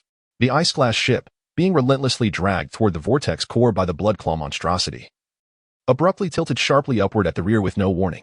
Meanwhile, the massive bow of the ship was thrust downward by this sudden and tremendous force. It resembled a heavy stone plummeting at high speed, suddenly buffeted by an upward gale. This chaotic and overwhelmingly powerful backlash instantly disrupted the stable gravitational field that the bloodlight tendrils had exerted upon the ice-glass ship. The ship spun like an unbalanced top, its vast, damaged hull swirling in a frenzied and perilous manner, forcefully propelled off the originally straight trajectory aimed at the core of the putrid blood whirlpool. Like a cannonball propelled through the air, it narrowly grazed the terrifying vortex of blood-red lightning. The bridge was spinning wildly. Yun Qingji and Han Yi were violently flung against the walls by centrifugal force. Had it not been for Xiao Yan steadfastly bracing himself, they would have been shattered to pieces. Xiao Yan's feet seemed to take root, leaving spiderweb-like cracks on the violently shaking floor as he desperately maintained the stability of the barrier. The ship convulsed violently, bending and emitting a disconcerting metallic groan. The enormous gash at the stern resembled a burning comet's tail, spewing forth turbulent remnants of stars, adding a sense of both chaos and determination to their speed. The ice glass continued its erratic ascent, dragged by the stellar flame and the chains of tainted blood, struggling to glide towards the relatively calm periphery of the vortex, temporarily escaping its core. But it was not over. Han Yi's voice, imbued with a sense of irrevocable resolution, pierced through the air behind Xiao Yan. The explosion of the engine provided the final surge of power. The vessel could not endure for long. They had to completely break free from that grasp. Otherwise, they would be mercilessly torn apart in the starry whirlpool. Her words flowed rapidly, her complexion pale from blood loss and violent tremors. Below the bridge, the Han family's emergency escape star pattern tower should still be intact. However, activation required pure stellar energy and a core. Just then, a blinding dark red light, akin to a judgment spear piercing through chaos, erupted from within the depths of that blood-soaked boulder. This time, it was no longer a widespread blood claw but a concentrated strike, moving faster than perception itself. Its target was not the ship's body but rather the shattered dome of the bridge, aimed directly at Xiao Yan's heart, which pulsed with increasing vigor, emanating a grayish-green chaotic core that instilled fear in the filth. This was the true lethal strike that the blood-robed priest had been concocting. No longer desiring a complete sacrifice, he sought to utterly annihilate this chaotic monstrosity that had taken form. Xiao Yan's pupils constricted sharply. The newly formed chaotic core emitted a strong warning. Yet at that moment, he was fully focused on maintaining the protective barrier against the chaotic energy's residual impact. His body severely injured, blocking or evading this falling strike, swift as a shooting star, seemed nearly impossible. Big brother Xiao Yan. Yun Qingji screamed in horror, instinctively wanting to shield him. In a flash, a bloodied figure moved faster than Yun Qingji. It was Han Yi. It seemed she had anticipated the blood-robed priest's move. At the moment when Xiao Yan was wholly devoted to protecting her and Yun Qingji, a complex mix of emotions, unwillingness, resolution, and even a hint of relief flashed in her eyes. She forcefully pushed against Xiao Yan's back, leveraging her body to launch herself sideways, unhesitatingly colliding with that point of deadly, tainted blood light. Simultaneously, Her bloodied hands formed several ancient and intricate ice blue seals before her chest. With my body, I shall build your bridge. Open. Han Yi's voice resonated with a sharpness that pierced through the roaring energy explosion. The concentrated tainted bloodlight pierced through Han Yi's heart without obstruction. The terrifying curse energy erupted within her body in an instant. The icy blue protective aura flickered out in less than a fraction of a second. Han Yi's body arched violently, blood gushing forth from her mouth. Yet, in that moment of impact, her hands, still forming seals, forcefully pressed down toward a specific spot on the bridge floor. A resonant hum echoed as an exquisitely pure, luminescent beam, imbued with the ancient trajectories of celestial bodies, surged forth from her pierced chest, striking precisely at a shattered section of the bridge's floor. There, beneath the rubble, a faintly glowing circular pattern, adorned with starry markings, began to emerge. She was utilizing the remnants of her icy core and life force, desperately acting as a conduit and offering to guide the residual energy of the tainted curse attack, attempting to activate the potential star pattern foundation below. Ice and fire, life and death. Seeking a slender thread of survival amidst destruction. Han Xiao Yan's eyes widened in horror. The chaotic core sensed the tragic sacrifice and the burgeoning power of the stellar trajectory, unleashing a tempestuous fury into the heavens. Go. Han Yi's final words, filled with anguish, fixated on Xiao Yan's heart as they dissipated. The residual blood light, accompanied by her body, propelled backward, colliding with the crumbling remnants of the bridge, leaving behind a spattering of crimson and swiftly spreading ashen ice, teetering on the brink of life and death. Within the protective barrier, Yin Qingji was rendered speechless by grief. Under Han Yi's final guidance, ignited by her life, the star pattern foundation finally began to emit a gentle starlight, as a miniature vortex of light, barely wide enough for a few to pass through, rapidly coalesced above the base. This was the path to survival. However, the wrath of the blood-robed priest reached its zenith. You wish to escape? All shall accompany me to the grave. The massive bloodstone trembled violently, its enormous bloodied visage contorted in unparalleled rage. The remaining half of the blood claw's phantom erupted with an unprecedented dark, tainted brilliance, no longer merely grasping, but suddenly tightening inward with ferocity. Fingers closed, chains constricted. The terrifying force was capable of snapping the ice-glass ship in two instantaneously. Simultaneously, the essence of the bloodstone, disregarding the peril of the corrupt blood vortex, exploded with a frenzied determination for mutual destruction, unleashing a torrent of viscous blood that propelled its colossal form, akin to a cataclysmic meteor, crashing through the turbulent chaotic currents ahead, wielding a brutal power capable of shattering stars, and violently colliding with the ice-glass ship, which was desperately sliding toward the periphery yet still ensnared by the blood claw chains. The enormous claws twisted and crushed, the bloodstone's body collided. A true annihilation. Chapter 35, The Dawn of Chaos. Die. The blood-robed priest's roar, filled with boundless malice and madness, resonated through the chaotic starry expanse, like the cries of a million dying souls intertwined. Below, the remaining half of the tainted blood claw's phantom abruptly closed its fingers. The dark red chains entwined around it tightened with a piercing screech, akin to a venomous serpent devouring its prey. The viscous, tainted bloodlight, accompanied by a terrifying force capable of rending starship armor, ground mercilessly against the already crumbling, fissured midsection of the ice-glass ship. Crack. Boom. The heart-stopping metallic wail erupted from within the ice-glass ship's hull. At the epicenter of the bloody grasp, enormous, shocking fissures spread like a frenzied spiderweb of the abyss. Countless ruptured conduits, twisted fragments of the deck, and colossal machinery, uprooted by this strangling force, were violently expelled from the crevice, scattering into the chaotic currents. The massive carcass of the ice-glass vessel convulsed and bent under this power, seeming on the verge of splitting completely in two. Above, the threat intensified. That foul boulder, comparable in diameter to an asteroid, spewed forth a devastating tide of corrupt blood from its rear. The tremendous impact allowing it to escape some of the clutches of the sanguine whirlpool, transforming into a world-ending meteor engulfed in burning bloodfire. Hurtling with thunderous might towards the ice glass, its speed carved a murky trail of death through the chaos, and the immense shadow instantly enveloped the vessel's body, which writhed in agony beneath the bloodied claws. The viscous blood that writhed upon the surface of the foul boulder, the frozen grim visage, and the malevolent aura radiating from its core were now perilously close, caught in a pincer movement, strangled and compressed, in a mere fraction of a second. The ice glass would be reduced to chaotic stardust, along with all life aboard. Go. Quickly. The almost inaudible cry of Han Yi seemed so diminutive yet piercing amid the tide of destruction. She lay in the shattered corner of the bridge, her body pierced by a spear of corrupt blood, as the thick, ashen frost rapidly spread around her, consuming her last vestiges of life in icy starlight. Her consciousness sank swiftly under the assault of pain and curses, yet her bloodied fingertips pointed steadfastly towards the escape portal of the micro-vortex star-pattern tower. Now stabilized and emanating a gentle starlight. The portal's glow was steady and soft, yet it stood in stark contrast to the surrounding inferno of annihilation.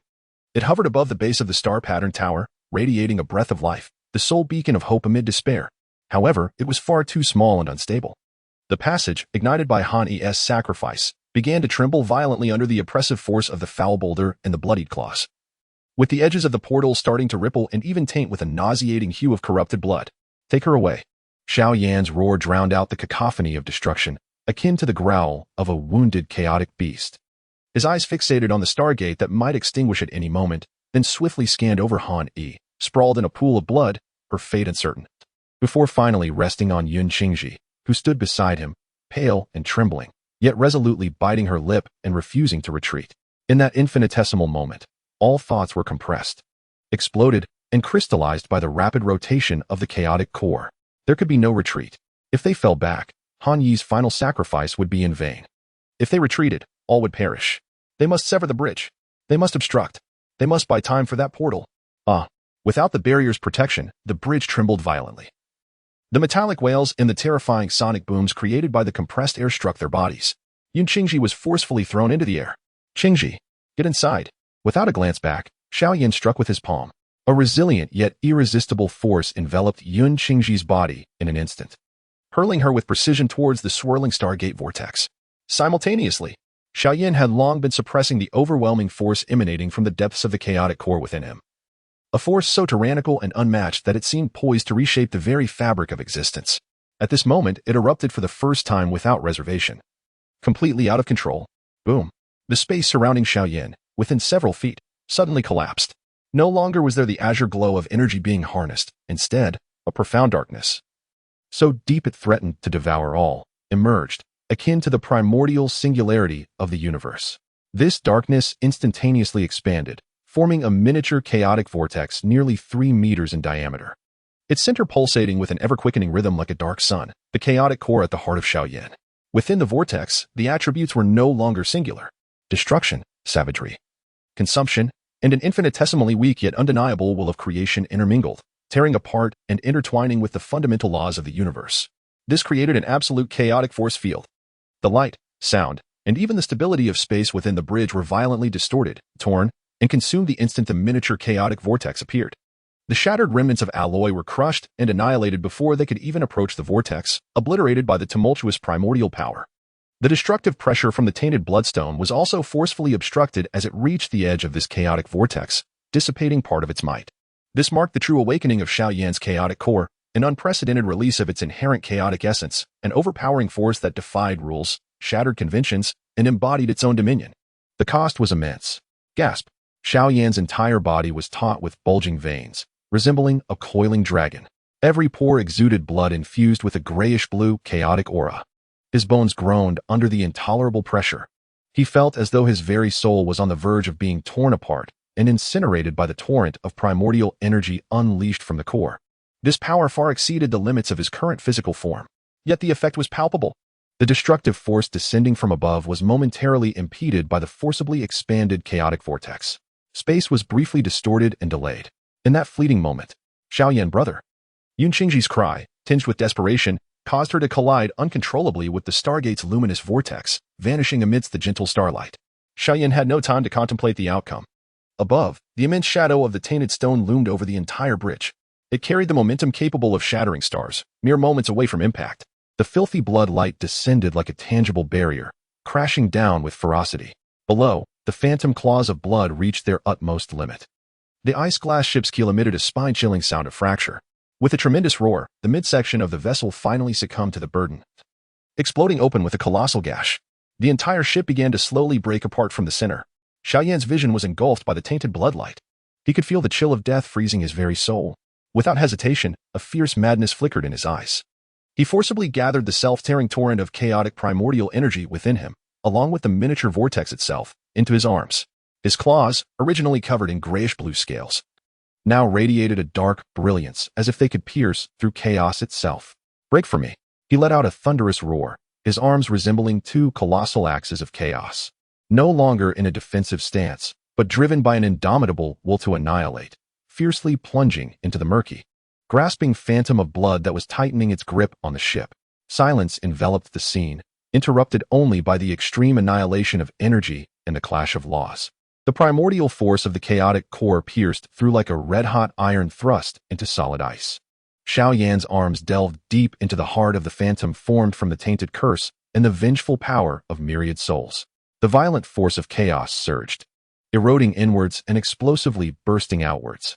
The foul, sanguine light surged wildly, attempting to extinguish this invading alien power, while countless vengeful spirits emitted piercing wails that assaulted Xiao Yan's will. Yet, the might of the chaotic core proved even more tyrannical. It ruthlessly decomposed, devoured, and obliterated the tainted energy constituting the blood-claw phantom. Visibly, the massive phantom began to disintegrate and dissolve from the point where Xiao Yan's arms penetrated. As if exposed to a potent acid, the few blood-soaked chains supporting the claw shattered inch by inch, transforming into a foul, acrid smoke. No. The heart-wrenching roar of the blood-robed priest echoed. The price Xiao Yan paid was excruciating. The scales on his arms began to dissolve upon contact, while the exposed flesh and muscle were rapidly corroded by the vile curse, turning black and necrotic in a matter of moments. His entire body convulsed violently, blood gushing uncontrollably from his mouth and nose. He was being torn apart by two utterly opposing yet equally domineering forces from within and without. However, the strangling power of the blood claw was ultimately shattered by his desperate strike, breaking through by a third. This fraction was sufficient to create a minute yet fatal deviation in the trajectory of the icy ship's descent. At that very moment, boom, the cataclysmic impact finally arrived. It was beyond description, the energy unleashed in that instant. The viscous, tainted bloodlight, metallic shards, twisted fragments of space, and remnants of exploding stellar energy, all were utterly shattered in this ultimate collision. A colossal sphere of energy, churning with filth and chaotic fragments, formed instantaneously, expanding at the speed of light in all directions. Wherever it passed, everything was decomposed, assimilated, merging into the chaos. The shockwave surged forth like a world-ending tide, sweeping across the entire star domain. The Stargate vortex, just activated and carrying Yun Xingji, disintegrated like a soap bubble upon contact with this terrifying shockwave. The base of the star pattern tower also crumbled into dust. In the vicinity of the explosive core, the tainted bloodclaw phantom, which had been pierced by Xiao Yan's claws, along with the few broken chains it was connected to, was completely torn apart and incinerated in this devastating ultimate collision, transforming into a massive, dark crimson blood cloud that was violently cast away and scattered, along with Xiao Yan, who was partially entangled by the power of the bloodclaw phantom. In the shattered remnants of the icy ship's bridge, they were hurled away like withered leaves in a storm under the relentless force of this explosive impact. Their trajectory barely deviated from the core of the corrupted blood whirlpool, tumbling towards the chaotic unknown edges filled with terrifying energy turbulence. The explosion's brilliance consumed everything. The foul blood giant was violently shaken by the intense impact and the explosive recoil, causing large portions of its viscous blood plasma to be violently dislodged. The immense visage of blood contorted in the brilliance of the explosion, emitting anguished and furious roars. Its colossal form was propelled by the shockwave, spiraling uncontrollably into the depths of the corrupted blood vortex. Following this brief yet catastrophic clash of annihilation, both sides were flung into the unknown abyss of destruction. In the final moment, consumed by the radiant explosion, Xiao Yan resolutely shielded the unconscious and lifeless body of Han Shi, cradled within his arm. With his back facing the oncoming wave of obliteration and the sharp shards that splintered through the air, he could only muster the remnants of his chaotic power to envelop himself and Han Shi like a protective armor. Then, his consciousness plummeted into a maelstrom of fury and anguish, yet within the core lay a flicker of nascent chaotic source fire, cloaked in darkness. Chapter 36. Remnants of the abyss, an expanse of unfathomable darkness, denser than ink and colder than the abyss. Silent and still, yet seemingly filled with the inaudible howls of countless chaotic particles as they obliterated. This was absolute nothingness following the most violent storm of energy, where even the concepts of time and space appeared blurred. Xiao Yan's lingering consciousness flickered within this seemingly eternal void, like a candle flickering in the wind. The excruciating pain was the sole anchor preventing his consciousness from dissipating entirely. It was a tearing sensation that spread from the depths of his soul to every inch of flesh and bone, a burning and freezing feeling. It felt as though his body had been forcibly shattered and reassembled countless times from within, then cast into a furnace of infernal flames and a prison of extreme cold, subjected to relentless tempering. Deep within the chaotic core, The initially ignited chaotic source fire had not been extinguished. It pulsed weakly, each heartbeat akin to a scorching iron. Struggling to circulate through the already battered meridians, bringing indescribable agony, yet tenaciously sustaining the core vitality of this broken shell from complete annihilation. Pain and power had become the singular connection of duality at this moment. The condition of his body had deteriorated to an extreme degree. His arms were a gruesome sight. Flesh mangled, charred, and corroded to the bone, with only the essence of his skeletal structure faintly glimmering with a metallic quality beneath the dim chaotic light, resiliently intact. His chest was pierced by chains, while gaping wounds on his back had been torn open by the explosive shockwave. Under the exerted pressure of the chaotic source fire, the uncontrolled collapse was temporarily halted, yet fine cracks marred his skin like a porcelain poised to shatter, oozing blood tinged with a murky bluish-gray hue. Multiple fractures riddled his bones, and his internal organs were displaced and damaged. Had it not been for the extraordinary essence of the chaotic core, a mere mortal would have been reduced to dust long ago. A bone-chilling cold, eerily relentless, seeped from the crook of his arm, penetrating deep into his marrow, and even faintly infiltrating his feebly operating chaotic core, attempting to freeze the one flickering flame within. The source of this cold was none other than Han Shi, whom he held tightly in his embrace, desperately shielded by the remnants of the chaotic source fire, safeguarding her vital heart. Her condition was no better than Xiao Yan's. The frost, thick and lifeless, continues to spread around the penetrating wound on her chest, resembling a most malevolent parasitic plant, draining her remaining vitality and essence. Her heart is nearly obliterated by that vile force, her blood almost congealed, with each feeble heartbeat expending the last remnants of her strength. On her pallid, translucent visage, the former nobility and chilling beauty of the ice spirit have vanished, leaving only a desolate, ashen silence. Were it not for the faint glimmer of the ice core essence within her, a flicker of life as stubborn as a candle flickering in the wind. Casting a desperate light amidst the encroaching frost, Xiao Yan might have thought he was merely cradling a cold statue of jade. His consciousness, muddled and exceedingly feeble, drifted through the dark void for what felt like an eternity, yet also but a fleeting moment. A heavy sensation resonated beneath his feet, followed by the anguished groans and collapsing sounds of metal under immense strain. With a thunderous roar, the violent tremor jolted Xiao Yan's awareness from the abyss of unending agony. Pain. Every inch of his being screamed in torment. The searing anguish nearly caused him to succumb once more. Yet, with a fierce throb of the chaotic core, akin to a life-giving stimulant, he abruptly opened his eyes. What greeted his gaze was not the boundless black void, but a vast expanse shrouded in a dim, golden twilight. A grim assemblage of colossal wreckage. He and Han Yi, along with the immense, grotesquely distorted fragment of the ship torn from the ice glass, were plummeting violently onto this land. This ground was not the true surface of a planet. Rather, it was a vast ruinous platform formed by the layered and compressed remnants of countless bizarre and diverse ships, stretching to the horizon. Some wrecks glimmered with an ancient, mottled metallic sheen, while others appeared as weathered stones eroded over millennia. In the distance, one could even see enormous ship remains covered in the remains of some unknown colossal creature, resembling mountain ranges. Each fragment bore the terrifying marks of energy erosion, external impacts, and the ravages of time, narrating tales of unimaginable brutality and antiquity. The air was thick with the scents of rust, decaying metal, the ozone from leaked, solidified energy cores, and an ancient, dried dust. Silence enveloped the scene, stifling any breath. There was no wind, no sound, and even the most basic flow of energy was faint to the point of insignificance. Here lay a forgotten graveyard of the chaotic star vortex. A metallic necropolis drowned in eternal stillness. Enduring excruciating pain, Xiao Yan propped himself up, his gaze sharp and vigilant as he scanned the surroundings. The faint perception granted by the chaotic core extended outwards, failing to detect any sign of life, only endless silence and frozen destruction. Struggling to rise, he needed to find a relatively safe corner to check on Han Yi and regain a modicum of strength. Each movement tugged at nerves on the brink of rupture. Just then, his attention was seized by a massive outline that faintly emerged from the depths of the ruins on the horizon. These outlines clashed starkly with the chaotic remnants of the ship graveyard, exuding an ineffable aura of solitude and majesty. Were these towers? No. Xiao Yan focused intently, striving to extend the faint sensation emanating from the chaotic core. What lay before him was not a tower, but rather several colossal, fractured bronze pillars, standing resolutely amidst the endless debris, like vicious fangs piercing through the silence of this hellish expanse. Each pillar was unimaginably massive, with a diameter exceeding several hundred meters, soaring upwards to puncture the gray, chaotic veil of this peculiar realm, as if they were the very supports of heaven and earth. They bore a profound hue, reminiscent of bronze that had weathered countless epochs, their surfaces far from smooth, instead adorned with an array of vast and incomprehensible geometric patterns, broken pipe interfaces, and chilling scars. These intricate designs and connections subtly formed an array that transcended the limits of understanding.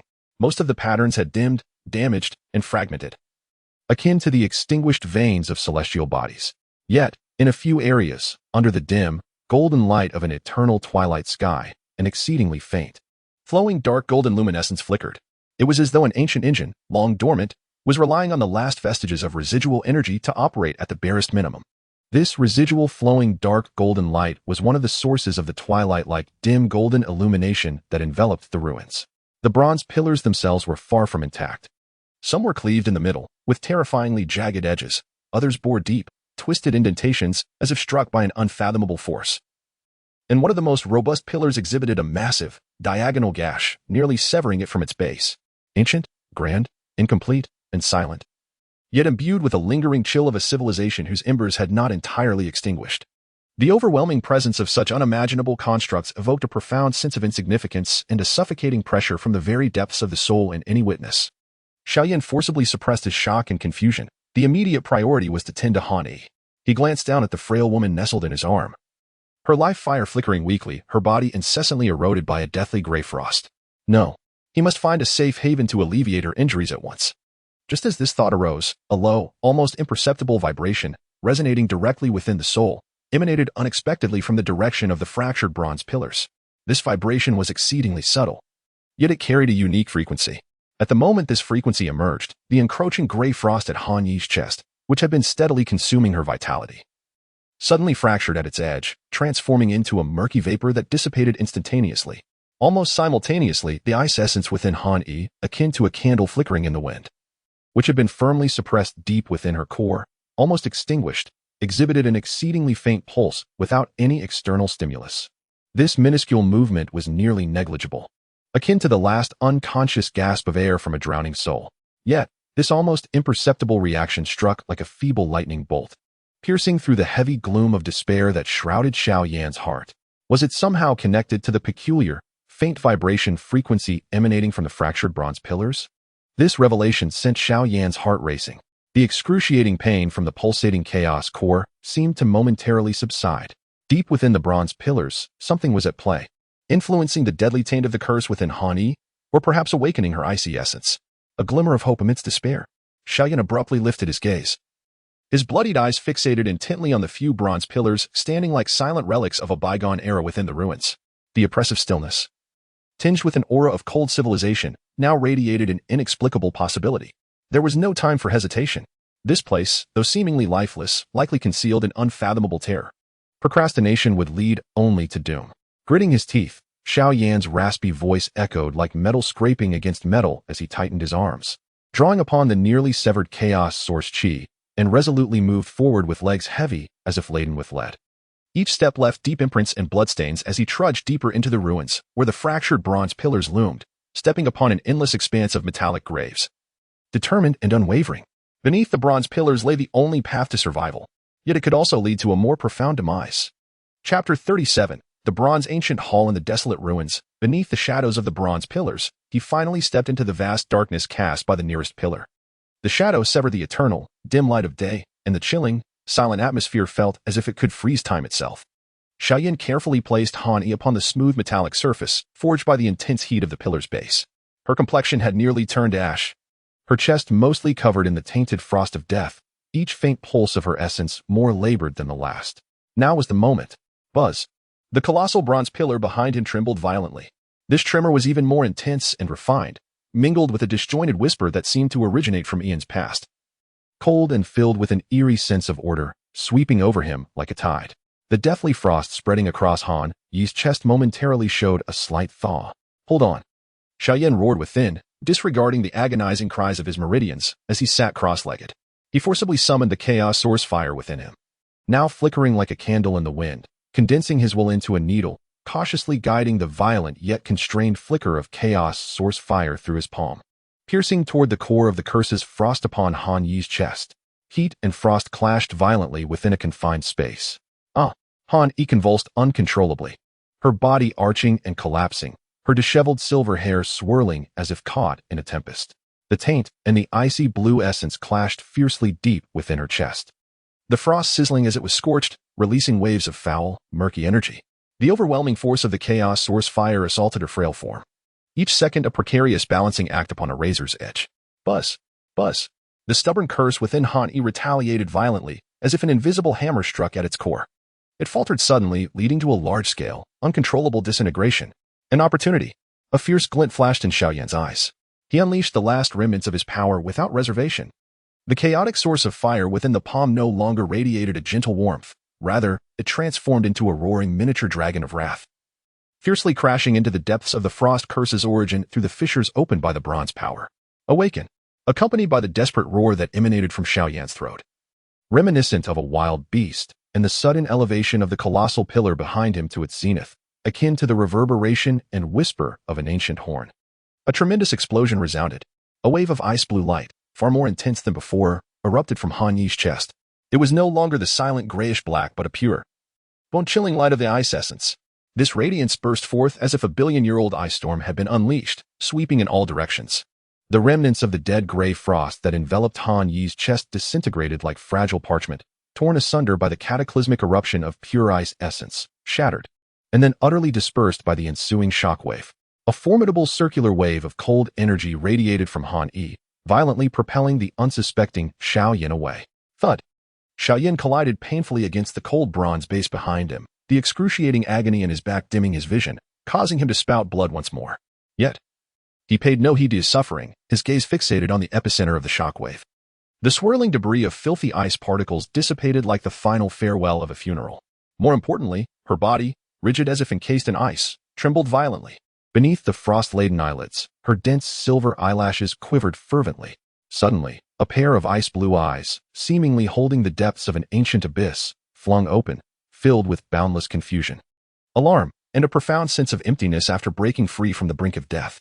She gasped for breath, each inhalation releasing shards of ice crystals. Each exhalation condensing the surrounding air into mist. The light of the ice essence coursed over her surface, radiating a piercing and formidable vitality. The terrifying curse of filth was indeed momentarily repelled and suppressed by this internal and external force. Han Yi had awakened. In a distant star realm.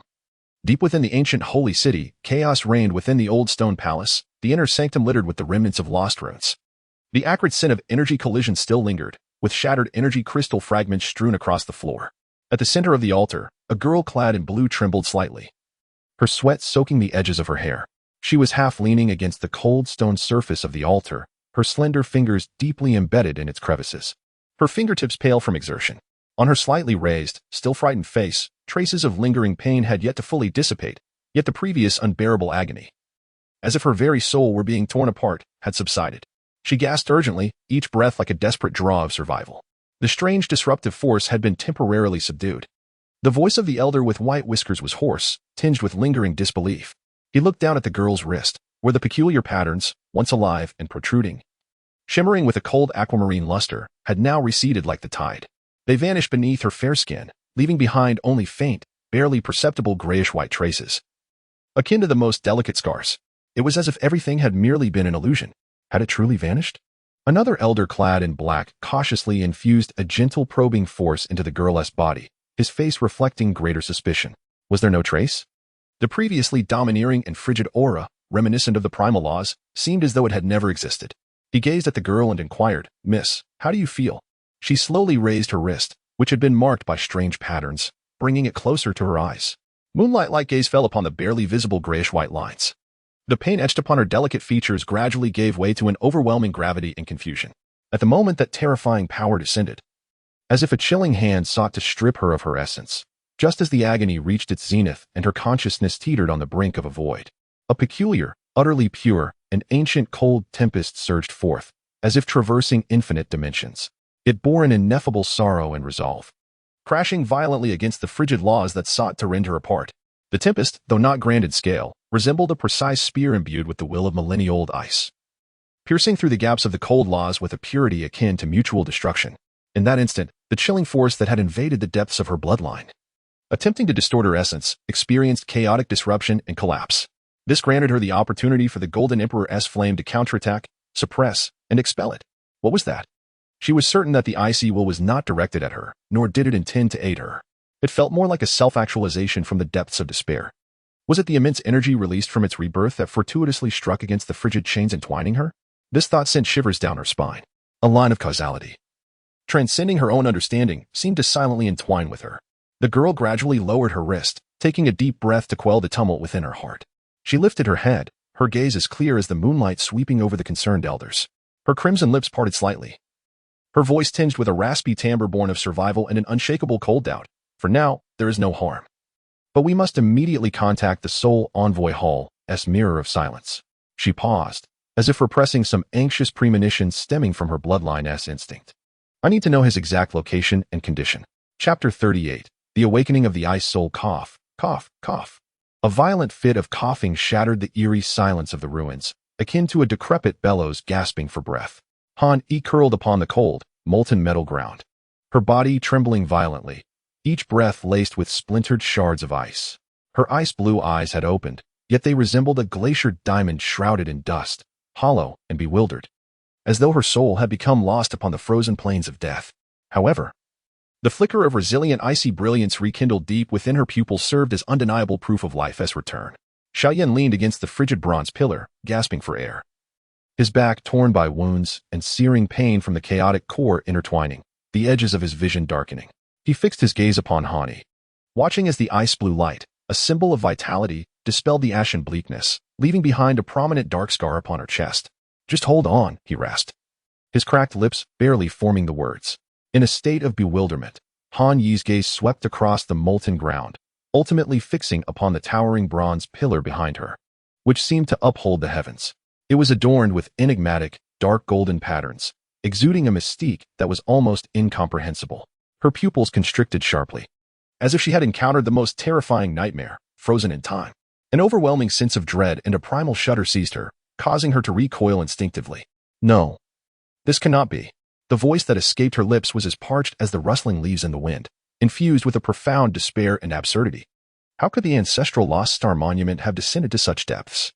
A thunderous roar reverberated. The response came from within the pillar, erupting in a terrifying tremor far surpassing the previous ones. This time, it was no longer a solitary energy whispering, but rather a myriad of remnants and souls, long dormant, awakened in an instant, releasing a sigh so heavy it could crush the stars, a cold, mechanical lament steeped in endless sorrow. This sigh surged like an invisible torrent, flooding the very depths of Xiao Yan and Han Yi's consciousness. Han Yi felt as though struck by lightning. Her momentarily focused spirit shattered, and she curled up in agony, clutching her head. Deep within her consciousness, vast, icy shards of rules collided violently with the remnants of her primordial essence, bringing forth an excruciating pain that threatened to rend her soul. Xiao Yan, too, was shaken to his core. The chaotic core within him erupted in instinctive, violent defiance against the frigid aura of the rules that assailed him. His essence of chaos, devouring, and rebirth clashed thunderously with this external, deathly cold order. His insides felt as though they were being pounded repeatedly by a heavy hammer, a metallic sweetness surging to his throat, which he forced down. The agony caused the veins on his forehead to bulge, yet he persevered, locking his icy will tightly around the bronze pillar. Han Yi's terror and despair confirmed the dire peril of this place. At the zenith of this mental onslaught, a surge of profound, soul-deep concern suddenly seized Xiao Yan's heart. Sun air. How would she fare against this icy, temporal upheaval? He immediately closed his eyes, concentrating fiercely, striving to draw upon every remaining shred of strength, attempting to extract a glimmer of life amidst the suffocating silence. In the distant star realm, deep within the ancient sacred city, the last flicker of starlight coalescing upon the frame of the silent sky mirror dimmed. The chaotic ripples upon its surface stilled utterly, reflecting grave countenances. The elder in the black robe, who manipulated the silent sky mirror, was slick with perspiration, his breath markedly weakened. The elder with the white beard wore a pallid expression, fixated on the mirror's now pitch-black surface. As if haunted by lingering fears, the energy and rule disturbances at the edge of the corrupted blood vortex had nearly tainted and obliterated the silent sky mirror itself. His gaze shifted toward the altar's center. There, the girl in green sat quietly, her slender spine erect. The pallor upon her moonlit visage, a remnant of the primordial surge, had yet to fade. However, within her pale golden eyes, a determination and concern, akin to the inferno of the 9 abysses, threatened to overflow. Moments ago, the silent sky mirror had captured a fleeting glimpse of an endless graveyard of bones, the towering, shattered shadows radiating an ancient stillness. encircled by a noxious storm potent enough to poison deities. At the storm's edge, a flicker, almost devoured entirely, yet undeniably, the grayish luminescence of Xiao Yan's nascent essence remained. A colossal shadow gripped her heart like an icy hand. She slowly lifted the wrist that once bore the enigmatic patterns of bronze. Even though those markings had now faded into obscurity, leaving behind only faint, barely perceptible grayish-white scars. The moment the silent mirror of the heavens caught sight of that colossal bronze shadow, a faint yet chilling sensation of pain surged beneath her skin. Echoing from the very source of her being, the force that assailed her was intertwined with the lifeless titan of shadows. Her brother, Xiao Yan, had become ensnared in such a terrifying vortex of fate, deeply immersed in a land of lost relics more tainted and despairing than hell itself. Esteemed elders. The girl's cold voice resounded, imbued with a resolve akin to the clash of metal against stone, shattering the stillness of the inner sanctum. As she calculated every possible route leading to the edge of the blood-soaked vortex, regardless of the cost. Young lady, think twice. The elder with a white beard exclaimed in alarm, that place is too perilous and bizarre. Even ancient tomes of our clan contain only the most ominous and fragmented accounts, referring to it as the land of the lost. To approach it recklessly, even we cannot guarantee our safety. Let alone you. His words were abruptly cut off.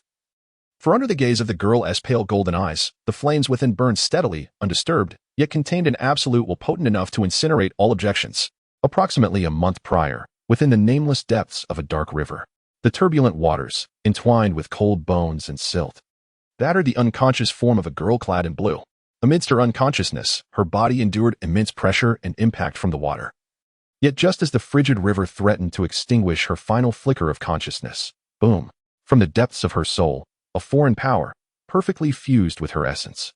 The pale golden flame of her origin seemed to sense her life hanging by a thread, or perhaps it was provoked by the cold, desolate atmosphere of the dark river.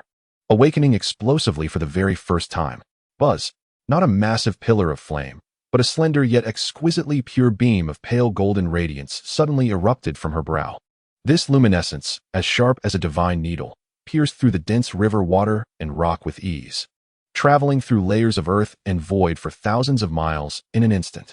This light, infused with the entirety of her life's essence and the aura of ancient emperors, when it breached the barriers of dimensions, resembled a key cast into a tranquil, ancient pool, triggering an ancient starry array long dormant yet fundamentally connected to the ancient clan. In the depths of the distant ruins of the ancient holy city, an elder with hair as white as withered wood, guarding the ancient array within the star chamber, suddenly opened his eyes wide. In those eyes, which had witnessed the extinction of countless stars, an incredulous, almost frenzied brilliance erupted. Ancestral flame reborn, sacred blood revealed. The elder's gnarled fingers instantly crushed a floating crystal, declaring, the coordinates to the dark river star grave must be activated. The supreme bloodline awakens. There can be no mistakes. The ancient clan's millennia of fortune is also its greatest calamity. The spatial patterns around him ignited in an instant. A spatial coordinate command, born of the sacrifice of his own essence blood, transcended endless star domains, simultaneously relayed to several other formidable elders of the ancient clan nearby. As Sunner was cast ashore by the frigid river, coughing up the icy water, she opened her eyes, her body cold and weak. What greeted her was not the unfamiliar expanse of primordial forest, but three aged faces, brimming with indescribable excitement, gravity, and curiosity. Adorned in luxurious robes embellished with ancient star patterns and fiery emblems, they exuded a depth akin to the abyss, yet approached her with a caution reserved for the rarest of treasures. The elder with white whiskers regarded her, his voice tinged with a barely perceptible tremor. Child, fear not. Your lineage has been acknowledged by the stars, and the ancient clan has come to guide you back to your origins. At that time, Sinner was blissfully unaware of her own powers, filled with an overwhelming dread of the unknown world around her. The only figure she longed for was the one who had fallen into this realm alongside her, yet had since become lost. She had sought the whereabouts of Xiao Yan from these enigmatic and powerful elders, only to receive the reply that this vast star domain was far too immense, and that deliberation was necessary. Thus, under the vigilant yet reverent guardianship of these elders, she was led deep into the ruins of the ancient sacred city. Here lay the only sanctuary capable of containing her awakening powers, which could erupt into devastating chaos at any moment. And it was also a hallowed ground where the ancient clan sought to decipher the essence of the sacred flame. Little did she anticipate that the awakening of her powers would not be a smooth journey. Today, an unforeseen calamity from the bronze rules seemed to ominously point toward the lost realm where her most cherished person resided. Silence once again enveloped the inner sanctum. Only the ancient candles upon the altar crackled softly. The elders exchanged complex glances, fully aware that the girl's determination was unwavering. Ultimately, the elder in black robes sighed heavily, his voice laden with gravity. My lady, the calculation of the star paths requires time, vast resources, and the perilous engagement with the spatial remnants leaking from that forsaken burial ground, which may awaken the ominous entities lurking within the sanguine whirlpool. He paused, gazing at the girl. Yet, we shall obey your command. By the name of our ancestors, we shall exert our utmost efforts. Thank you, elder, the girl whispered, her gaze returning to the now tranquil obsidian surface of the silent sky mirror. As if penetrating the glass to glimpse the endless abyss of bones on the other side of the star whirlpool, murmuring softly, Brother Xiao Yan, wait for me. Beneath her tightly clenched sleeves, her knuckles had turned white. The gray marks on her wrist subtly transmitted a chilling sensation, akin to the piercing sting of forcibly resonating rules. Chapter 39. Shattered bones, erupting flames in the desolate ruins beneath the bronze pillar. Silence reigned like the waters of a cold abyss, enveloping an endless expanse of skeletal wasteland. The shadow cast by the bronze column was cold and heavy, as if it had solidified the passage of eons. Hani struggled to sit cross-legged, the radiance of her ice soul essence swirling around her, cloaking her in a thin veil of polar jade. Though the curse of deathly gray had been temporarily suppressed, the grotesque scar across her chest and the lingering filth within her body gnawed at her like a festering wound, afflicting her with immense agony with each flicker of ice soul energy she summoned. Yet her gaze was no longer hollow. Deep within her ice blue eyes burned an almost obsessive cold flame, fixated upon the dark golden patterns flowing with the essence of ancient laws upon the bronze column. Were these the primordial formations recorded in the lost annals of the ice soul sacred land? Or perhaps some ancient curse inscribed? What entanglements did the fate of her ancestors hold with this place?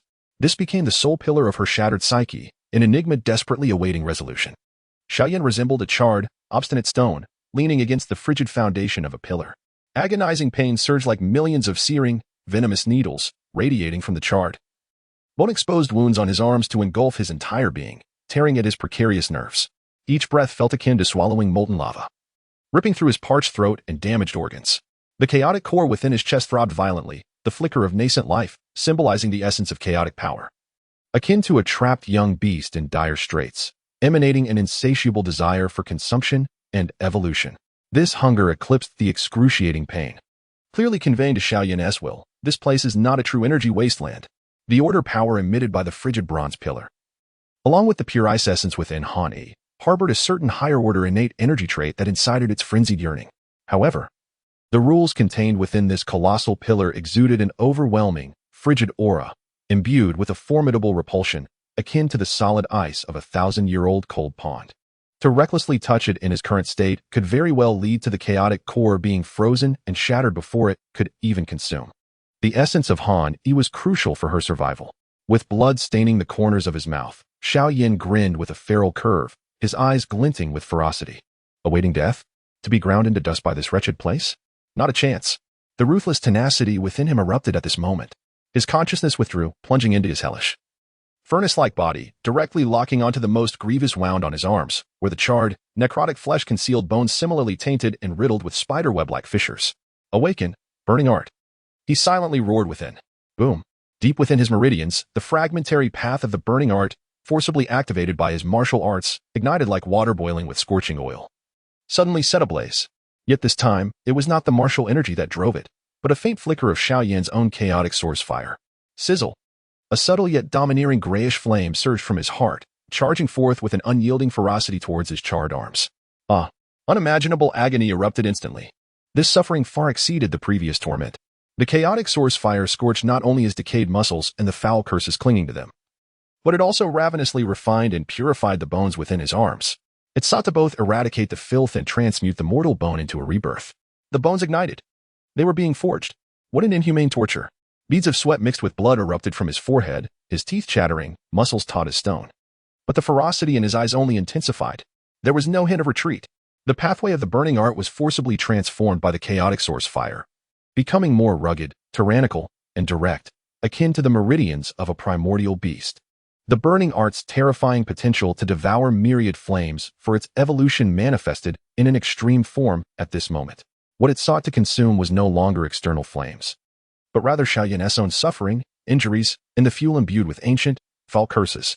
The charred, necrotic flesh swiftly transformed into fine ash under the relentless blaze of the chaotic source fire. The filth and curses clinging to it emitted a silent, piercing wail, disintegrated and assimilated by the chaotic forces, morphing into an exceedingly tumultuous and savage energy, yet imbued with a faint, eerie vitality. This energy was forcibly drawn in and consumed by the frantically operating chaotic burning technique. A series of excruciating cracking sounds emanated from within Xiao Yan's arms. As the tainted bones endured the tremendous pressure from the fire's incineration and the technique's voracious absorption, the fissures widened.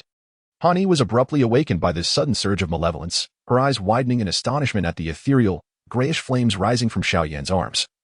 Along with the disquieting waves of consumption, she gasped, "Have you lost your mind? Such an injury." Instinctively, she sought to intervene. But the stirring from her ice source origin compelled her to halt. Despite the violent flames, they oddly exuded an ancient essence that threatened and even beckoned her own frigid origin. In that moment, a tremor coursed through the bronze pillar behind them. A clearer, authoritative wave of repulsion surged forth, as if Xiao Yan's audacious act of devouring the cursed filth had provoked the frigid order of this realm. Blood, laced with grayish embers, erupted from Xiao Yan's mouth. The chaotic source fire was violently disrupted, and its flow of energy became erratic and uncontrollable. The cracks in his arm bones intensified, nearing a catastrophic rupture. Overwhelmed by excruciating pain and a powerful backlash of energy, darkness enveloped his vision, threatening to collapse him entirely. "No!" Xiao Yan roared, his very soul trembling, yet driven by an indomitable will. It was not enough. He forcefully projected a strand of his consciousness, imbued with a ferocious desire to consume. Not to attack directly, but akin to a wounded lone wolf, silently howling and yearning to engulf the incoming frigid wave of the pillar's rules. Boom. This act ignited a conflagration akin to sparks igniting in boiling oil. The icy rules were incensed, unleashing a torrent of spiritual pressure and chaotic energy far surpassing its previous intensity, crashing towards Xiao Yan like a cataclysmic wave aimed to freeze and shatter this audacious anomaly. Han Yi's expression shifted drastically as she contemplated intervening, yet her ice source origin had only just begun to revive and was now caught in the wave of rules, leaving her unable to protect herself. A true impasse. However, just as the colossal wave of rules was about to engulf Xiao Yan's spiritual realm, a primal roar emanated from the depths of his soul. The chaotic core source fire he had nurtured since the impending annihilation, akin to a primordial beast threatened with extinction, unleashing the most harrowing, raw, and frenzied silent scream of its existence. This was not merely sound. It was a cry of will and law. The feeble grayish source fire erupted violently, transcending its flame form to become a concentrated mass exuding the chaotic essence of primordial creation. The halo enveloped Xiao Yan's consciousness instantly. The impact of the pillar's rules collided with this newfound force like a tempestuous ocean crashing against unyielding rocks. Sizzle. The immense spiritual shock was potent enough to obliterate any practitioner at the true essence realm. Beneath the protective veil of chaotic light, Xiao Yan's consciousness trembled violently. Akin to fragile glass on the brink of shattering, yet steadfastly clinging to a fragment of clarity. In the tumultuous battle against the onslaught, it was as if he were an anvil being forged by a colossal hammer, forcibly embedding a shard of cold, ancient, and indomitable order within him. The moment this icy fragment of order entered his being, it was instinctively devoured, analyzed, and disassembled by the chaotic light, the evolved form of source fire, that resonated with it. Simultaneously, the external devouring continued unabated. The tumultuous torrent of chaotic energy, along with the residual tainted energy seeping from the wounds on his arms, was drawn into the core with a ferocious gravitational pull, like rivers converging into the sea. Crack. Boom. Xiao Yan's arms erupted in two clouds of blood mist and bone shrapnel. The fractured bones, riddled with cracks, were shattered under the dual onslaught of destruction and rebirth, causing a portion of their surface to explode. The agony peaked. Xiao Yan's body convulsed, his eyes bloodshot, and his consciousness danced perilously close to the brink of collapse. Yet, amidst this extreme annihilation and torment, a faint yet resilient spark of new life emerged, akin to a tender sprout breaking through the ashes of destruction. Valiantly sprouting from the depths of his shattered bones, beneath the gaping wounds of flesh and blood, at the broken ends of the scorched, severed bones, the fractured skeletal structure began to reshape at a visible pace. No longer mere bone, but now laced with subtle traces reminiscent of the chaotic nebula from the universe's inception. Glimmering with a dark golden sheen, the density and strength of the bones underwent a qualitative leap under the explosive flow of information and the shock of energy. A new essence of bone and blood, imbued with the savage power reminiscent of chaos's primordial birth, yet subtly infused with a sense of cold order, was struggling to be born amidst the excruciating pain. The form of the chaotic source fire did not extinguish after burning, but rather recongealed through consumption. its core brilliance more solid and domineering than before, akin to the chaotic eye of the cosmos finally cracking open a sliver of awareness. The pain remained heart-wrenching. Yet the chaotic source's cries from deep within began to subside, resembling a fierce beast savoring its first true meal, revealing an instinctual satisfaction and greed. Sweat mingled with black blood trickled down Xiao Yan's distorted yet resolute visage, splattering onto the cold metallic floor. Slowly, he opened his eyes. And in the depths of those dark orbs, it seemed as if the chaotic light of the universe's dawn flickered briefly, embodying a wild essence. A powerful spirit born anew from the flames of tribulation, the chaotic awakening, the shattering of bones and the engulfing flames. With this step, he had wagered and won half his life. Han Yi gazed blankly at Xiao Yan's eyes, now resembling the depths of an abyss. Feeling that despite his severe injuries and impending demise, the fire of life emanated a ferocity and resilience akin to tempered steel. An involuntary thought surfaced in her mind. This individual is no mere human. He may very well be an ancient beast capable of devouring the stars. Chapter 40. The transformation of Frost into Phoenix beneath the shadow of the bronze giant pillar. Time seemed frozen in this desolate ruin. Only the labored, wheezing breaths of Xiao Yan, akin to the sound of a bellows, accompanied by the faint sounds of new bone and flesh growing weakly under the chaotic source fire enveloping his arm wounds, bore testament to the tenacious trace of life. The excruciating pain had dulled somewhat, yet transformed into a deeper, more searing sensation, as if magma surged within the marrow of his bones. The nascent chaotic bone greedily absorbed the eclectic energies he had forcefully devoured and refined, each pulse bringing a subtle increase in strength, accompanied by a tingling ache. This growth was minuscule, yet palpably real. It was a stairway forged with his very life. He could not afford to halt. Xiao Yan's gaze was as sharp as a polished blade, relentlessly squeezing the power of the chaotic core. He wasted not a single fragment of the purified energy. His mind delved deep, akin to the most miserly blacksmith, fervently hammering each droplet of power into the new chaotic bone, sensing its structure becoming increasingly dense, resilient, with a faint shimmering of dark golden light weaving through its essence. This was the forging of chaotic bone. Pain clung like a shadow. Yet it was the soul's sanguine pathway to rebirth. On the other side, Han Yi's aura had transformed entirely. Her visage, as pale as jade, was shrouded in a subtle luminescence, akin to the flowing radiance of moonlight. Her eyelashes quivered, as if traversing a dream that spanned eons. Her entire will had morphed into formless tendrils, deeply probing into the icy depths of the colossal entity behind her. The essence of ice was nestled within her heart, akin to a seed rejoicing in the long-awaited rain, spontaneously encircling a thread entwined with the bronze giant pillar, inscribed with the enigmatic marks of cold order, beginning to form an exceedingly minute yet exquisitely intricate vortex of ice crystals. This was not a conscious guidance on her part, but rather a resonance stemming from the depths of her bloodline. In the sea of her consciousness, it was no longer merely a vague call. It was a legacy. Buzz. 100-fold, 1,000-fold clearer than before, formless ripples surged from the point of contact between her and the giant pillar. This time, it was no longer a mental shock. Rather, it unfurled as magnificent yet fragmented images, enveloped in the ancient breath of time, rushing into the depths of Han Yi's soul like a flood breaking its dam. The images shattered. They were not the familiar glacial expanses of the Ice Spirit Sanctuary. Instead, they revealed a far grander, resplendent realm, exuding the primordial chill of the cosmos. Countless colossal palaces forged from pure profound ice towered into the nebulae, with floating islands of ice scattered throughout. The frost-formed nebula slowly rotated, emanating an eternal coldness that freezes time and space. Ancient entities, exuding an aura as vast as the ocean, clad in intricately engraved armor of ice, stood like deities scattered throughout the void. They were not living flesh, but rather manifestations formed purely from the ultimate principles of extreme ice. The view instantly zoomed in on one figure, her countenance blurred yet imbued with boundless majesty and solitude. Upon her armor was an ice pattern that almost perfectly overlapped with a core dark golden motif on the bronze giant pillar behind her. The ancestral spirit of the ice palace, the cold and ancient realm, forced fragments of information into her soul, flashing ancient words that sent tremors through Han Yi's spirit.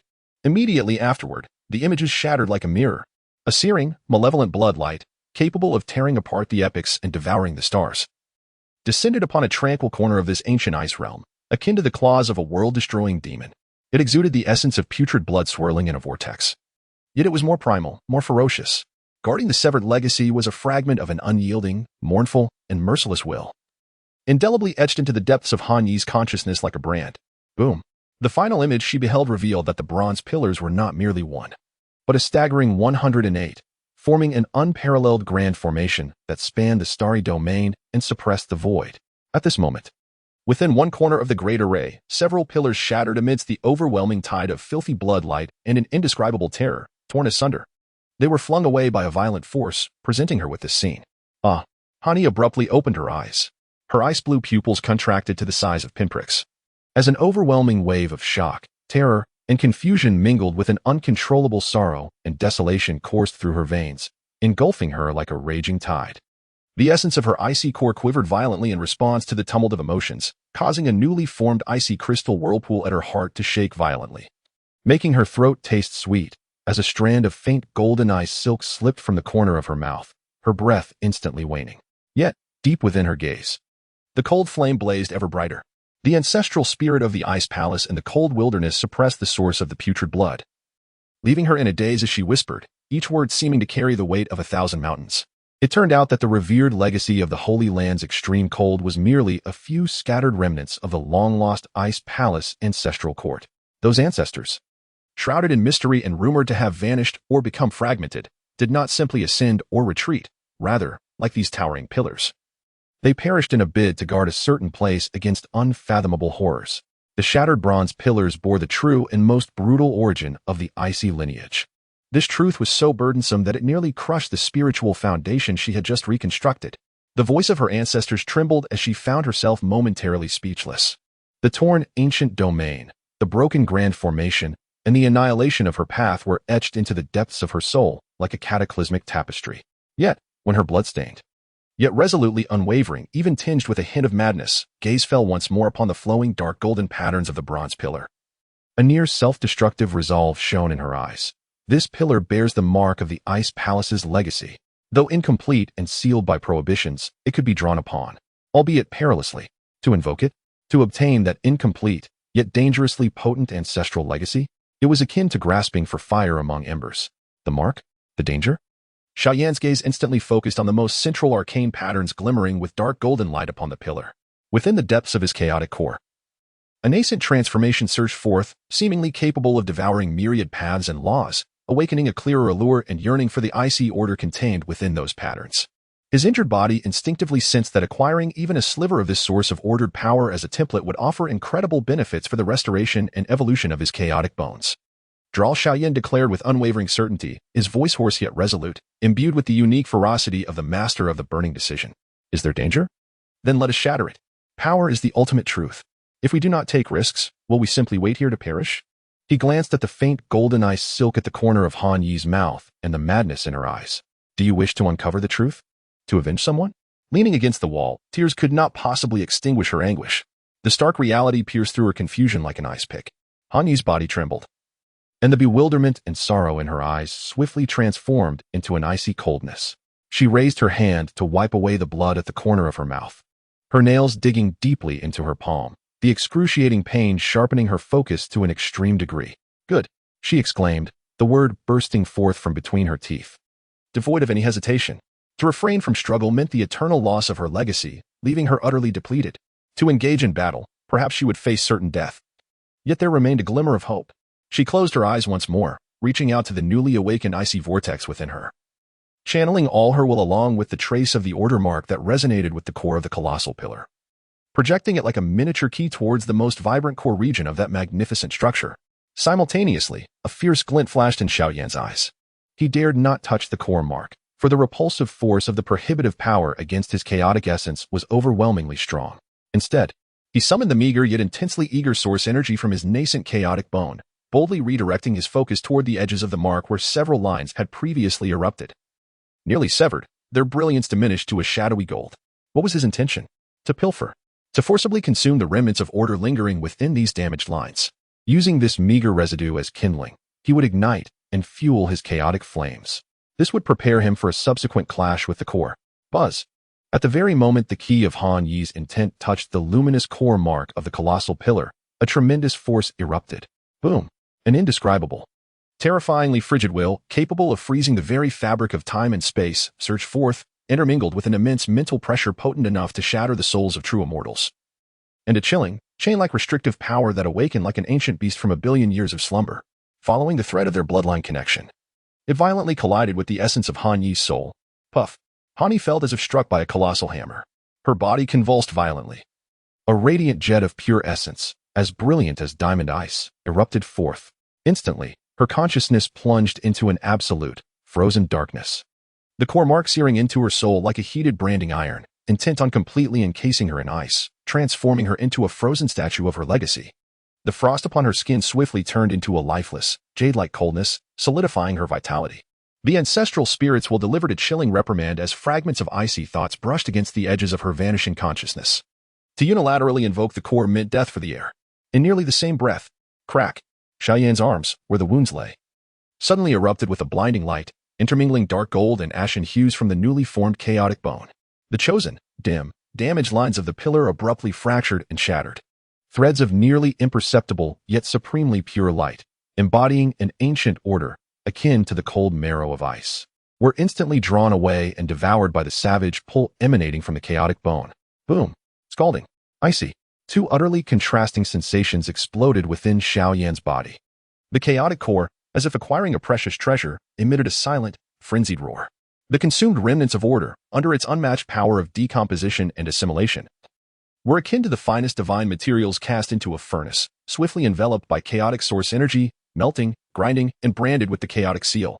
A purer, more refined chaotic energy, subtly infused with a trace of ancient chill, surged forth, wildly flooding into the newly formed bones of his arms.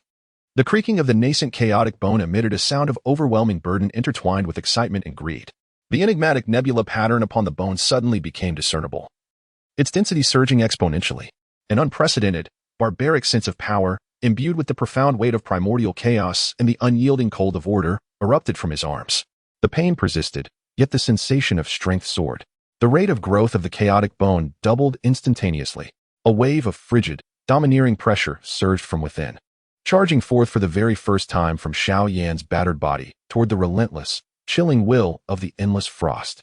Like a young beast issuing its inaugural roar toward an ancient titan, this roar, when compared to the punishing will unleashed by the core of the colossal pillar, appeared minuscule as mere dust. Yet, this slight increment in strength, stolen from the void, resonated with the essence of rebirth, savagery, chaos, and a hint of order's equilibrium. Akin to the first heated stone cast upon a frozen lake, Buzz, the ancestral spirit's intent, poised to completely seal the soul of Han Yi in ice, seemed to sense this exceedingly faint yet discordant new energy wave that bore a hint of threat. Its frigid lock experienced a minuscule deviation. Perhaps it was a moment of bewilderment arising from the loss? Like a fierce beast momentarily diverted by an intruding creature, this infinitesimal deviation, a mere billionth of a second, was pivotal.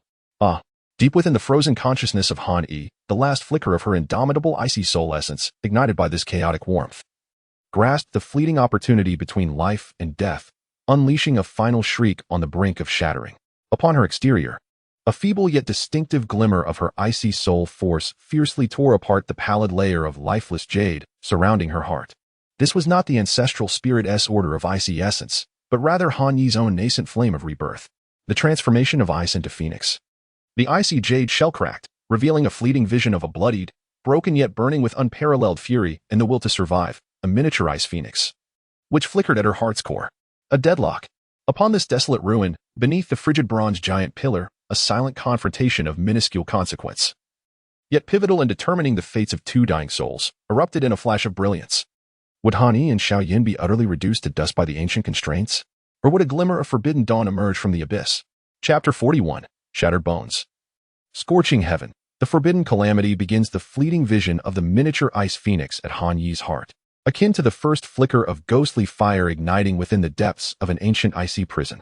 It was her own icy essence, shattered and scattered, unwilling to succumb to complete oblivion under the overwhelming chill, forcibly coalescing all fragments, igniting the last vestige of anger and the will to survive, materializing as a symbol of rebirth. Though the fledgling phoenix was damaged and the illusion ephemeral, it bore an obstinacy that even the frozen passage of time could not erase, defiantly opposing the monumental weight of the ancestral spirit's icy intent. Puff. Han Yi's entire being quaked violently, her surface, solidified like jade, once again tore open countless fine blood vessels. The moment blood droplets emerged, they transformed into crimson ice crystals that shattered explosively, her form resembling a fragmented porcelain doll, yet emanating a chilling, breathtaking azure brilliance. In the depths of her forcibly opened eyes, there remained no trace of the previous sorrow and confusion. Only a chilling focus akin to that of a solitary wolf on a desolate plain. Her final thoughts were firmly anchored to the key connecting her to the core of the colossal pillar, her own bloodline imprint serving as an undying spark of hope. "Hold on," Xiao Yan roared, yet his voice resembled the grating sound of rusty iron. His newly forged chaotic bones creaked under the immense burden, threatening to shatter at any moment with ominous crackling sounds. The surface of his bones was interwoven with profound chaotic nebula patterns as the dark golden order marrow, devoured and refined, greedily and frantically expanded. This residual order acted as a potent catalyst, transforming the chaotic core into a boiling vortex of blue-gray and dark gold, extracting dissipated energy at an unprecedented rate, scorching his weakened body. Pain. Every inch of his newly formed flesh screamed in agony, as the new chaotic bones felt like a red-hot iron ingot being hammered repeatedly. A sense of power surged forth, but the cost was teetering on the brink of bodily collapse. This terrifying replenishment exceeded the limits of his severely injured physique. "Ah, devour for me." Xiao Yan's 7 orifices began to ooze fine threads of blood, not bright red but murky, dark crimson mixed with bone fragments. He resembled a desperate gambler, wagering his very being as the last bet, squeezing the final potential from the chaotic core. His goal was clear and ruthless: more, stronger. This bronze pillar was his furnace of life and death. He must seize the power to break the balance in this precarious standoff. The chaotic core, sensing its master's overwhelming will and imminent crisis, abruptly collapsed inward. Boom. Like a starbeast cub driven to madness, it opened its massive maw. A vortex storm, far surpassing anything before, erupted from the depths of Xiao Yan's being, imbued with a destructive tearing force. The target was no longer the fragmented remnants of dark golden patterns, but rather the main fracture zone, where energy structures had become exceedingly unstable due to forced energy extraction. Now collapsing before him, chaos devouring heaven, he intended to voraciously consume this entire disintegrating energy block, using it as fuel to incinerate himself. Crack. Sizzle. Like ice crystal glass shattering in a tempest. The numerous large dark golden cracks instantaneously widened and deepened, their edges glowing with a blinding dark golden radiance akin to ignited liquid metal, beginning to collapse inward and evaporate. The core of order contained within was violently seized and torn by the chaotic vortex, drawing it towards Xiao Yan. This was no longer mere theft, it was plunder, a raid upon a partially dormant core structure of an ancient seal. This moment ignited a true powder keg. Roar. The entire bronze pillar erupted. No longer merely a cold while punishing the frigid ripples, it unleashed an overwhelming surge, filled with boundless fury, as if to obliterate all beings that dared to desecrate its existence. This terrifying intent, mingled with an absolute zero domain capable of freezing the stars, erupted from the core of the pillar, sweeping through the surroundings. The invisible frost law transformed into tangible chains shimmering with countless ice blue runes, crashing down upon Xiao Yan like an ancient tide that existed since the dawn of creation. The void coalesced instantaneously into layers of transparent, formidable ice walls as heavy as steel. The temperature of the entire ruin plummeted, chilling even the very essence of the soul. Struggling to maintain the key, she bore the frigid waves of the soul's entrapment, becoming the first target of this cataclysmic surge. With a gasp, she could no longer withstand the pressure. Her body flew backward like a severed kite, shattering several invisible ice veils along her path, and crashed onto the cold ground far away. A profound silence enveloped her, the cold jade hue intensifying around her, ice crystals bursting forth from her 7 orifices, her breath faint as a flickering candle in the wind. The core key that sustained her was on the brink of shattering. Yet, just as the world-destroying icy blue runic chains and the absolute frozen earth were about to obliterate Xiao Yan's body, he accomplished his final act of thievery. A hum reverberated through him, as an unprecedented sting and sense of fullness instantaneously pierced all his senses. The tips of his arms, raised to meet the oncoming tide of destruction, resonated with a deep, thunderous sound as the newly awakened chaotic bones stirred. From the seams of his bones, an intense light, difficult to behold, burst forth, a tumultuous mix of ashen gray and dark gold.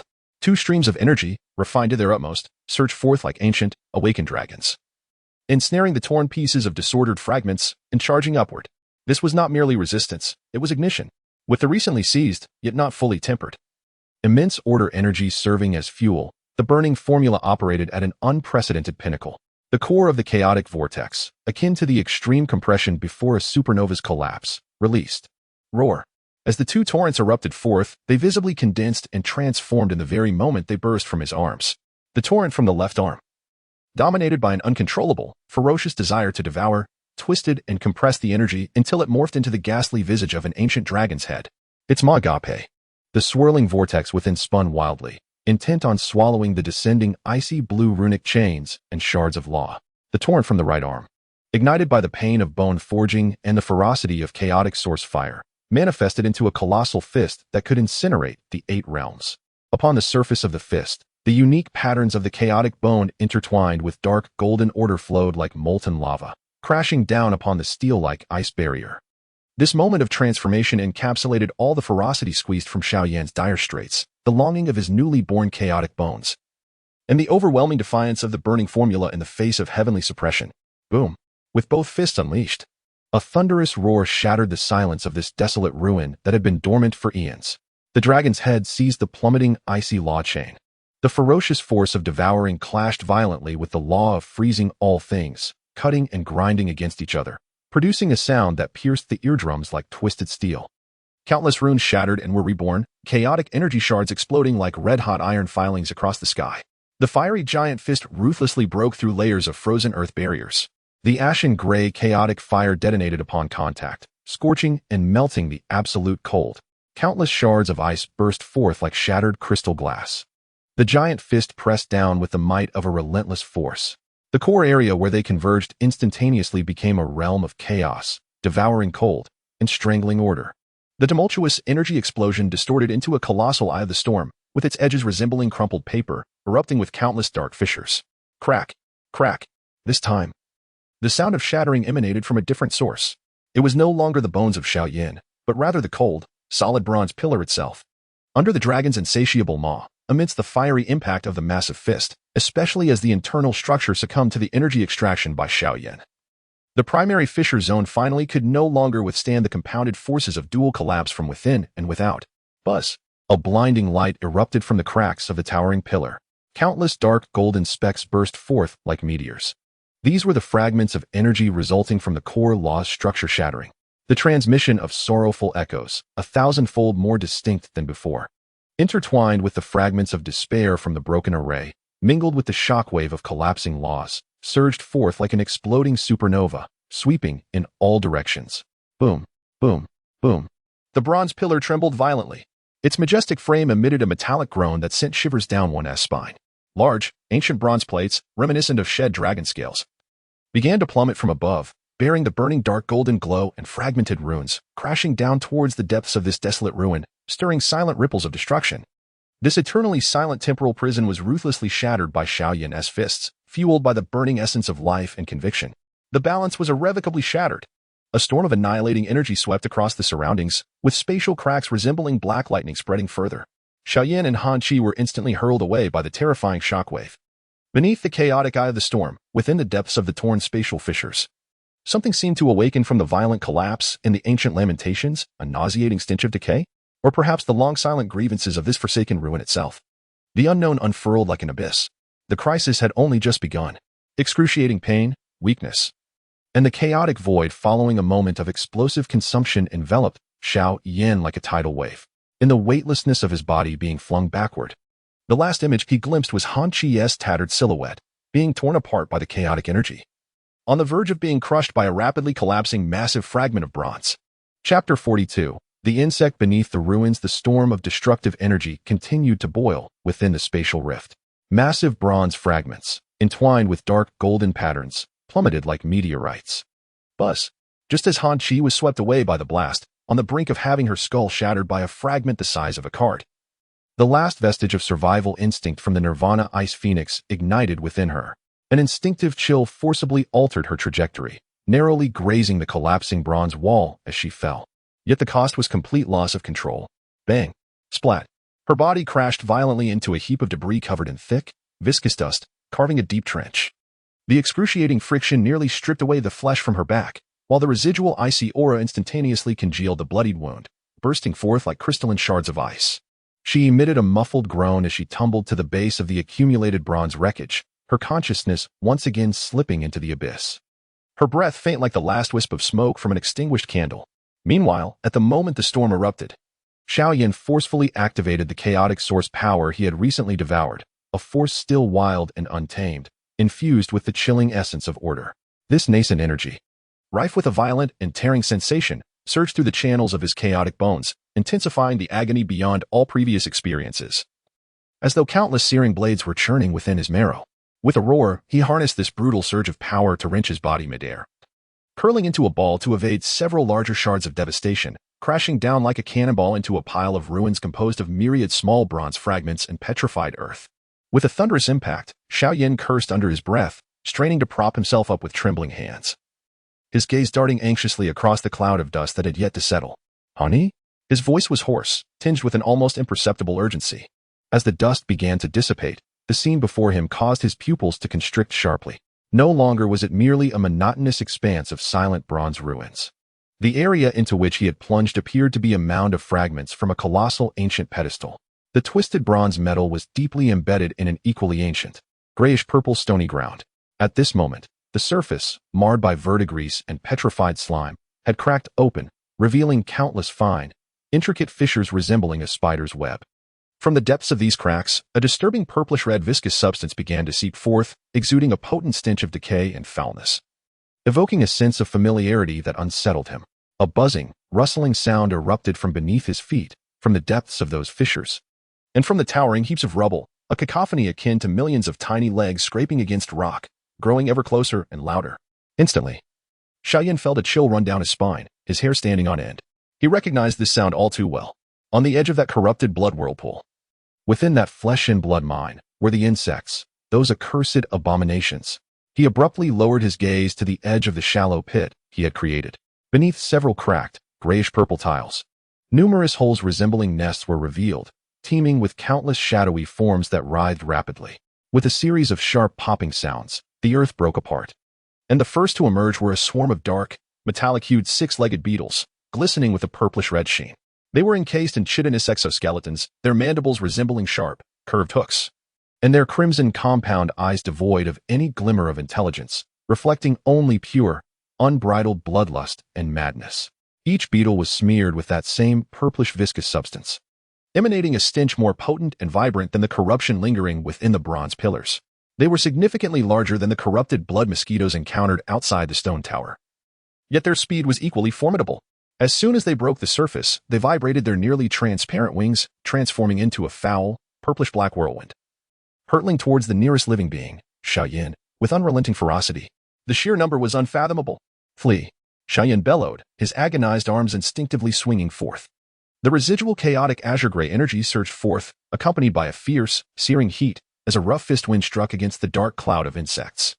The first wave of a dozen purplish-red beetles, caught in the path of the fist wind, had their resilient shells shattered in an instant, emitting piercing screams as they burst into a spray of foul, purplish liquid. Yet, more beetles surged forward like a relentless tide, swiftly filling the void and pouncing without hesitation. With a thunderous impact, Xiao Yan swung his fist once more, but the turmoil within his chaotic bones distorted his movements, causing his strength to dissipate. The fist wind only managed to clear a small area, as countless beetles collided against his body. Their sharp mandibles gnawed savagely at his skin, producing a sickening crunch. Despite his body, which could withstand ordinary blades, feeling as if it was being pricked by needles under the relentless assault of the swarm. The vile creatures could not pierce his skin, leaving behind a myriad of fine, deep red spots reminiscent of burns from a hot iron. Even more terrifying was the purplish red, foul-smelling slime that splattered onto him, sizzling as if alive, seemingly imbued with a potent corrosive quality, desperately burrowing beneath his skin. Amidst the chaos, Xiao Yan caught a glimpse from the corner of his eye. The dust in the low-lying area where Han Yi had fallen was thoroughly disturbed by a tremendous shockwave. A web-like network of cracks spread across the grayish-purple stone ground beneath her, and countless larger, dark red worms, akin to the size of rats, began to emerge from the earth. Lacking hard shells, their slimy bodies bore a large, spiraling mouth reminiscent of a blooming poisonous flower, exhaling tendrils of purplish-black toxic mist. Directly advancing towards the unconscious Han Yi. "Han Yi!" Xiao Yan's voice rent the air, just as the toxic mist was about to make contact with her skin. A faint ice-blue halo flickered momentarily from her heart, akin to a candle flickering in the wind. It was the last vestige of resistance from the Nirvana Ice Phoenix. Upon contact, the purplish-black toxic mist instantaneously crystallized into fine black ice shards, which fell to the ground. However, the halo was fleeting, dimmer than before, and the ice shards shattered upon landing, failing to provide any meaningful defense. The halo instinctively repelled the toxins but could not hinder the continuous emergence of the poisonous insects. In her unconscious state, Han Yi emitted a pained moan, her body twitching involuntarily as a nearly invisible layer of frost enveloped her face, attempting to delay the invasion of the toxic mist. Clearly, the remaining essence of her ice core was being rapidly depleted. Xiao Yan's eyes blazed crimson. He too was engulfed by the tide of black beetles, the sharp bites and corrosive sensations intensifying. The power within his chaotic bones churned like red-hot chains, each eruption tearing through him with excruciating pain. He lifted his gaze towards the depths of the vast circular ruin, where a colossal pillar continued to crumble sporadically, pouring massive fragments of bronze into the fissures of space. At the base of the collapsing pillar, something appeared to be trapped beneath. Fragments of dark golden energy oozed from the break, no longer merely shooting into the void, but bizarrely seeping into the depths of the ominous, purplish-red glowing earth below. The cracks on the surface are multiplying and deepening at an alarming rate, revealing more openings. Countless polluted insects, awakened from their ancient slumber, are drawn to the pervasive filth, the sin of living flesh, and the pure fragments of energy emanating from the colossal pillars, surging forth like ravenous beasts starved for eons. Their target is the soul, flesh, and blood within the circular ruins, Xiao Yan and Han Qi. A wave of overwhelming insect hell descends in an instant. On Han Qi's side, the toxic mist dissipates momentarily as several bloodthirsty worms, resembling dark red rodents, lash out with their gaping maws. Their barbed, dark purple tongues shoot forth, akin to venomous serpents lunging for prey, viciously striking at her face and neck. Meanwhile, the rubble beneath Xiao Yan's feet trembles as if alive under the relentless gnawing of the swarm. With a thunderous roar, a massive pile collapses, revealing a fathomless black hole below. A chill, primordial stench of decay bursts forth. Countless bone-like stingers, as thick as an adult's thigh and glimmering with a phosphorescent green light, erupt from the gaping abyss like a thicket of thorns. Each stinger drips with viscous, luminous dark green venom aimed directly at Xiao Yan's vital points. With venomous creatures attacking from the front, no ground to stand on beneath, and treacherous stingers poised to strike from below, Han Qi is completely ensnared by the insects. Despair, now more grotesque and filthy than ever, envelopes them entirely. Life and death hang precariously on the cusp of the next breath. Chapter 43, Bone Corrosion and Chaotic Turmoil. A glimmer of hope, the toxic mist lunges towards Han Qi's face like a relentless parasite. The dark red tongue, barbed and menacing, nearly brushes against her blood-stained eyelashes. The scorpion-like stingers, emerging from the collapsed black hole, are as treacherous and cunning as a venomous green forest, sealing off any escape for Xiao Yan. Above him, a torrent of purple-red beetles cascades downward, their sharp mandibles aimed at his head, neck, and vital organs. In a moment of impending doom, a fierce light ignites in Xiao Yan's eyes, a wild ferocity unlike any despair. It is not madness born of hopelessness, but rather the precise instinct honed through countless brushes with death, capturing the fleeting moment of desperate struggle. If he cannot hold on, he shall burn alongside it. A primal roar erupts from his throat. Boom. The chaotic bone power within him, raging like molten lava, a colossal energy nearly bursting his veins and newly formed bones, is ignited in this moment with the most violent application of his burning technique. The target is not the external foes. It is himself. His arms, reborn and seared like iron, become the furnace. The bones serve as kindling. Hiss. A pain colder than ancient ice, mingled with the searing sensation of chaos's source fire incinerating all, engulfs his arms in an instant. The newly formed chaotic bones tremble violently, emitting a mournful cry on the brink of shattering. Countless fine cracks suddenly appear on the surface of the bones. Xiao Yan's features contort as every pore in his body bursts forth with a dark golden mist infused with raging energy.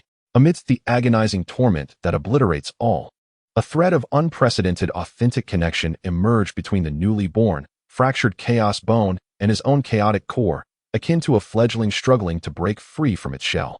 Captured with unparalleled clarity by him, this was the primal bond forged in the crucible of blood and bone, wrought from utter chaos.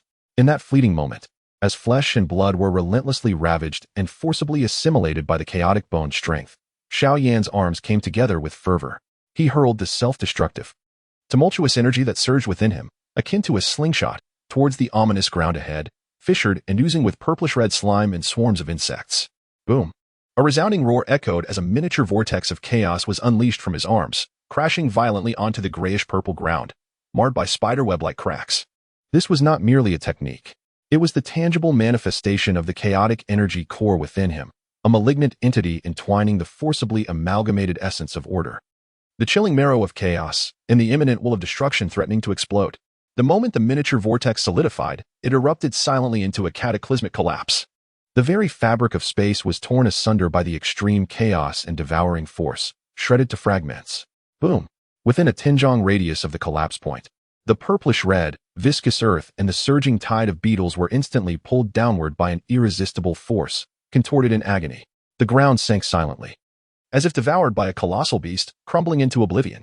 Even the densely packed venomous insects were mercilessly consumed by the invisible maw of chaos, leaving no trace behind. A remarkably deep circular pit suddenly materialized before Xiao Yan. The edges of the pit were as smooth as glass, shimmering with an unstable bluish-gray luminescence, emanating an unsettling aura of destruction. Thud. Xiao Yan felt his strength utterly drained. Darkness engulfed his vision, and he collapsed at the edge of the pit, his arms hanging limply.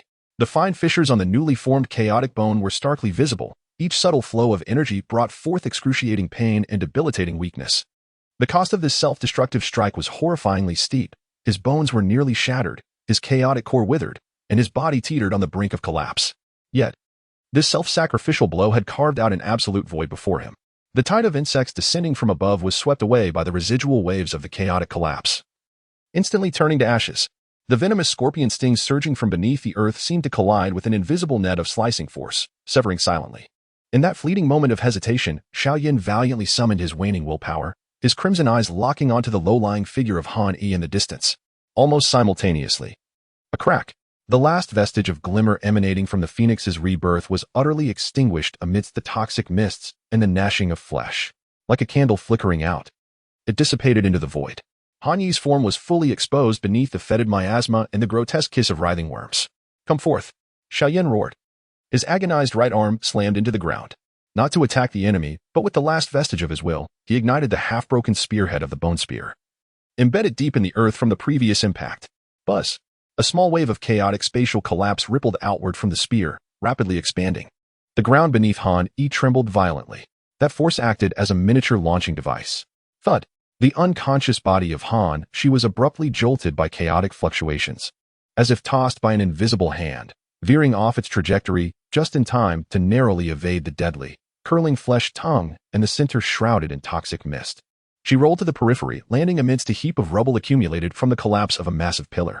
With a sickening sound, several dark red tongues barely grazed her calves and arms, their virulent saliva and barbs instantly rending her resilient flesh, leaving deep wounds that exposed bone, the edges rapidly turning black and rotting. A purple-black gas, akin to a living entity, frantically infiltrated her body through the wounds. In her stupor, Han Yi convulsed violently, grotesque blackish-purple patterns materializing on her skin, a muffled groan of agony escaping her lips as her complexion drained of color. The residual aura of extreme cold instinctively surged towards the wounds, struggling to delay the spread of the venom, yet this was merely a futile act of desperation. The two forces clashed, swiftly depleting her vitality. Damn it! Xiao Yan watched in desperate agony, yet he was powerless to act.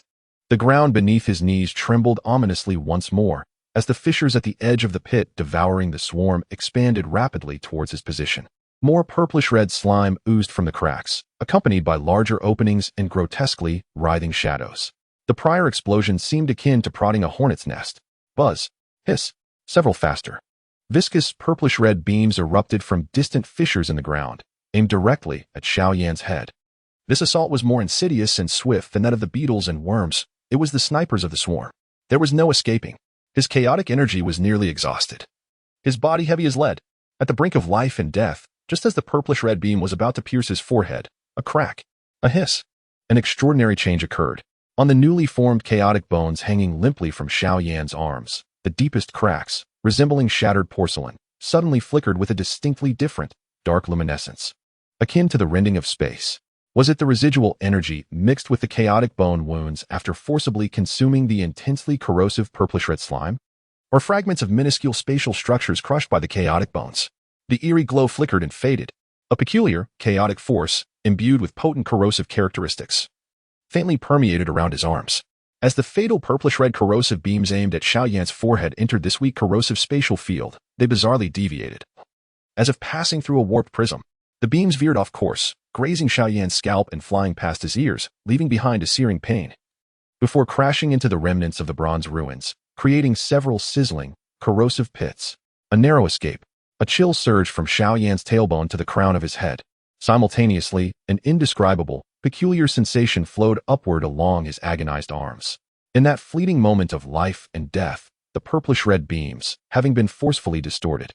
Harbored within them fragments of an exceedingly peculiar, tainted spatial rule, which, as if drawn by an unseen force, disregarded the grievous state of the chaotic bones and directly adhered to the depths of the fractures flickering with dark, fragmented light. They were eroding, attempting to imprint that decayed, ruinous spatial trait deep within the bones. Like a malignant parasite, it takes root in the wounds. This is venomous. It is a pollution that erodes the very fabric of space. The chaotic bones feel as though they are being pierced to the marrow by countless red-hot poison needles. The agony escalates to an unimaginable degree. This torment even surpasses the previous searing flames of bone forging. A roar. Xiao Yan, racked with pain, curls into a tight ball. This invasion is more terrifying than the venom of insects, more fundamental. Yet, amidst this extreme pollution and suffering, on the brink of total corrosion and assimilation by this bizarre, tainted spatial essence, the silent core of chaos seems to be stirred by the essence of this lethal alien energy. Like a primordial beast with its tail stepped on, it emits a silent roar from the depths of antiquity. Buzz, a force imbued with the primal essence of chaos, domineeringly assimilating all, erupts violently from the chaotic core, forcefully enveloping the fragments of tainted space attempting to take root and erode.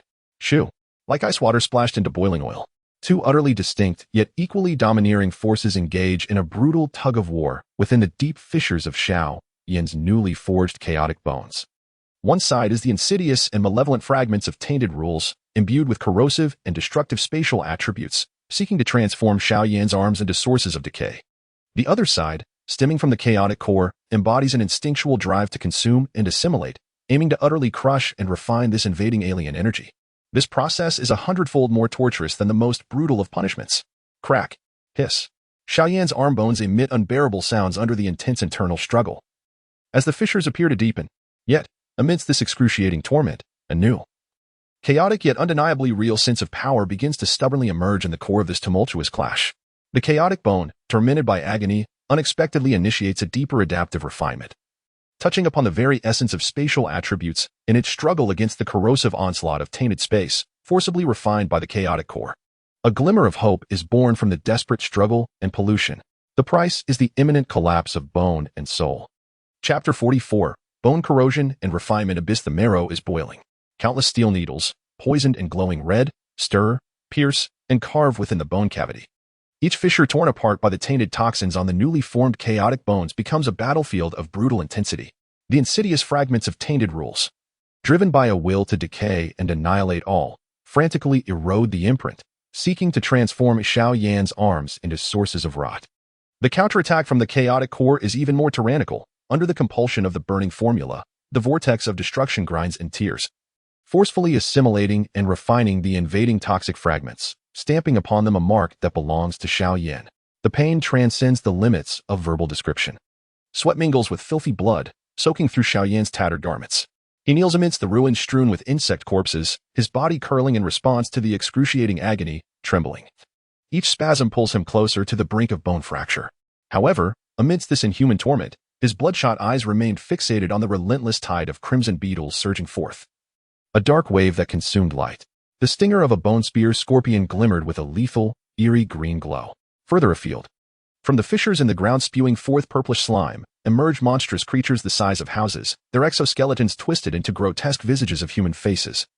The dreadful bone-poisoned mothers clawing their way to the surface. Their swollen abdomens pulsated, emanating a miasma so potent it seemed to solidify in the air. The chilling intent of the rotting gaze enveloped the desolate ruins like a murky net, hastening their advance. A primal growl erupted from Xiao Yan's throat, a manifestation of survival instinct that transcended the agony. He struggled to lift his arm, attempting to harness the faint vestige of spatial awareness and strength recently forged through excruciating trials. Yet, with a sudden, jarring crack, his left arm resonated with a sound akin to shattered porcelain, fissures deepening and spreading like wildfire. The venomous backlash, akin to creeping maggots, surged through the cracks towards his very marrow. In that fleeting moment of hesitation, a series of viscous, tainted, purplish corrosive rays, leaving distorted trails in their wake, hurtled towards him like a gaze from the abyss, aiming directly for his head and heart. Snipers from the depths of the swarm. There was no evasion. The chaotic bone was on the brink of collapse, its power dissipating, his body heavy as if laden with lead. Life and death hung in the balance. Relying solely on the combat instinct honed through countless life and death struggles, imprinted deep within his marrow. His body reacted before his mind could catch up, a reflex born from excruciating pain and heightened tension. A low hum resonated as several barely perceptible points of distortion, formed purely by extreme spatial turbulence, flickered around him in an erratic manner, particularly concentrated where his arms were most fractured and most affected by the spatial toxins. The deadly rays pierced through the chaotic labyrinth. A strange deflection occurred, with several rays narrowly missing Xiao Yan's body. One ray, destined to pierce his heart, was abruptly redirected by a distortion point, its trajectory shifting sharply to strike his instinctively raised right elbow. The foul ray collided with his cracked chaotic bone like a burning iron, unleashing an indescribable agony far surpassing any prior pain. A guttural howl escaped Xiao Yan, an inhuman wail that echoed through the air.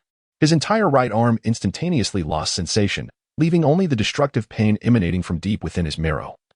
As if countless red-hot nails were being driven in simultaneously, he distinctly heard a clear crack echoing from within his bones. Under the dual pressures of the ray's impact and the toxin's corrosion, the chaotic bone at his elbow finally succumbed to the burden, fracturing completely. A shard of broken bone even pierced through flesh and skin, grotesquely exposing itself to the air, entwined with purplish-black blood and venom. The cost. Each utilization of this rebirth ability, derived from bone tempering, demanded a grievous price in shattered bone. Each instance was akin to walking the precipice of a cliff. Xiao Yan's vision blurred into a crimson haze, his body nearly collapsing under the weight of his suffering.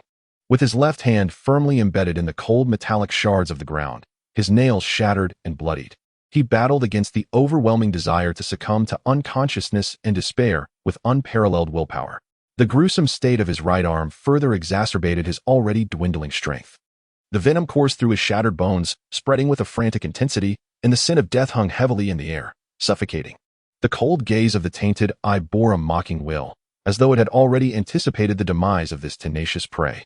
At that moment, a deafening roar erupted, unparalleled and terrifying, as if the very foundations of the desolate realm were fracturing. Behind the trio, the colossal bronze pillar that had sustained this space, already riddled with immense cracks, suddenly collapsed inward at its core, which had been repeatedly assaulted and corroded by the tainted bloodlight, exploding with a cataclysmic force. This was not merely the shattering of metal, but rather the catastrophic detonation of the core array, a torrent of orderly energy, 100-fold more potent and pure, yet imbued with a sense of tragic finality, surged forth like a dragon breaking free from its cage, carrying countless shards of bronze ignited by dark golden flames, erupting in all directions, particularly towards the half-open, tainted eye below. The final self-destructive counterattack of the Great Pillar. The space was violently torn asunder by these two diametrically opposed yet equally cataclysmic forces, creating a massive vortex composed of pure chaos, destruction, and darkness that formed ominously beneath the explosion point and above the tainted eye. The terrifying gravitational pull erupted instantaneously, akin to a voracious beast opening its maw to devour all. The first to bear the brunt, the tainted eye emitted a piercing shriek that could rend the very soul.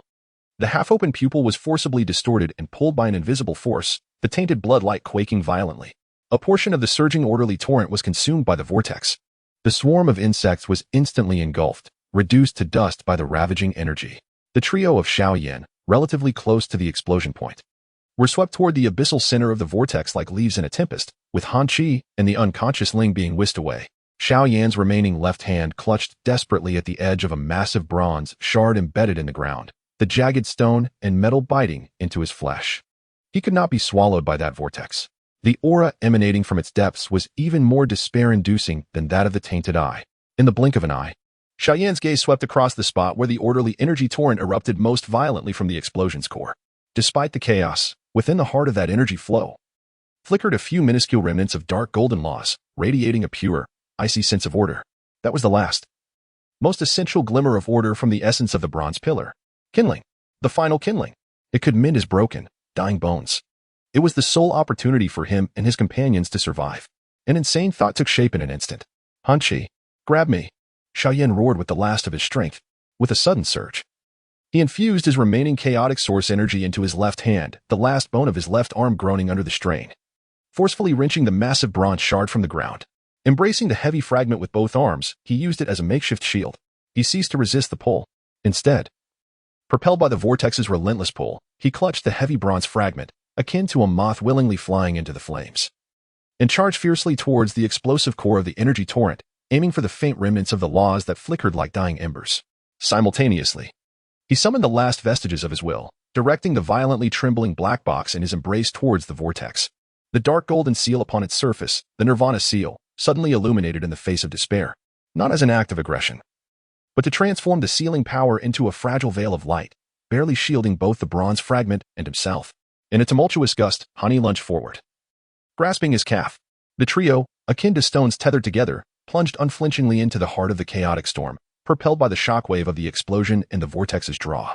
Time seemed to freeze for a fraction of a second. In Xiao Yan's eyes, all that remained was the increasingly near dark golden remnant flames of the loss, swaying like a candle in the wind. As his body was torn apart by the violent energy currents, the light membrane of the black box warped dangerously close to shattering. The heavy bronze fragment was struck apart by the energy's impact. With a sudden thrust, Xiao Yan extended his left arm, which had only recently awakened a feeble sense of spatial awareness. Driven by a resolute will, he disregarded the torrent of order ahead that could instantaneously evaporate his arm.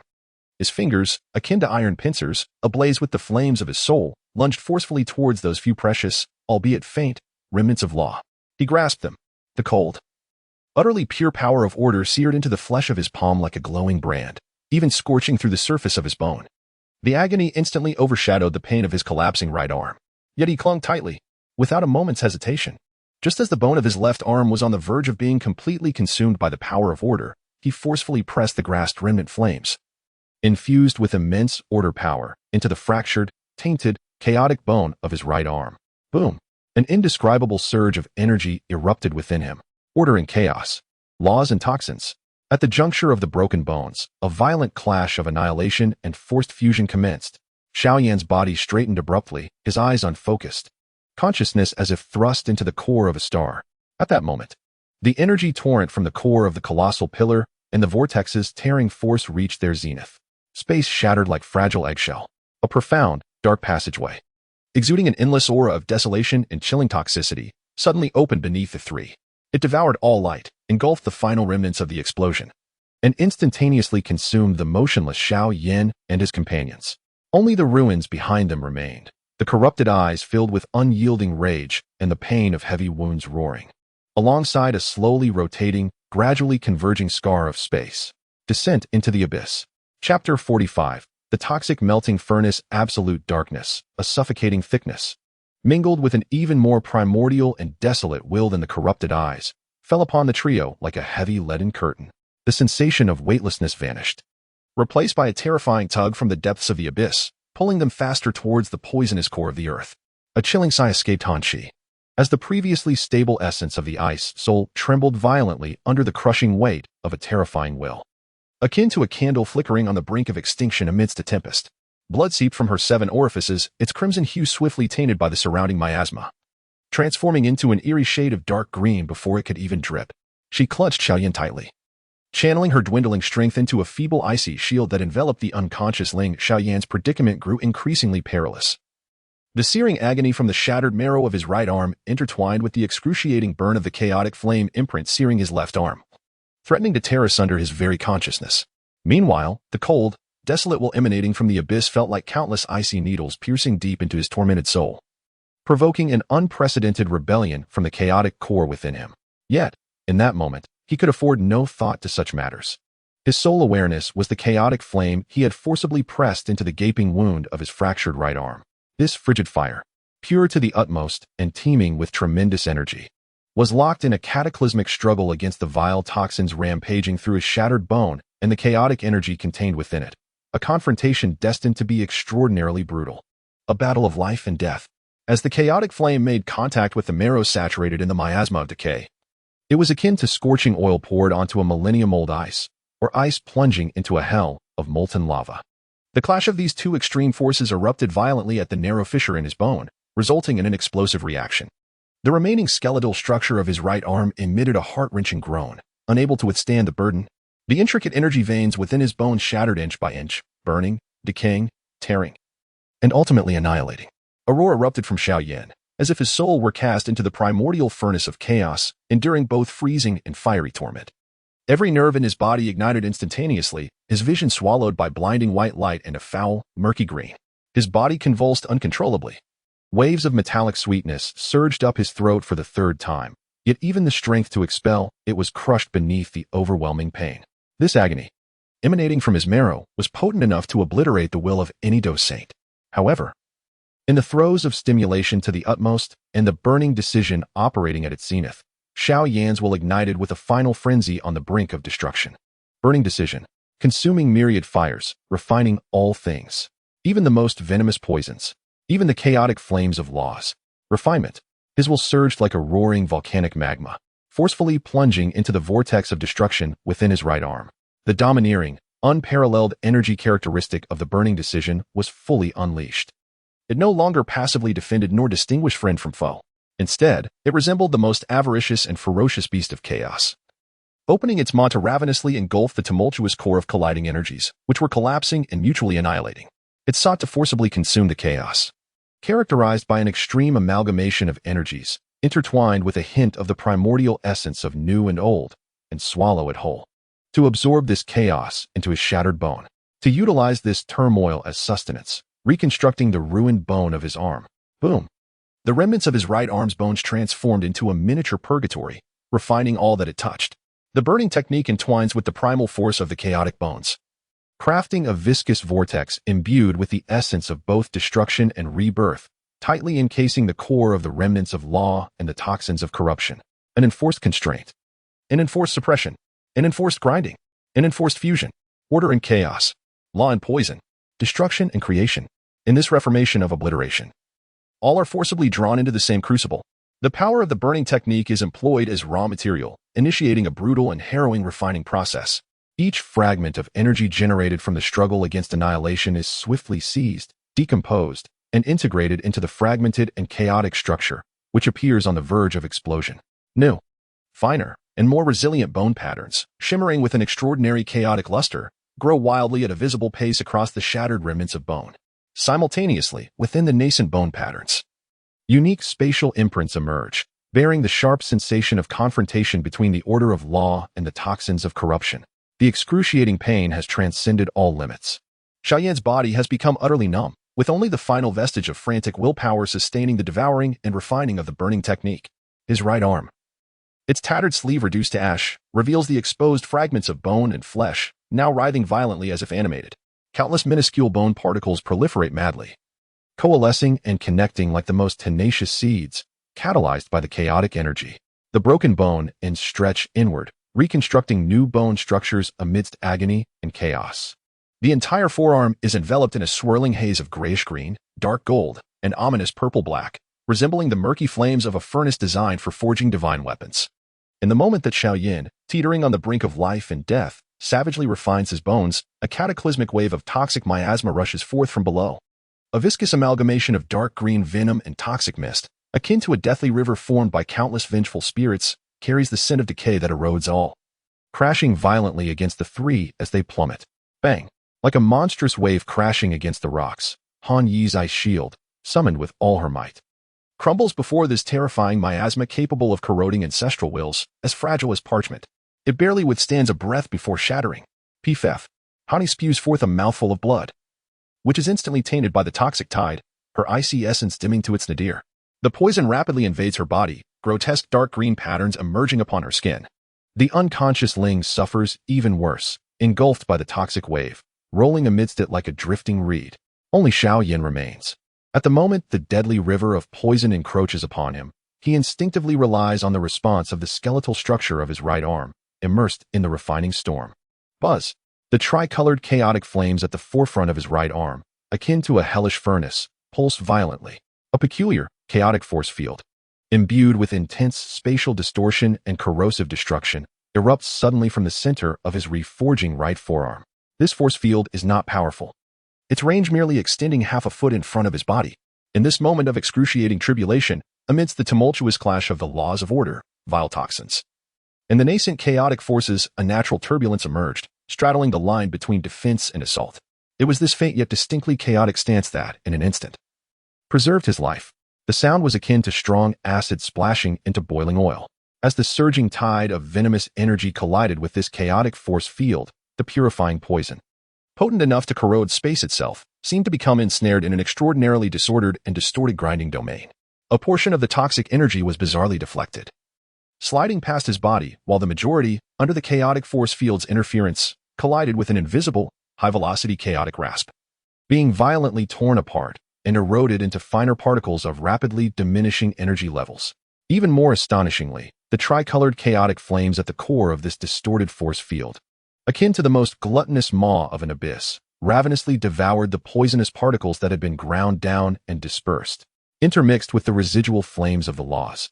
The annihilating power of the toxins and the newly birthed chaotic bone force, the flames greedily consumed the very essence of these primordial toxins, akin to pouring accelerant onto a burning bonfire, causing it to blaze even fiercer.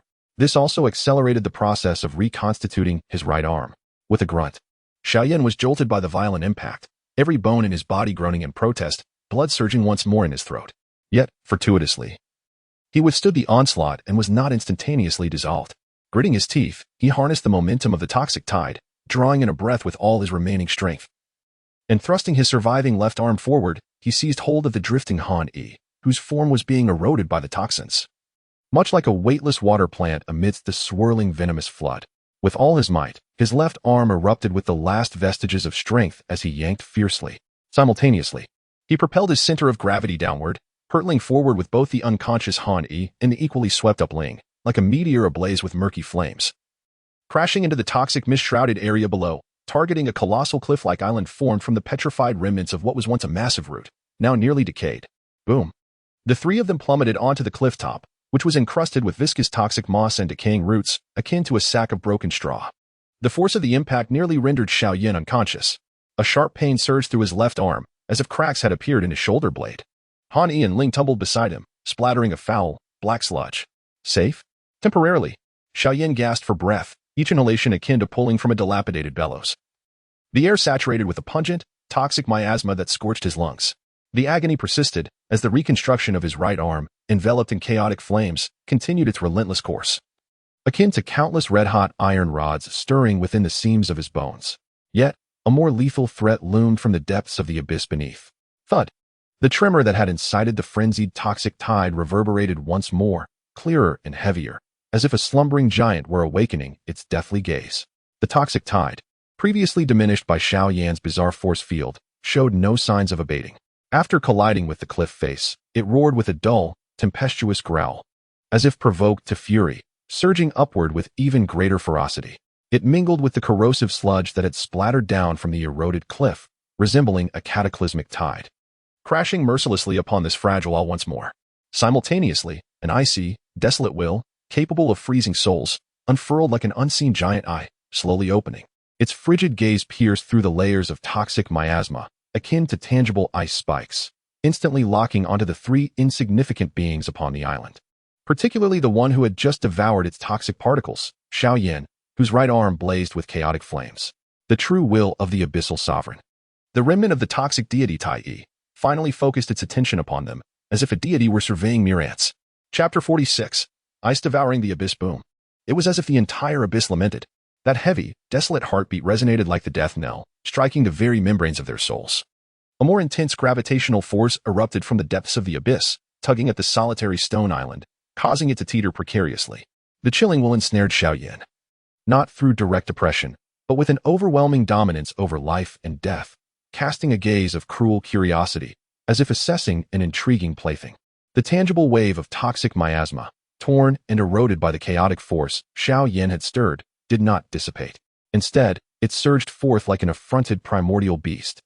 The murky, viscous dark green venom, mingled with dissolved magma and remnants of roots, transformed into several more concentrated serpentine forms, crashing violently towards the trio at the cliff's edge.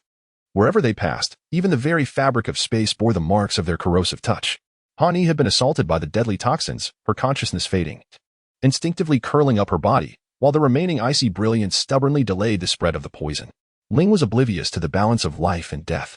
Only Xiao Yan remained resolute. Get away.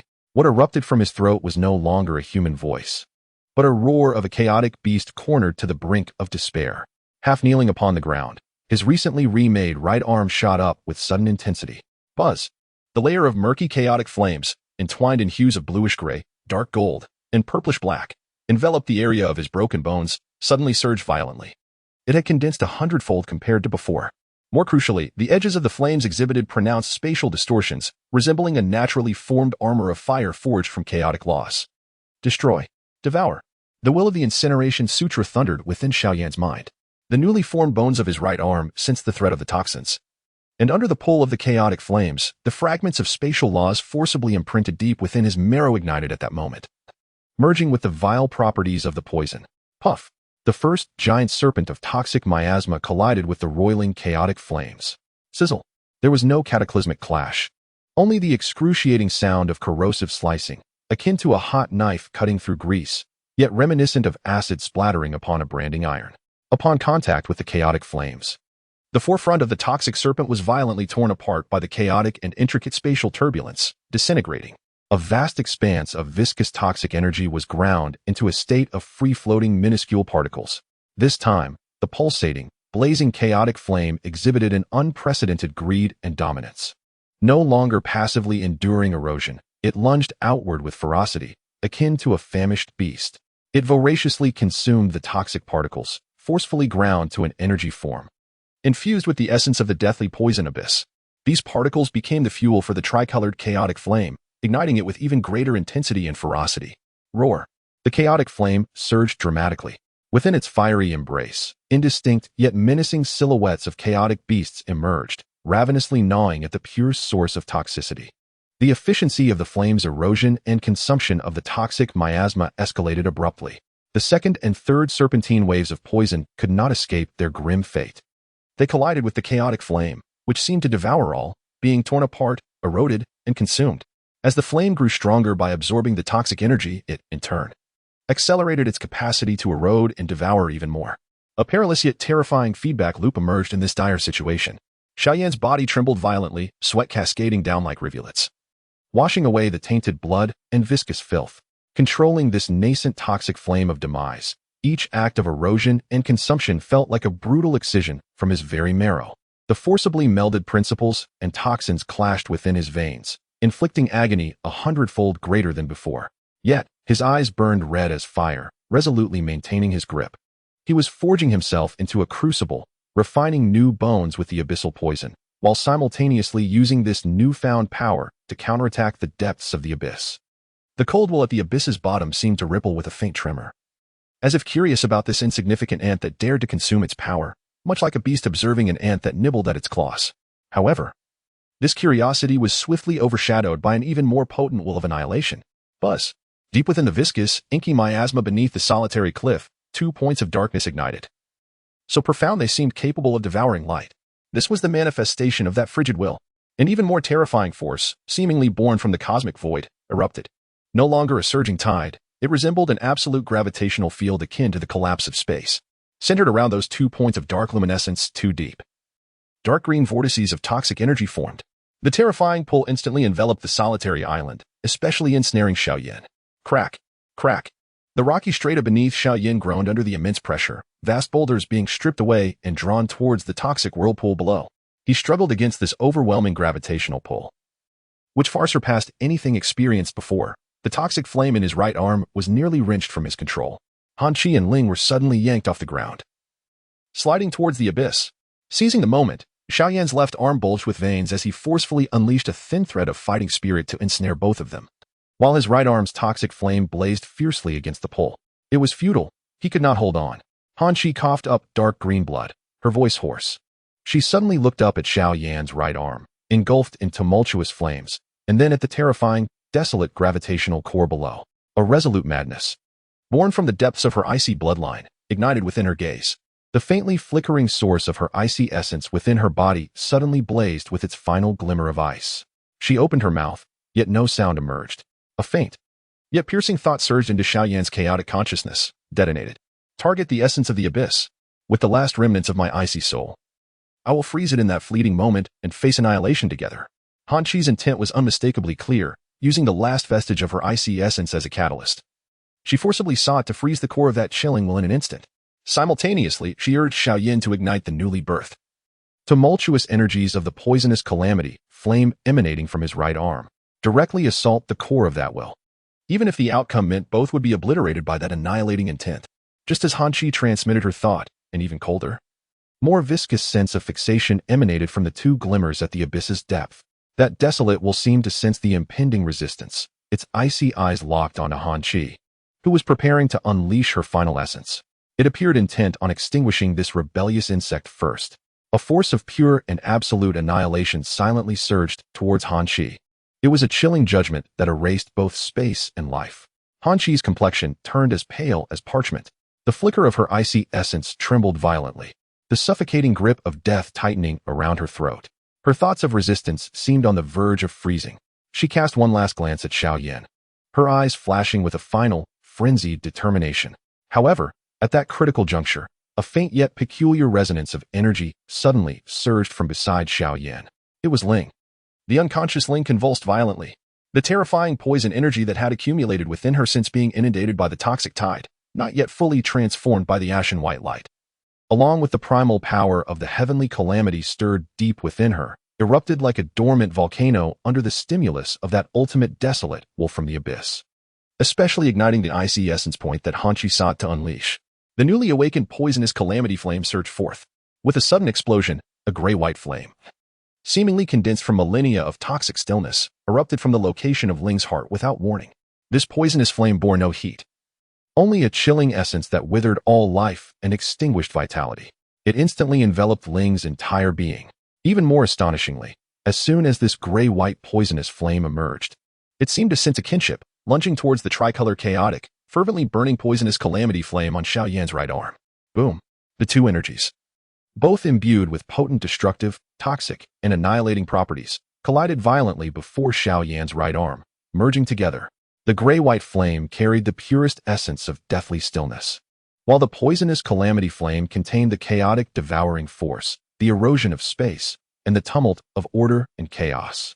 In that unexpected moment, rather than clashing, the two flames produced a terrifying resonant reaction, a force of energy far beyond Xiao Yan's anticipation, and even beyond Han Qi's imagination, suddenly erupted. Boom. A spiral wave of gray, black, and white toxic flames, merely a few feet in diameter, yet exuding a threat that even the desolate will at the abyss felt, surged forth like a rampaging dragon of destruction, erupting from the core of Xiao Yan's poisonous calamity flame with a speed that transcended perception. It precisely pierced through the desolate power poised to obliterate Han Qi. With a resounding impact, it struck the core of the two frigid eyes of Will at the abyss's bottom. The sound echoed as if ancient ice, frozen for eons, had been struck by a heavy hammer. The very fabric of the abyss quivered. The desolate and colossal core of Will at the abyss's depths trembled violently from this sudden onslaught, a force infused with chaotic energy, akin to a tranquil ancient pool disrupted by a searing iron. That absolute control and icy annihilation manifested a deadly stagnation and turmoil. Roar. Xiao Yan was violently jolted back by the unexpected recoil, blood spurting from his mouth, staggering as the flames of the funeral poison calamity on his right arm flickered uncertainly, the excruciating pain nearly causing him to lose consciousness. He gazed in disbelief at the figure of Ling, still emanating gray-white poisonous flames even in her unconscious state. Resembling a sorceress of venom, what power had this girl unwittingly awakened? Yet amidst the dire straits lay a glimmer of opportunity. Was it the core of the Tay poison corpse? Or perhaps a portal leading deeper into the will of the poison god? Or simply a rift to a more ancient sealed realm? Instinct urged Xiao Yan toward survival. There. He dashed forward with resolve. Life and death hung by a thread. Chapter 47. The ancient monument of illusions cold.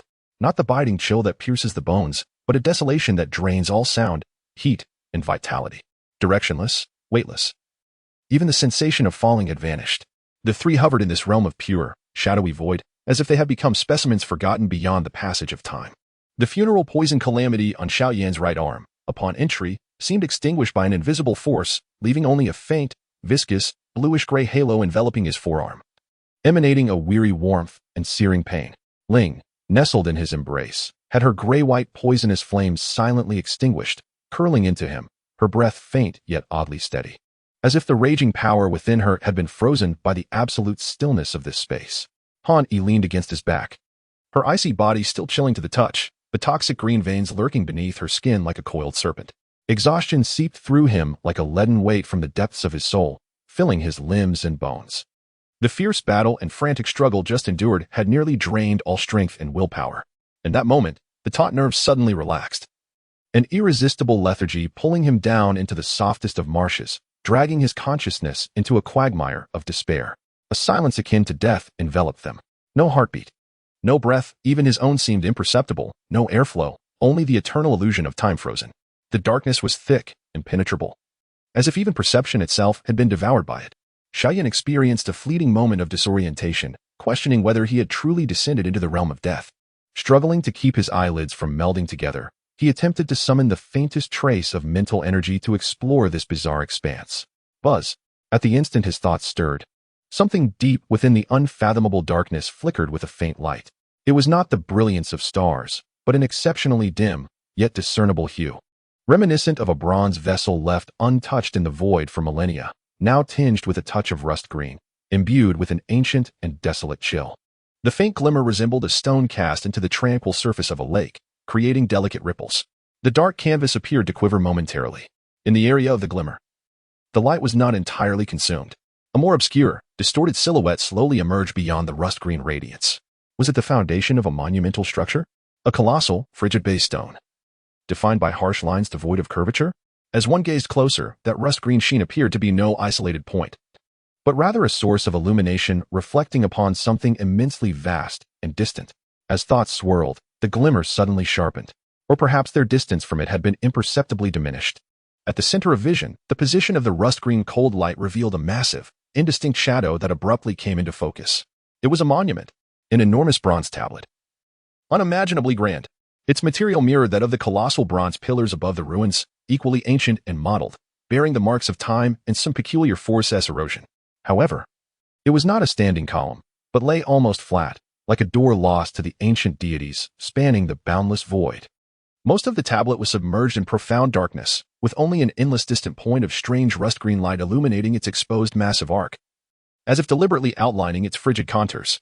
In the area barely illuminated by the faint cold light, certain markings began to materialize. Characters, or perhaps some extremely ancient inscriptions, transcending contemporary legacies as if imbued with the primal rhythms of spatial origin. Each symbol was vast enough to encompass mountains, its lines chiseled and deep, cold, imbued with a sense of unyielding power. Xiao Yan's heart tightened abruptly. The essence of these symbols, their ancient and frigid aura, bore a striking resemblance to the core array patterns seen earlier on the bronze pillars, echoing that chilling order. Yet here, they were more primitive, more obscure, like the relationship between a mother and her offspring. Just as the two were captivated by that mysterious monument and its engravings, a resonant hum filled the air. The pure, solid darkness around them rippled violently, akin to a stone disrupting the stillness of a lake. The light transformed silently. That distant, rust-green cold glow vanished in an instant.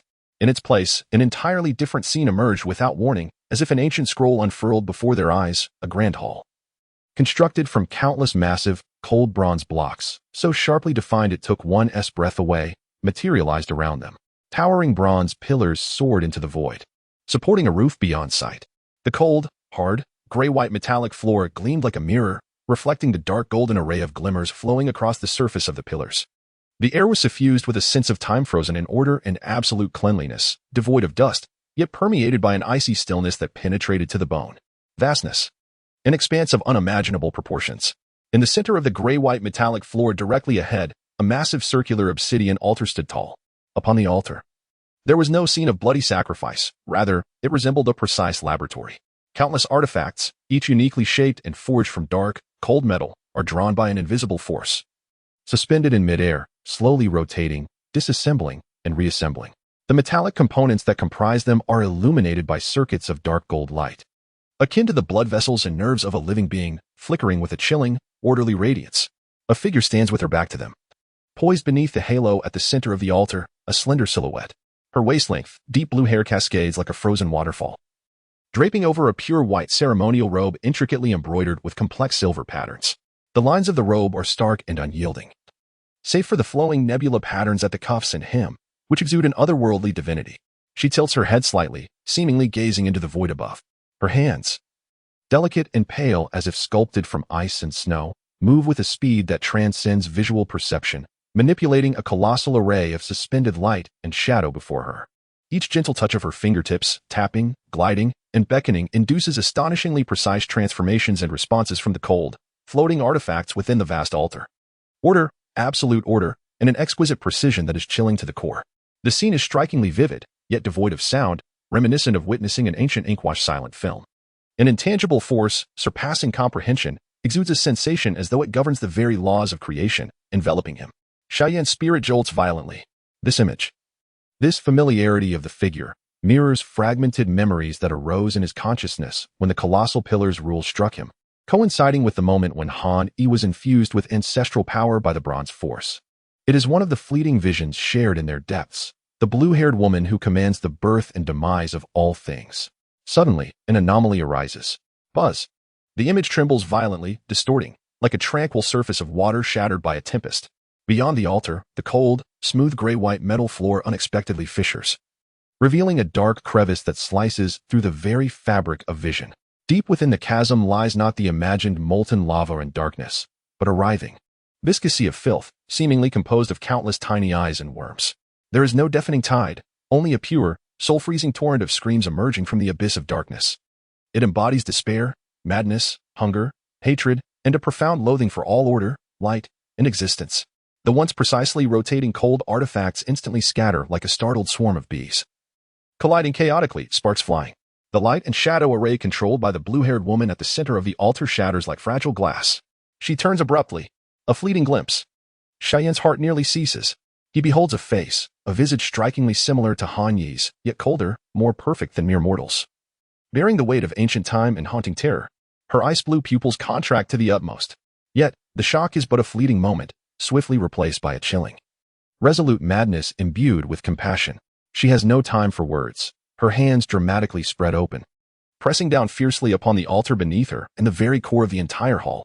A colossal, rending energy of frigid intensity gathers around her. Buzz. The scene erupts in a dazzling ice-blue radiance, colliding at the critical juncture with the roiling, tainted sea of blood that rends the void. Akin to remnants of snow cast into a blazing sun, instantly melting, collapsing into a tumult of fragmented light and shadow. The fabric of space twists unpredictably, surrounded by a myriad of shattered vistas flashing swiftly, revolving and transitioning. The vast, boundless expanse of the icy realm is being torn apart, consumed by the tainted tide of crimson. A colossal cosmic array is collapsing, dragging flaming remnants of colossal pillars across the burning starry river. The cold, desolate bronze fortress crumbles in silence. Countless warriors clad in ice-blue armor are reduced to crystalline dust. Ultimately, all phantom fragments are drawn back into the dark vortex, recoalescing, calming. The flow of light softens considerably. Still, the barren, desolate void remains, with the immense, boundless bronze monument stretching across the distance.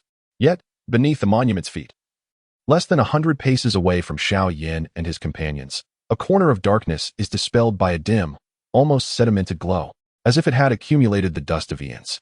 A small section, utterly incongruous with this desolate realm, and starkly different from the previously grand and frigid hall, quietly hovers there.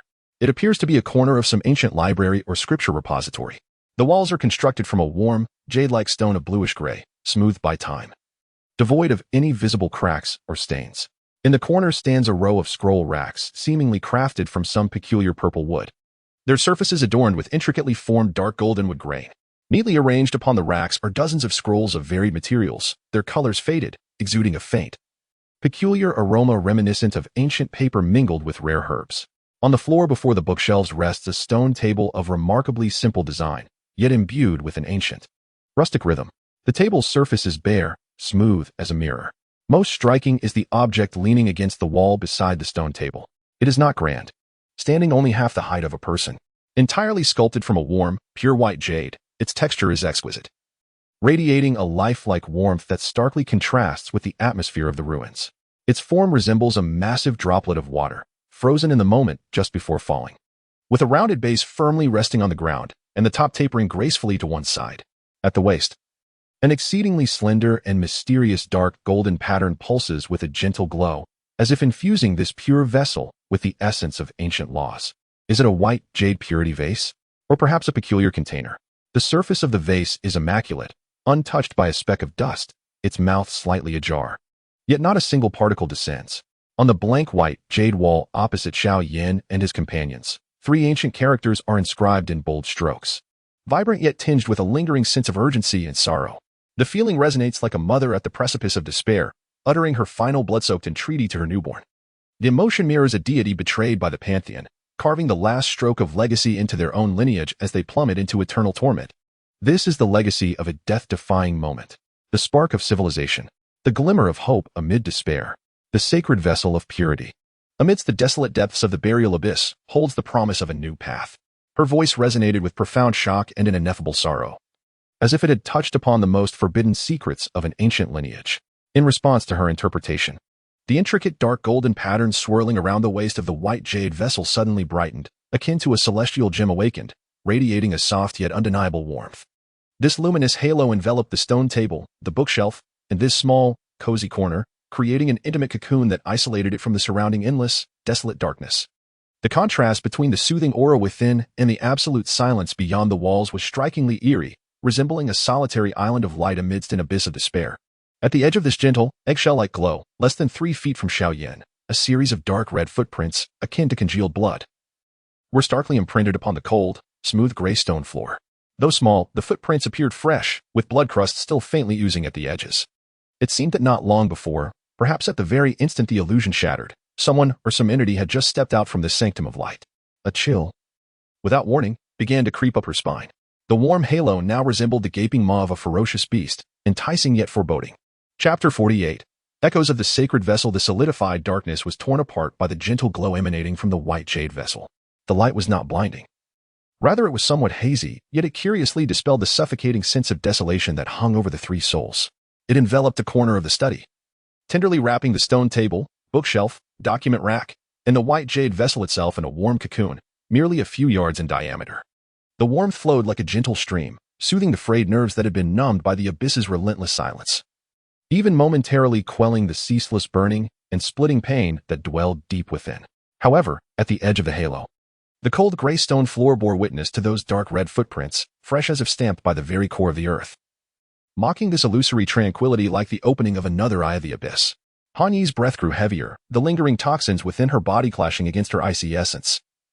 Yet her icy blue eyes remained fixated on the flickering dark golden patterns encircling the waist of the white jade vessel. The jade's warmth, the ancient patterns, the tranquility of the halo, and the chilling authority emanating from the bronze pillars clashed within her, stirring fragments of memories from her ancestral lineage. Xiao Yan's gaze sharpened.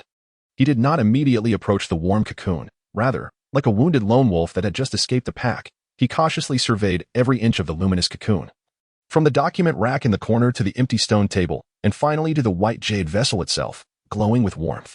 Ultimately, his gaze fixated on the trail of bloodied footprints extending into the darkness beyond the cocoon.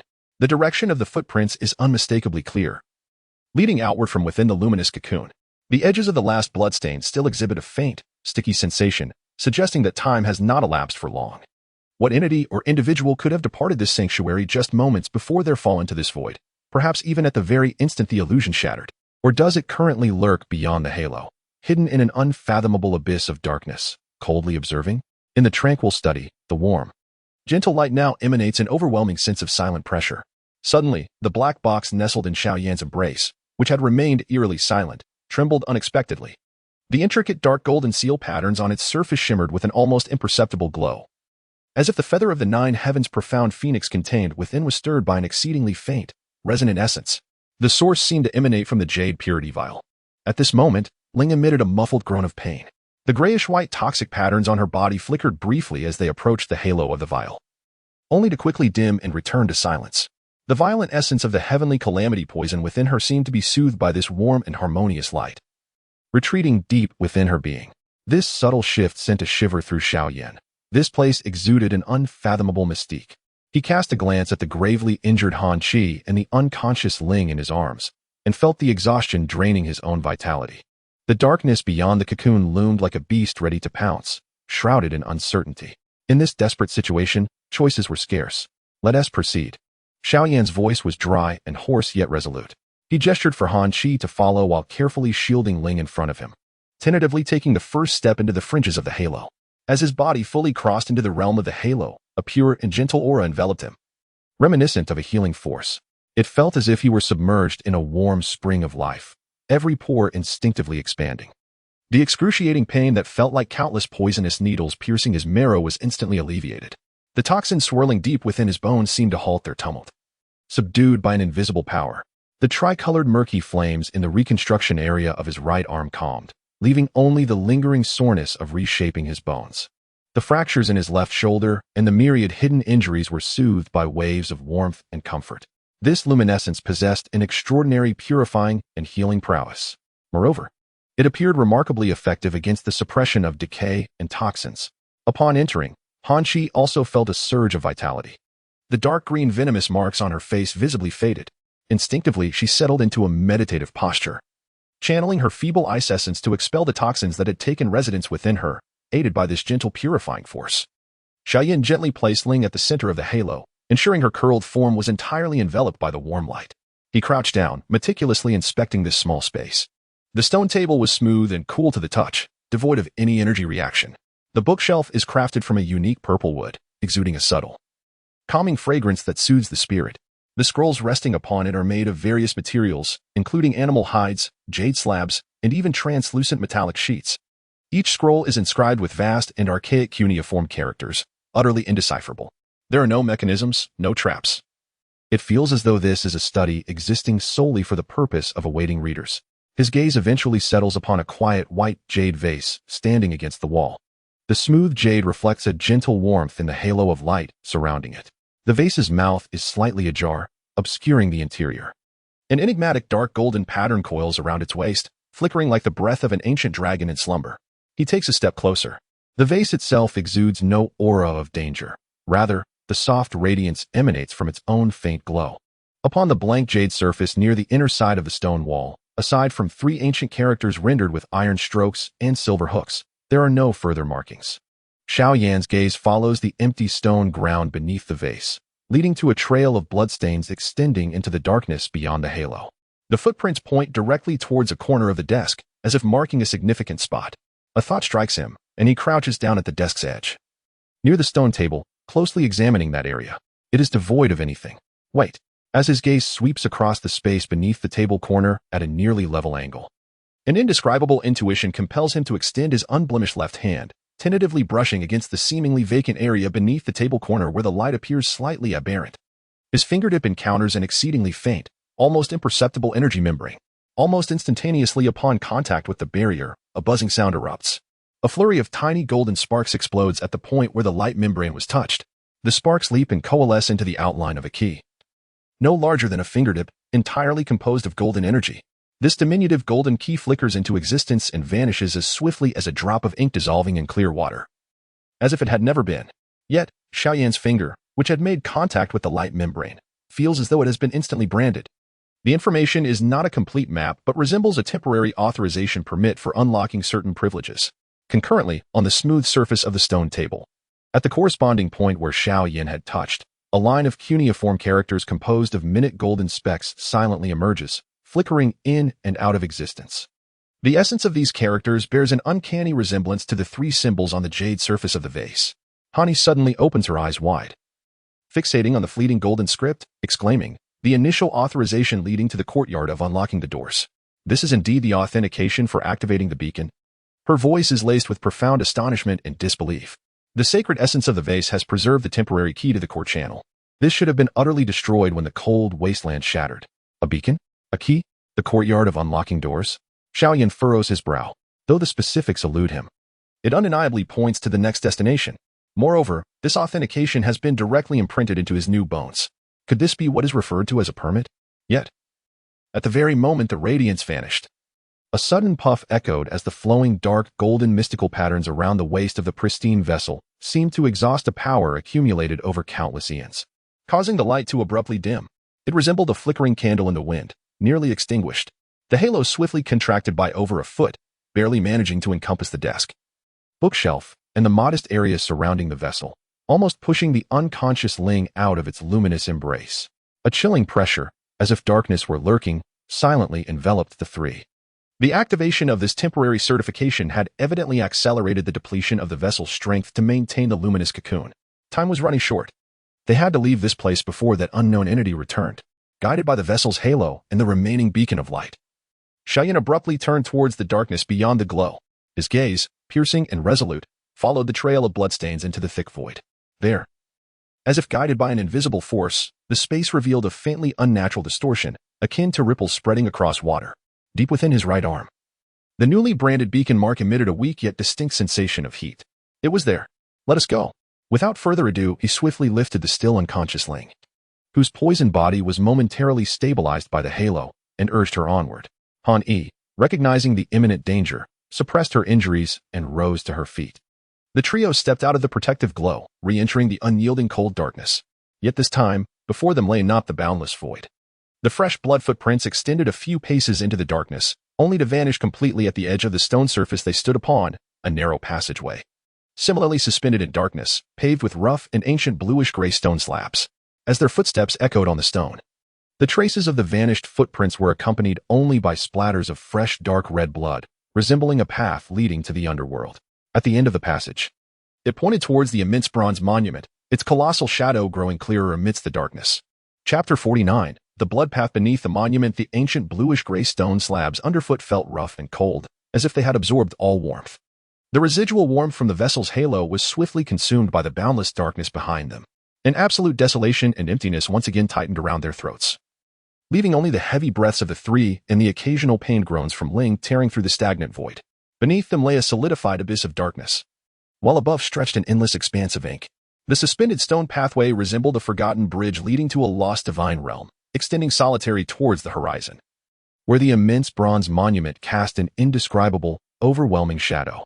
This shadow was not merely darkness. It was imbued with the weight of time, bearing the stillness of obliteration. And near the base of the monument, one could discern a faint, mottled rust-green hue reminiscent of subterranean moss, slowly flowing across the cold bronze texture. The fresh blood footprints ceased abruptly a few paces onto the stone pathway, leaving only a few darkened, almost solidified droplets. Like greedy insects lying in wait at the edges of the stone crevices, silently pointing towards the depths of the monument. The three hurriedly advanced along the path, which, though narrow, was strangely flat and stable. Xiao Yan cradled Ling, his perceptive faculties heightened to their utmost limit. Deep within his newly forged right arm, the beacon mark temporarily branded by the cleansing vial emitted a faint yet persistent warmth, guiding him directly towards the heart of the shadow ahead. The remnants of order within the chaotic bone and the vile toxins lay momentarily stilled under the radiance of the vial, akin to a dormant volcano. With every heartbeat sending pangs of discomfort deep within his marrow, Han Yi trailed closely behind him, her steps light yet burdened, each movement weighed down by an invisible heaviness. The icy essence within her struggled against the corrosive poison ravaging her body, while the soothing power of the vial rapidly dissipated. The ink-green veins of toxic gas flickered like living entities along her pallid neck, each shimmer tightening the furrow of pain etched upon her brow. She pressed her lips together, her ice-blue eyes fixed intently on the looming shadow of the colossal monument ahead, her gaze a blend of solemnity towards the unknown and an almost reverent resolve.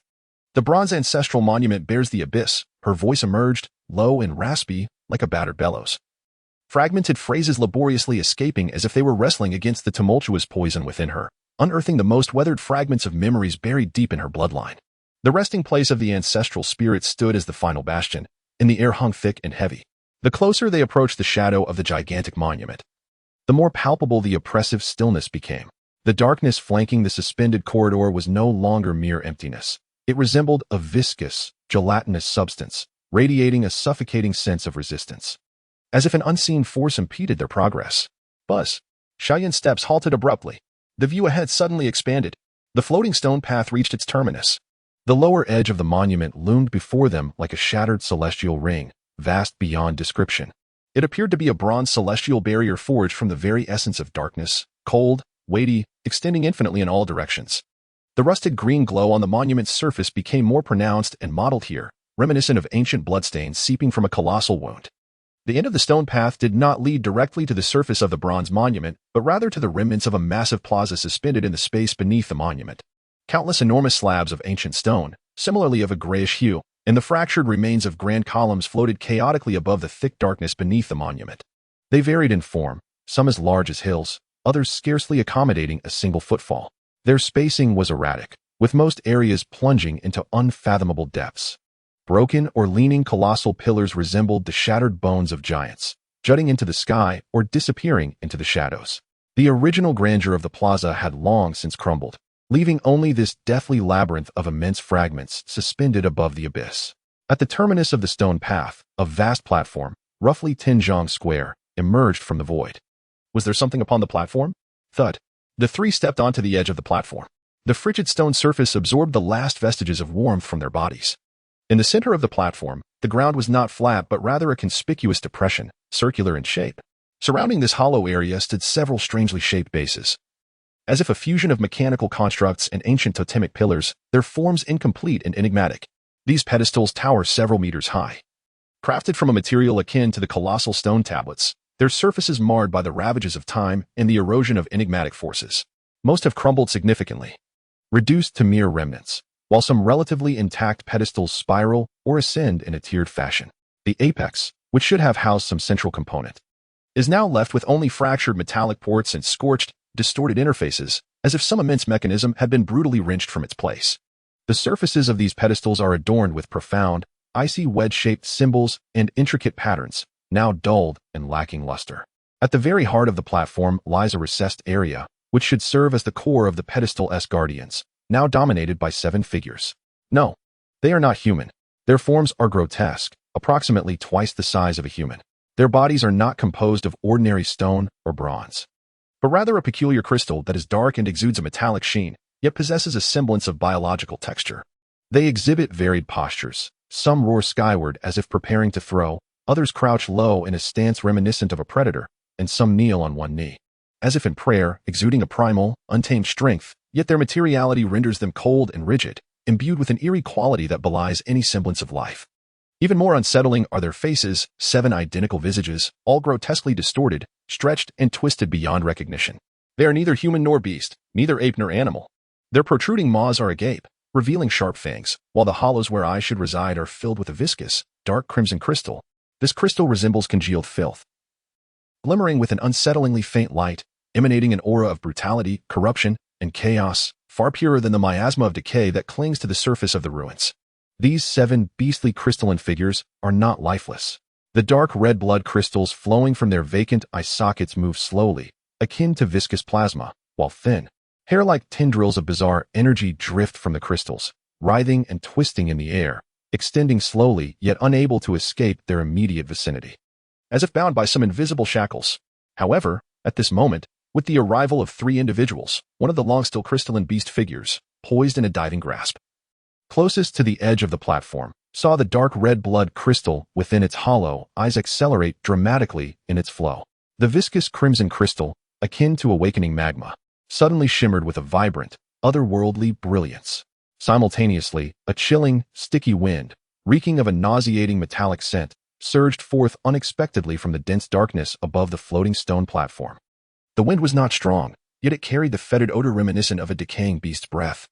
This noxious breeze swirled and precisely swept over the edge of the stone platform, brushing against the few dark red bloodstains left upon the stone, amplifying and diluting the faint scent of blood, while this pure sanguine essence rushed over the crystalline beast figure, which had just quickened its blood crystal's flow. With a sizzling sound akin to a red-hot iron plunged into icy water, in the hollow eye sockets of the beast crystal statue, dark red blood crystals surged violently as if ignited. The tumultuous waves roared, a low, hoarse growl, seemingly echoing through endless ages, transcending the barriers of metal and crystal, erupted without warning, shattering the silence of the entire space beneath the monument. The twisted, beastly visage of the statue appeared to come alive, as an ancient, frenzied aura of brutality, dormant for eons, pierced the souls of the 3.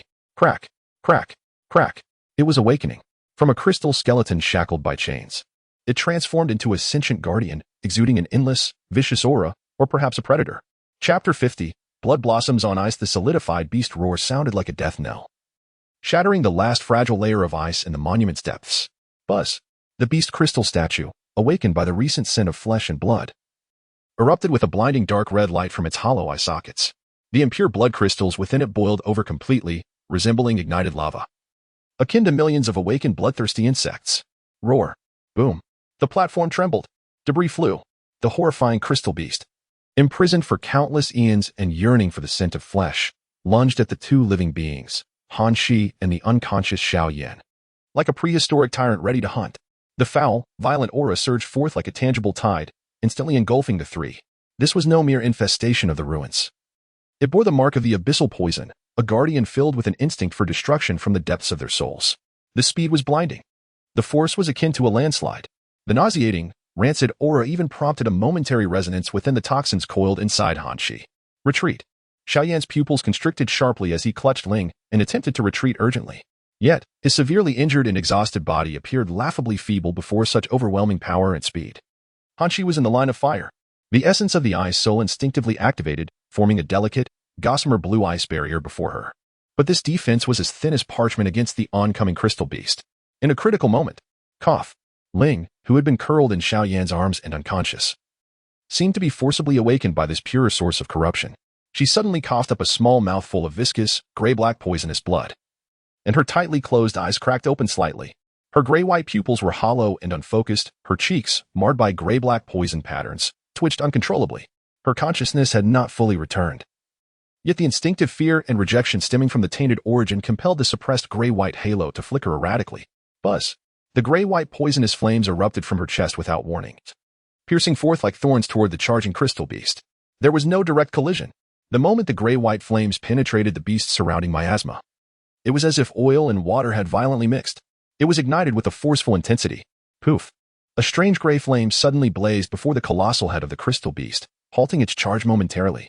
Yet, the flame was too feeble, extinguishing almost immediately. Ah! Ling emitted a more anguished wail, the backlash of the poison causing a surge of viscous black blood to flow from her mouth, her body convulsing violently before she succumbed to unconsciousness once more. Yet, this faint glimmer of light and the instinctual response to the toxic flames ultimately bestowed a fleeting chance of survival, granting the precious moment to the nearby Han Yi. As the crystalline beast lunged forward, Han Yi's complexion transformed, her essence momentarily resembling gilded paper. The clash between her innermost ice essence and the venomous poison was ignited by the beast's tainted source, akin to a powder keg tossed into a spark. Blood gushed from her orifices, glistening with a deep, emerald hue. The shadow of death constricted her throat. However, at this precipice of demise, as the grayish-white poison flames illuminated the viscous blood crystal within the beast's crimson eye sockets, the last flicker of rational clarity in Han Yi's ice-blue pupils was ignited by an indescribable sorrow, a profound anguish that transcended the boundaries of life and death. Mingled with relentless fury, this was no ordinary wrath. The flames, silent yet instantly consuming all reason, were the rebirth of a deeply buried ancestral mark. Erupting into a frenzy upon detecting the familiar, soul-rending essence within the blood crystal, she fixated intently on the dark red blood crystal flowing in the beast's eyes. Recognizing it was not a natural gem but rather the corrupted, solidified form of her lineage's sacred ice essence. Ah! There was no battle cry, only a piercing, silent scream that shattered the soul, imbued with eons of sorrow and boundless rage, detonating deep within her consciousness. Buzz! The dimming radiance of Han Yi's ice essence did not fade but rather surged forth, as if an entire iceberg had been cast into the fray, transforming into a resplendent, unparalleled ice-blue inferno. The brilliance surpassed even the dark red glow emanating from the beast's eyes, engulfing her entire form. The ice-blue flames bore no warmth, only an unparalleled chill that froze the very soul. Within the flames, countless shattered runes and ice crystals whirled and exploded in a frenzied dance. She did not retreat but advanced. Her grievously wounded body unleashed a power that transcended all limits. Enveloped in the ice-blue inferno, with a fierce, death-defying resolve, she charged headlong into the terrifying crystalline beast, aiming directly for the dark red, tainted core swirling within its eye sockets. Honey! Xiao Yan's anguished roar was drowned by an overwhelming surge of energy. Boom! The ice-blue inferno collided fiercely with the tainted crystalline form at the edge of the platform. There was no brilliant explosion of energy, only a chilling annihilation and conflagration. Hiss! Like a heated iron pressed against ancient ice, or potent acid splashed into boiling magma. The ice-blue flames on Han Yi's body erupted into an even more terrifying radiance upon encountering the beast's thick, tainted essence.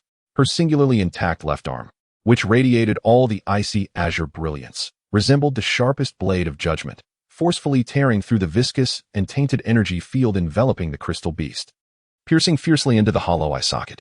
With a resounding thud, the ice-blue blade precisely penetrated the roiling dark red blood crystal within that socket. Time seemed to freeze for a moment. Then, a roar erupted. The crystal beast, in a sudden frenzy, unleashed an unprecedented, soul-shattering wail of agony that reverberated through the void. Its voice was tinged with unfathomable rage and a primal fear that seemed to stem from the depths of its very soul. Its colossal crystalline body convulsed violently, becoming rigid. The forward motion of its claws was halted mid-air, as the boiling dark red blood crystal was invaded by the ice-blue flame. A cacophonous sound erupted at the moment of contact. The viscous, lifelike dark red blood crystals, exuding a core of filth, recoiled as if confronted by a mortal enemy. Condensing in a frenzied retreat, No longer did they flow and nourish. Instead, they appeared to suffer extreme harm. Vast swathes were scorched and evaporated by the pure ice-blue radiance, transforming into a noxious, foul-smelling black smoke. The remaining dark red blood crystals, akin to a startled serpent, frantically coiled deeper into the skull of the crystal carcass, attempting to escape the purifying blaze of the ice-blue light. Yet, Han Yi's arm was as unyielding as a welded steel rod. Her body pressed firmly against the immense head of the crystal beast. The ice-blue flames showed no signs of extinguishing. Rather, they surged like a torrent, fiercely pouring into the depths of the crystal carcass through her penetrating arm, burning, purifying. Wherever they passed, dark red blood crystals shattered and vaporized. With a thunderous bang, the last substantial dark red blood crystal within the beast's head exploded under the searing ice flames. The massive and heavy crystal carcass collapsed with a series of thunderous cracks, as though stripped of its very bones, losing all strength, toppling like a mountain of gold and jade. A resounding crash, a deluge of dark red crystal shards, mingled with foul-smelling black smoke, fell upon the platform. The immense weight caused the entire floating stone platform to sag perilously into the abyss. Dust filled the air. Debris flew. Han Yi knelt before the colossal remnants of the crystal carcass, her body trembling violently. The explosive ice-blue flames that had enveloped her rapidly extinguished, receding like a retreating tide, leaving only a faint, almost transparent ice-blue glow to envelop her form. That light was feeble, as if on the verge of total annihilation. A cough, blood, mingled with shades of dark green and bizarre ice-blue shards, clearly a backlash from the purification of tainted blood, surged uncontrollably from her mouth. The blood splattered onto the cold stone surface, emitting a sizzling sound of freezing, while the dark green toxins stubbornly seeped and spread through the cracks of the crystallized ice blue. Her left arm, embedded within the crystal beast's eye socket, had long since disintegrated into ashes. The entirety of her arm displayed an eerie hue, reminiscent of ice-blue jade frozen for a millennium. However, from the elbow down, it bore gruesome, deep lacerations that revealed the bone beneath, contorted with gray-black toxic flesh. The edges of the wound incessantly released dark green toxic gas, accompanied by a faint, icy blue radiance. Clearly, this was a desperate strike accomplished at a great cost. One could even discern several distinct cracks along the icy jade-colored bones. Her consciousness had begun to blur, her body sustained only by the last vestiges of willpower, preventing her from collapsing entirely. The essence of the ice spirit, along with the recently ignited, limit-defying ancestral spirit's raging flames, had grievously injured her foundation. On the opposite end of the platform, a chorus of roars erupted. The 6 crystalline beast figures encircling the central concave area, upon witnessing their companion utterly destroyed and their life force extinguished, seemed to be consumed by an unparalleled fury. The dark red blood crystals flowing from their hollow eye sockets began to boil with unprecedented intensity. The invisible shackles binding them trembled violently under this wrath. Crack! Crack! One of the roaring crystalline beasts suddenly lowered its massive head, while another, previously kneeling, rose with a thunderous sound. 6 pairs of crimson eyes, akin to hellish spotlights, instantly locked onto the sole remaining source of ice spirit energy on the platform, the gravely injured Han Yi. Their roars, filled with brutality and an insatiable thirst for blood, were deafening. They struggled. They held. The dark red blood crystals on their bodies burned with frenzied intensity, attempting to break free from their ancient restraints. The terrifying, foul aura spread like 6 erupting volcanoes, flooding the entire space beneath the monument. They sought vengeance. Xiao Yan, cradling Ling, felt an icy chill sweep through him. He watched helplessly as Han Yi wagered her life to achieve a counterattack, witnessing her grievously wounded, collapsing beneath the colossal crystal skeleton. Due to his earlier exertions in protecting Ling, he found himself powerless, merely observing as the 6 more fearsome and savage crystalline beasts prepared to break their bonds and utterly shred Han Yi. Despair, an unprecedented wave of profound helplessness mingled with overwhelming rage, surged within him. From the depths of chaos, frenzied screams and tumult arose. He felt an impulsive urge to abandon everything and rush forward. However, amidst the frenzied roars of the 6 crystalline beasts, where the dark red blood crystals burned like a furnace, in the deepest shadow of the central concave area of the platform, a faint yet distinctly different light emerged. It shimmered with a bronze hue, seemingly condensed from eons of tranquil time and space. This light illuminated a small section of the concave ground, where it appeared someone had inscribed a line of small, dried dark red characters with a sharp tool.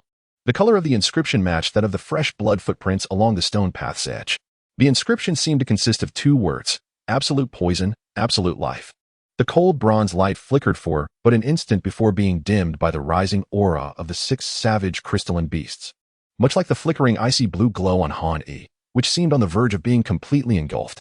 Yet, Xiao Yan firmly committed to memory the location of those 4 characters, as well as the faint bronze silhouette that briefly flickered above the inscription, which appeared to resemble a small vial. The shadow of the holy vessel? The location the vessel's beacon once pointed towards? A glimmer of hope? Or a trap leading to even greater destruction? Chapter 51. The return to the abyss. The anguished roar of the crystal beast, breaking free from its shackles, erupted behind him, resonating like the tolling of a death knell, shaking the remnants of his fractured soul. The viscous, tainted energy surged through the space beneath the monument, unleashing a devastating shockwave that swept toward the stone platform, carrying with it a stench of annihilation. There was no time to contemplate the fleeting glimpse of the lethal poison or the phantom within the bottle. Go! Xiao Yan's roar tore through the air like a rent piece of fabric, with a sudden surge of strength in his right arm. The excruciating pain of forcibly reshaping his bones ignited the last remnants of his power, hurling the weak, yet stabilizing Ling toward the edge of the platform, where a tilted, fractured stone column stretched like a bridge toward the floating debris on the other side. Simultaneously, he propelled himself forward, diving toward the icy blue glimmer of Han Yi, who lay amidst the shattered crystal fragments, on the brink of obliteration. With a soft thud, his fingers barely brushed against Han Yi's frigid arm, and a bone-chilling cold, laced with dark green poison, surged through his fingertips. She felt alarmingly weightless, as if the immense cost of the purified crystal beast had drained her of all vitality. A deep, gaping wound marred her jade-like arm, the grotesque flesh rolling back to reveal bone, each faint pulse releasing a mix of toxic gas and splintered azure essence into the air. He had no time to assess her injuries. Boom!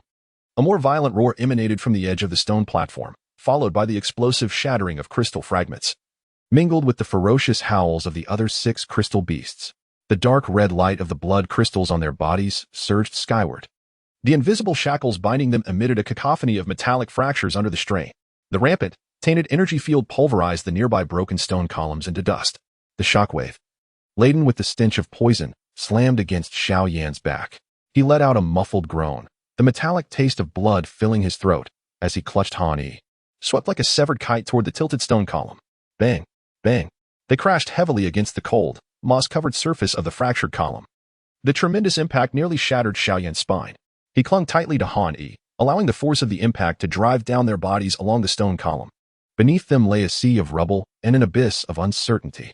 Ling's figure was not far ahead, having also been thrown onto a small floating platform of giant stones. There was no time to catch his breath. Crack, crack, crack. The corpse of the crystal beast, recently destroyed by Han Yi, began to disintegrate under the terrifying force of the 6 rampaging crystal beasts, as the energy of their unleashed power crushed it like a machine. Countless dark red crystal shards rained down violently in all directions, many carrying tainted energy fragments that crashed against the broken columns beside Xiao Yan. The column trembled violently. Its already tilted structure groaned under the unbearable weight. Cough. Xiao Yan forced the blood surging in his throat down, his eyes blazing crimson. The final escape route. He braced his shoulder and right arm against the downward pull, propelling himself once more as he embraced Han Yi, leaping toward the floating debris where Ling awaited. Behind him, rumble. The fractured stone column, burdened by the overwhelming destructive force, finally gave way. The massive stone plunged into the unfathomable abyss below with a thunderous crash. The smoke and debris rose like a colossal curtain. At the moment of the stone's collapse, Xiao Yan, cradling Han Qi, tumbled down towards the rocky platform below. His back struck the frigid stone surface with a heavy thud, the excruciating pain causing his vision to darken. Roar, roar. An even more ferocious growl accompanied by the jarring metallic sound of a colossal chain snapping echoed from the swirling dust behind him. It was as if the gates of hell had been forcibly thrust open. Had he finally broken free? The dense, noxious force field surged forth like a tangible mire, crashing against the edge of the floating debris platform. The smoke was torn asunder, revealing 6 pairs of burning crimson eyes, ablaze with a hellish bloodlust, piercing through the haze and locking onto their hiding place with unwavering intensity. They were coming. This power transcended the swarms of insects on the surface of the ruins, even surpassing the corrupted beasts of the burial abyss. It was the guardian bearing the ancient stains of filth, with the will of annihilation. Han Qi curled up painfully in Xiao Yan's embrace, her body chillingly cold. The remnants of her icy essence flickered like a dying oil lamp, the faint glimmer wavering violently under the pressure of the tainted force field, on the verge of extinguishing. She could offer no assistance. Ling Quan lay nearby, her brow furrowed in unconsciousness, a grayish-white halo enveloping her, locked in a bizarre stalemate with the external sources of corruption deep within her toxic body. The clouds of despair had never been so dense. Buzz. Yet, at the moment when the 6 terrifying guardians were poised to shatter the void and set foot upon the shattered rocks, a sudden surge of unprecedented heat erupted from the depths of Xiao Yan's reforged right arm bone, where the mark branded by the purification vessel beacon had been inscribed. This time, it was no longer a vague guidance, but an immensely powerful resonance, stimulated by some shared primal force, a rhythmic pulse of spatial energy. The source of this rhythm was tantalizingly close. Just behind the floating debris platform lay a deeper, more chaotic darkness.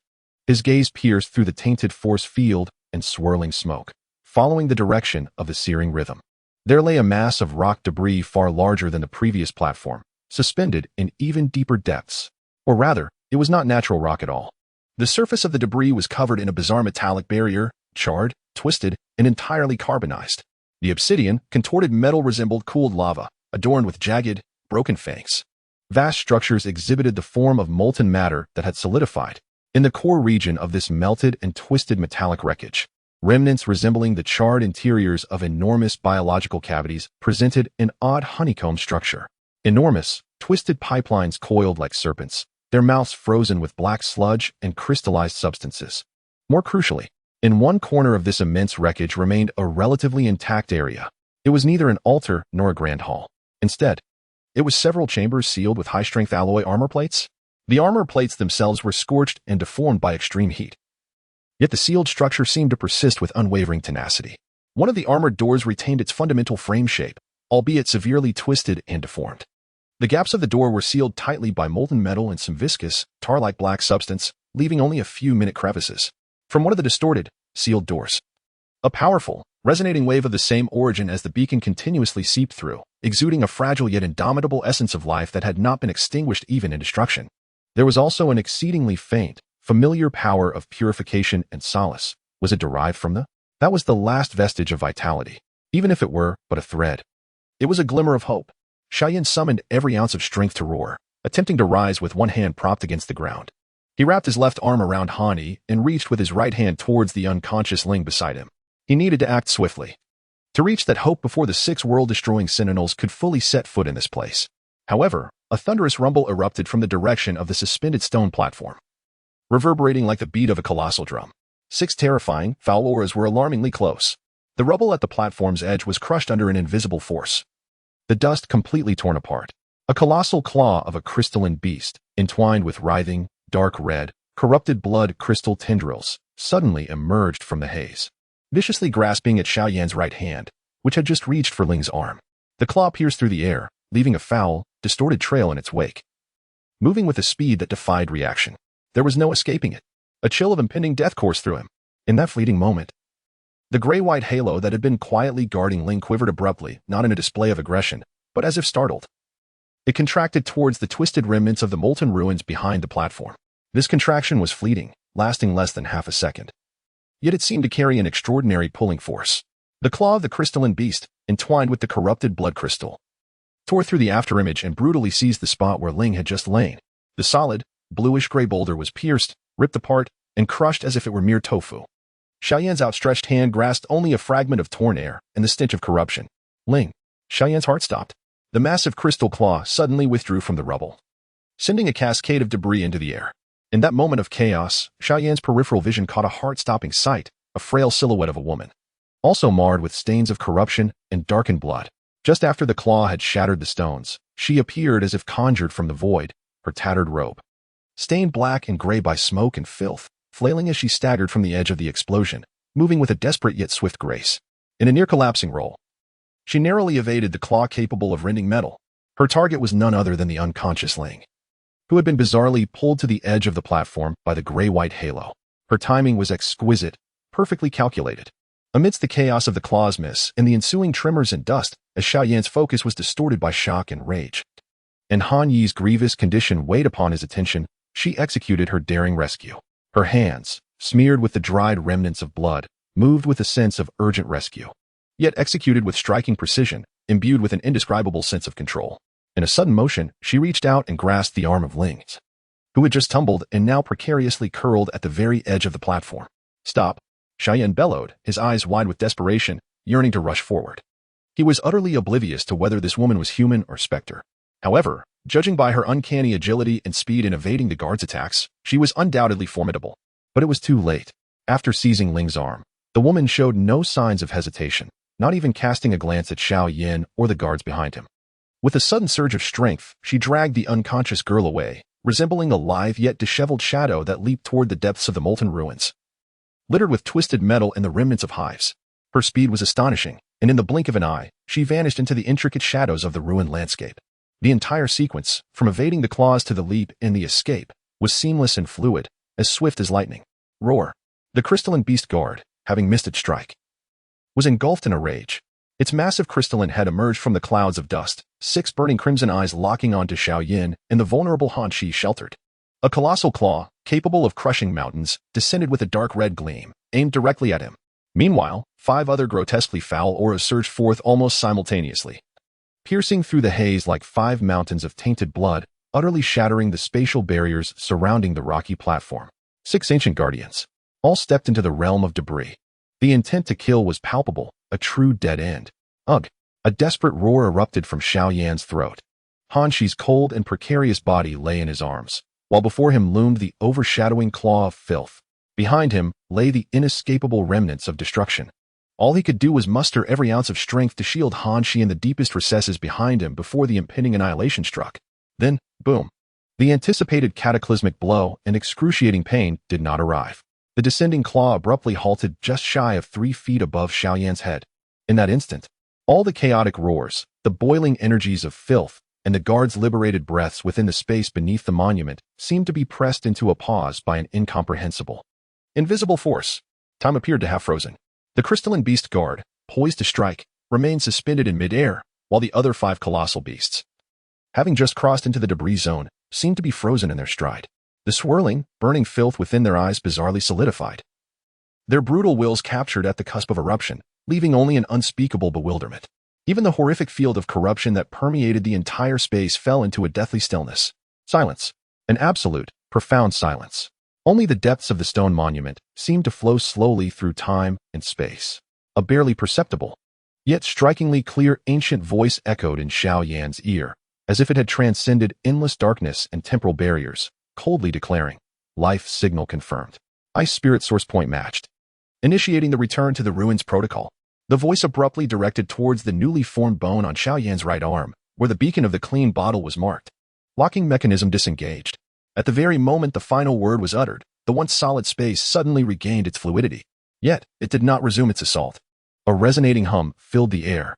Beneath Xiao Yan and the frigid figure he held, the stone-paved platform erupted with a blinding, icy dark blue radiance.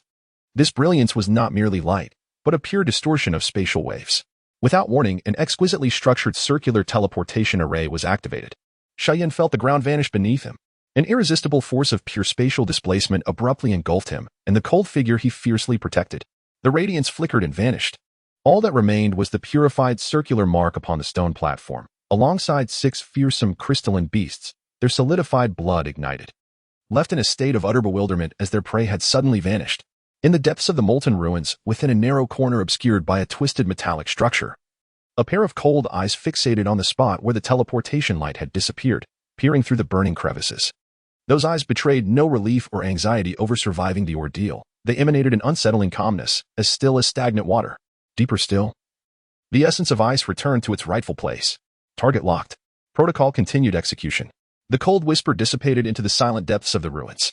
Chapter 52. The abyssal rift. The disorientation from the spatial transition surpassed any previous teleportation experience. It felt as though the soul had been thrust into a chilling metallic cylinder, with the organs being relentlessly kneaded by an unseen force. The fractures deep within the chaotic bones and the agony from the reforging area intensified wildly amidst this brutal spatial turbulence. Before Xiao Yan, there was no glimmer of retreating light, only a viscous, solid darkness, akin to being submerged in the icy sludge of the deep sea. His consciousness on the brink of shattering from the intense pain and pulling sensations. The only tangible point of reality was his arm, instinctively clutching the cold figure of Han Chi, feeling as if he were embracing a body recently hewn from ancient ice, barely retaining a human form. An absolute silence and chilling cold, mingled with the eerie shrieks of spatial rules being violently torn apart, filled his ears. Time became an enigma. Perhaps it lasted but a moment, or perhaps it stretched across eons. A resonating hum. All pressure and tearing sensations abruptly ceased. Thud. The two were unceremoniously expelled like refuse. Crashing onto the cold, hard ground. Xiao Yan instinctively arched his back to shield Han Qi, the dull pain from the impact causing stars to dance before his eyes. His curled body convulsing violently as he coughed, each spasm eliciting excruciating pain from his fractured bones and the tearing sensation deep within his chest. The air he inhaled was laced with a peculiar, ancient scent, a mixture of cold metallic rust and the staleness of dust. It was profoundly dark, not merely the obscurity of an abyss. A few feeble flickers of rusty green light, akin to dying fireflies, barely illuminated the surroundings. This faint glow was just enough to outline the terrifying contours of an immense bronze cage. All around, in every direction, the gaze encounters a chilling and formidable bronze wall. Rugged and inscribed with countless profound and archaic cuneiform symbols. The barrier looms just over 3 zhang above the ground where they fell, while the ceiling hovers even lower, creating an overwhelmingly vast yet oppressive cubic space. Rust, resembling dark red moss, clings to the uneven edges of the wall, accentuating the grotesque and esoteric nature of the symbols. The air is utterly stagnant, as if it has been devoid of life for eons, heavy and frigid, devoid of vitality, rendering even the act of breathing a laborious endeavor. Reminiscent of the suffocating grasp of corroded metal, the silence, compressed and imprisoned within this space, completely supplants the boundless desolation of the monument's depths. A profound sense of confinement, stripped of freedom and emanating from the very core of the soul, wraps around the heart like icy shackles. Cough. Cough. Xiao Yan gasped urgently, his lungs feeling as if they were being pulled by a bellows. He strained against the excruciating pain, struggling to check on Han Yi in his arms. The surface beneath his touch was as hard as iron, frigidly cold. Han Yi lay curled up quietly, her body exhibiting a peculiar, semi-transparent, ice crystal state akin to cold jade. Crystals enveloped her skin, her hair, and even the tattered edges of her garment. A delicate shell of ice, shimmering with the faintest azure starlight, completely encased her, sealing her within. She resembled a beauty frozen in time, trapped within ancient ice. Her face, once tainted with a venomous green hue, now appeared pale and translucent beneath the crystalline exterior, all traces of life extinguished as if a candle flickering in the wind had been utterly solidified. Compressed to the brink of fragility, ready to dissolve upon the slightest shattering of the ice. Only in the depths of her chest remained a flicker, nearly extinguished, yet stubbornly glowing with a faint azure light. This was the essence of her last icy soul, akin to a dying star, struggling to maintain a feeble pulse within the frozen confinement. Had her icy essence been sealed? Was this the dire consequence of the forcibly awakened ancestral flames clashing with the corrosive poison? No, it felt more like a direct consequence of the earlier, emotionless agreement of the void, preserving her in ice. Honey. Xiao Yan's fingertips brushed against the cold crystalline shell, the chill nearly freezing his blood. He gazed at the colorless visage within the ice, seemingly forgotten by time, and an indescribable pang of sorrow and impotence surged within him. In this alien bronze prison, even her last flicker of icy essence felt like a solitary light in a desolate expanse, ready to be consumed by the encroaching silence. This place was far from benign. The so-called agreement of the void sounded more like a cold procedural protocol. He abruptly lifted his head, his crimson eyes resembling a beast cornered at the precipice, filled with the last vestiges of madness and alertness, scanning the confining bronze space. Besides the cold barrier, there was no exit, no enemies, not even a whisper of wind. In the center of the ground stood a bronze pedestal, approximately a person's height. The material matched that of the surrounding walls, yet its surface appeared smoother and more refined, with the etched symbols appearing increasingly intricate and detailed. The top of the pedestal was flat, and at its center, there seemed to be a slight indentation. Buzz. At the moment Xiao Yan's gaze swept over the bronze pedestal, deep within his right arm, a section that had just undergone a brutal reconstruction. Melding with a remnant of the bronze law's residual flames, erupted without warning into an unprecedented, searing agony. It felt as though a red-hot branding iron had violently pierced deep into his very marrow. The entire bone of his forearm groaned under the unbearable strain. Xiao Yan was taken by surprise, letting out a muffled groan, with veins throbbing at his temples. He clenched his teeth tightly, his right hand trembling uncontrollably in violent convulsions. The source of this scalding pain unmistakably pointed to the spatial coordinate sensing point deep within the bone, intertwined with the imprint of the cleansing bottle beacon. This sensation of burning was not destructive. Rather, it resembled an intensely powerful resonance. A spatial positioning forcibly activated and locked by a higher existence. Buzz. Buzz. Buzz. As this scorching resonance intensified, the intricate, frigid symbols on the surface of the bronze platform suddenly illuminated with a series of dim yet persistent rust-green glimmers. The light swirled, ultimately coalescing into a projection 3 feet above a small recess at the top of the platform. A palm-sized, indistinct dark green screen flickered erratically, reminiscent of the static of an old television. Within this screen, images appeared in rapid succession, grotesquely distorted and fragmented. It depicted an endless graveyard of shattered skeletal remains, resembling tilted tombstones. A figure of a girl, shrouded in gray-white poisonous flames, stumbled through the twisted molten cavities. 6 crystal beasts, engulfed in tainted blood, gazed upward in bewilderment at the frozen moment. The images were chaotic and intermittent. One particular scene lingered longer, revealing a corner crevice within the depths of the molten ruins, where a massive metallic framework had collapsed under extreme heat. In that crevice, a pair of eerily calm, cold eyes, bearing an almost mechanical precision, scrutinized a certain direction. It was indeed toward the interior wall of the platform, to a specific point, or rather, the very direction where that mysterious teleportation aura had vanished.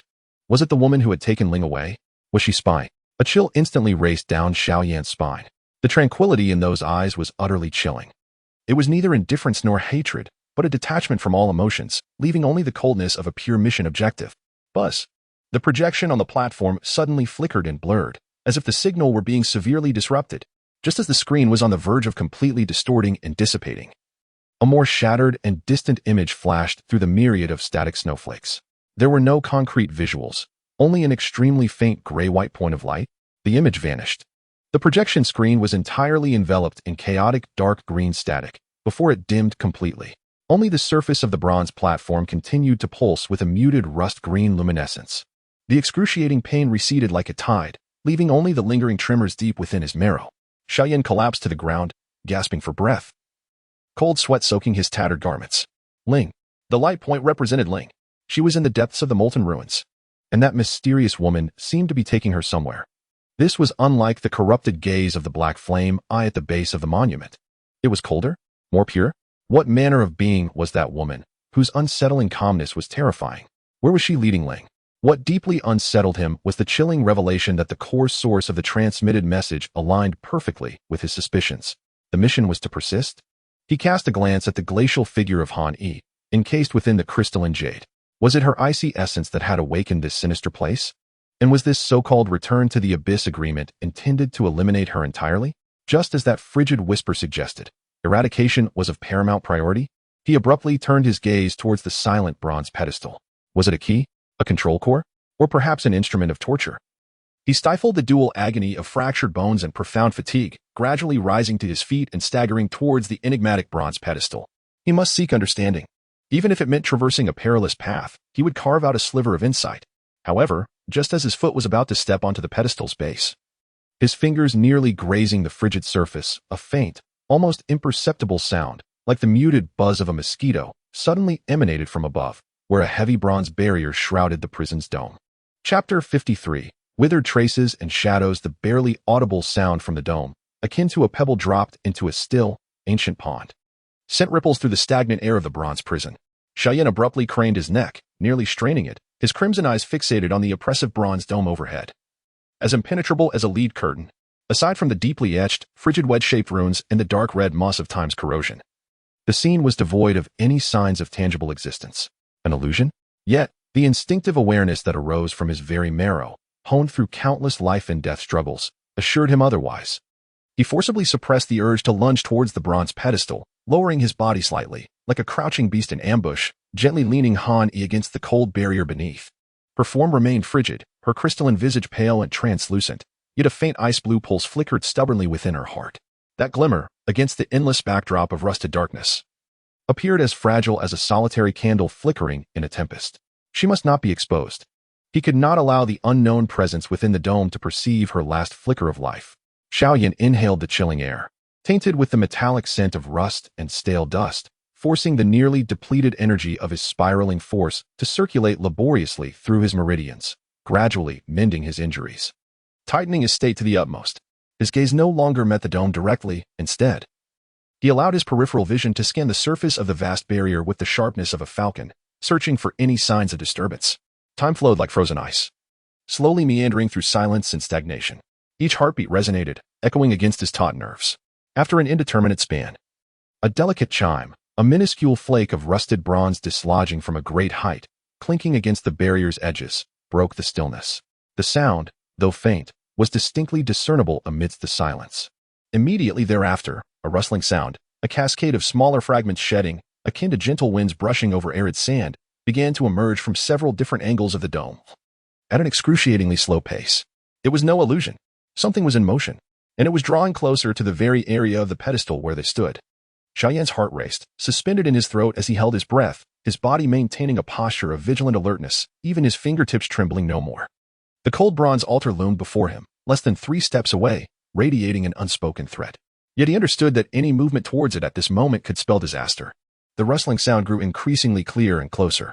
Finally, in the dome above, approximately 7 or 8 zhang high, beneath a heavy shadow stained deeply with dark red rust, a few strands of ethereal green light, as faint as the most delicate moonlight, slowly began to seep forth. These strands of light were highly concentrated, refusing to diffuse. They did not leak through the cracks of the barrier but seemed to grow directly from the dense bronze itself, akin to mycelium. The light flowed silently over the cold, coarse surface of the bronze barrier, weaving a delicate tapestry as it passed. Where it traveled, the cold, wedge-shaped symbols etched over countless eons, and the ancient rust bore no trace of alteration, as if all obstructions were mere illusions. The strands of light coalesced and entwined, gradually sketching an exceedingly vague and unstable outline. Was it a human form? An indescribable will, far older and more desolate than the icy voice heard during the transmission, yet imbued with an indelible sense of obsession and scrutiny, spread slowly like the rising tide, saturating the entire prison space. It exhibited no hostility, nor any fluctuations of energy. Even the breath of life was nearly non-existent. Yet the feeling of being observed by it was akin to being plunged into the depths of a frozen lake. An overwhelming sense of heaviness and insignificance, rooted in the very essence of the soul, surged uncontrollably. A guardian remnant. In an instant, Xiao Yan comprehended the essence of this will. It was the projection of the last vestige of intent left by the ancient power that constructed this bronze prison. Or perhaps a being associated with the altar, who had perished or departed from this realm. It had lost any concrete consciousness, retaining only the primal instinct to guard this place, to maintain its existence, to eradicate threats. Its appearance might have been triggered by the activation of the cold agreement of return, or perhaps by the presence of the frozen Han Yi stirring some form of restriction, or merely because he and Han Yi, 2 living beings, had trespassed into this domain belonging to the deceased. The desolate specter outlined by the green light, with eyes seemingly composed solely of pure will, slowly swept across the prison. The chilling intent brushed past Xiao Yan, and in that fleeting moment, he felt as though he were exposed, naked in a frigid realm of death, his very marrow seemingly frozen. Yet he resolutely suppressed the instinctual turmoil of the burning art, forcibly retracting his aura to its utmost limit, rendering even the vitality fluctuations of his body as feeble as a dying stone. The desolate will appeared not to linger excessively on him, a being in turmoil, whose power was chaotic yet seemed to bear some faint passage mark. Its gaze ultimately settled upon Han Yi, who was slumped against the wall, her life force sealed within eyes to the point of near extinction. Buzz. At the instant the will completely locked onto the faint, ice-blue ember at Han Yi's heart, the once gently flowing strands of ethereal green light suddenly surged in brilliance.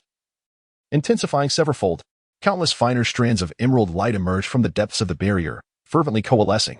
The withered shadow, once ethereal, instantaneously solidified, no longer an indistinct outline.